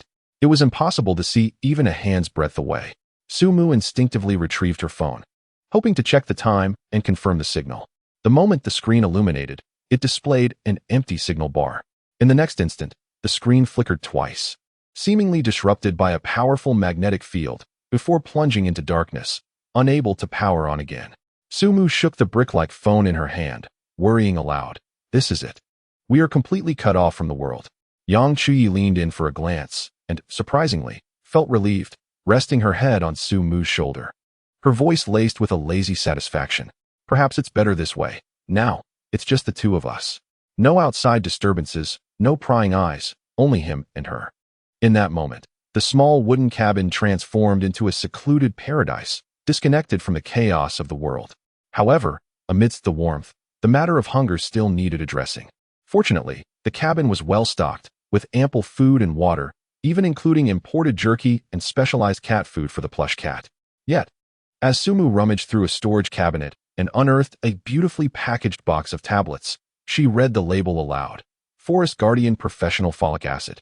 To be consumed during preparation for pregnancy, effectively preventing congenital defects in the fetus and ensuring comprehensive maternal health. Yang Chuyi glanced over, her cheeks flushing instantly. Why on earth is there such a thing here? Sumu, upon reading the inscription, had already deduced the answer. Damn it. Xia Jiao Jiao. The woman's thought process is indeed beyond the comprehension of ordinary minds. In her quest to unite him with his senior sister, she has confined them in the mountains. Even preparing items for conception, she truly intends to expedite matters, pushing him to fatherhood. This woman is remarkably adept at creating chaos. Having dined and refreshed, the young couple, who have only recently breached the veil of their relationship, find themselves ensnared in an isolated chamber. Time loses its significance, and the only space that remains is that of each other. Outside, the sounds of wind and rain prevail, while inside, the only sounds are the rhythms of their heartbeats and breaths. They are utterly unrestrained, oblivious to the world beyond. Yang Chuyi playfully nudges Sumu's leg, a jest that lingers for 2 hours before they are finally released. It is at this moment that a mechanical voice resonates in Sumu's mind. Ding!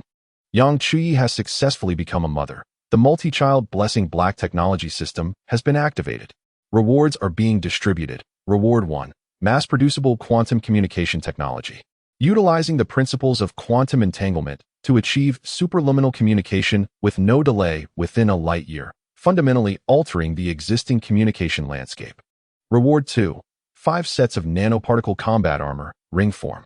Crafted from memory metal and biological particles, it can automatically transform into personal armor in times of danger, sufficient to withstand 10 full-scale assaults from Dongfeng series missiles. A series of system notifications echoes in Sumu's mind. The second reward fills him with immense delight. He retrieves one of the rings, its touch warm and smooth, made of fine jade, with intricate and ancient patterns etched on the inner band. He has always been troubled by the lack of absolute self-defense capabilities for himself and the women around him. Now, with this artifact, even within the highly secure borders of Huagua, and especially in the tumult of foreign lands, as long as they wear it, no harm can befall them.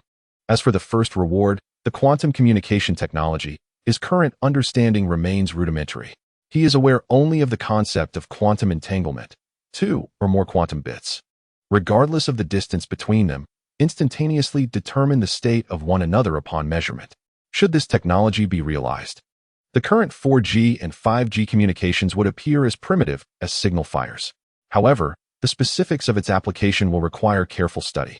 With this in mind, Sumu feels it is time to venture out. Yet, before that, there is a matter of greater significance to attend to. He turns, kneeling on one knee, presenting the jade ring before Yang Chuyi. Yang Chuyi is utterly taken aback, her hand covering her mouth as her eyes brim with tears. Sumu's gaze is gentle enough to evoke the essence of tenderness. Senior sister, I know this may seem abrupt, but I can no longer wait. This ring is a family heirloom, passed down through generations, from man to man, and kept within the family. There are only 2 in existence, one with me, and the other for my future wife. Will you wear it forever? Tears fall from Yang Chuyi's eyes like pearls released from a broken string, each one landing softly upon her hand. She once believed that her cold demeanor would lead her to a lifetime of solitude. To her surprise, fate bestowed upon her a soul mate, who treated her with utmost seriousness, even presenting her with a precious ancestral ring. What else could this be but true love? With a choked voice, she nodded emphatically, affirming her willingness. Sumu gently took her hand and steadily placed the smooth jade ring upon her ring finger. It fit perfectly, neither too large nor too small. He stood up, enveloping her in his embrace, whispering tenderly in her ear, "Wife." Yang Chuyi shivered slightly, her cheeks burning crimson as she buried her face in his chest, murmuring bashfully, "Sumu, you're a bit unfair." Sumu held her close, a subtle smile curling at the corners of his mouth. The first rule in the top-notch scoundrel's self-cultivation manual that Xia Jiao Jiao had given him clearly stated, All women must be referred to uniformly, either as baby or wife. This way, whether in a dream or during vigorous activity, there would be no risk of calling the wrong name. As long as the parties involved remained oblivious to one another, all three would be safe.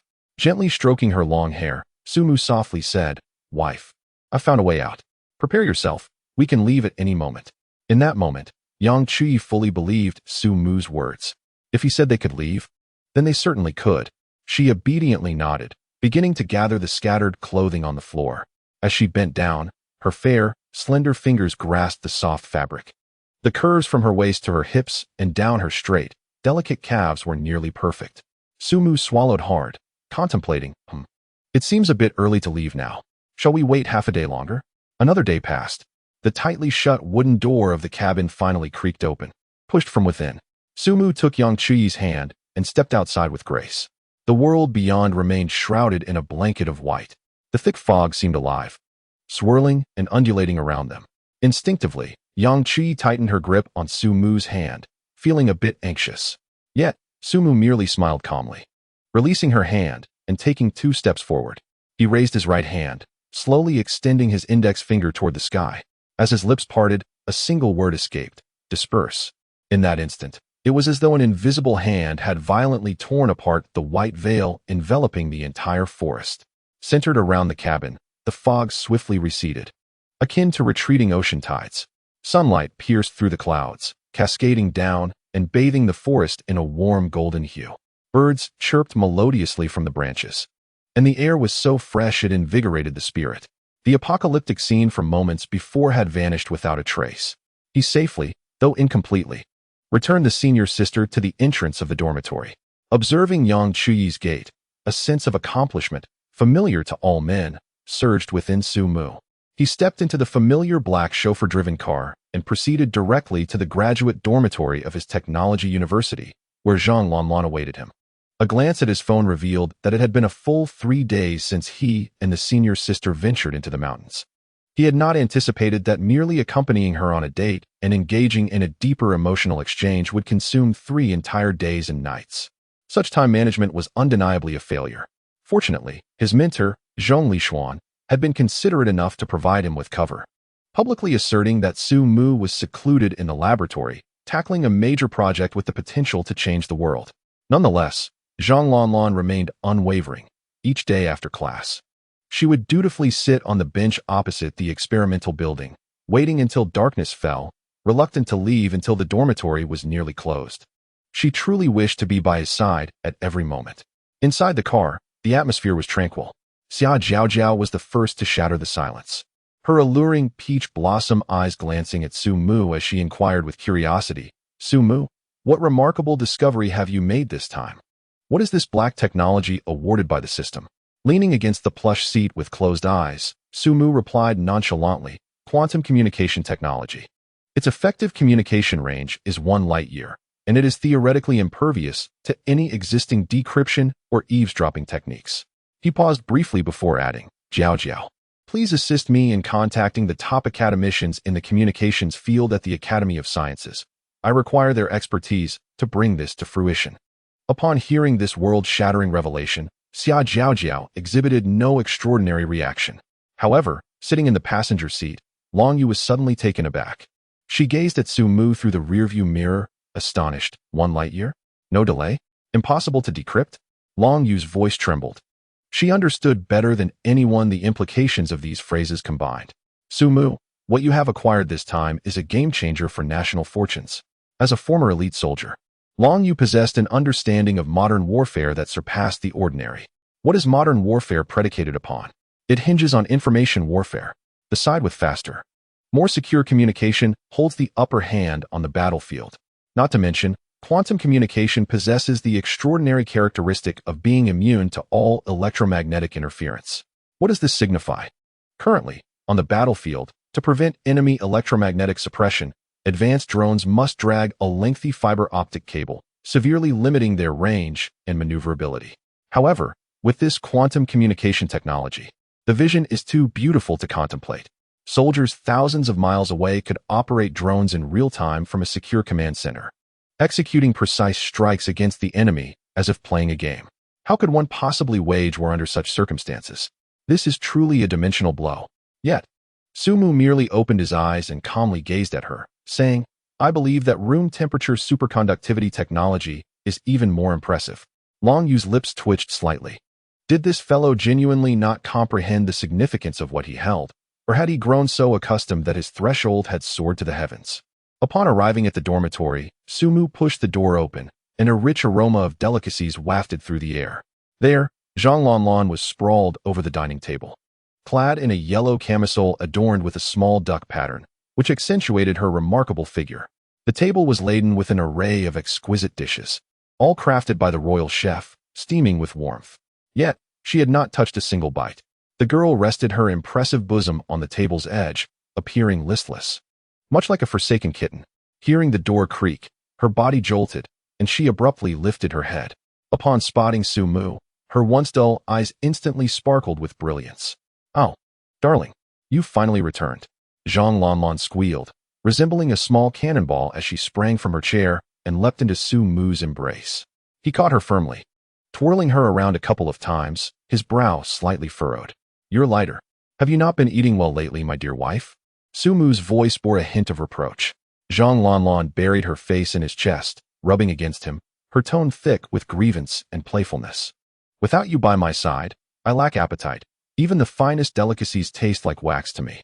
As she spoke, she grasped Sumu's hand, attempting to place it on her softness. Feel, you must feel. I've lost so much weight. Sumu, quick-witted, swiftly withdrew his hand. Goodness. If this were to be documented, my reputation would be tarnished. Zhang Lanlan pouted in discontent, pulling Sumu to sit at the dining table. His designated bowl and chopsticks had long been set, gleaming with cleanliness. As Sumu surveyed the banquet before him, a tender part of his heart was gently stirred. You can't possibly wait for me every day to have dinner, can you? Zhang Lanlan, somewhat bashful, lowered her head and replied softly. I have the royal chef prepare meals daily and wait for you for an hour, hoping that perhaps, once your experiments conclude, you could return to share a warm meal with me, rather than always eating leftovers. Sumu's heart melted completely. What does a man strive for in his lifetime? Is it not to return home to find someone waiting beneath the light, ready to share a warm meal? In that moment, he felt like the happiest man in the world. Suddenly, Zhang Lanlan's stomach let out an untimely growl, and her cheeks flushed bright red. Sumu chuckled, affectionately ruffling her hair. All right, my little glutton, hurry and eat. You must be famished. He immediately adopted a serious expression, feigning gravity as he declared, from now on, do not wait for me. I am truly occupied at the laboratory. Sometimes I may not return for several consecutive days. Zhang Lanlan, while ravenously devouring her beloved boiled pork slices, mumbled a vague rebuttal. Waiting isn't such a big deal. My husband is contributing to the nation. And as your devoted little wife, I must surely safeguard your rear line. Sumu gazed at her flushed cheeks, reddened by the spice, and her nonchalant demeanor left him momentarily speechless. As they continued to eat, Sumu noticed something peculiar. Zhang Lanlan had not cast her eyes upon the food, but was fixated on him. Feeling somewhat uncomfortable under her gaze, he remarked, Why do you keep staring at me while you eat?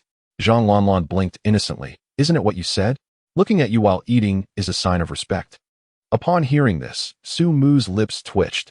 This wife of his was truly something else, always steering the conversation in an unexpected direction.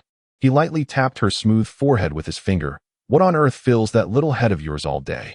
Zhang Lanlan covered her forehead and leaned towards Sumu. Her breath fragrant and soft. In my mind, it's all about you. The air fell silent. 2 seconds later, they simultaneously shivered, making faces of disgust. Ugh, Sumu grimaced. That cheesy line is far too cringeworthy. Next time, try something a bit more sophisticated. Zhang Lanlan nodded in agreement. I feel the same. It's quite greasy. As Sumu beheld her endearing and naive expression, a thought struck him. He reached into his pocket and produced a smooth jade ring, one of the 5 nanoparticle armors awarded by the system. He raised the ring before Zhang Lanlan, his demeanor imbued with unprecedented seriousness. Lanlan, there is a somewhat corny line I wish to share with you. Zhang Lanlan froze, her gaze transfixed on the jade ring, which shimmered gently under the light. Her breath momentarily caught. Sumu's eyes were deep and focused, as if containing the vastness of the cosmos. This ring is a family heirloom, passed down through generations. never to be given away. It is unique, and now I entrust it to you. Will you keep it for me for a lifetime? Zhang Lanlan was utterly astonished. At that moment, her breath halted, her heart raced violently against her chest. The one and only wife. Although she often called him husband, deep down, she had always lacked a sense of security. Yet, she never anticipated that Su Mu would bestow upon her such a precious heirloom, a symbol of his singular devotion. What else could this be if not true love? An overwhelming wave of happiness engulfed her, and tears streamed uncontrollably down her cheeks, like pearls released from a broken string. She choked back tears, unable to articulate a single coherent sentence, merely nodding fervently. Su Mu gently took her hand and placed the jade ring securely on her ring finger. It fit perfectly, neither too tight nor too loose. Zhang Lanlan gazed at the ring adorning her finger, her sobs intensifying, yet she couldn't help but laugh. He loves me so much. He truly loves me. With tear-filled eyes, she looked up at Su Mu and joyfully exclaimed, "Thank you, my dear husband. I will cherish it dearly." Chapter 63. A single smartphone resolves millions of employment opportunities after days of toil. It was finally time to rest. Su Mu, having finished his meal, contentedly embraced Zhang Lanlan, lounging on the soft sofa while scrolling through Douyin. This perhaps epitomized the most comfortable state of a couple, being able to stick together without reservations, sharing a screen, and enjoying trivial yet amusing short videos. Su Mu retrieved his company's Mu2 smartphone from his pocket. With a single hand, he operated it, and with a crisp, melodious whir of a miniature mechanism, the flexible side screen smoothly extended from the precision hinge, unfolding effortlessly. The originally 6.7-inch display doubled in size, transforming into a compact tablet, offering an expansive view. Thanks to the innovative ultralight alloy material, it was easily manageable with one hand, with negligible weight difference. On the screen, a dancing host was showcasing her talents, and the top-tier display of the Mu2 rendered the visuals to perfection, allowing even the finest hairs on her cheeks to be discerned clearly. Zhang Lanlan rested her head on Su Mu's arm, engrossed in the spectacle, her little feet swinging playfully. Su Mu gently swiped down. "We shall sway and sway under the sun. Let not precious time be wasted." A provocatively dressed host was writhing before the camera. In an instant, Zhang Lanlan's gaze turned perilous, her grip on Su Mu tightening involuntarily, causing him to grimace. Desperate for survival, Su Mu quickly swiped down again. Fortunately, this time it was a standard tech video. "Guys, the Mu2 smartphone has launched offline, and I've been queuing since 3 in the morning. Look at the crowd. I'm overwhelmed." The video showcased a throng of people packed into the entire mall, a long line snaking from the store entrance onto the street, twisting around several corners without end. Su Mu continued to scroll down. The subsequent dozen videos predominantly revolved around the frenzy of purchasing the Mu2 smartphone. Mu2, in collaboration with Dami and Huawei. Did you manage to snag one today? Missed out. You won't get one tomorrow either.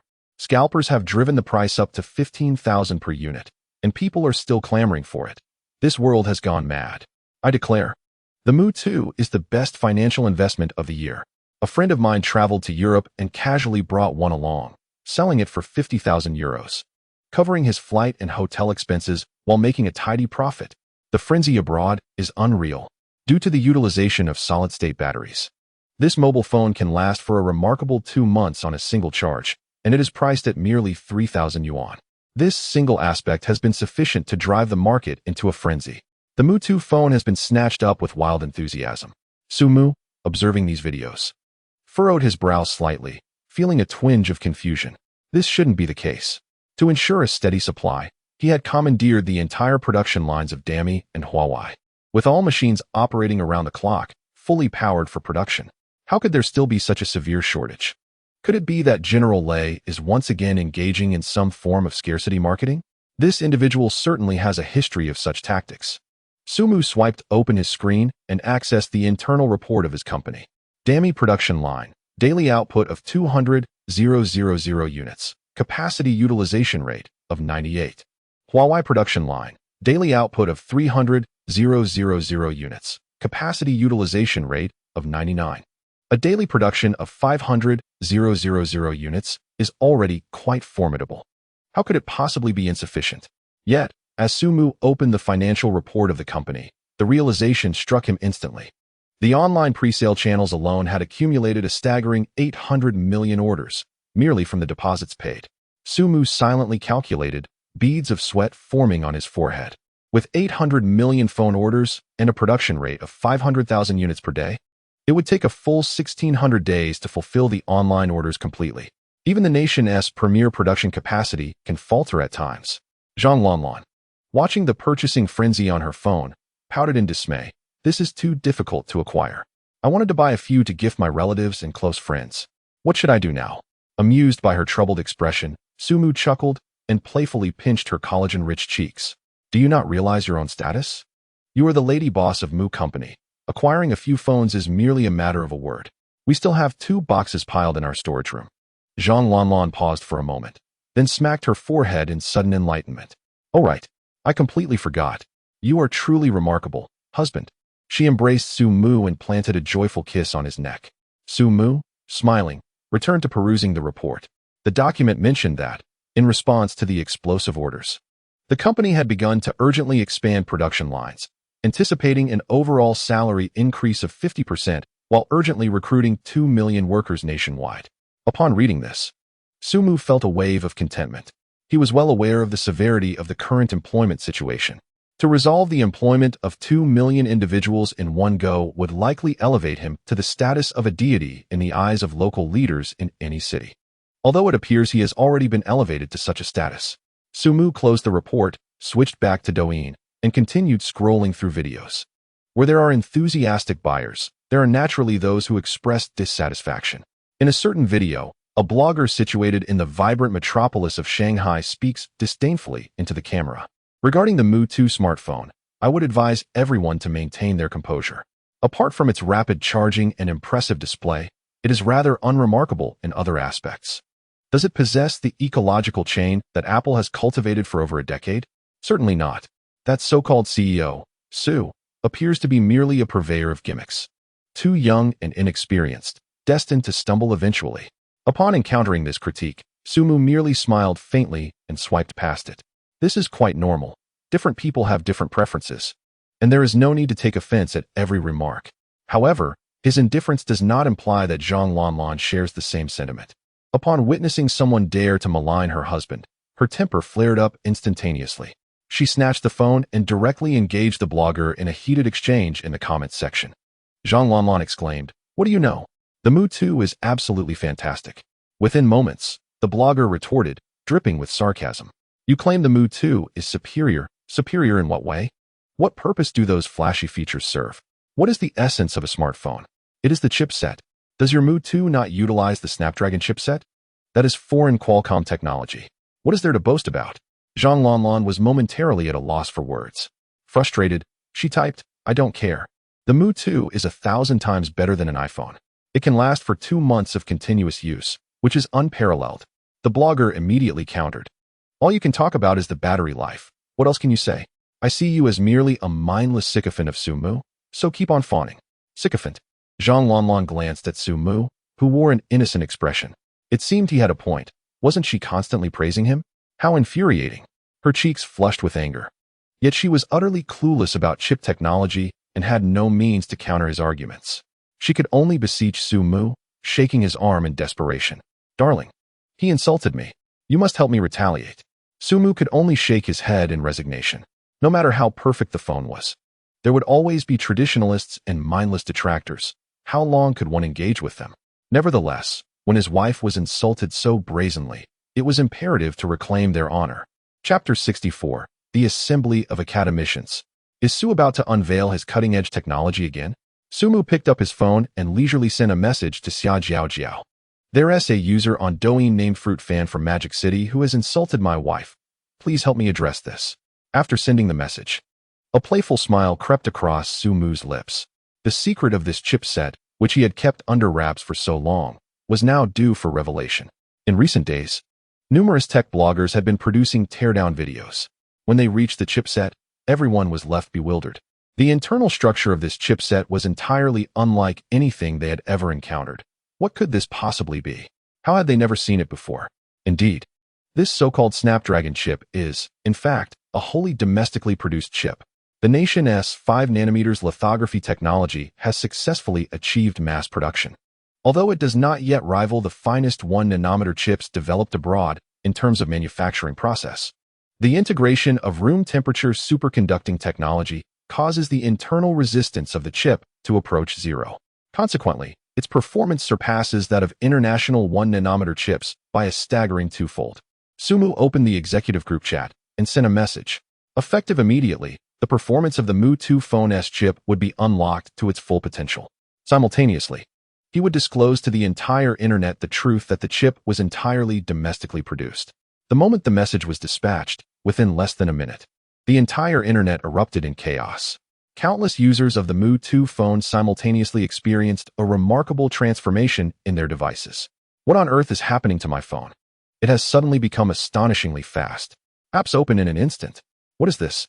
Did it just receive a system update? The gaming frame rate is maxed out. It's so smooth. Exceedingly smooth. The fluidity is sending shivers down my spine.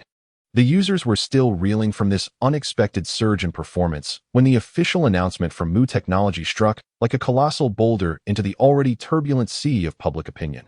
The chip equipped in the Mu 2 phone is a 5 nanometers superconducting chip independently developed and produced by our country.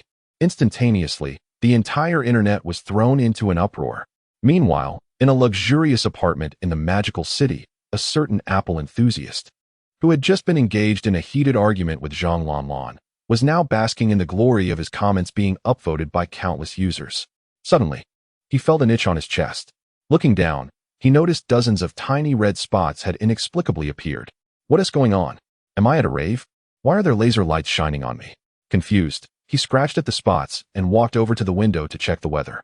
However, upon pulling back the curtain, he froze in place. Outside, on the rooftop of the adjacent building, a row of dark gun muzzles was ominously aimed directly at his head, glinting with a chilling light. What the hell? Why are there sniper rifles trained on me? I'm an upstanding citizen. The Apple enthusiast's legs gave way, and he collapsed to the ground. Meanwhile, Sumu's phone vibrated, revealing an encrypted message from the military district in the magical city. Comrade Sumu, the target has been locked. Shall we proceed to eliminate immediately? Upon reading this message, Sumu's mouth twitched in disbelief. This was not merely a matter of harmony. It was an absurd level of security. When did his protection escalate to such an outrageous extent? Engaging in a verbal spat online warranted the deployment of snipers for a targeted elimination? This was utterly excessive. Sumu pondered for a moment. While murder was not the answer, the punishment should not be death. He replied, "Forget it, there's no need to execute him.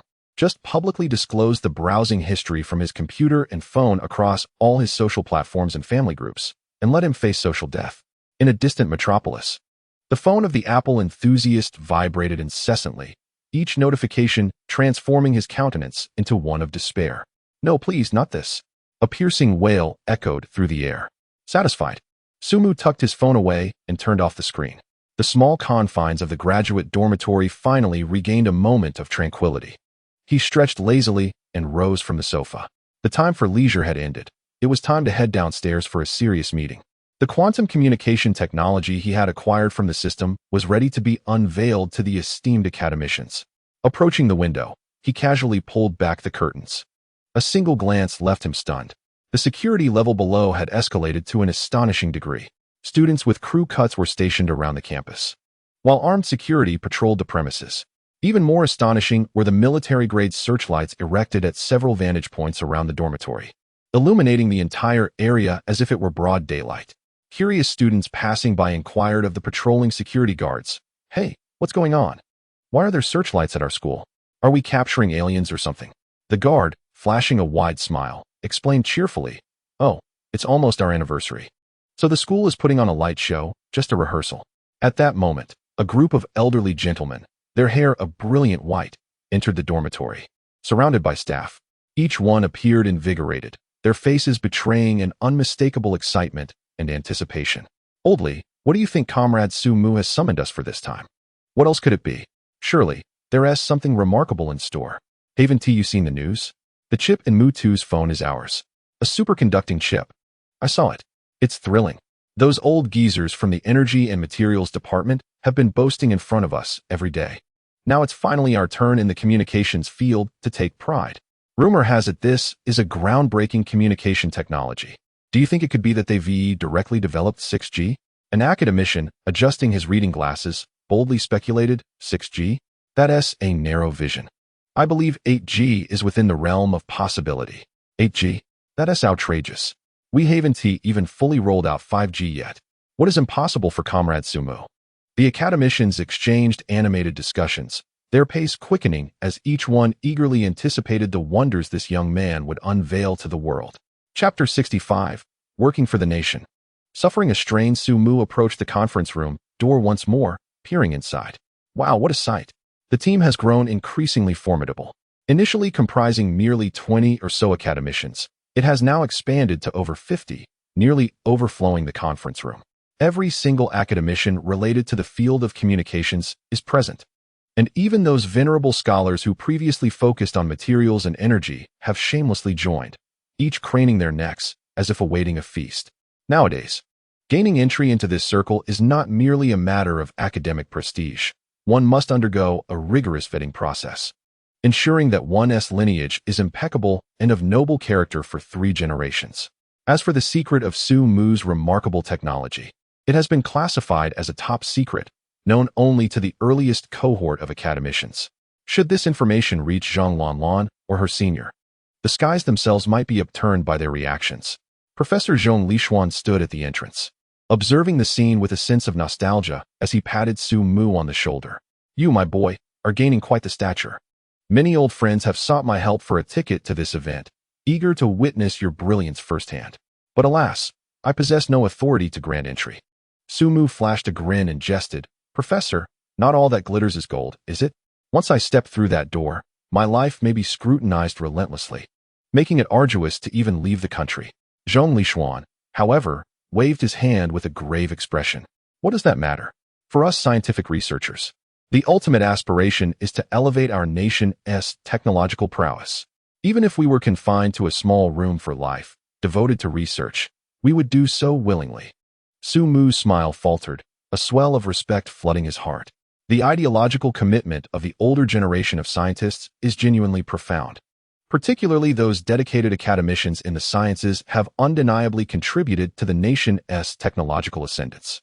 Professor, I truly admire your dedication. Thank you for your sacrifices for our country. Yet, Zhong Lishuan's gaze suddenly fell upon Sumu's hand, which he unconsciously placed on his lower back, his eyes betraying a sense of empathy born from experience. I believe you bear the greater burden. The contributions you make for the nation are indeed taxing. Shall I arrange for an esteemed traditional Chinese physician to examine you? It would be wise to take care of your health. Zhong Lishuan genuinely feared for the well-being of his precious student. Aware of the historical adage, the gentle embrace is the tomb of heroes, women are the knives that cut to the bone. With Sumu's frequency of dedication to the nation, even a resilient body might struggle to endure. After all, did not ancient emperors exhaust themselves in such a manner? Sumu's expression darkened instantly. He quickly released his hand from his back, straightened his posture, and deliberately flexed his biceps, attempting to salvage his dignity. Professor, I'm as vigorous as ever, truly vigorous. Contributing to the nation is but a small affair. Even if I were to pass away on duty, it would be worth it. Zhong Lishuan nodded approvingly. Your awareness is commendable. You are indeed a loyal compatriot of the nation. Just then, a crisp sound echoed through the room. Sumu's waist suddenly twisted, causing him to grimace in pain while inwardly lamenting the folly of his senior. Although endowed with the system's rewards granting him an extraordinary, almost supernatural recovery akin to possessing 8 kidneys, the fierce battle with his senior had left him merely holding his own. It must be said that a goddess with a score of 97 is indeed no ordinary woman. Zhong Lishuan observed his precarious state and shook his head in resignation before redirecting his attention to Zhang Lanlan, who had stealthily approached. With a tone of earnest admonition, he advised, you young people, while your health is robust, ought to take care and not overexert yourselves. Zhang Lanlan, caught off guard, felt unjustly implicated. Due to the stringent confidentiality surrounding their activities, she was utterly oblivious to the truth, assuming that the teacher was referring to her daily gaming sessions with Sumu. Her cheeks flushed with embarrassment as she nodded obediently, replying, Teacher, I understand. We will be more mindful in the future. Listening to their exchange left Sumu feeling rather uneasy. He rubbed his nose and hastily shifted the topic. Enough of that. Everyone's here, I must head in. With that, he limped into the conference room.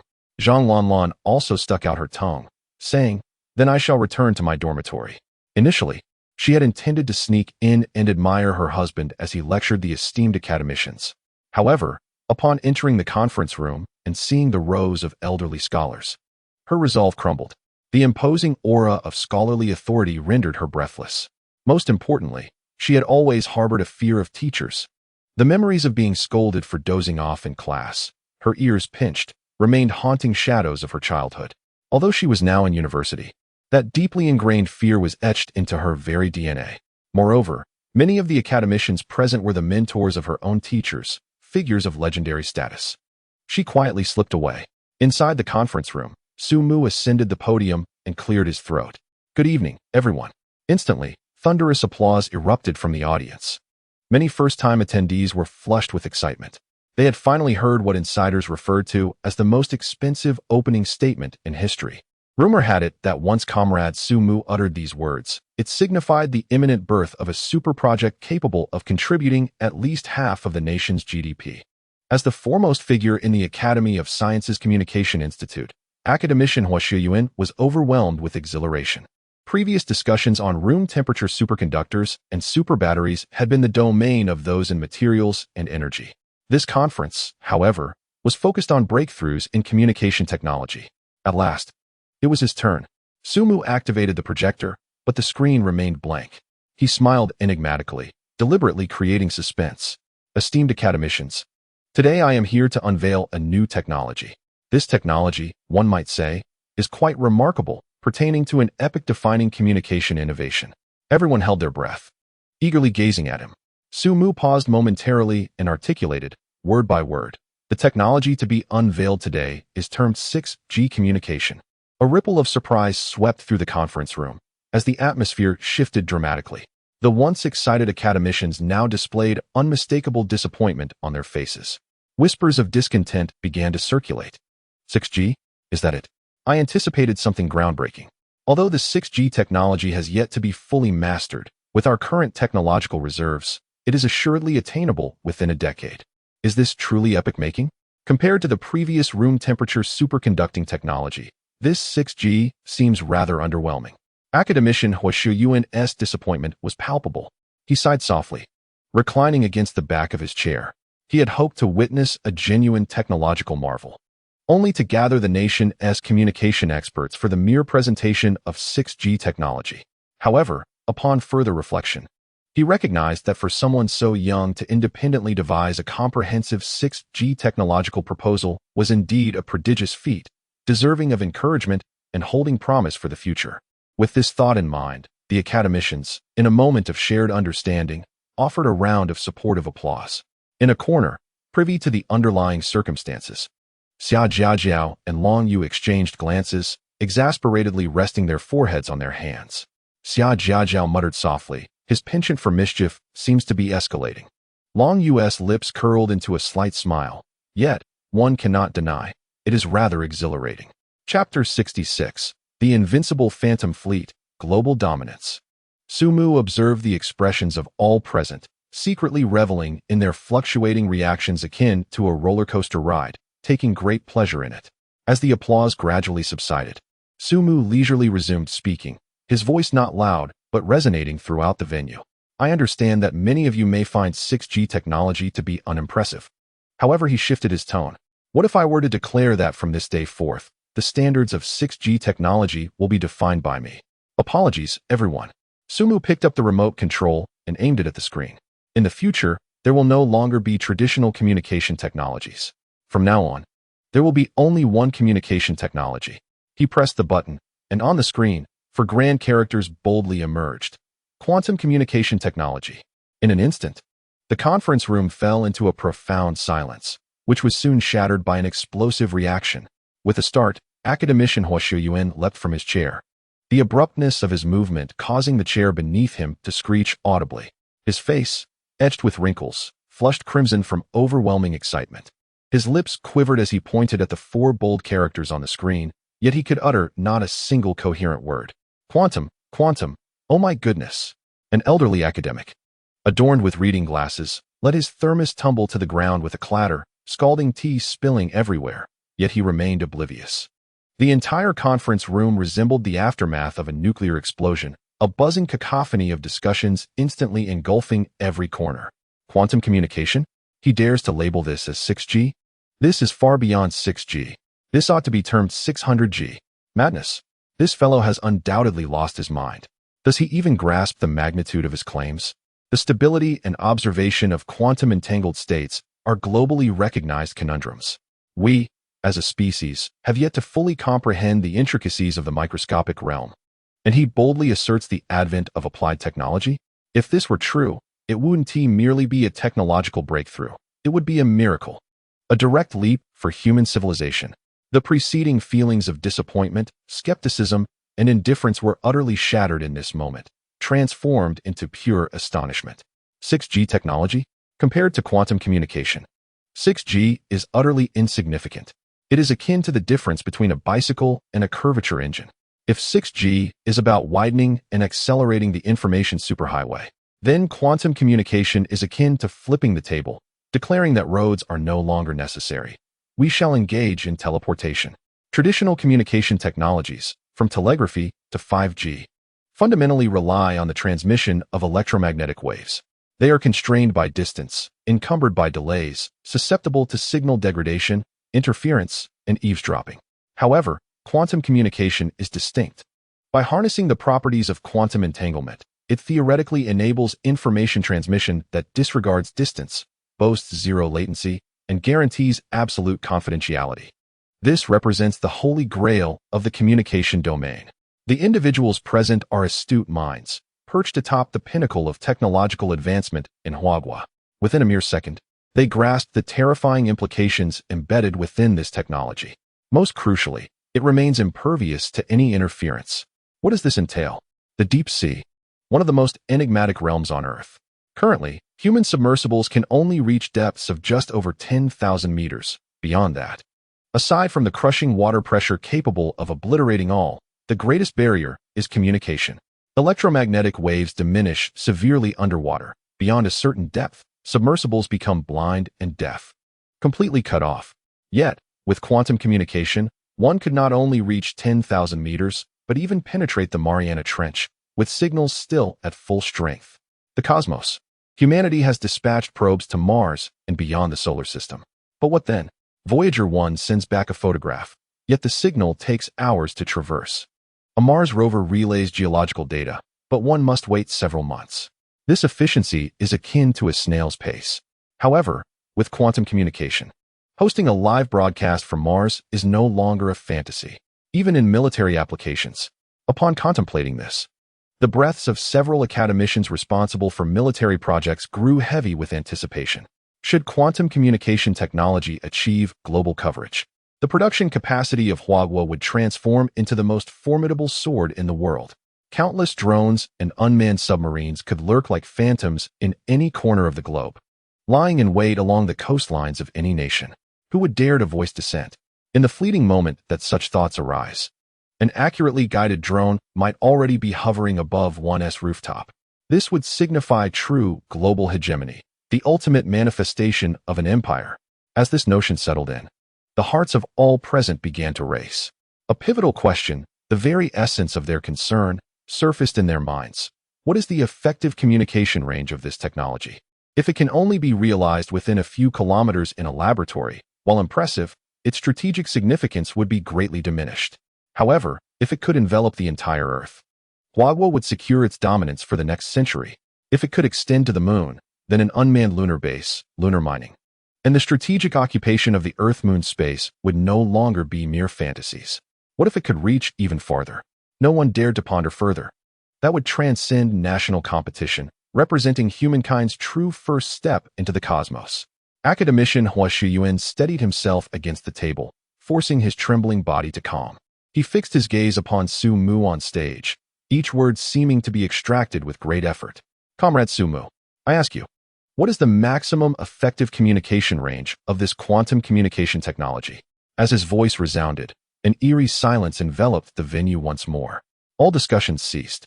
Over 100 national treasures of academicians stood as if awaiting judgment, breathless, their intense gazes fixed upon the remarkably youthful figure. Even Zhong Lishuan, in the corner, found himself unconsciously straightening his back, his heart racing. He recognized the extraordinary talent of his student, yet this was beyond comprehension. He felt his heart might not withstand the pressure. Faced with the nearly incendiary stares of the assembly, Su Mu remained composed, even smiling. Then, under the spotlight of collective attention, he slowly extended a single index finger. One finger? Hua Xiuyuan's mind raced, his pupils dilating in shock. One? What is the unit? 10,000 kilometers. The moment that figure emerged, Hua Xiuyuan felt as though his heart would explode. 10,000 kilometers could cover most of the Earth, establishing an absolute regional advantage. No, judging by his expression, it must be more. Could it be 100,000 kilometers? The mere speculation left Hua Xiuyuan breathless. 100,000 kilometers, nearly a third of the distance to the moon. This signifies that the Lunar Development Project can be directly placed on the agenda. Wait. As Hua Xiuyuan gazed into Su Mu's eyes, which sparkled with mirth, an even bolder thought surged forth. Could it be 1,000,000 kilometers? Chapter 67, Global Manhunt Alert? This figure exceeded the imagination of most individuals present. 1,000,000 kilometers could effortlessly encompass the entire Earth-Moon system. Yet, as Su Mu observed the ghostly expressions on their faces, a broader smile graced his lips. He gently shook his head, and, in a tone so calm it bordered on cruel, unveiled the world-altering answer. 1 light year. 1 light year. As these 3 words resonated clearly in everyone's ears, an eerie silence enveloped the room. The minds of all the academicians momentarily crashed, leaving them in a void. If the earlier quantum communication technology had detonated a nuclear bomb in their understanding, then the revelation of 1 light year was akin to crushing their worldview, life philosophy, and values, along with their entire cosmology, into the ground, repeatedly ground down by the weight of gravity. 1 light year. That equates to 94,600,000,000,000 kilometers. It is the distance light travels in a vacuum over the span of a year. It is several hundred times the diameter of the solar system. What does this concept even entail? Thud. An elderly academic, his eyes rolling back, fainted and began to fall backward, fortunately caught by a quick-thinking colleague. Quick, call a doctor. Old Wang has a weak heart. Water. Where's my antihypertensive medication? A brief chaos erupted in the venue. Yet, more individuals remained frozen in place, as though their souls had been extracted. Academician Hua Xiuyuan gaped, frozen in an inquisitive pose, rendered stone-like. He felt as if a lifetime's worth of research experience and scientific understanding had shattered to oblivion in that instant. After a long while, tremulously, Hua Xiuyuan resumed his seat, lifting a hand to wipe the corners of his eyes, which had inexplicably become moist. He was not alone. Many elderly figures in the audience bowed their heads silently, using the backs of their hands to dab at their eyes. They were not frightened, they were exhilarated. As researchers dedicated to the pursuit of truth throughout their lives, they were witnessing the miraculous unfolding before their eyes in their twilight years. This generation had endured the nation's most impoverished times, tightening their belts, starting from scratch, and gradually catching up to reach this day. They had believed that the vistas they could witness in their lifetimes would probably end here. But then, Su Mu appeared. He resembled a capricious intruder, rudely tearing aside the veil of reality, unveiling a magnificent world that existed solely in the realm of fantasy, a world that humanity might not reach for another 1,000 or even 10,000 years. As a scientist, could there be a greater joy than this? There was none. A life fulfilled. In that moment, they gazed at the young man on stage, their eyes devoid of scrutiny and doubt, filled only with the purest reverence and heartfelt fervor. From this day forth, the march of human civilization would embark upon an unprecedented path. Su Mu cleared his throat, shattering the near-stagnant silence.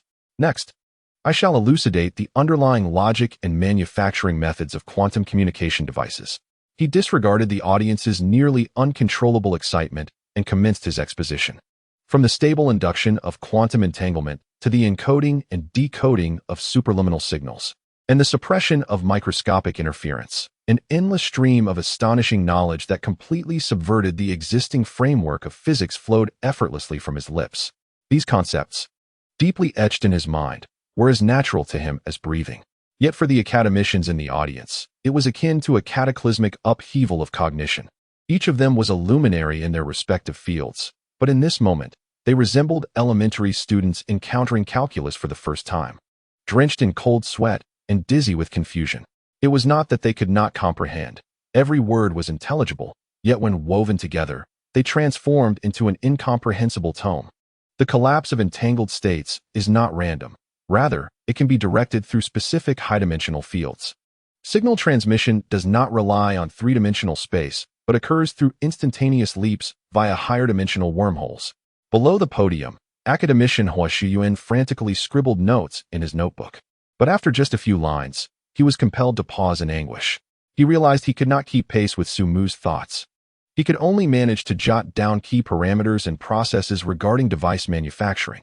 As for the principles, Hua Shiyuan could only smile ruefully.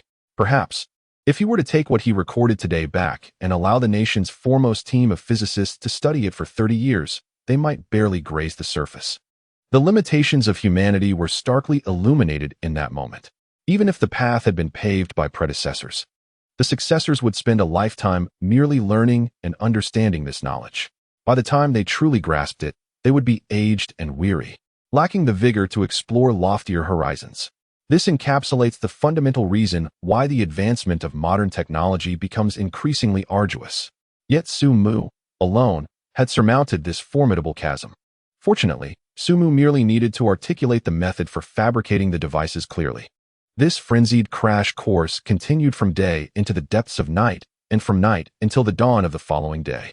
The air in the conference hall was infused with the bitter scent of coffee mingling with the heavy odor of perspiration from the esteemed scholars, creating an extraordinary atmosphere. Fatigue was absent, as every pair of eyes sparkled with an unsettling intensity. This constituted the essence of the gathering.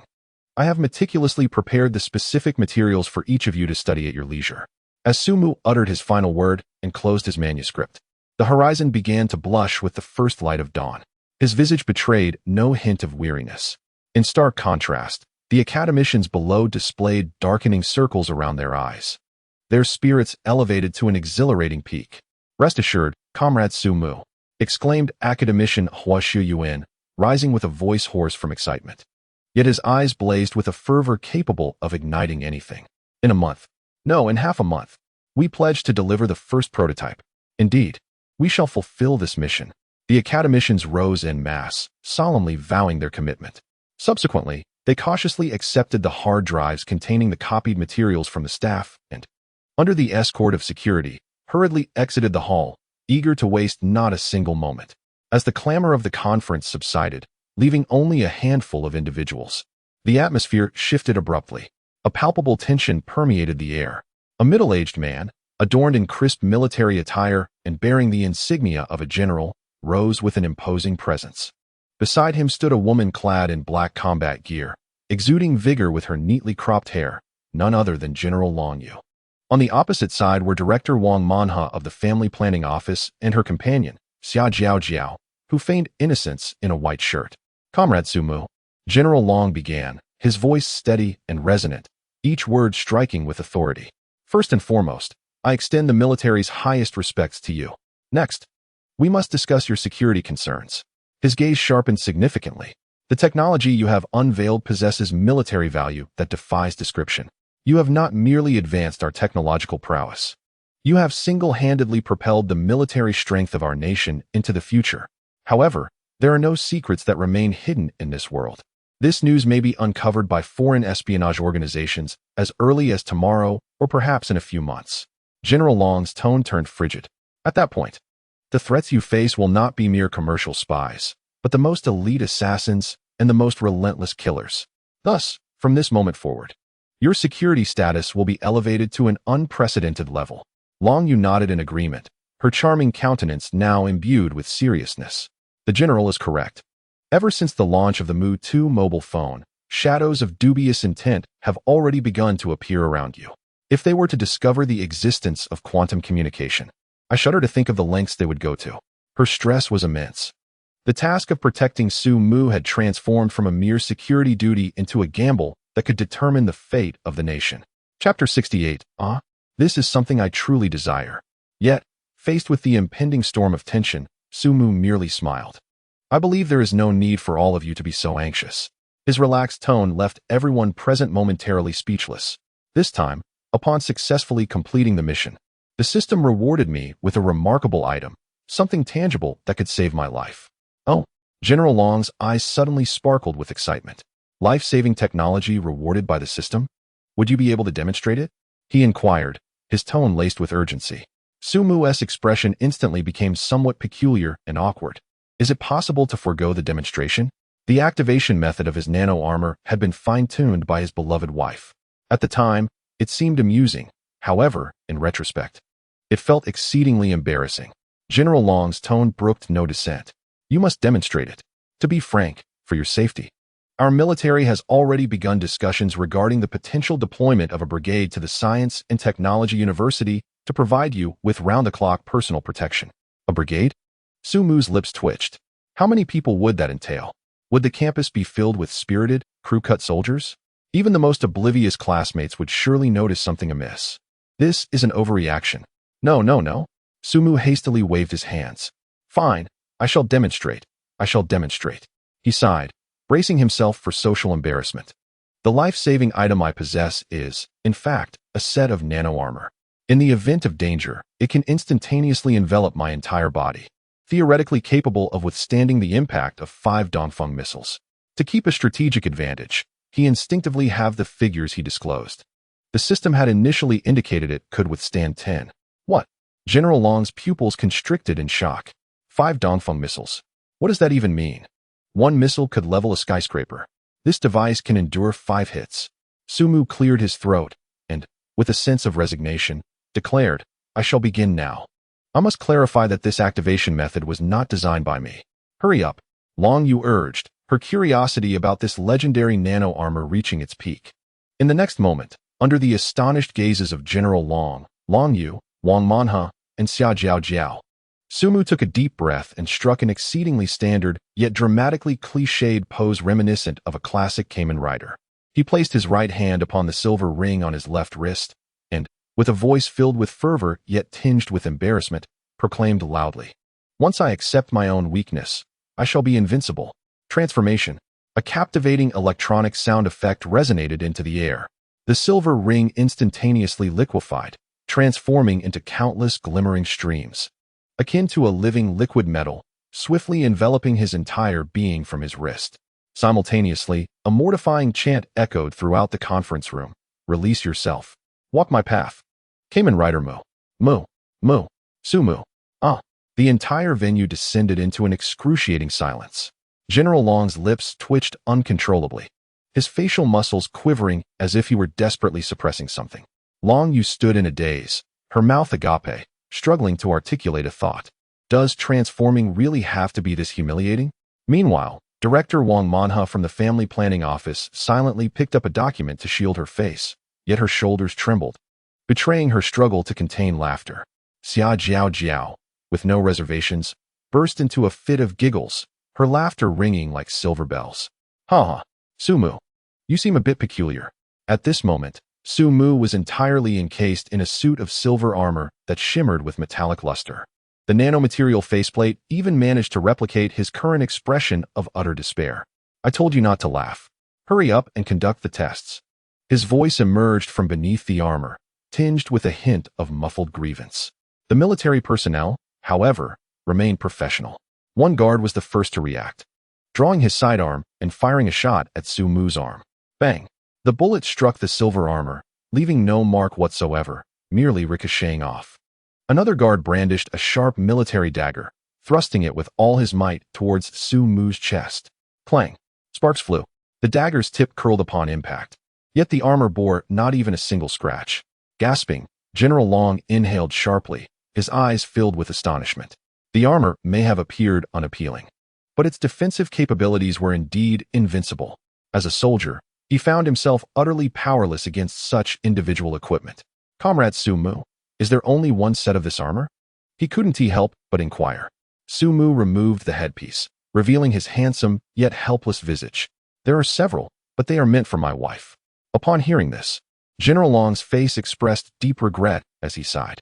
What a pity. If only my daughter could meet the standards, it would be wonderful. To be your wife is indeed a tremendous fortune. He would never consider seizing Su Mu's life-saving gear. At this moment, Su Mu's safety, along with that of his family, outweighed even the general's own life. Even if he were to perish, he must ensure Su Mu's safety. Upon hearing this, Long Yu, standing nearby, became indignant.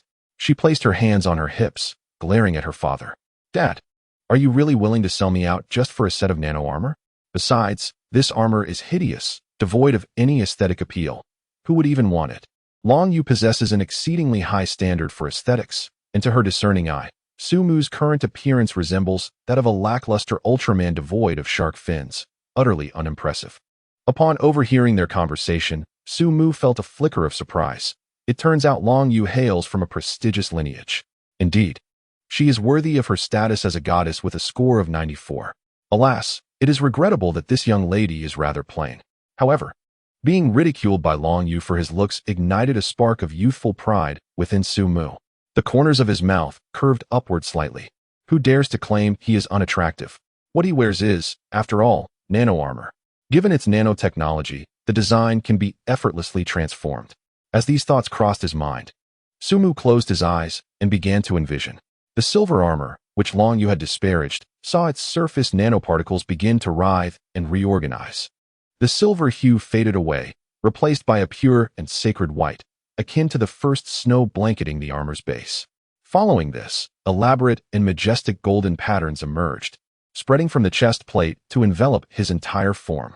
The shoulder guards grew more formidable, and the helmet transformed into a regal and imposing visage, with faint outlines of luminous wings appearing behind him. In a mere 2 seconds, a completely new suit of armor, exuding an imperial aura, materialized before the onlookers. Long Yu gazed in astonishment at the transformation, her eyes widening, breath caught in her throat. Trembling lips formed the name that nearly escaped her mouth. Stuck at the back of her throat, imperial armor? This was something she truly desired. This imperial armor was undoubtedly a manifestation of Long Yu's childhood dreams. While other girls were preoccupied with playing with Barbie dolls or watching magical shows, she was already engrossed in watching armored warriors battle supernatural beasts. While other girls snuck into their mother's high heels, she wielded a broom in the yard, exuberantly proclaiming the unity of the 5 elements and the arrival of the emperor. From a young age, she diverged from the typical feminine mold. Where others were delicate, she aspired to be a fierce and commanding presence. Adept at wielding weapons and capable of besting several spirited youths in combat during her middle school years, she dreamt of possessing such armor, finding it utterly magnificent. Observing her dazed expression, Su Mu's heart swelled with joy. What a surprise! This usually sharp-tongued and combative woman, who would resort to violence at the slightest disagreement, harbored such a vulnerability? He had often found himself outmatched by her in both words and deeds, consistently overshadowed.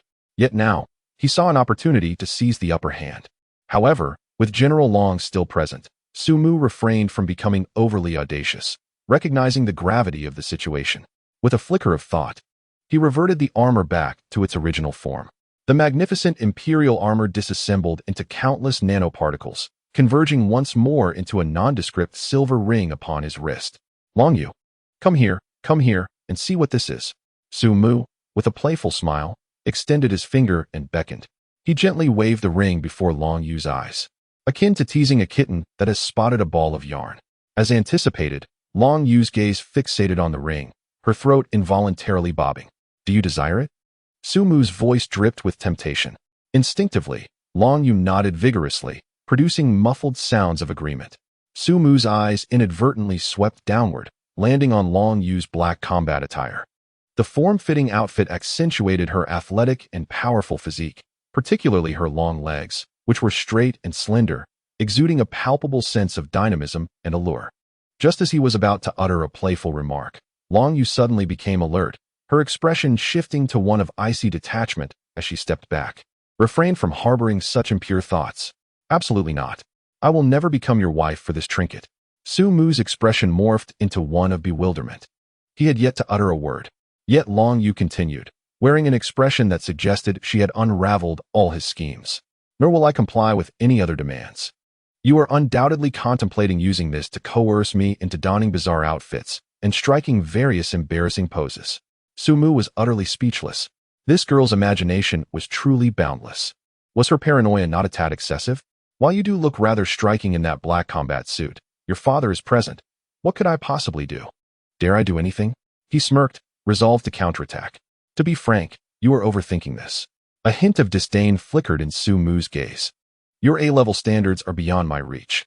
For me, women who score below 95 hold no allure whatsoever. They even make me feel somewhat nauseous. Long Yu instantly erupted in fury. What is wrong with an A?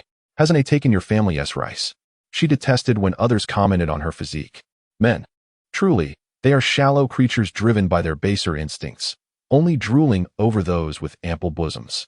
Long Yu shouted, her body taut with tension, executing a swift kick aimed at Su Mu's head, slicing through the air with a fierce wind.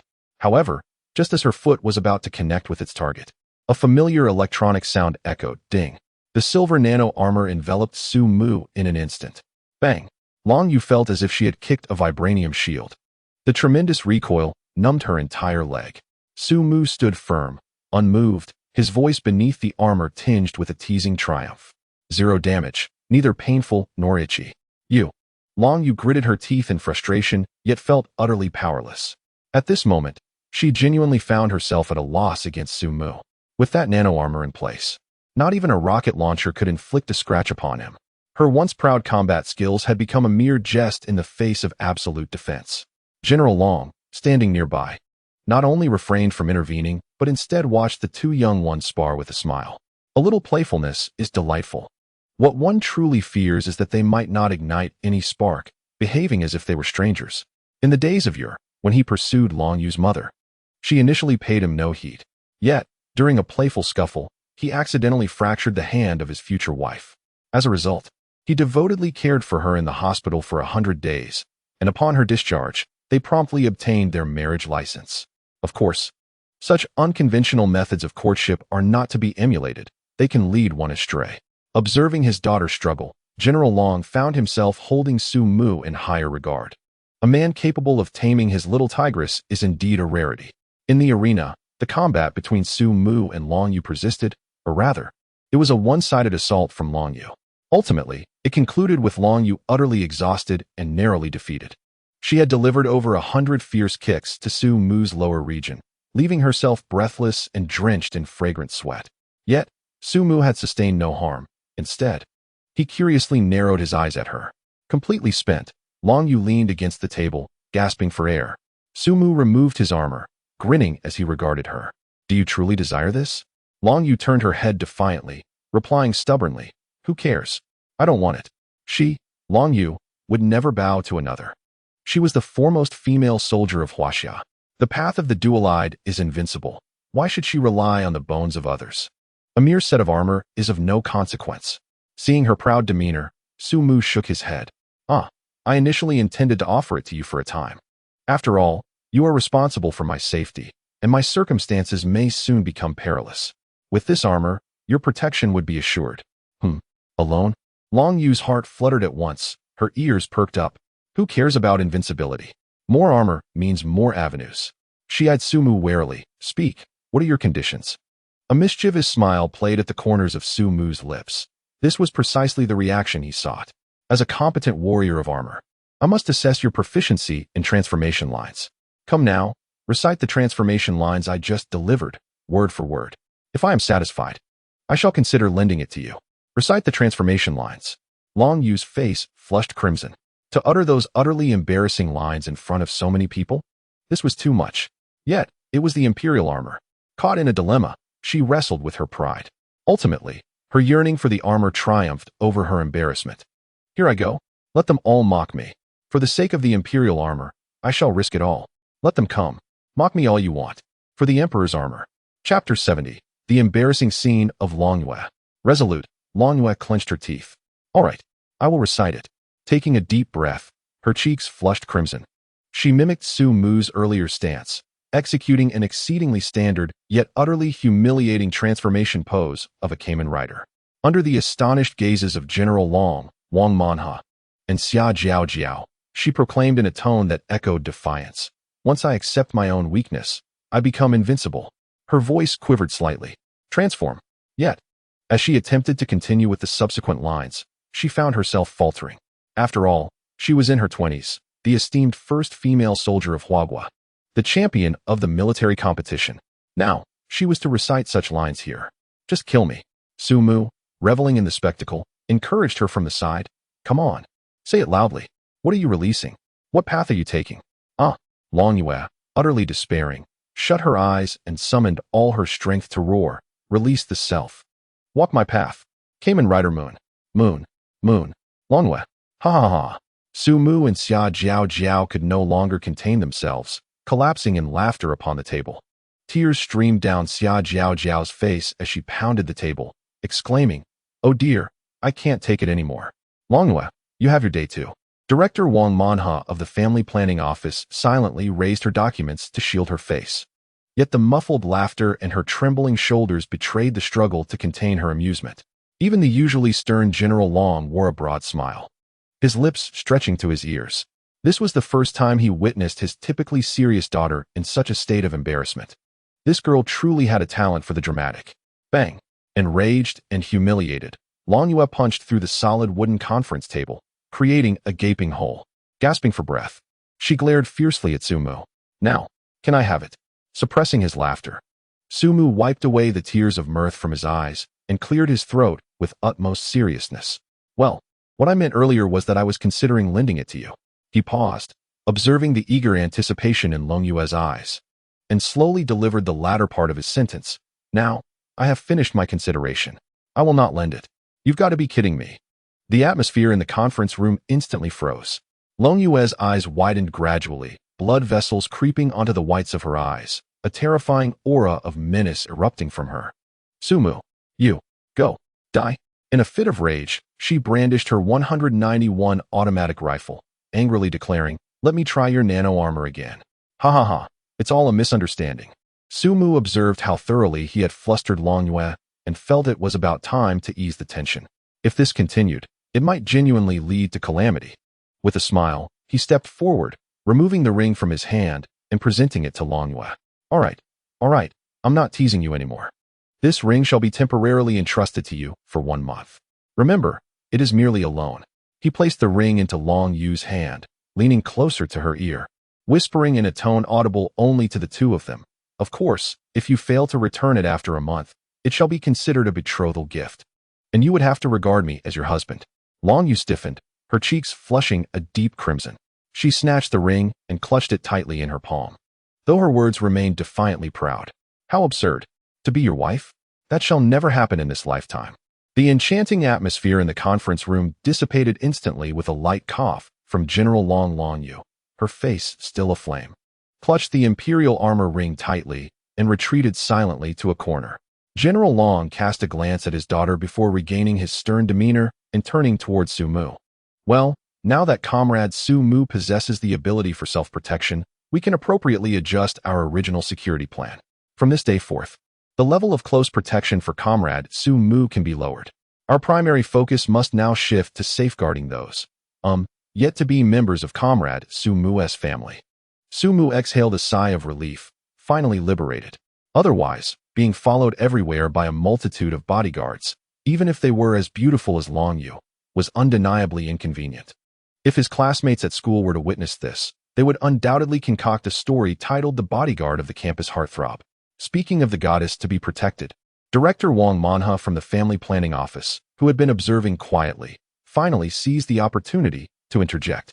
Adjusting her glasses, she produced a document from her briefcase and handed it to General Long. General Long, according to our latest assessment, there are currently 2 key targets that Comrade Su Mu needs to focus on. She continued, this is their list and information, and we kindly request the military to take special care to ensure their safety. General Long accepted the document, nodding with a serious expression. 2. Su Mu, listening attentively from the side, was instantly filled with confusion. He distinctly remembered that there was only the mother of his senior, Yang Yeying, as the sole target. When did another one appear? Director Wang, could there be a mistake? Why has another target been added? Su Mu could not help but lean closer, his face a picture of bewilderment. Wang Manha smiled as she handed him another file. There is no mistake, Comrade Su Mu. This is the organization's trust in your abilities and its high expectations of you. Su Mu took the file and looked down. The first document featured Yang Yeying. the well-preserved professor with youthful skin. He recognized her. However, when he opened the second file, he was left utterly stunned. The photograph depicted a seemingly very young girl, clad in an adorable Lolita dress, with flowing silver hair and features so exquisite they resembled a doll. What is most extraordinary are her eyes. One is a pristine azure, while the other is a transparent amber. Heterochromia. No, Director Wong. Sumu's lips twitched as he pointed at the exquisite young girl in the photograph, lowering his voice. Is she of age? I can't shake the feeling that she appears rather young. Although we are a state institution, we must not transgress the law. Wang Manha adjusted her glasses and earnestly explained, Rest assured, Comrade Sumu. Our family planning office conducts its work with utmost rigor. The records clearly state that Tong Xinyao is 19 years old and a freshman in the arts department at Jiangxing University. We have verified this repeatedly. She is undoubtedly an adult, albeit petite in stature. Chapter 71. National Certification. Sumu continued to peruse the data with a hint of skepticism. Name, Tong Xinyao. Age, 18. Status, freshman at Jiangxing University. Special skills, remarkably supple, exceptional flexibility, an embrace that is extraordinarily comfortable, accompanied by a unique fragrance. Upon reaching the final remark, Sumu's eyelids twitched uncontrollably. Wait a moment. This cannot be right. How did you arrive at the conclusion that her embrace is extraordinarily comfortable? Is the evaluation report from your family planning office truly so? Down to earth? Ahem. Before Wang Manha could respond, the seemingly innocent Xia Jejia could no longer contain her excitement and leaned in eagerly. Oh, I'm quite familiar with this. Sumu. This junior is the little ghost who scared you that day in the haunted house. I verified it. When you hold her, the feeling, oh my, she's fragrant and soft, like a boneless kitten. Moreover, she is a rare heterochromatic girl, absolutely a top-tier 95 points. Ha ha ha. The more Xia Jejia spoke, the more excited she became, her eyes nearly sparkling with hearts. Observing Xia Jejia, Sumu's expression grew peculiar. He turned to Wang Manha and spoke with righteous indignation. Director Wang, I must report this. I have serious suspicions that your subordinate is exploiting her position to engage in unspoken rules regarding the task target. Upon hearing this, Xia Jejia immediately erupted, rolling up her sleeves as if to confront Sumu. You ungrateful wretch. I have scouted such a gem of a girl for you, and you dare to turn the tables? Just watch me tear your mouth apart. Sumu quickly hid behind Wang Manha. Look, Director. Your good subordinate's true nature has been revealed. She means to silence me. Wang Manha, exasperated, rubbed her temples and shot Xia Jejia a stern glance. Enough of this nonsense. Xia Jejia, what kind of behavior is this? Comrade Sumu is right. Your actions this time have been somewhat excessive. I will deduct half of your bonus this month. What? Xia Jejia's face fell instantly, her head drooping despondently, resembling a defeated rooster. Wang Manha, observing her pitiful demeanor, couldn't help but chuckle. All right, don't be disheartened. I have come not only to convey our task, but also to bring you rewards. She smiled mysteriously. Under the leadership of our family planning office, we shall commend you for your diligent contributions to the nation during this period. Both Sumu and Xia Jiao shall receive recognition. Rewards? Rewards from the state? In an instant, the eyes of Sumu and Xia Jiao sparkled with excitement. It must be something extraordinary. Amid the eager gazes of the two, Wang Manha leisurely retrieved two elongated objects wrapped in red fabric from her briefcase. She handed one to Sumu. Here you go, Comrade Sumu, this is yours. Sumu accepted it, feeling its substantial weight in his hands as he unwrapped the red cloth. A neatly folded banner emerged. A banner? Sumu was momentarily taken aback, his expression a mix of disbelief and amusement. Director Wang, isn't this reward a bit peculiar? I am neither a seasoned traditional Chinese medicine practitioner nor a civil servant. This was the first time he had ever received a banner, and it felt rather strange. The psychological gap was quite significant. He had anticipated something far more remarkable. What? You don't like it? Wang Manha raised an eyebrow. No, it's quite good, really. Sumu hurriedly waved his hands. Although slightly disappointed, it was, after all, a state-issued reward, and he could not outright refuse. Observing his insincere demeanor, a sly smile tugged at the corners of Wang Manha's mouth. Why don't you open it and see what it says? I assure you, you will love it. So confident, Sumu, still skeptical, unfurled the large red banner on the conference table with a flourish. The next moment, he was utterly stunned. The banner itself was rather ordinary, featuring a classic gold-edged red background. However, the 8 flamboyant characters embossed in golden foil nearly dazzled his eyes. The first man of Huagua, Sumu. Beneath these grand characters was a smaller line of text, certified by Huagua. Whoa, whoa, whoa, whoa. This is incredibly impressive. Certified by the state, the first man of Huagua. What man could possibly receive such an honor? Who could obtain this banner? There is only one in the entire world. If this were to be hung in his home, wouldn't it make all the men around the globe envious? What do you think, Comrade Xiaosu? Wang Manha asked with a beaming smile. Would you like to exchange it for something else? We have even better options. No. Sumu instinctively clutched the banner tightly to his chest, fearing she might snatch it away. This one is perfect. Thank you, organization. Thank you, Director Wang. His face flushed with excitement. This was a true honor. The highest accolade that only a genuine man could possess. Xia Jiao Jiao, watching in wide-eyed astonishment, eagerly seized her own reward and unfurled it with a flourish. Her banner, too, bore a line of imposing characters. The designation is perfectly aligned with her character. Xia Jiao Jiao's eyes narrowed into slits of joy as she clutched the banner, unable to part with it, and decisively resolved to hang it in the most prominent spot in her bedroom. Ultimately, under the appreciative gazes of General Long and Wang Manhe, Sumu and Xia Jiao Jiao each held a banner and were presented with a cash reward of 500 yuan, standing side by side for a commemorative photograph. While the sum was modest, the honor was unparalleled. The atmosphere in the conference room lingered in the joyous moment of receiving the banners. Sumu tightly grasped the banner designating him as the foremost man of Hua country. The texture of the fabric and the raised golden letters felt astonishingly real. Xia Jiao Jiao, cherishing it immensely, began to take selfies from every conceivable angle, preparing to post on her social media with the caption, "I, for the glory of my country." With the rewards distributed and the photographs taken, Sumu took a deep breath, sensing it was time to address the serious matter at hand, his true purpose for convening this meeting. He carefully rolled the ostentatious banner and set it aside before clearing his throat, his expression instantly turning grave. Director Wang, Xia Jiao Jiao, he began, and the light-hearted atmosphere evaporated immediately. Xia Jiao Jiao paused her selfies, and Wang Man, he set down her teacup, both directing their attention to him. Sumu's gaze was earnest, devoid of any jest. I would like to propose a suggestion regarding the upcoming task objectives, he stated. Wang Man, he gestured for him to proceed. I wish to withdraw from the pursuit of Professor Yang Miying. Sumu articulated each word with conviction. He had his own moral compass. While the mature woman was indeed appealing, a gentleman must know his limits. He had already established a relationship with senior sister Yang Chu-yi. Under these circumstances, pursuing the mother of his beloved would be utterly inappropriate. Not only would he struggle with his own conscience, but should senior sister find out, it would surely lead to chaos. Moreover, the dynamic between the mother and daughter was exceedingly complex, one he felt ill-equipped to navigate. Thus, he felt compelled to completely remove Yang Miying from his list of pursuits. This was a matter of principle. Upon finishing, the conference room fell silent.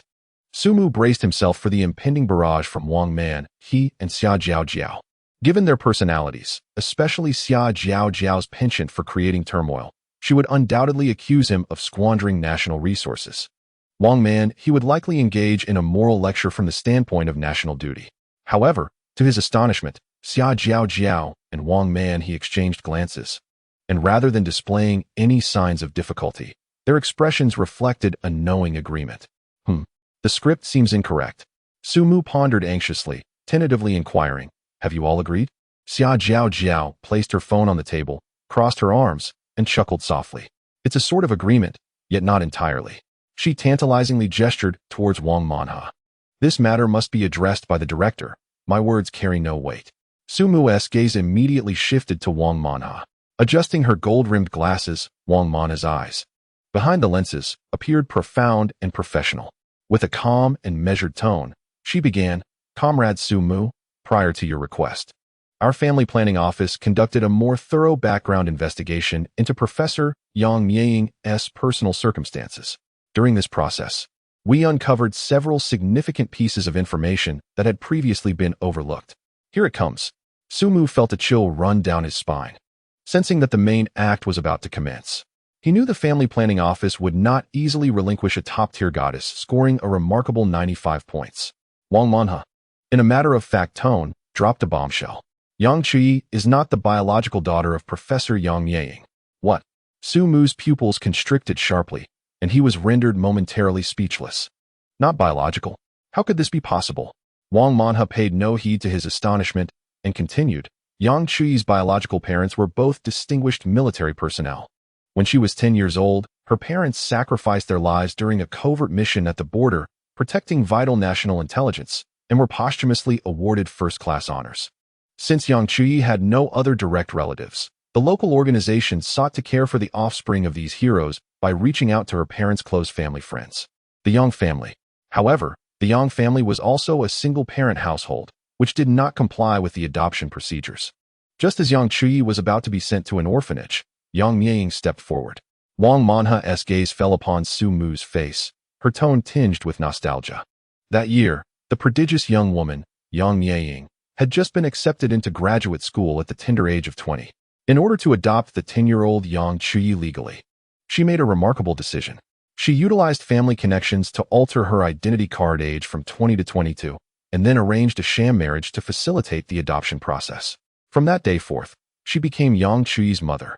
To ensure that Yang Chuyi's childhood remained untainted by any shadows and to devote herself wholly to her care. Yang Mieying has remained unmarried to this day. Thus, her true age is not the 38 stated in the records, but rather 36. Su Mu felt utterly bewildered. He was completely taken aback. He could never have envisioned that the seemingly gentle and intellectually refined professor, radiating an aura of mature charm, harbored such a poignant past. 20 years old. The most beautiful age of a girl. She chose the most arduous path, dedicating her youth and future to safeguarding an orphan. This unwavering commitment lasted for 16 years. It is no wonder that Professor Yang Mieying, at the age of 36, achieved a remarkable score of 95, equivalent to that of young women in their early 20s. This kindness, this sense of responsibility, and this steadfast devotion over 16 years render any mere physical beauty pale in comparison. It is also unsurprising that senior sister Yang Chuyi excels so brilliantly. She is indeed the daughter of a true first-class hero, with roots as solid as her lineage. A profound sense of admiration surged within Su Mu. Yet, admiration aside, the issue remained. He steadied himself, a bitter smile crossing his face as he rubbed his forehead. Director Wang, I concede that Professor Yang is truly magnificent and deserving of respect. However, even if they are not related by blood, legally and according to the household registration, they are mother and daughter. I simply cannot accept this, can I? Su Mu raised his hands in exasperation, indicating his inability to accept this task. Legally, it is also untenable. However, a slight smile graced Wang Manha's lips. You need not worry about that. Due to irregularities in the adoption process back then, which even raised suspicions of favoritism, this arrangement was indeed illegal. Just yesterday, our family planning office collaborated with relevant departments to rectify the situation, Wang Manha remarked casually. Now, Yang Chuyi has been removed from the Yang household registration and is now an independent entity. Legally, they are no longer mother and daughter. What? Su Mu's jaw nearly dropped to the floor. He felt as if his CPU was about to overheat. This operation is rather audacious. To ensure I complete the task, you have severed their mother-daughter relationship? My senior sister's mother is no longer in the picture? From blood ties to household registration, all erased. Su Mu's lips twitched uncontrollably. Director Wang, is this really appropriate? Su Mu felt a pang of conscience. Is it right to treat such a kind-hearted professor in this manner? We cannot so ruthlessly dismantle a bond cultivated over years simply to fulfill a task, can we? Upon hearing this, Wang Manha's expression turned serious in an instant. She leaned slightly forward, her gaze piercing into Su Mu. Comrade Su Mu, have you forgotten your own identity? What is your current status? You are the billionaire CEO of a technology company, wielding black technology capable of supporting an entire nation. Moreover, you are officially recognized as the Wang Manha pointed to the banner beside Su Mu, the foremost man of Hua country. Comrade Su Mu, you must understand that with your current status and position, any woman who has the privilege to be with you is immensely fortunate. This includes Professor Yang Mieying. Su Mu was momentarily stunned by Wang Manha's words. Could he truly be that remarkable? As he reflected on his journey, from acquiring the solid-state battery technology to achieving room-temperature superconductivity, and now delving into quantum communication technology, he realized that, unbeknownst to him, he had amassed a considerable amount of resources and power, to the extent that he could generously provide his wife with billions in pocket money each month without a second thought. Chapter 73. The Cycle of Time. Noticing the hesitation on Su Mu's face, Wang Manha seized the moment. Comrade Su Mu, consider this. How many top-tier goddesses, like Professor Yang, possess a score exceeding 95 in our nation? Moreover, she sacrificed her youth to care for Yang Chui, postponing her own life in the process. For years, she has single-handedly supported a household, enduring solitude. Can you truly bear to let such a kind-hearted and noble woman grow old in loneliness? His heart deeply stirred by her words, Su Mu thought. Indeed, how could he bear it? From the very beginning, he had maintained that his criteria for a partner were quite simple. First, she must be beautiful. Second, her values must align with his. The latter, he believed, was even more crucial than the former. In a society rife with material desires, how many men focus solely on a woman's beauty before marriage, naively thinking that looks can overshadow everything? Only after marriage do they realize that a woman's character and values far surpass her physical appearance. Some women can make you feel as if the infidelity of the neighbor next door is trivial in comparison. The moment you return home, you are met with an oppressive atmosphere and cold indifference. Not to mention those who challenge one's principles or those who chase after celebrities in wedding dresses. When you attempt to reason with them, they respond with emotion. When you appeal to their feelings, they counter with logic. There is simply no way to communicate. And then there is Professor Yang Yang. Her kindness, her sense of responsibility, and her soul, which shines as brilliantly as gold, epitomize the essence of having the right values. With a deep exhale, Su Mu nodded, his gaze becoming clear and resolute. Director Wang, you are absolutely correct. If a man were to choose a woman based solely on instinct, he would undoubtedly select the most flamboyant one. But if you were to ask him whom he truly wishes to spend his life with, the answer would invariably be a soulmate. Upon hearing his response, a gratifying smile emerged on Wang Manha's face. Now that's more like it. Truly, you are our esteemed comrade. She rose and patted Su Mu on the shoulder, speaking earnestly. Comrade Su Mu, always remember the great expectations our family planning office and the nation have for you. Our mission is to encourage procreation, to have more children. Very well. For the prosperity and flourishing of our country. Su Mu nodded solemnly, feeling the weight on his shoulders increase several-fold. Upon seeing Su Mu's agreement, Xia Jiao retrieved a meticulously bound document from her briefcase and placed it decisively on the desk before him. As Su Mu took it and glanced at the cover, the bold characters inscribed upon it caused his eyelids to twitch involuntarily. The strategy for the female stock god. What on earth is this? He flipped to the first page, which contained an analysis of the target, Yang Yang's weaknesses, an extreme obsession with stock investments, yet her proficiency left much to be desired.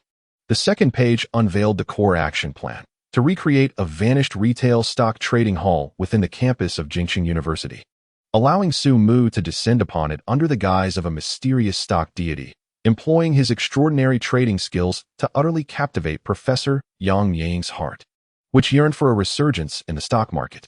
Ultimately, to win her affection. A retail stock trading hall. What is that? Su Mu stared at the term, his mind brimming with questions. He genuinely did not comprehend.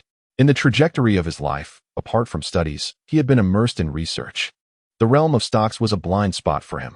Noticing Su Mu's perplexed expression, Wang Manha promptly realized the situation. Indeed, this young individual who had the potential to change the world was born post-2000. How could he possibly have encountered relics from a bygone era? Wang Manha began to explain patiently. Such trading halls were all the rage a decade or two ago. A large room housing a colossal electronic display that continuously streamed stock prices in real time, accompanied by numerous computers for traders to engage in live transactions. At that time, computers and the internet were not yet ubiquitous. Many investors preferred to immerse themselves in trading halls, intently observing the market while exchanging insights and analyzing trends with fellow traders. It was a bustling environment. However, as computers and mobile devices became increasingly convenient, allowing transactions from home or on the go, such trading halls gradually fell out of favor and are now virtually non-existent. After her explanation, a vague childhood memory flickered in Su Mu's mind. It seemed he had once accompanied his grandfather to the bank and glimpsed a similar place next door, crowded with individuals, all anxiously fixated on the red and green screens. Su Mu couldn't help but smirk, unable to restrain his sarcasm. Isn't this a bit antiquated? Are you certain people still go to such places? Besides, even if Professor Yang enjoys trading stocks, she need not necessarily visit this location, right? Isn't it more comfortable to use a computer in the office? Xia Jiao raised her chin with an air of certainty. You simply do not understand. This is what we call a sense of ritual. This is the ambience. Just imagine being in an environment where everyone is lamenting their losses. Alone, you can effortlessly amass wealth. The striking visual impact of your singular presence surpasses the allure of hiding behind a computer by 100-fold. This is all to ensure your grand entrance, to embellish your facade with splendor. As for whether anyone else is involved, with a sly smile, Xia Jiao exchanged a knowing glance with Wang Manha. Isn't that entirely within our purview? Understanding the implication, Wang Manha picked up the encrypted phone and dialed a special number. The call connected, and she spoke directly. Hello, is this the National Financial Office? I require assistance with a matter. Beginning 3 days from now, there will be a technical restriction on personal securities trading terminals nationwide. The number of stock transactions permitted on personal computers and mobile devices will be limited to 3 per person per day. Yes, both buying and selling count towards this limit. If one wishes to conduct unlimited transactions, they must do so at designated offline trading halls. That will be all. The entire conversation lasted less than 30 seconds. 5 minutes later, Wang Manha's phone vibrated. She glanced at it and nodded at Sumu. It's taken care of. Within 3 days. Major cities across the nation would establish over 10,000 retail stock trading halls, with the one at Capital University being the largest and most technologically advanced. At that point, it would be up to your performance. Sumu's lips twitched uncontrollably. He was utterly dumbfounded. Wasn't this a bit excessive? To alter the trading rules for the sake of his romantic pursuits? It was utterly outrageous. With great difficulty, he managed to voice his concern. What about the hundreds of millions of stockholders nationwide? They will be devastated, won't they? Xia Jiao waved her hand dismissively. Devastated? When are stockholders not in tears? Furthermore, by limiting transaction frequency, we can effectively curb excessive speculation and prevent them from incurring losses too swiftly. In the long run, we are safeguarding their interests. A little crying is inconsequential. They will grow accustomed to it. Sumu found himself at a loss for words. He realized he had underestimated their methods. If they deemed it necessary, not only could they alter trading rules, but they might even shut down the stock market entirely. Emerging from the conference room, it was already the evening of the following day. His phone vibrated twice in his pocket. He retrieved it and opened the notifications. There were 2 WeChat messages. The first was from Zhang Lanlan. Chapter 74, The Primary Wife and the White Moonlight. Who will you choose tonight? Accompanying a cheeky cat emoji. A line of provocative text followed. Zhang Lanlan. Darling, the soul of my beloved returns. Your dearest wife has specially donned your favorite black stockings today. But for some reason, they tore so easily. The quality is truly abysmal.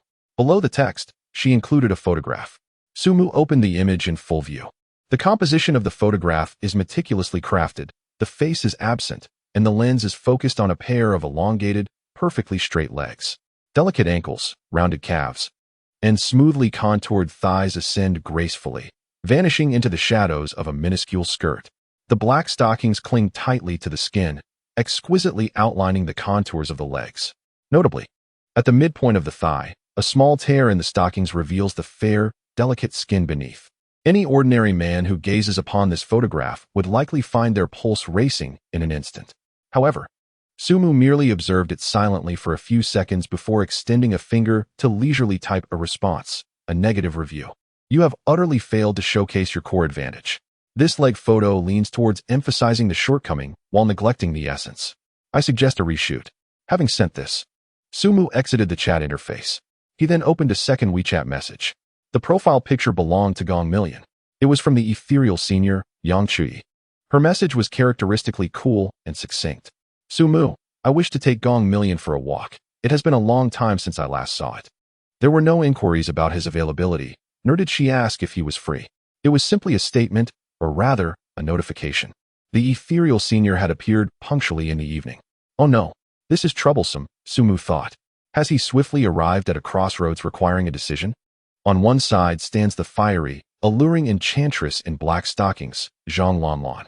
On the other, the cool moonlight, yet solely reliant on him, the ethereal senior, Yang Chui. She missed her beloved cat and yearned for the only person who could accompany her in walking it under the moonlight. Sumu felt his indecision amplify at that moment. Even more troubling was the realization that this was merely the beginning. Such situations would only proliferate in the future. Today was merely a clash of time between two individuals. What if, in the future, there were 3, 4, or even more? Especially during festive seasons, Spring Festival, Valentine's Day, Qixi Festival. Whom should he accompany? Should he draw lots? Sumu grasped his hair, ensnared in the profoundest entanglement of his life. On the phone screen, 2 messages lay quietly, awaiting his response. Time trickled away, second by second. Just as Sumu felt overwhelmed, the phone screen lit up once more. It was Yang Chuyi again. She had sent a photograph accompanied by a brief line of text. Snowball is also eager to play with Gong Million.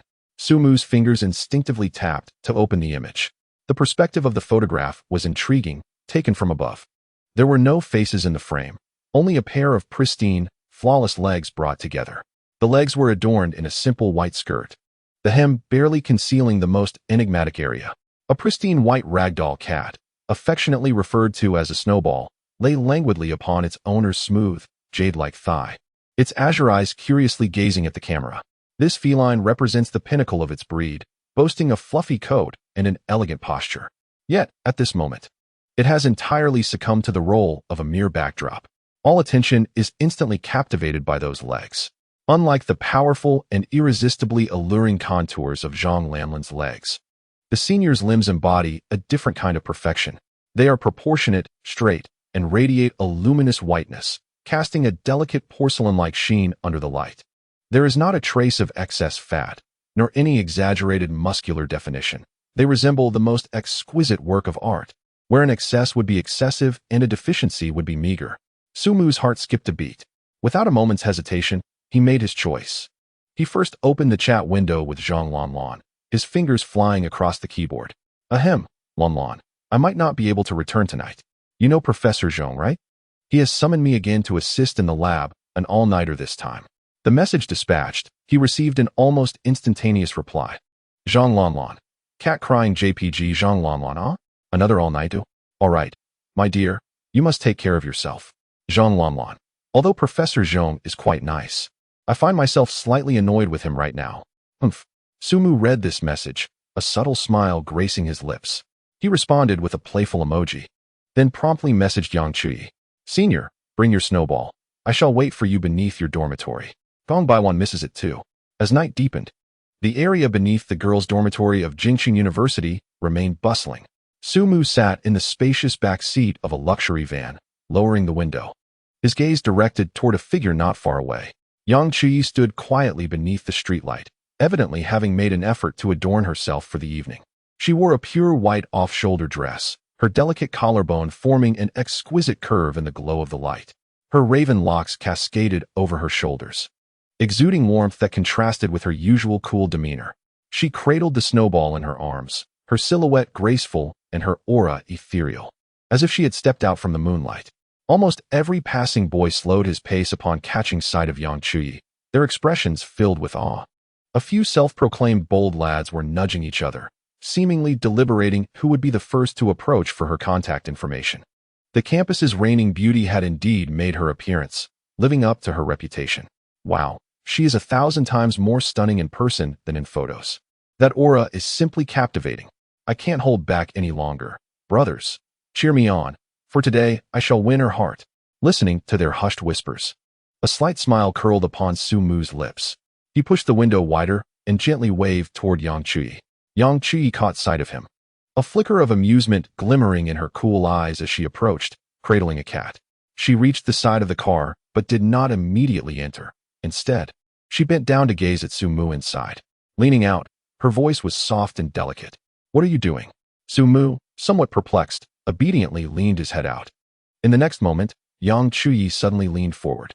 With one hand holding the cat, and the other gently grasping Sumu's collar, she pulled his head outward.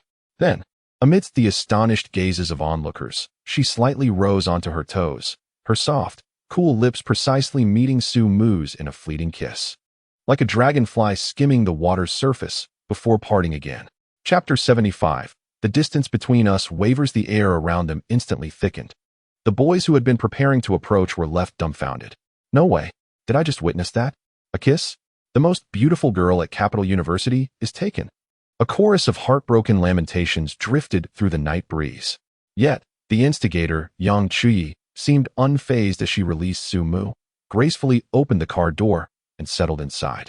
Su Mu remained in a daze, touching his lips, still lingering with the faint fragrance of her lip balm. His face flushed uncontrollably. This straightforward man was utterly unprepared for such boldness. Stammering, he exclaimed, What was that sneak attack for?" Yang Chuyi placed the fluffy white ball of snow on the seat, then effortlessly reached out to embrace the head of the large white tiger beside Su Mu, gently rubbing it. Gong Baijun emitted a comfortable purring sound, his massive form relaxing like a docile cat. As she stroked the tiger's head, she stated matter-of-factly, claiming my territory. Otherwise, those guys keep staring at me. And some even want to come over and chat, which is quite bothersome. Observing Gong Baijun's utterly content expression, Su Mu sighed in resignation. It was over. Not only him, but even his pet was completely under this woman's spell. Xia Jiao Jiao, driving, stifled a laugh and pressed the accelerator, smoothly steering the black van away from the campus of Capital University. The interior of the car fell into a tranquil silence, punctuated only by Gong Baijun's soothing purrs. Su Mu gazed at the swiftly retreating scenery outside, and then turned to the serene and beautiful Yang Chuyi beside him. After a moment of contemplation, he finally resolved to speak. He needed to take the senior to the experimental building at the Science and Technology University. It was time to reveal certain truths. Taking the initiative, he said, "Senior, actually, there are some things I've been keeping from you." Yang Chuyi paused her strokes on the tiger, lifted her head, and quietly regarded him with her cool gaze. "I know. You are not a student at our Capital University, are you?" Su Mu was completely taken aback, his face a portrait of astonishment. "Are you aware of it?" Yang Chuyi asked nonchalantly. "Of course I am. I am not living in isolation on a mountaintop. The news has been everywhere these past few days, on television, on my phone. It's all about you." As she spoke, Yang Chuyi suddenly leaned closer to Su Mu. The confined space of the car made her proximity palpable, and Su Mu could even catch a whiff of the fragrant shampoo lingering in her hair. She delicately lifted his chin with her slender, cool fingers, compelling him to meet her gaze. The youngest tech mobile from the Science and Technology University, the founder and president of Mu Technology, had released the Mu 2 smartphone, which had taken the internet by storm. "I never would have guessed, my junior. You conceal such an astonishing identity," she remarked. "Honestly, I still find it hard to believe. It feels like a dream." As he gazed at her stunningly beautiful face, Su Mu's heart began to race uncontrollably. He forced a smile, hoping to lighten the atmosphere. "So what do you think? Surprised? Unexpected?" Yang Chuyi nodded, but her fingers, which had been cradling his chin, gradually withdrew. "A little," she admitted softly.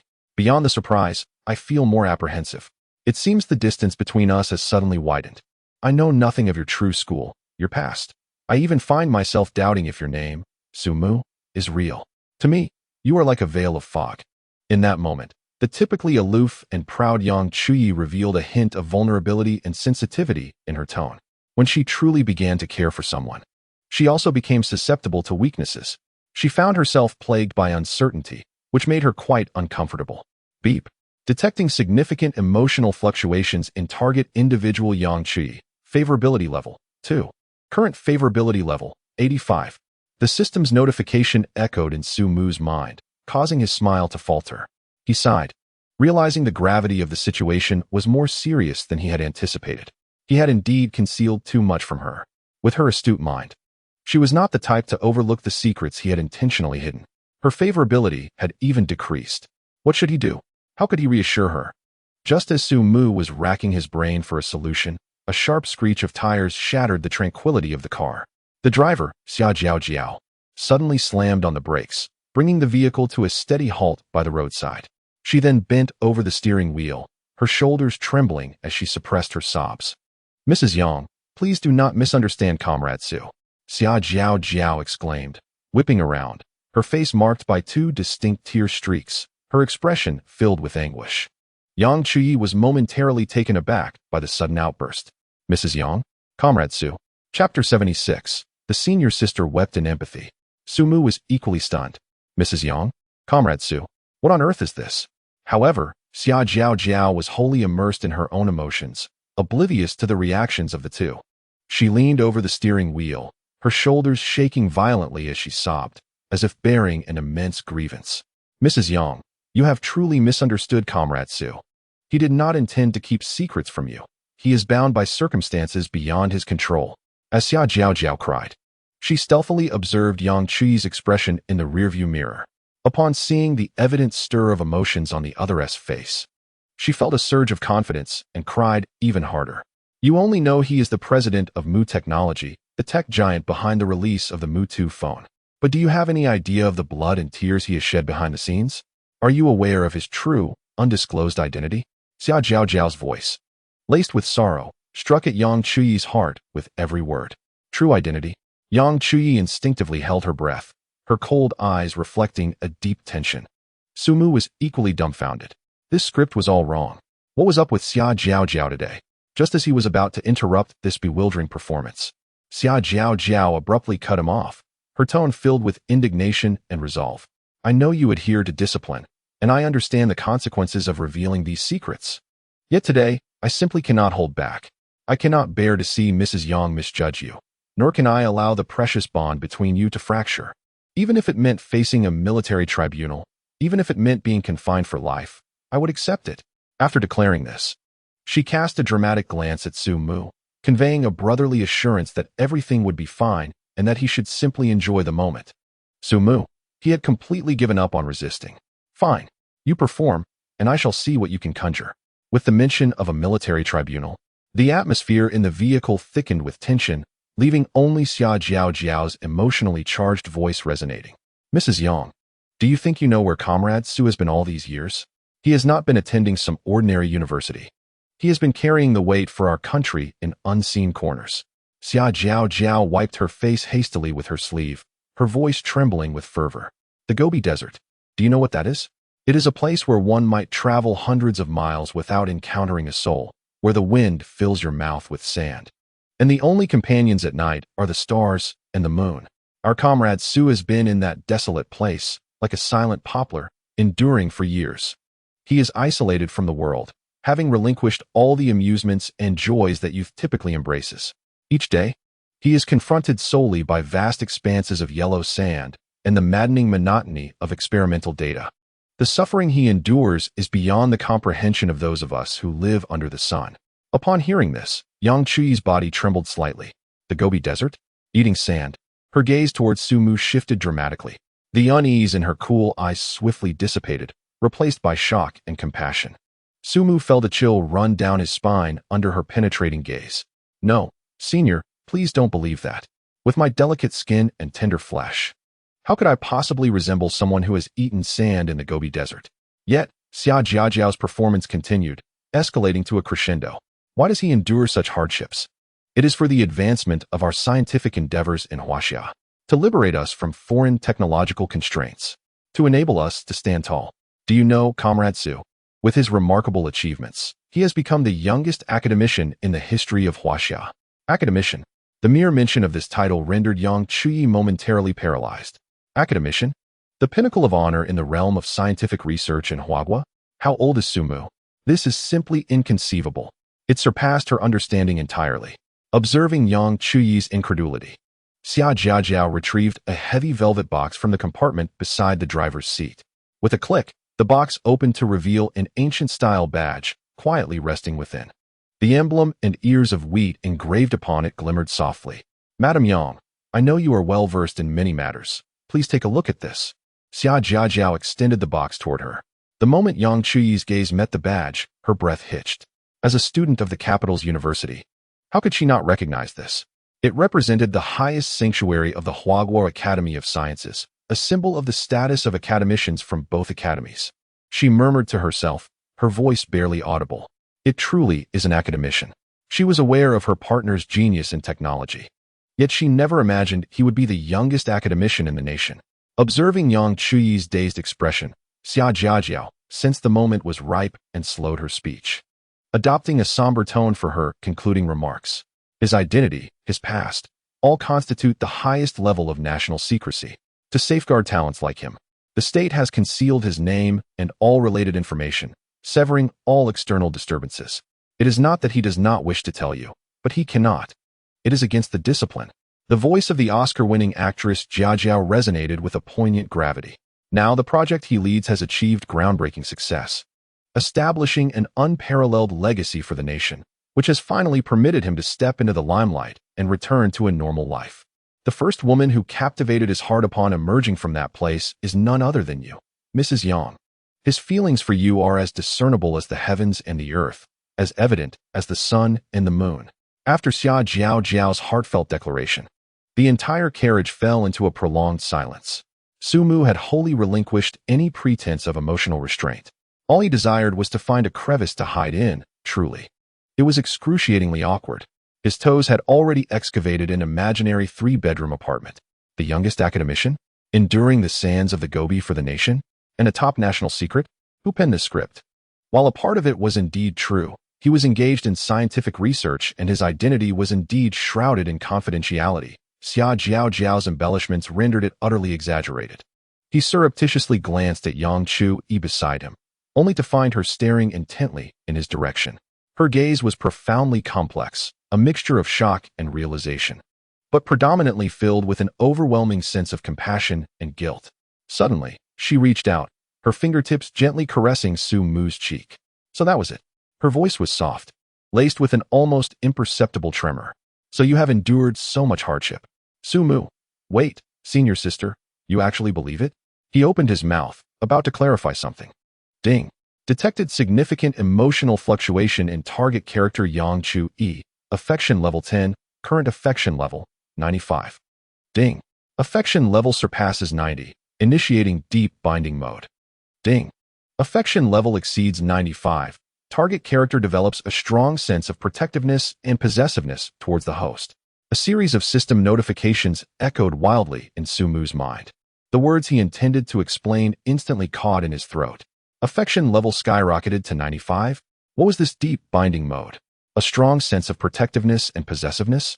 Su Mu felt a bit dazed. This happiness arrived far too suddenly. He gazed into Yang Chu-yi's eyes, filled with affection. He realized that sometimes a benevolent lie is indeed necessary. It serves as a catalyst to deepen emotional bonds. Forget the explanations. Forget the truth. I am the youngest academician. I am the lone hero enduring the Gobi sands for my country. Who dares to oppose? Who supports? With this understanding, Su Mu instantly immersed himself in the role. He lowered his gaze, avoiding Yang Chu-yi's penetrating look, allowing a hint of weariness and solitude to grace his face. He sighed softly, adopting a seemingly nonchalant tone. It's all in the past. Compared to the achievements I've attained with the nation, my personal sufferings are but trifles. Who says that only those standing in the light are heroes? In just 3 brief sentences, the atmosphere is instantly elevated. Yang Chu-yi gazed at his nonchalant demeanor, concealing all achievements and fame behind him, and her heart tightened painfully. Her eyes, unable to restrain themselves, glistened with unshed tears. This man, despite bearing so much burden, has never uttered a single word of complaint. He has devoted all his glory to the nation, while leaving all solitude and exhaustion for himself. She had previously harbored doubts about him over trivial matters, creating an emotional chasm. How naive she had been. Yang Chu-yi fought back tears. Suddenly, she leaned forward, arms outstretched, enveloping Su Mu in a tight embrace. I'm sorry. Her chin rested on Su Mu's shoulder. I'm sorry, Su Mu. It was wrong of me to doubt you. I want to do it again. From now on, I will protect you. Feeling the warmth of her body and the faint fragrance wafting from her hair, Su Mu's heart skipped a beat. This sensation was exquisite. He raised his hand to encircle her slender waist, letting it wander slightly lower. Senior. Su Mu seized the moment, leaning closer to her ear and lowering his voice.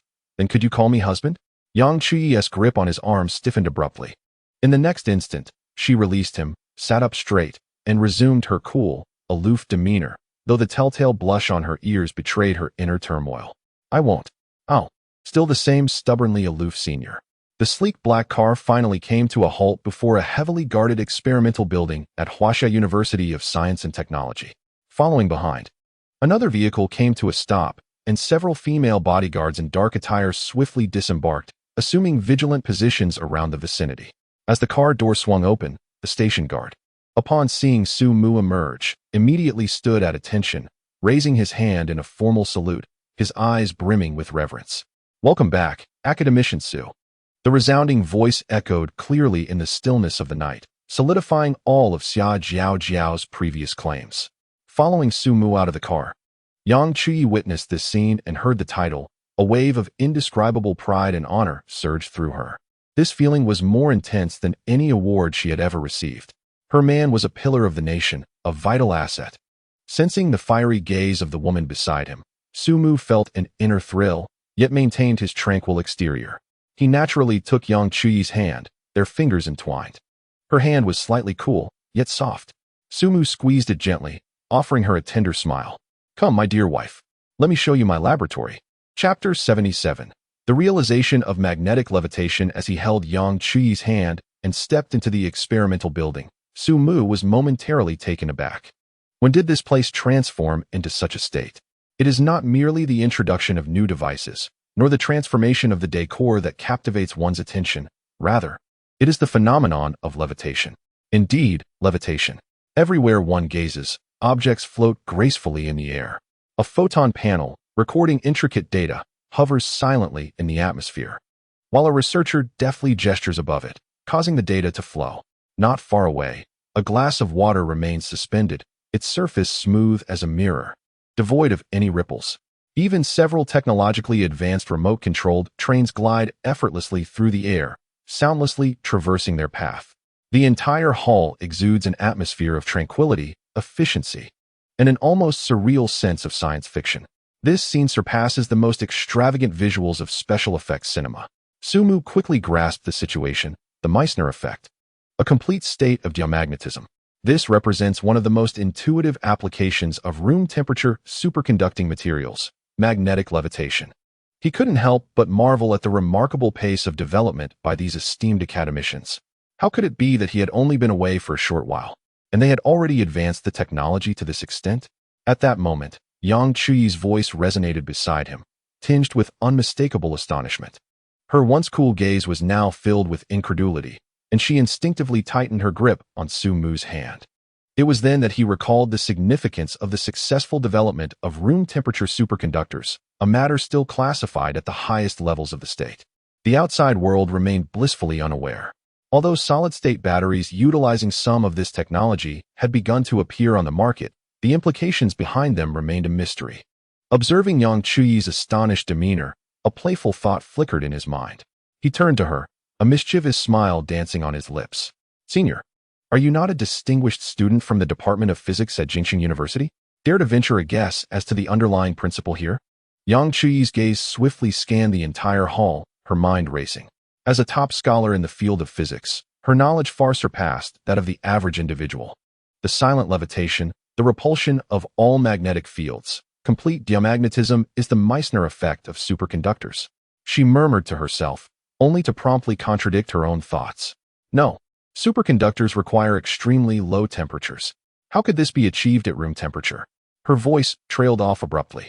Complete diamagnetism achieved at room temperature. Could it be a room temperature superconductor? Yang Chuyi abruptly turned to Su Mu, her eyes wide with shock. How could this be possible? This technology was hailed as the ultimate holy grail of materials science, a goal that had seemed unattainable for a century. Yet, it had indeed been realized. She comprehended the profound implications of this development, an energy revolution, a technological explosion. No embellishment could adequately articulate the significance of this innovation. Finally, she understood. Why has this experimental building recently become so enigmatic? Its defenses so stringent that even her mother, a distinguished physics professor at Capital University, is deemed unworthy to step inside. The truth is, a technological revolution capable of transforming the world is currently underway within its walls. In this moment, all clues converged. National top secrets. The youngest academician from both academies, the windswept sands of the Gobi Desert, and the extraordinary technology before her. Yang Chuyi's gaze remained fixed upon the face of the man beside her. Her breath quickened.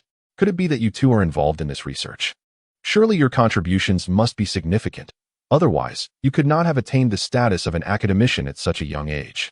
Truly, as expected from a senior of her own institution, her intelligence is remarkable.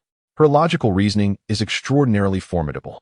Sumu silently commended her in his heart, while feigning modesty with an expression of slight embarrassment, raising his hand to touch his nose as he spoke.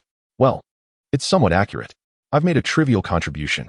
No sooner had he finished speaking than a resonant voice, laced with amusement, echoed from a short distance away. That is no trivial contribution at all. Sumu, you are far too modest. An elderly man, his hair grizzled, yet his spirit vigorous, approached them clad in a white lab coat, a jovial smile gracing his face. Upon recognizing the visitor, Sumu immediately stood up straight. Teacher. The newcomer was none other than his mentor, academician Zhong Lishuan. The esteemed academician strode forward and playfully slapped Sumu on the shoulder. You rascal. What kind of Versailles are you playing at in front of your beloved? He turned to the bewildered Yang Chui, his countenance warm and inviting, and revealed Sumu's true accomplishments. Miss Yang, do not heed his nonsense. What he calls a small contribution is, in fact, the core theory and initial model of this room temperature superconducting material, all independently developed by him. Boom.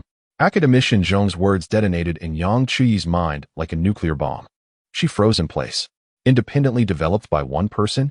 Just moments ago, she had been speculating on Sumu's significant role, never imagining that he was the very pioneer. He is the one who transforms the impossible into the possible.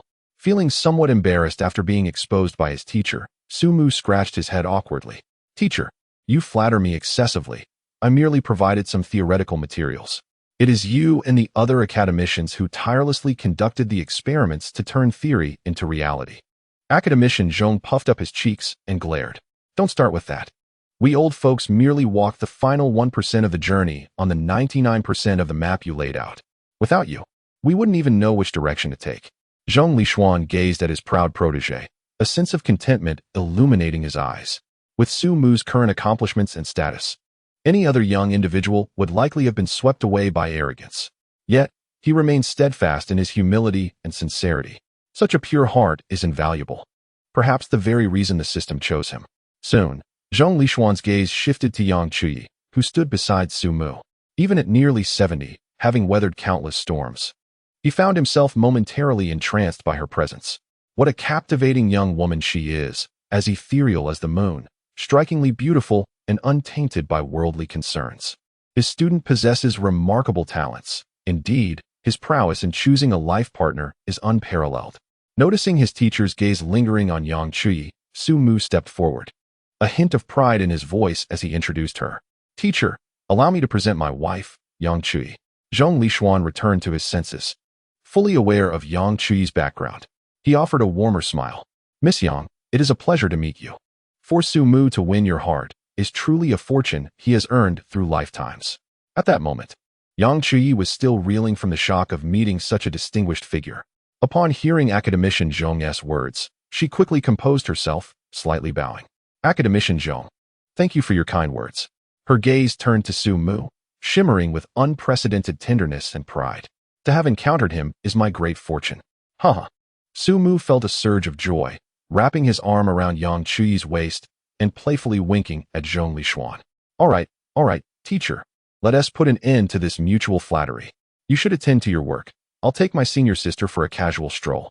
However, Zhong Lishuan waved his hand enthusiastically. No, I'm not busy today. I'll personally guide you around. He looked at Sumu, his eyes sparkling with excitement as he lowered his voice. You may not know, but thanks to the momentum from your room temperature superconductors, we old fellows have been working tirelessly overnight to prepare some significant projects for you. Come, you can provide us with guidance on our work. Chapter 78, A Technological Explosion. With great enthusiasm, academician Zhong Lishuan led the way, his steps imbued with vigor. Sumu and Yang Chuyi followed closely behind, traversing several heavy alloy doors, each requiring dual verification of iris and fingerprint. Finally, Zhong Lishuan halted before an enormous, unmarked door. He placed his palm on the adjacent scanner. Verification successful. Welcome. Academician Zhong Lishuan, a mechanical voice intoned.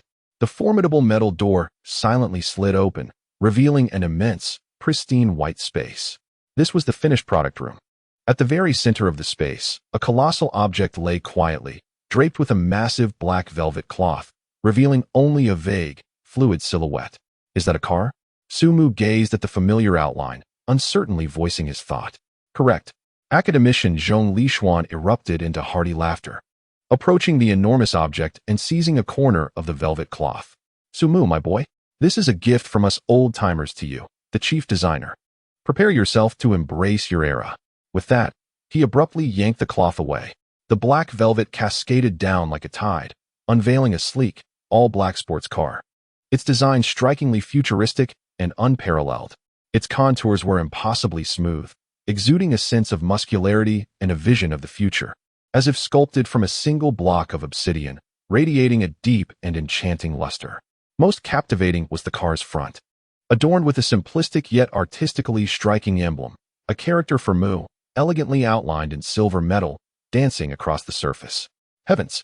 Yang Chuyi instinctively covered her mouth.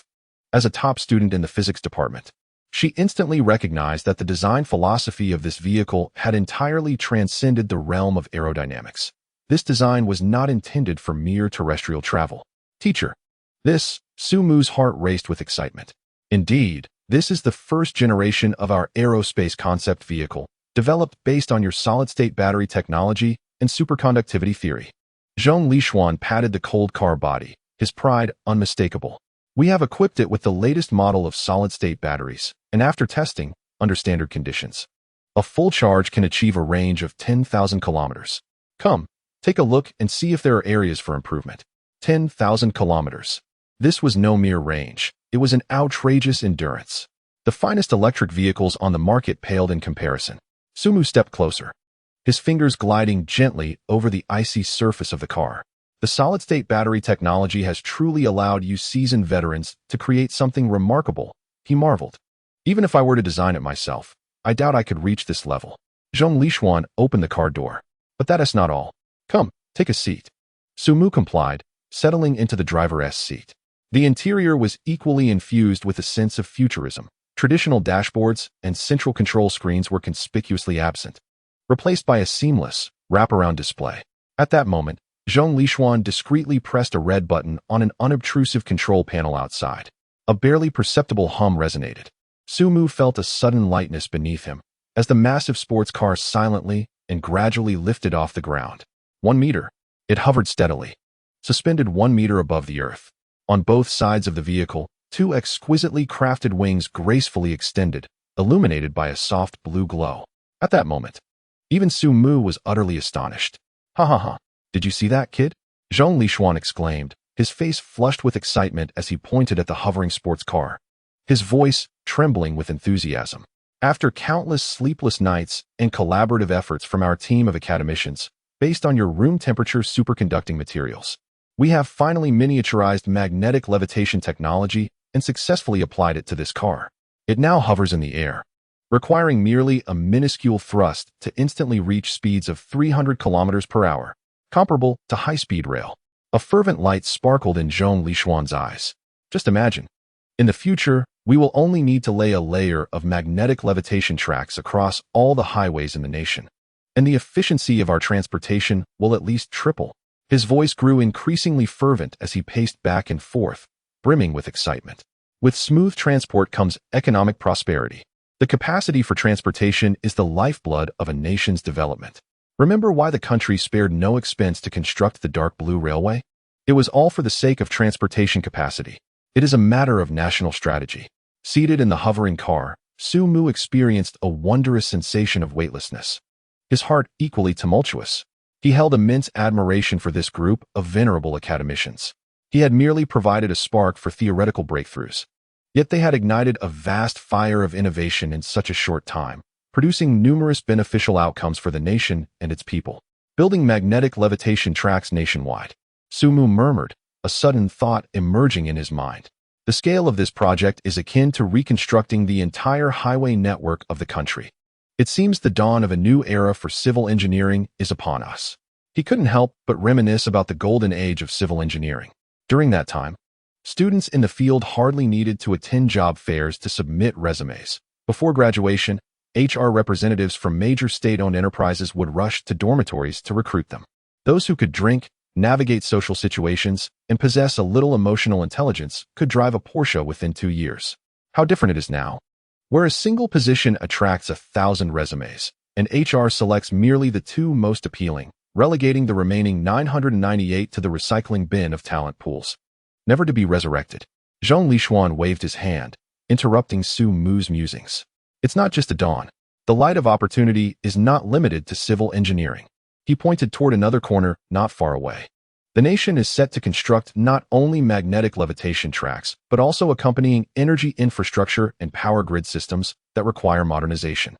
Following his gesture, Su Mu beheld several colossal mechanical creations. One was a uniquely designed superconducting generator, and nearby lay thick cables, coiled like giant serpents.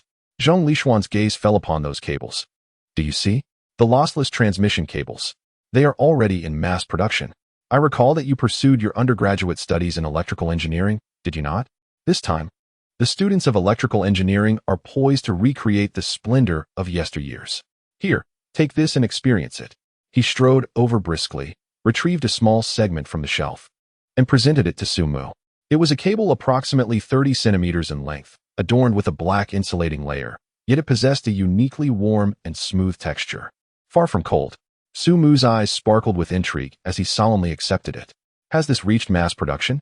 Although this cable appeared rather unremarkable, and its manufacturing principles were relatively straightforward, it was indeed the ultimate dream he had envisioned countless times in the library during his undergraduate studies, only to be told that it was theoretically unattainable. With this, the transmission of high-voltage electricity over vast distances without loss could become a reality, allowing solar and wind energy from the arid western deserts to be delivered to every city in the east without any attenuation.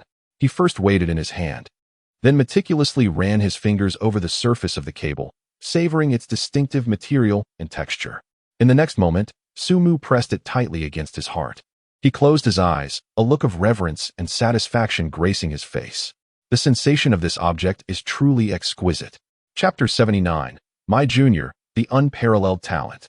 Meanwhile, academician Zhong Lishuan observed the cable in Su Mu's hand, unable to resist extending his own hand to gently caress it. Isn't it so? Isn't that the very sensation? A perfect creation. The master and disciple held the cable, lost in an enigmatic state incomprehensible to outsiders. Yang Qi stood a short distance away, watching the scene unfold, unable to suppress a slight twitch at the corners of her mouth. Is this truly the same Su Mu, who single-handedly propelled a technological revolution and was hailed as unparalleled? Is this the esteemed academician Zhong Lishuan? This image seems somewhat shattered. However, witnessing the genuine joy radiating from Su Mu's face, a wave of inexplicable warmth surged within Yang Qi. She suddenly felt that the distance between her and Su Mu had diminished. As fellow scholars standing at the forefront of scientific inquiry, she could deeply empathize with this sentiment. She specialized in quantum information science, and if one day, the true implementation of quantum communication technology were to be realized, and she were to obtain the first quantum communicator, she had no doubt that her reaction might be even more unrefined than that of Su Mu and academician Zhong. This was an expression of the purest love for science. Contemplating this, Yang Qi's gaze softened further. She looked at the man who was grinning foolishly while holding the cable, her heart swelling with unprecedented pride and affection. At that moment, academician Zhong Lishuan suddenly regained his composure, glancing at the entranced Su Mu, and chuckled. Well, my boy, how does it feel? Excellent. Simply marvelous. Su Mu reluctantly spun the smooth cable in his hand a few more times before finally returning it to Zhong Lishuan. Zhong Lishuan carefully received the sample and gently placed it back on the shelf, turning to glance at Su Mu's rather lackluster demeanor, which brought a smile to his face. All right, from now on, this thing will be abundant. You could even use it as a jump rope if you wish. He dusted off his hands, his eyes sparkling with excitement. Young man, keep that mind of yours active. Seize the moment. Think again, with our current technology, what else could transform the world and be immediately monetized? Find us old-timers some work to do. Su Mu stroked his chin, his mind racing. Transforming the world? Monetization? Recently, he had been closely observing Yang Chuyi and Xia Jiajiao, gaining fresh insights into areas he had previously disregarded. For instance, women's handbags. An idea suddenly surged forth. Teacher, I believe we could create a hovering follow bag. The more he spoke, the brighter his eyes became. Imagine utilizing our miniaturized magnetic levitation technology to design a small box that can automatically hover next to its owner, or simply create a bag. No more need to carry it while shopping.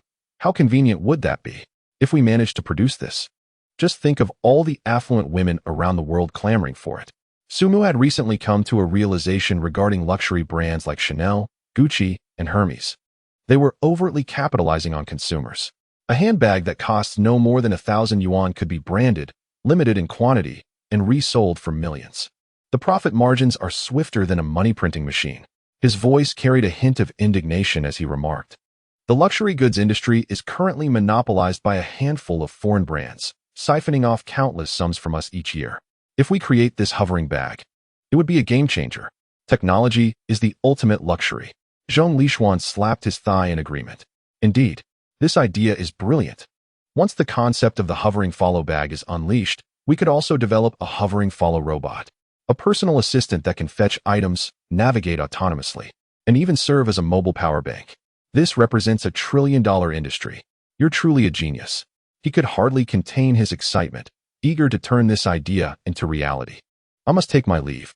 I'm heading to the courtyard to establish this project. Immediately. With that, Zhong Lishuan dashed out, his previously composed demeanor replaced by youthful exuberance. Invigorated by the emergence of these cutting-edge technologies, you young couple take your time browsing. Feel free to look around. Before he finished speaking, he had already vanished through the laboratory door. In the spacious exhibition hall, only Su Mu and Yang Chuyi remained. The surroundings fell silent. Suddenly, a soft body pressed against him from behind, and a pair of delicate arms encircled his waist. A faint, fragrant scent wafted into his nostrils. It was Yang Chuyi. My junior at school is truly remarkable. Her voice trembles slightly as her cheek gently rests against Su Mu's broad back. The events of today have profoundly impacted her. She had thought she was merely seeking a clever and handsome, yet ultimately unremarkable college junior. Who could have anticipated that he is, in fact, a pivotal figure in driving the technological revolution of this entire nation? A peerless talent. These 4 words, which she had only encountered in history books and news articles, have now become the title of her partner. Even someone as exceptional as Yang Chuyi cannot escape this norm. What woman does not desire her man to be a hero capable of stirring the winds and standing tall against adversity? Feeling the almost worshipful dependence of her senior behind her, Su Mu sensed that the originally cool and distant senior had momentarily transformed into a pool of spring water. Astonishingly soft, a stirring sensation coursed through him, and he swallowed hard, tentatively speaking. Then can't we know? Yang Chuyi's response was crisp and decisive, devoid of hesitation. She tightened her arms, burying her face deeper, her voice muffled. Don't think about those chaotic things. Su Mu felt rebuffed, awkwardly touching his nose. I haven't finished my sentence. He turned around, taking Yang Chuyi's hand, a mysterious smile gracing his face. Never mind, I won't tease you any longer. Senior, I have prepared a genuine surprise for you. Come with me. Yang Chuyi lifted her head, her beautiful eyes reflecting a hint of confusion, yet she obediently followed him deeper into the exhibition hall, toward a secluded corner. They passed through a more substantial and complex alloy door equipped with an intricate verification system. The two arrived in a brightly lit data room. Su Mu walked directly to a cabinet, and through dual verification of iris and fingerprint, he opened one of the safes. He withdrew a thick stack of neatly bound documents and handed them to Yang Chuyi. Here. Yang Chuyi accepted it with curiosity. When she laid eyes on the title on the cover, her breath hitched. Theory and Implementation Model of Superluminal Instant Communication based on Entangled State Evolution, Quantum Communication. Chapter 80. The Senior Never Beats Around the Bush. Yang Chuyi abruptly raised her head. Incredulity etched on her face as she gazed at Su Mu, her voice slightly unsteady. You mustn't tell me you also managed to create this? Indeed. Su Mu nodded, a relaxed smile adorning his features. The theoretical portion has been entirely completed, and the data model has been verified. Now, we await the other academicians' teams to transform it into a finished product. He observed Yang Chuyi's astonished expression and shifted the subject. I recall that your major focus during both your undergraduate and graduate studies was quantum information science, was it not? Thus, I have brought you here to inquire if you would be interested in joining this project and bringing it to fruition with your own hands. Su Mu's gaze was imbued with sincerity, yet his mind was calculating his own little schemes. This was something he had long planned. He was unable to devote his attention to so many women simultaneously. It was an insurmountable dilemma. However, as stated in the book The Mastery of Time Management by Xia Jiao Jiao, if one cannot resolve a problem, one should address the individual presenting it. Ahem. Of course, not in a physical sense, but rather by filling their time with the pursuits they cherish the most. Yang Qi was a true academic prodigy, driven by a pure passion for science. If he could immerse her in this monumental project that would secure a place in history, she would scarcely have time to cling to him. Valentine's Day, anniversaries, before the grandeur of scientific endeavor, all must take a back seat. As long as the senior and Zhang Lanlan do not cross paths, he, as the intermediary, would be entirely safe. Perfection. While Su Mu was patting himself on the back for his cleverness, he realized that Yang Qi had not responded for quite some time. Turning to look, he found her already in a scholarly trance. She held a stack of documents, her eyes glued to the formulas and theoretical derivations, utterly captivated.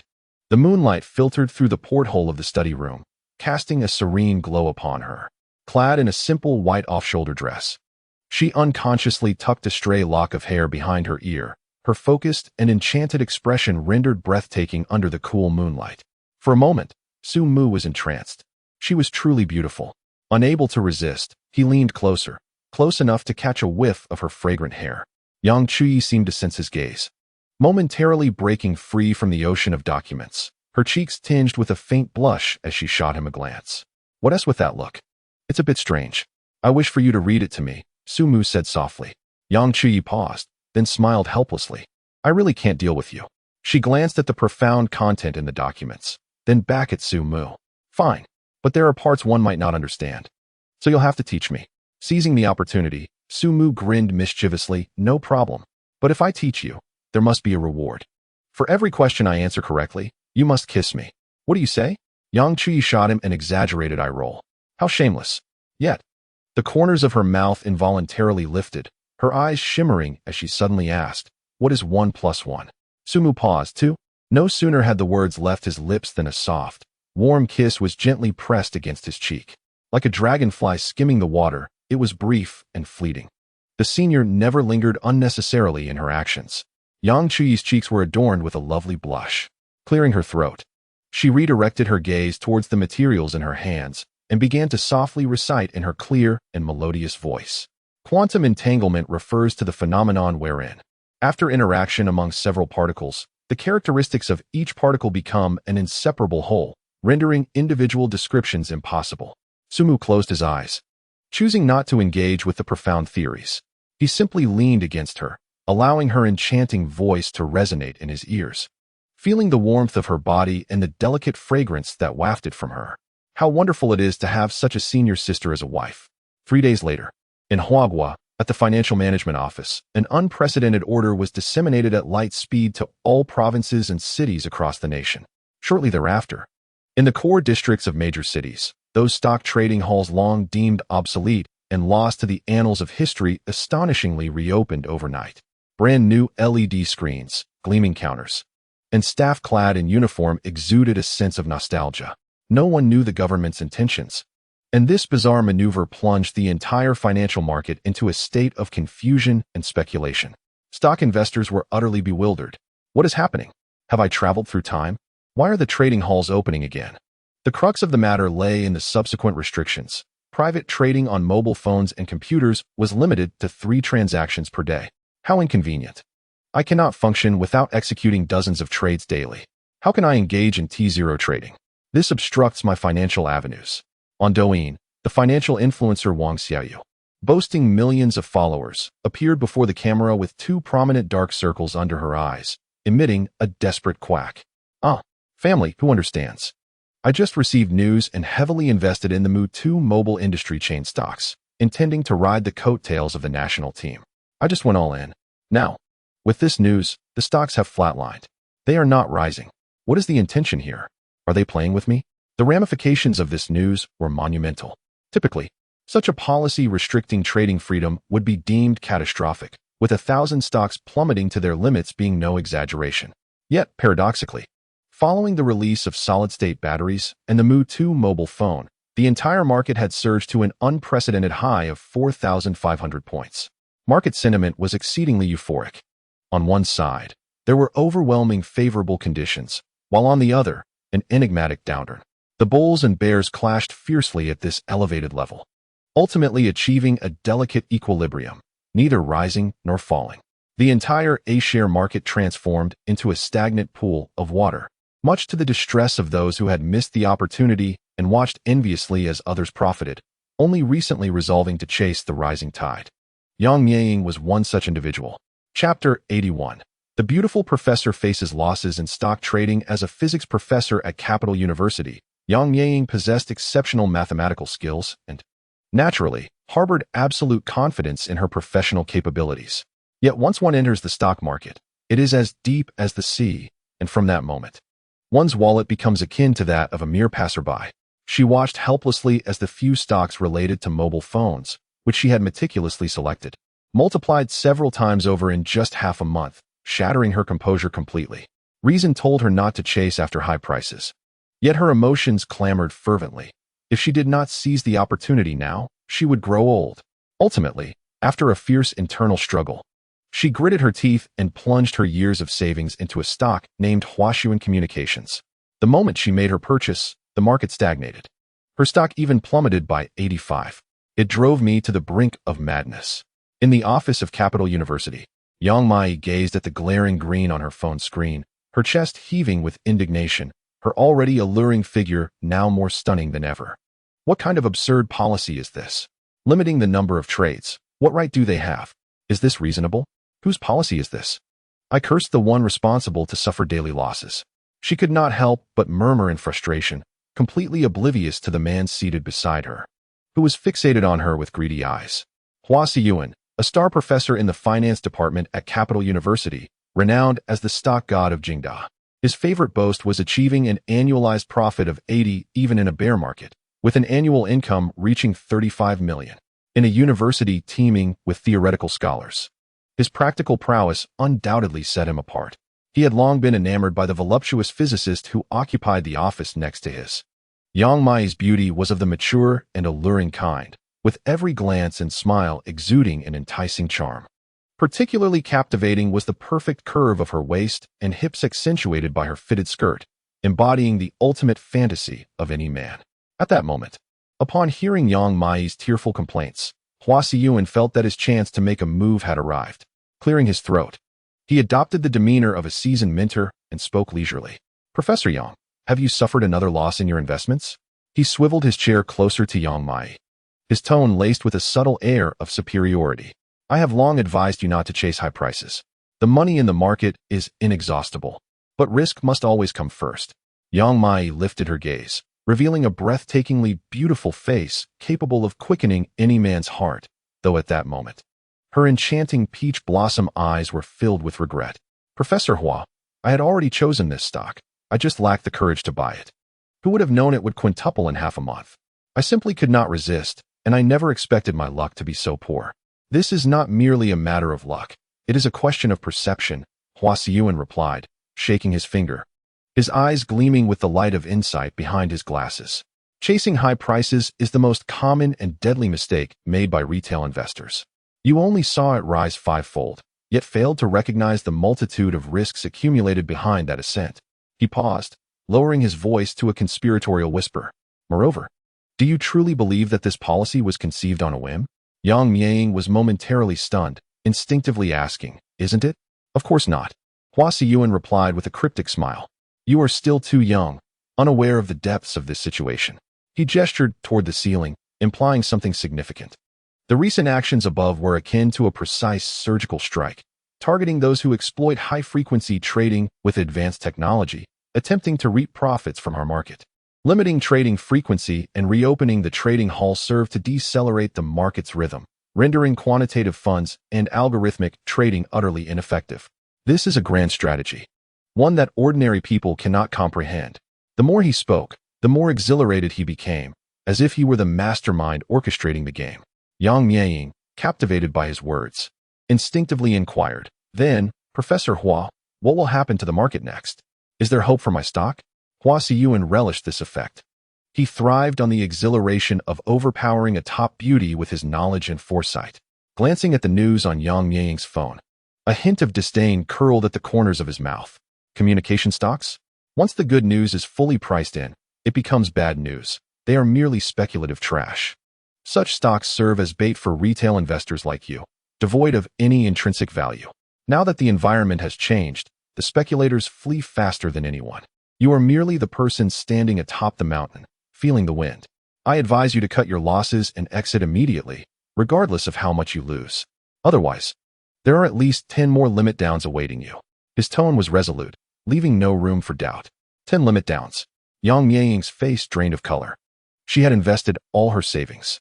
If 10 limit downs occurred, she would be struggling for the rest of her life. What should I do then? She asked, panic rising.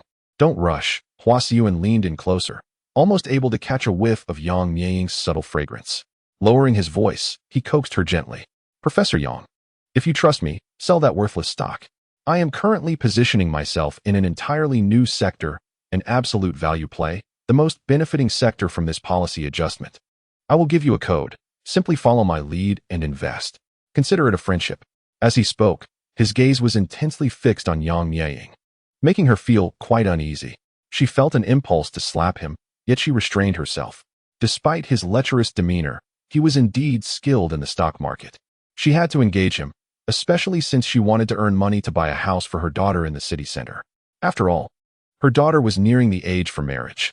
The most significant support from her family was undoubtedly a home. Just as Yang Mianying was caught in an intense internal struggle, hesitating and indecisive, Hua Siyuan appeared to have penetrated the depths of her thoughts, leisurely retrieving his mobile phone and accessing his stock account.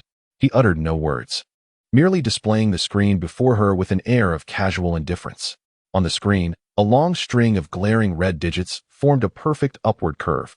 The total earnings column boldly proclaimed, 875. Yang Mianying's eyes widened in astonishment. Such returns were the stuff of her dreams. Chapter 82. Why do children cry? Every day Hua Siyuan withdrew his phone, leaning back slightly in his executive chair, arms outstretched, as if commanding the entire situation. You see, I just liquidated all my tech stocks today and reinvested everything into this one. I'm fully invested and have even leveraged my position.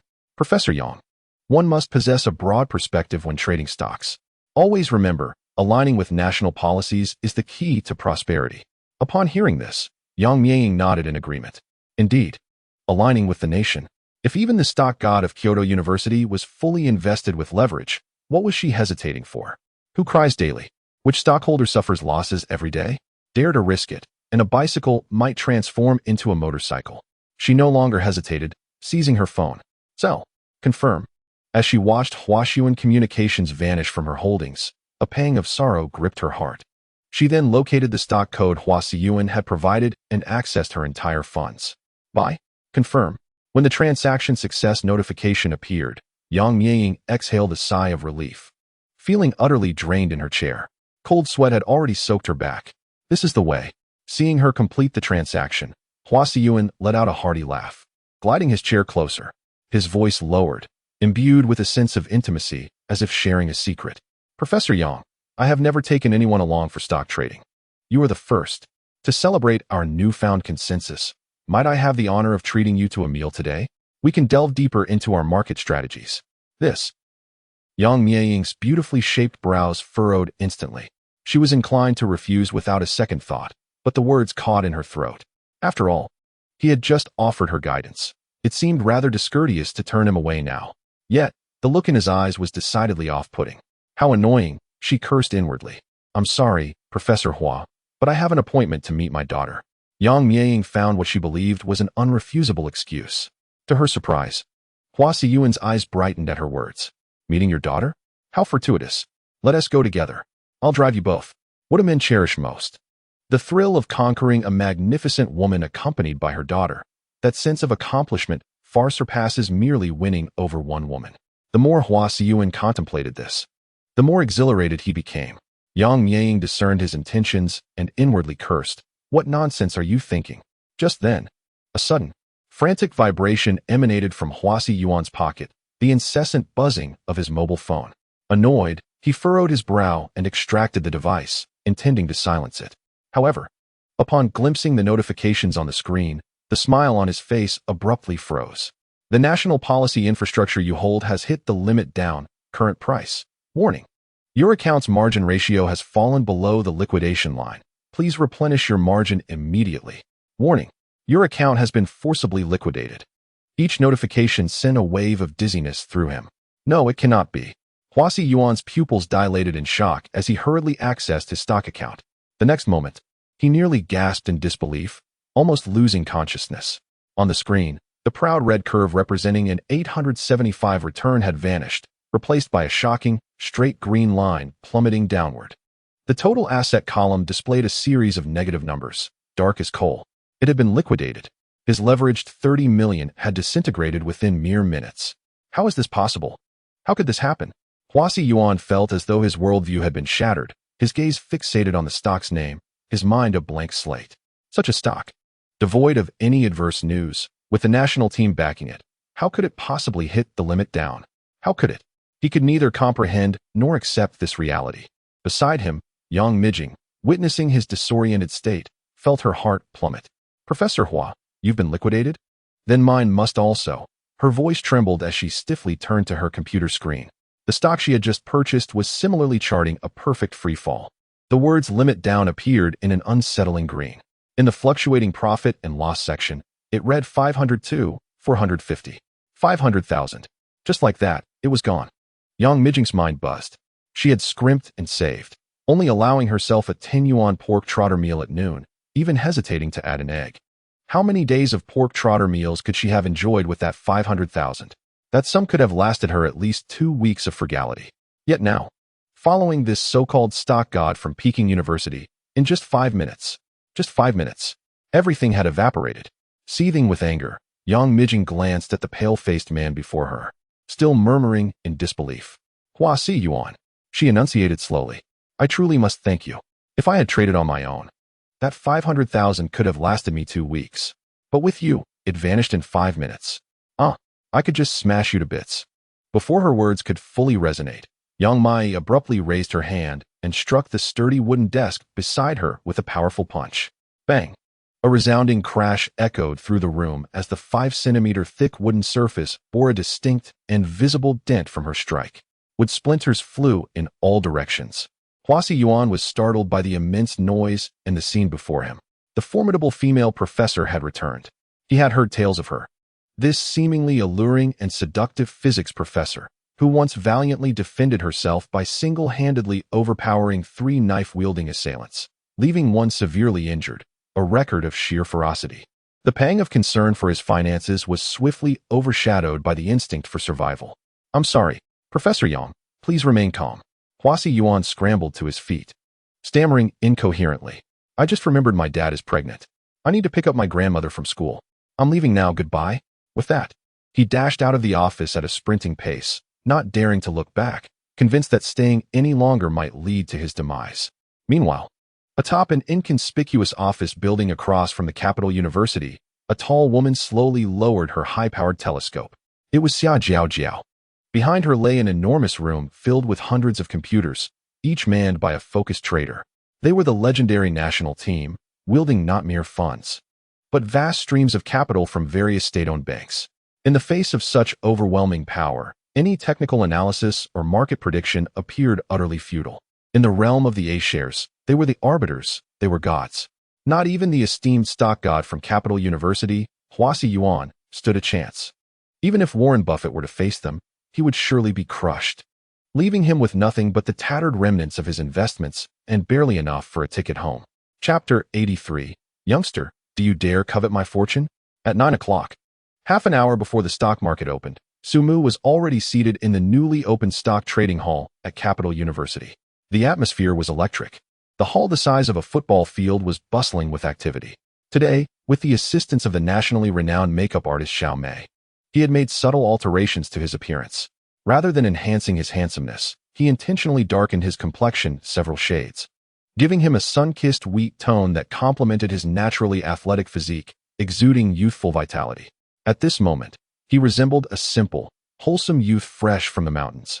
With clear eyes and a non-threatening demeanor, Sumu gazed into the mirror, perplexed, and asked Xia Jiao, I mean, why did we choose to do makeup like this? Can makeup really be used to make someone look less attractive? Xia Jiao sat with her legs crossed, casually browsing through a novel on her phone, and responded nonchalantly. Oh, you just don't understand. Who do beautiful women tend to feel drawn to and let their guard down around? Naturally, it's the robust 18-year-old youth. Just look at your youthful demeanor and that innocent appearance. What mature woman wouldn't be captivated? To substantiate her theory, Xia Jiao Jiao softly recited a passage from the novel. After a rural student named Xiao Bin was taken in by a teacher mother, the atmosphere at home became rather peculiar. I noticed strange noises in the kitchen late at night. One day, I quietly opened the door and startled two figures inside. It turned out to be my mother cooking instant noodles. Xiaobin always seemed to get hungry at midnight. How odd. My mother, known for her laziness, had never prepared a midnight snack for me. Upon reading this, Xia Jiao Jiao couldn't help but blush and let out a peal of melodious laughter. Sumu listened, veins popping on his forehead. What on earth is this nonsense? What kind of novel is this? The scrutiny of such novels should certainly be intensified, otherwise, they might mislead unsuspecting women. Kudos to the diligent ladies in the review department. To further disguise himself, Sumu donned a pair of large black-framed glasses, obscuring his sharp, bright eyes, rendering his once clear gaze somewhat ordinary. The effect was striking. In the bustling trading hall, stock traders whispered among themselves. Yet none recognized this seemingly unsophisticated youth as the tech prodigy Sumu, who had recently captured the attention of the entire nation. Instead, their focus shifted to another group. Hey, ISNT that Wang Xiaoyu? No way, it really is her.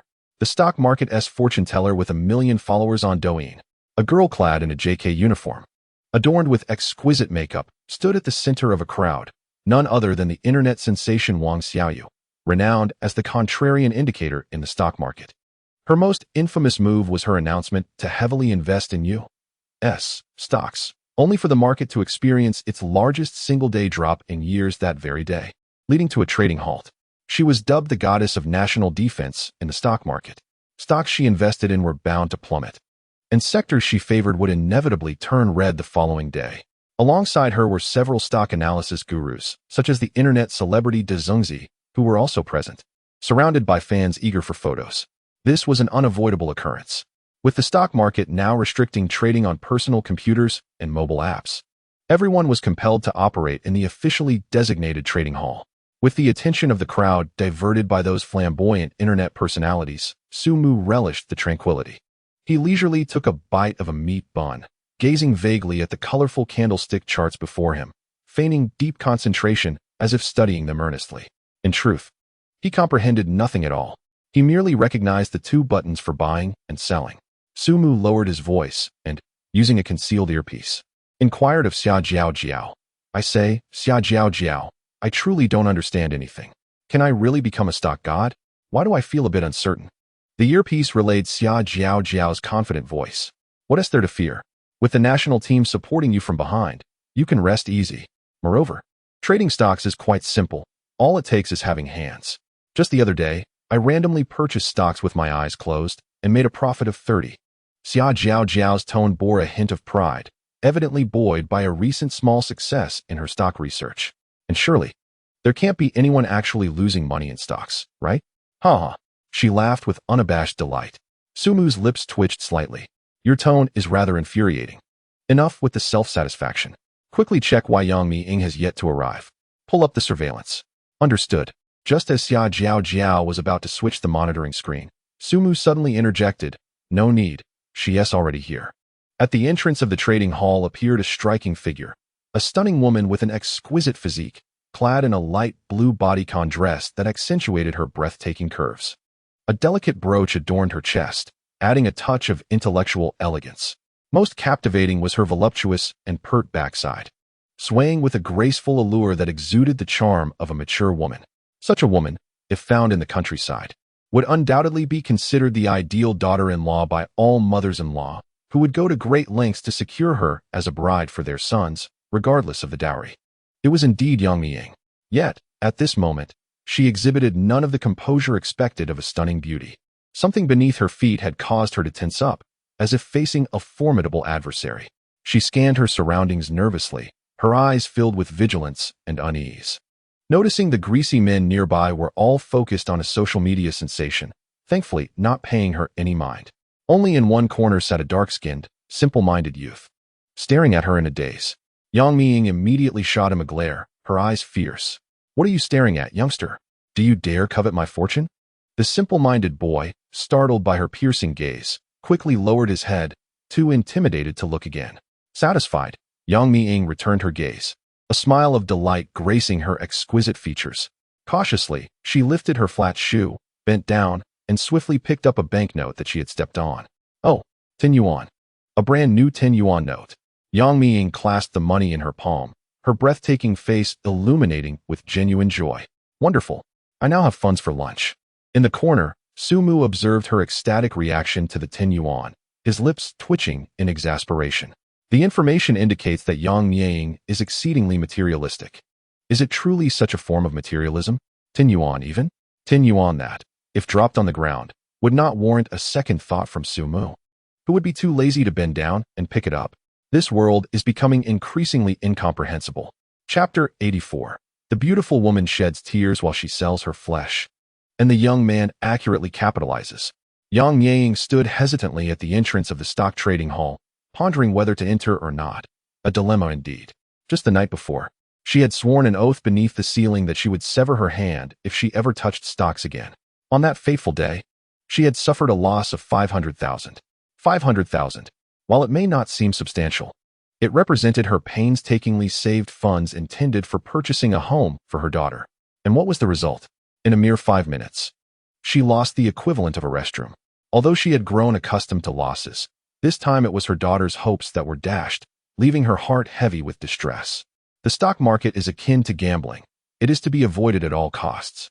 Well, perhaps it is best to return to work and earn a living, for that is far superior to anything else.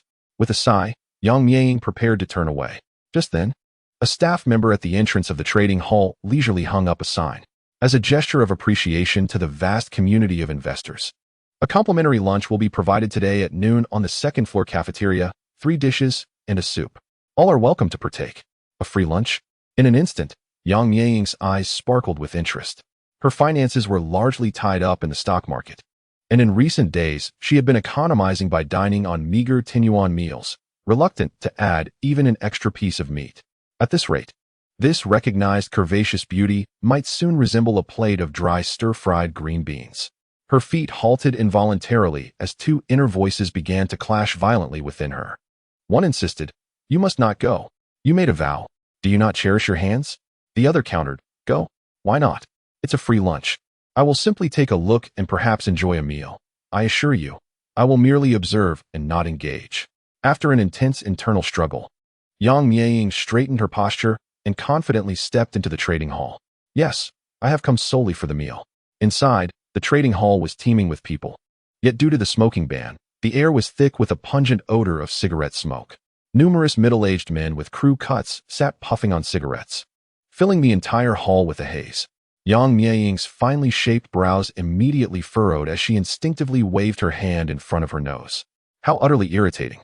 She felt that if she lingered any longer, her newly purchased dress would be ruined by the stench. As she maneuvered to avoid the drifting secondhand smoke, she searched the crowd for a place to settle down. At that moment, her gaze fell upon a corner.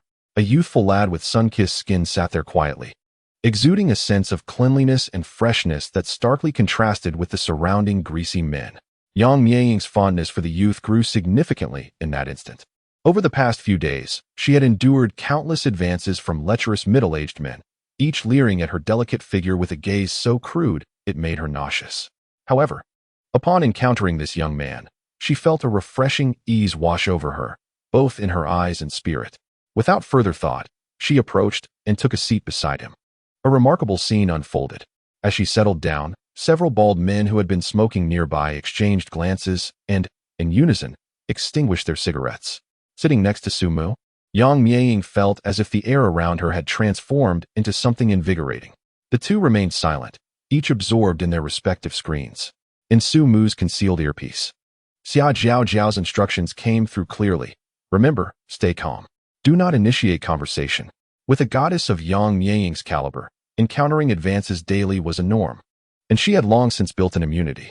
The pinnacle of charm lay in not pursuing. Instead, one should attract her curiosity effortlessly. Sumu pressed a button on his earpiece, acknowledging the message. Drawing attention was a simple task. At 9:30, the stock market officially opened. The previously boisterous trading hall fell into a hushed calm, punctuated only by the tapping of keyboards and the occasional muttered curse. Those present were predominantly professional retail investors, having invested real money with the singular aim of profit rather than idle chatter. Yang Miaying opened her portfolio interface, her heart sinking at the sight of the national infrastructure stock she had purchased yesterday. The screen displayed a mercilessly descending green bar. The opening plunge was a staggering 5%. Another 250,000 had vanished. She felt as if she were suffocating. No, this had to be liquidated. If it continued to plummet, a limit down could trap her indefinitely. With trembling fingers, she swiftly sold all her shares of the stock. As the transaction confirmation flashed on the screen, she slumped into her chair, releasing a long sigh of relief. At last, she was liberated. Although she had incurred significant losses, at least she had mitigated them, which was a relief. Feeling unburdened, Yang Yang finally allowed herself to discreetly observe the young man beside her. Curiosity piqued. She wondered how someone who appeared no older than 18 or 19 had come to this place to trade stocks. Were students nowadays burdened with so little homework? Her gaze inadvertently drifted to Su Mu's computer screen, where she noted the stark emptiness of his trading history and the solitary figure of 1 million in his account. A slight smirk tugged at the corners of her mouth. He seemed to be a novice, utterly clueless. However, the fact that he could muster 1 million at such a young age suggested he was likely a wealthy heir, perhaps cast into the stock market by his family to experience life. Yang Mai squinted her beautiful eyes, a faint smile gracing her lips as she gazed at Su Mu. What she relished most was the sight of an oblivious novice charging confidently into the stock market, only to be left weeping over their losses. Su Mu felt a shiver run down his spine under her scrutinizing gaze. Why did this lady's eyes seem so peculiar? Instinctively, he shifted his body slightly to shield his screen, muttering under his breath, "What a strange lady." Though his voice was soft, it was loud enough in the quiet trading hall for the eavesdropping Yang Mai to hear distinctly. Instantly, the smile on Yang Mai's face froze. A lady? She clenched her fists, the knuckles whitening from the pressure. Who are you calling a lady? I am A8, not some old A8. A rush of indignation welled up within her, leaving her breathless. Initially, she had contemplated offering a bit of guidance to this insolent youth if he suffered significant losses. But now, her mind had shifted. Today, she was determined to witness firsthand how this rude young man squandered his 1 million until he was left with naught. At that moment, Su Mu finally made a move. Yet, instead of reaching for the mouse or keyboard, he leisurely pulled 3 leaves from his pocket, seemingly plucked from the earth. Then, in the astonished gaze of Yang Mai, he casually tossed the 3 leaves onto the table. Is this divination? Using leaves to predict stock movements? Yang Mai's eyes widened in disbelief. After years in the stock market, she had never witnessed such an outrageous maneuver. The leaves tumbled across the table before finally settling down. Su Mu, adopting a serious demeanor, fixated on the leaves while reciting incantations. 1 leaf inquires of fluctuations, gains and losses. 2 leaves inquire of the heart, choices made. 3 leaves inquire of the cosmos, let this be decided.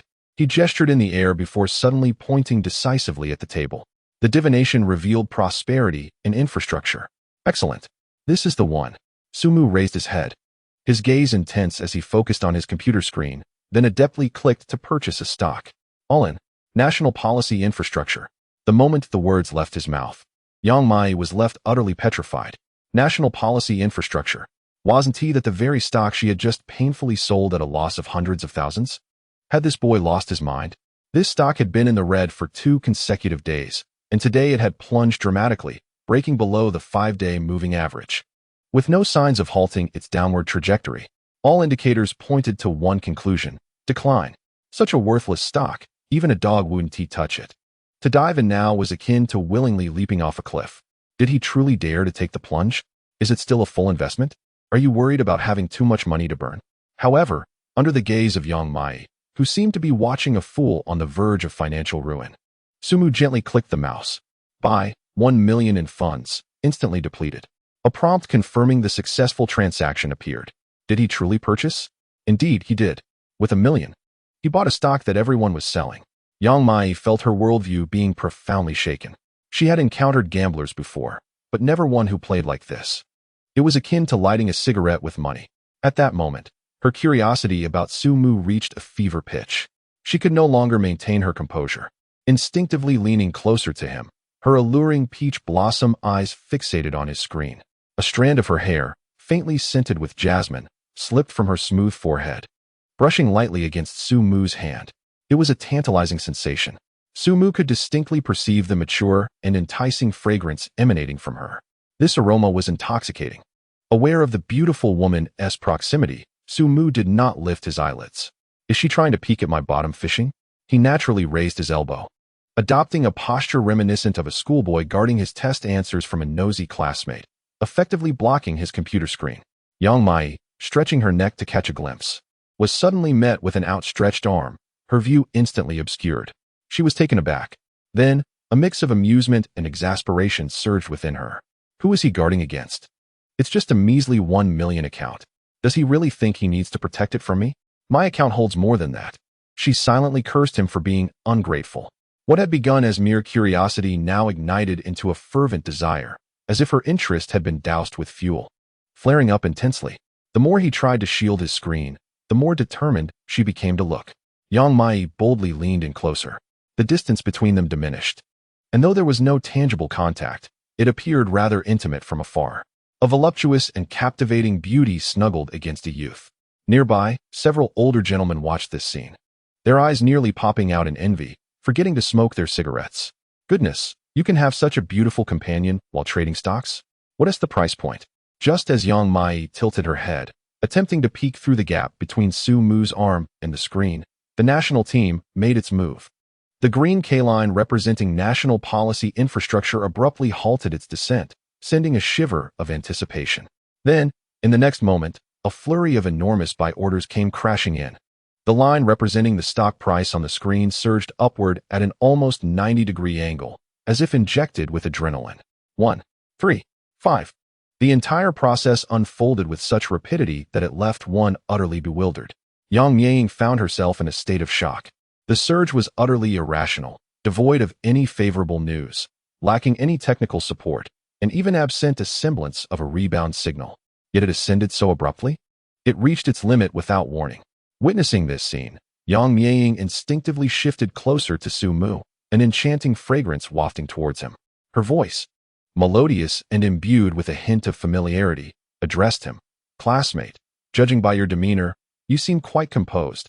You must be a student of the prestigious Capital University. Am I right? What a coincidence. I am a professor in the Department of Physics at Capital University, named Yang Yang, and I have been investing in the stock market for a decade. Since we are both investors, let us introduce ourselves and discuss our trading techniques. She endeavored to bridge the gap with this student by leveraging her status as a university professor.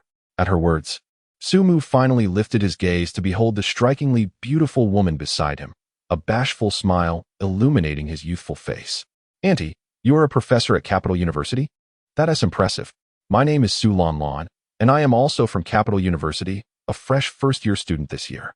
Su Lanlan. Yang Yang found the name rather peculiar. Before she could continue, Su Mu curiously inquired, Auntie, after 10 years of trading, you must have earned quite a fortune, right? Yang Yang stifled a laugh. Su Lanlan's words cut a bit too close to the bone. At present, she dared not even entertain thoughts of profit, merely hoping to recover her losses. Nevertheless, the smile on her face remained gentle and composed. Oh, Lanlan, you jest. I haven't earned much, just a bit here and there. In the capital, I've managed to acquire a few properties. She spoke with unwavering poise, despite the reality being a loss of several properties. Yet, in public, one's identity is self-crafted. With curiosity, Yang Yang asked, Lanlan, is this your first foray into the stock market? What was that method you used with the leaves earlier? Might you teach your elder sister? As a seasoned investor, Yang Yang was fascinated by various unconventional techniques. However, she had never encountered someone like Su Mu who could predict a limit rise with merely 3 leaves. It was nothing short of extraordinary. Oh, you mean this? Su Mu retrieved the 3 unremarkable leaves from his pocket, playing with them in his hands. Yang Yang nodded in acknowledgement. Holding the leaves with utmost seriousness, Su Mu declared, This is a family secret, passed down only to those within my household. Yang Yang's smile froze, realizing the implication. Only for family was a roundabout way of saying he would not teach her. How absurd. This trivial thing was treated as a treasure. He truly had a flair for theatrics. Yang Yang felt as though her earlier smile had been utterly wasted. She pursed her lips and silently adjusted her posture, sitting upright once more. Since a gentle approach had proven ineffective, she resolved to impart some lessons. Opening her account, she gazed at the disheartening sea of green in her holdings, which only soured her mood further. Clearing her throat, she adopted a tone reminiscent of an elder instructing a junior, casually remarking, "Lon, it's not that I wish to criticize you, but your method of trading stocks is ultimately misguided and unwise. Stock trading is a rigorous science that necessitates a vast understanding of financial principles, macroeconomic policies, and the fundamentals of companies. Relying on luck will not lead to enduring success. Do you understand?" As Yang Miaying spoke, she anticipated his humble acceptance of her guidance. However, after a prolonged wait, the young man beside her remained utterly unresponsive, save for a faint murmur that reached her ears. "Oh, this stock labeled ST should be promising. Its name carries a title, which suggests it is quite formidable. I should buy it." ST. Title? Yang Miaying's ears perked up, and she abruptly turned to scrutinize Su Mu's screen. To her astonishment, she saw that his account had inexplicably gained an additional 1 million in funds. His cursor hovered over a particular stock, boldly emblazoned with the letters ST. My heavens! Yang Miaying could no longer maintain her composed demeanor. She nearly leaped from her chair, staring at Su Mu in disbelief, urgently exclaiming, "Don't purchase that. Are you insane? ST stocks indicate financial instability or other abnormalities, posing a delisting risk. Investing in them could lead to total loss." However, it was already too late. Before Yang Miaying could utter another word, Su Mu had deftly navigated to the purchase page. Even bypassing the mandatory 5-second reading of the risk warning stock risk disclosure, swiftly agreeing to the terms and unabashedly clicking the buy button. Purchase. The 1 million in funds vanished in an instant. A notification confirming the transaction flashed on the screen. Only then did Su Mu turn his head, looking at Yang Miaying with a bewildered expression. Andy, what did you say? Isn't this titled stock a good one?" It was over. This boy was utterly lost. Yang Miaying held her forehead with one hand. 1 million, just like that, down the drain. She could hardly bear to watch any longer. Surrounding stock traders leaned in, drawn by the commotion. Upon seeing the vibrant green ST stock in Su Mu's account, a wave of suppressed murmurs rippled through the crowded hall. Am I seeing this correctly? This young man bought an ST? Young people truly possess a bold spirit, choosing to tackle the toughest challenges head-on. In the corner, the internet celebrity named Wang Xiaoyu was quietly live-streaming with her phone. Witnessing this scene, she nearly burst into laughter. "Oh my, does anyone understand? I thought I was inexperienced. But today I encountered a true warrior. He has gone all in on ST stocks. Could this be a new form of performance art?" Beside her, the man known as Uncle Dzengzi had a grin that threatened to split his face, yet he forced it down, his face reddening from the effort. Clearing his throat, he attempted to contain his laughter, though it was becoming increasingly difficult. Listening to the unabashed mockery around her, Yang Miaying felt a growing urgency. As a professor at Capital University, she believed it was her duty to rescue this misguided student. Lon, you must heed what everyone is saying." Yang Miaying pointed at the screen, her heart heavy with concern. "You cannot invest in these ST stocks. They are rife with financial fraud. The major shareholders are siphoning funds, and they have been consistently operating at a loss. Look at this K-line chart. It's plummeting without a hint of recovery. Everyone is desperately selling off their shares. So why would you charge in? This kind of stock could be delisted at any moment, and you'd be left with nothing." She spoke earnestly, hoping to enlighten the obstinate youth. Su Mu listened, his expression still one of naive confusion, nodding in response. "Oh, I see now. Auntie, you know so much." Yang Miaying allowed a glimmer of hope to surface in her smile, thinking the boy might still be salvaged. However, Su Mu's next remark shattered that smile into pieces. "But," he said, extending a finger to lightly tap the stock on the screen, "isn't this one at its limit up?" "What? Limit up?" Yang Miaying could hardly believe her ears. She turned to scrutinize Su Mu's computer screen, where the stock named Huaxin ST had silently reached the upper limit. It was absurdly red. From the moment Su Mu purchased it, to her attempt to educate him, had barely 5 minutes elapsed. Was this reasonable? Did it adhere to any logic? Was this stock trading? Or merely a game with cheats? In that instant, Yang Miaying felt her worldview shatter completely, leaving no remnants. The surrounding chatter abruptly ceased, and the retail investor hall fell into an eerie silence. All eyes were fixed on Su Mu's screen, filled with disbelief. In Wang Xiaoyu's live stream room, The comments were exploding. What? ST stocks limit up? Am I seeing things? 10 points in 5 minutes? Is this a stock god? Host. Stop laughing and quickly take him as your disciple. Wang Xiaoyu was also stunned, staring blankly at Su Mu's profile, muttering to herself. Did I just hear that this student stock has hit the limit up twice? And one of them is an ST stock? Next to her, Uncle Dzengzi's facial muscles twitched incessantly, and he could no longer muster a smile. He gazed at the verdant losses in his account, then glanced at the two strikingly crimson limit up stocks on Su Mu's screen. A sudden wave of emotion welled up in his nose, and he felt an urge to cry. Yang Miaying took a deep breath, turned around, and regarded Su Mu with an unprecedented seriousness in her gaze. How did you manage to do it? If the first limit up during the National Policies Infrastructure Initiative could be attributed to luck and coincidence, then the second instance, precisely targeting a worthless ST stock and achieving a limit up within 5 minutes, could not possibly be mere chance. This person is undoubtedly a concealed expert of the highest caliber. However, in response to her inquiry, Su Mu appeared oblivious. He remained absorbed in his computer, logging out of his trading account, rising from his seat, and preparing to depart. Classmate Lanlan. Yang Miaying also stood up. Yet, Su Mu merely nodded in her direction before turning away, leaving without a trace of hesitation. As she watched his decisive silhouette, Yang Miaying stood still for a few seconds, realization dawning upon her. No, she absolutely could not allow him to leave like this. Reminded of the properties her account had lost, she steeled her resolve. Disregarding any semblance of scholarly poise, grabbed her bag, and hurriedly pursued him. At the southern gate of Jingxing University, as Su Mu stepped outside, a car came to an abrupt halt in front of him. Puzzled, he watched as the window slowly descended, revealing the stunningly beautiful face of Yang Miaying, who had returned. Classmate Su Lanlan, we meet again. You haven't had lunch yet, have you? Let me treat you to something nice. How does that sound? Su Mu observed her and then glanced at the car, a faint smile gracing his lips. I suppose that's acceptable, but Auntie, your car before he could finish his sentence. Yang Miaying's long legs, clad in black stockings, swiftly extended from the driver's seat, reaching across the center console to deftly unlock the passenger door. With a satisfying click, she kicked the door open. Yang Miaying raised her chin proudly. What do you think? Not too shabby, right? Come on, get in. The corners of Su Mu's mouth twitched slightly. Isn't that beneath the dignity of a physics professor at Jingxing University? With such a title, your salary must be substantial, right?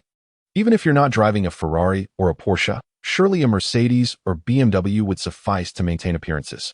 Rolling up in a modest car like this is rather unremarkable. After a moment's contemplation, he decided to open the door and take a seat. As he settled in, he realized the space felt rather cramped. The vehicle was simply too small. Yang Miaying's voluptuous figure occupied nearly half of the front seat, and now, sitting side by side, their arms were almost touching. Yang Miaying seemed to perceive a hint of discomfort in Su Mu's expression. However, noticing that he did not exhibit any signs of disdain, her heart swelled with joy. As she started the car, she casually explained, "This vehicle is what I usually use to ferry my daughter around. The space is a bit cramped. I hope you don't mind. You are the first man to ride in this car. Daughter? Is she a senior?" A fleeting thought crossed Su Mu's mind, yet his face remained impassive. "Is that so? I am truly honored." With that, Yang Miaying drove off, taking Su Mu towards a nearby large shopping mall, intending to enjoy a meal at Haidaleo. Her spirits were high today, and it seemed that the journey was exceptionally smooth, with a continuous stream of green lights guiding their way. Remarkably, in the bustling traffic of the capital, not a single vehicle dared to cut in front of her. Yet, she remained oblivious to the fact that trailing behind her modest green car was a discreet convoy of several black Hongqi sedans and a luxurious chauffeur-driven vehicle, maintaining a respectful distance, forming an understated protective escort. The ordinary drivers in the surrounding lanes trembled in fear, their grips on the steering wheels tightening. They gazed at the green car, seemingly surrounded by an entourage, and dared not accelerate past it. What was the situation? What was the significance of this humble vehicle to warrant such an impressive escort of Hongqi cars? Who was the owner? A figure of immense influence.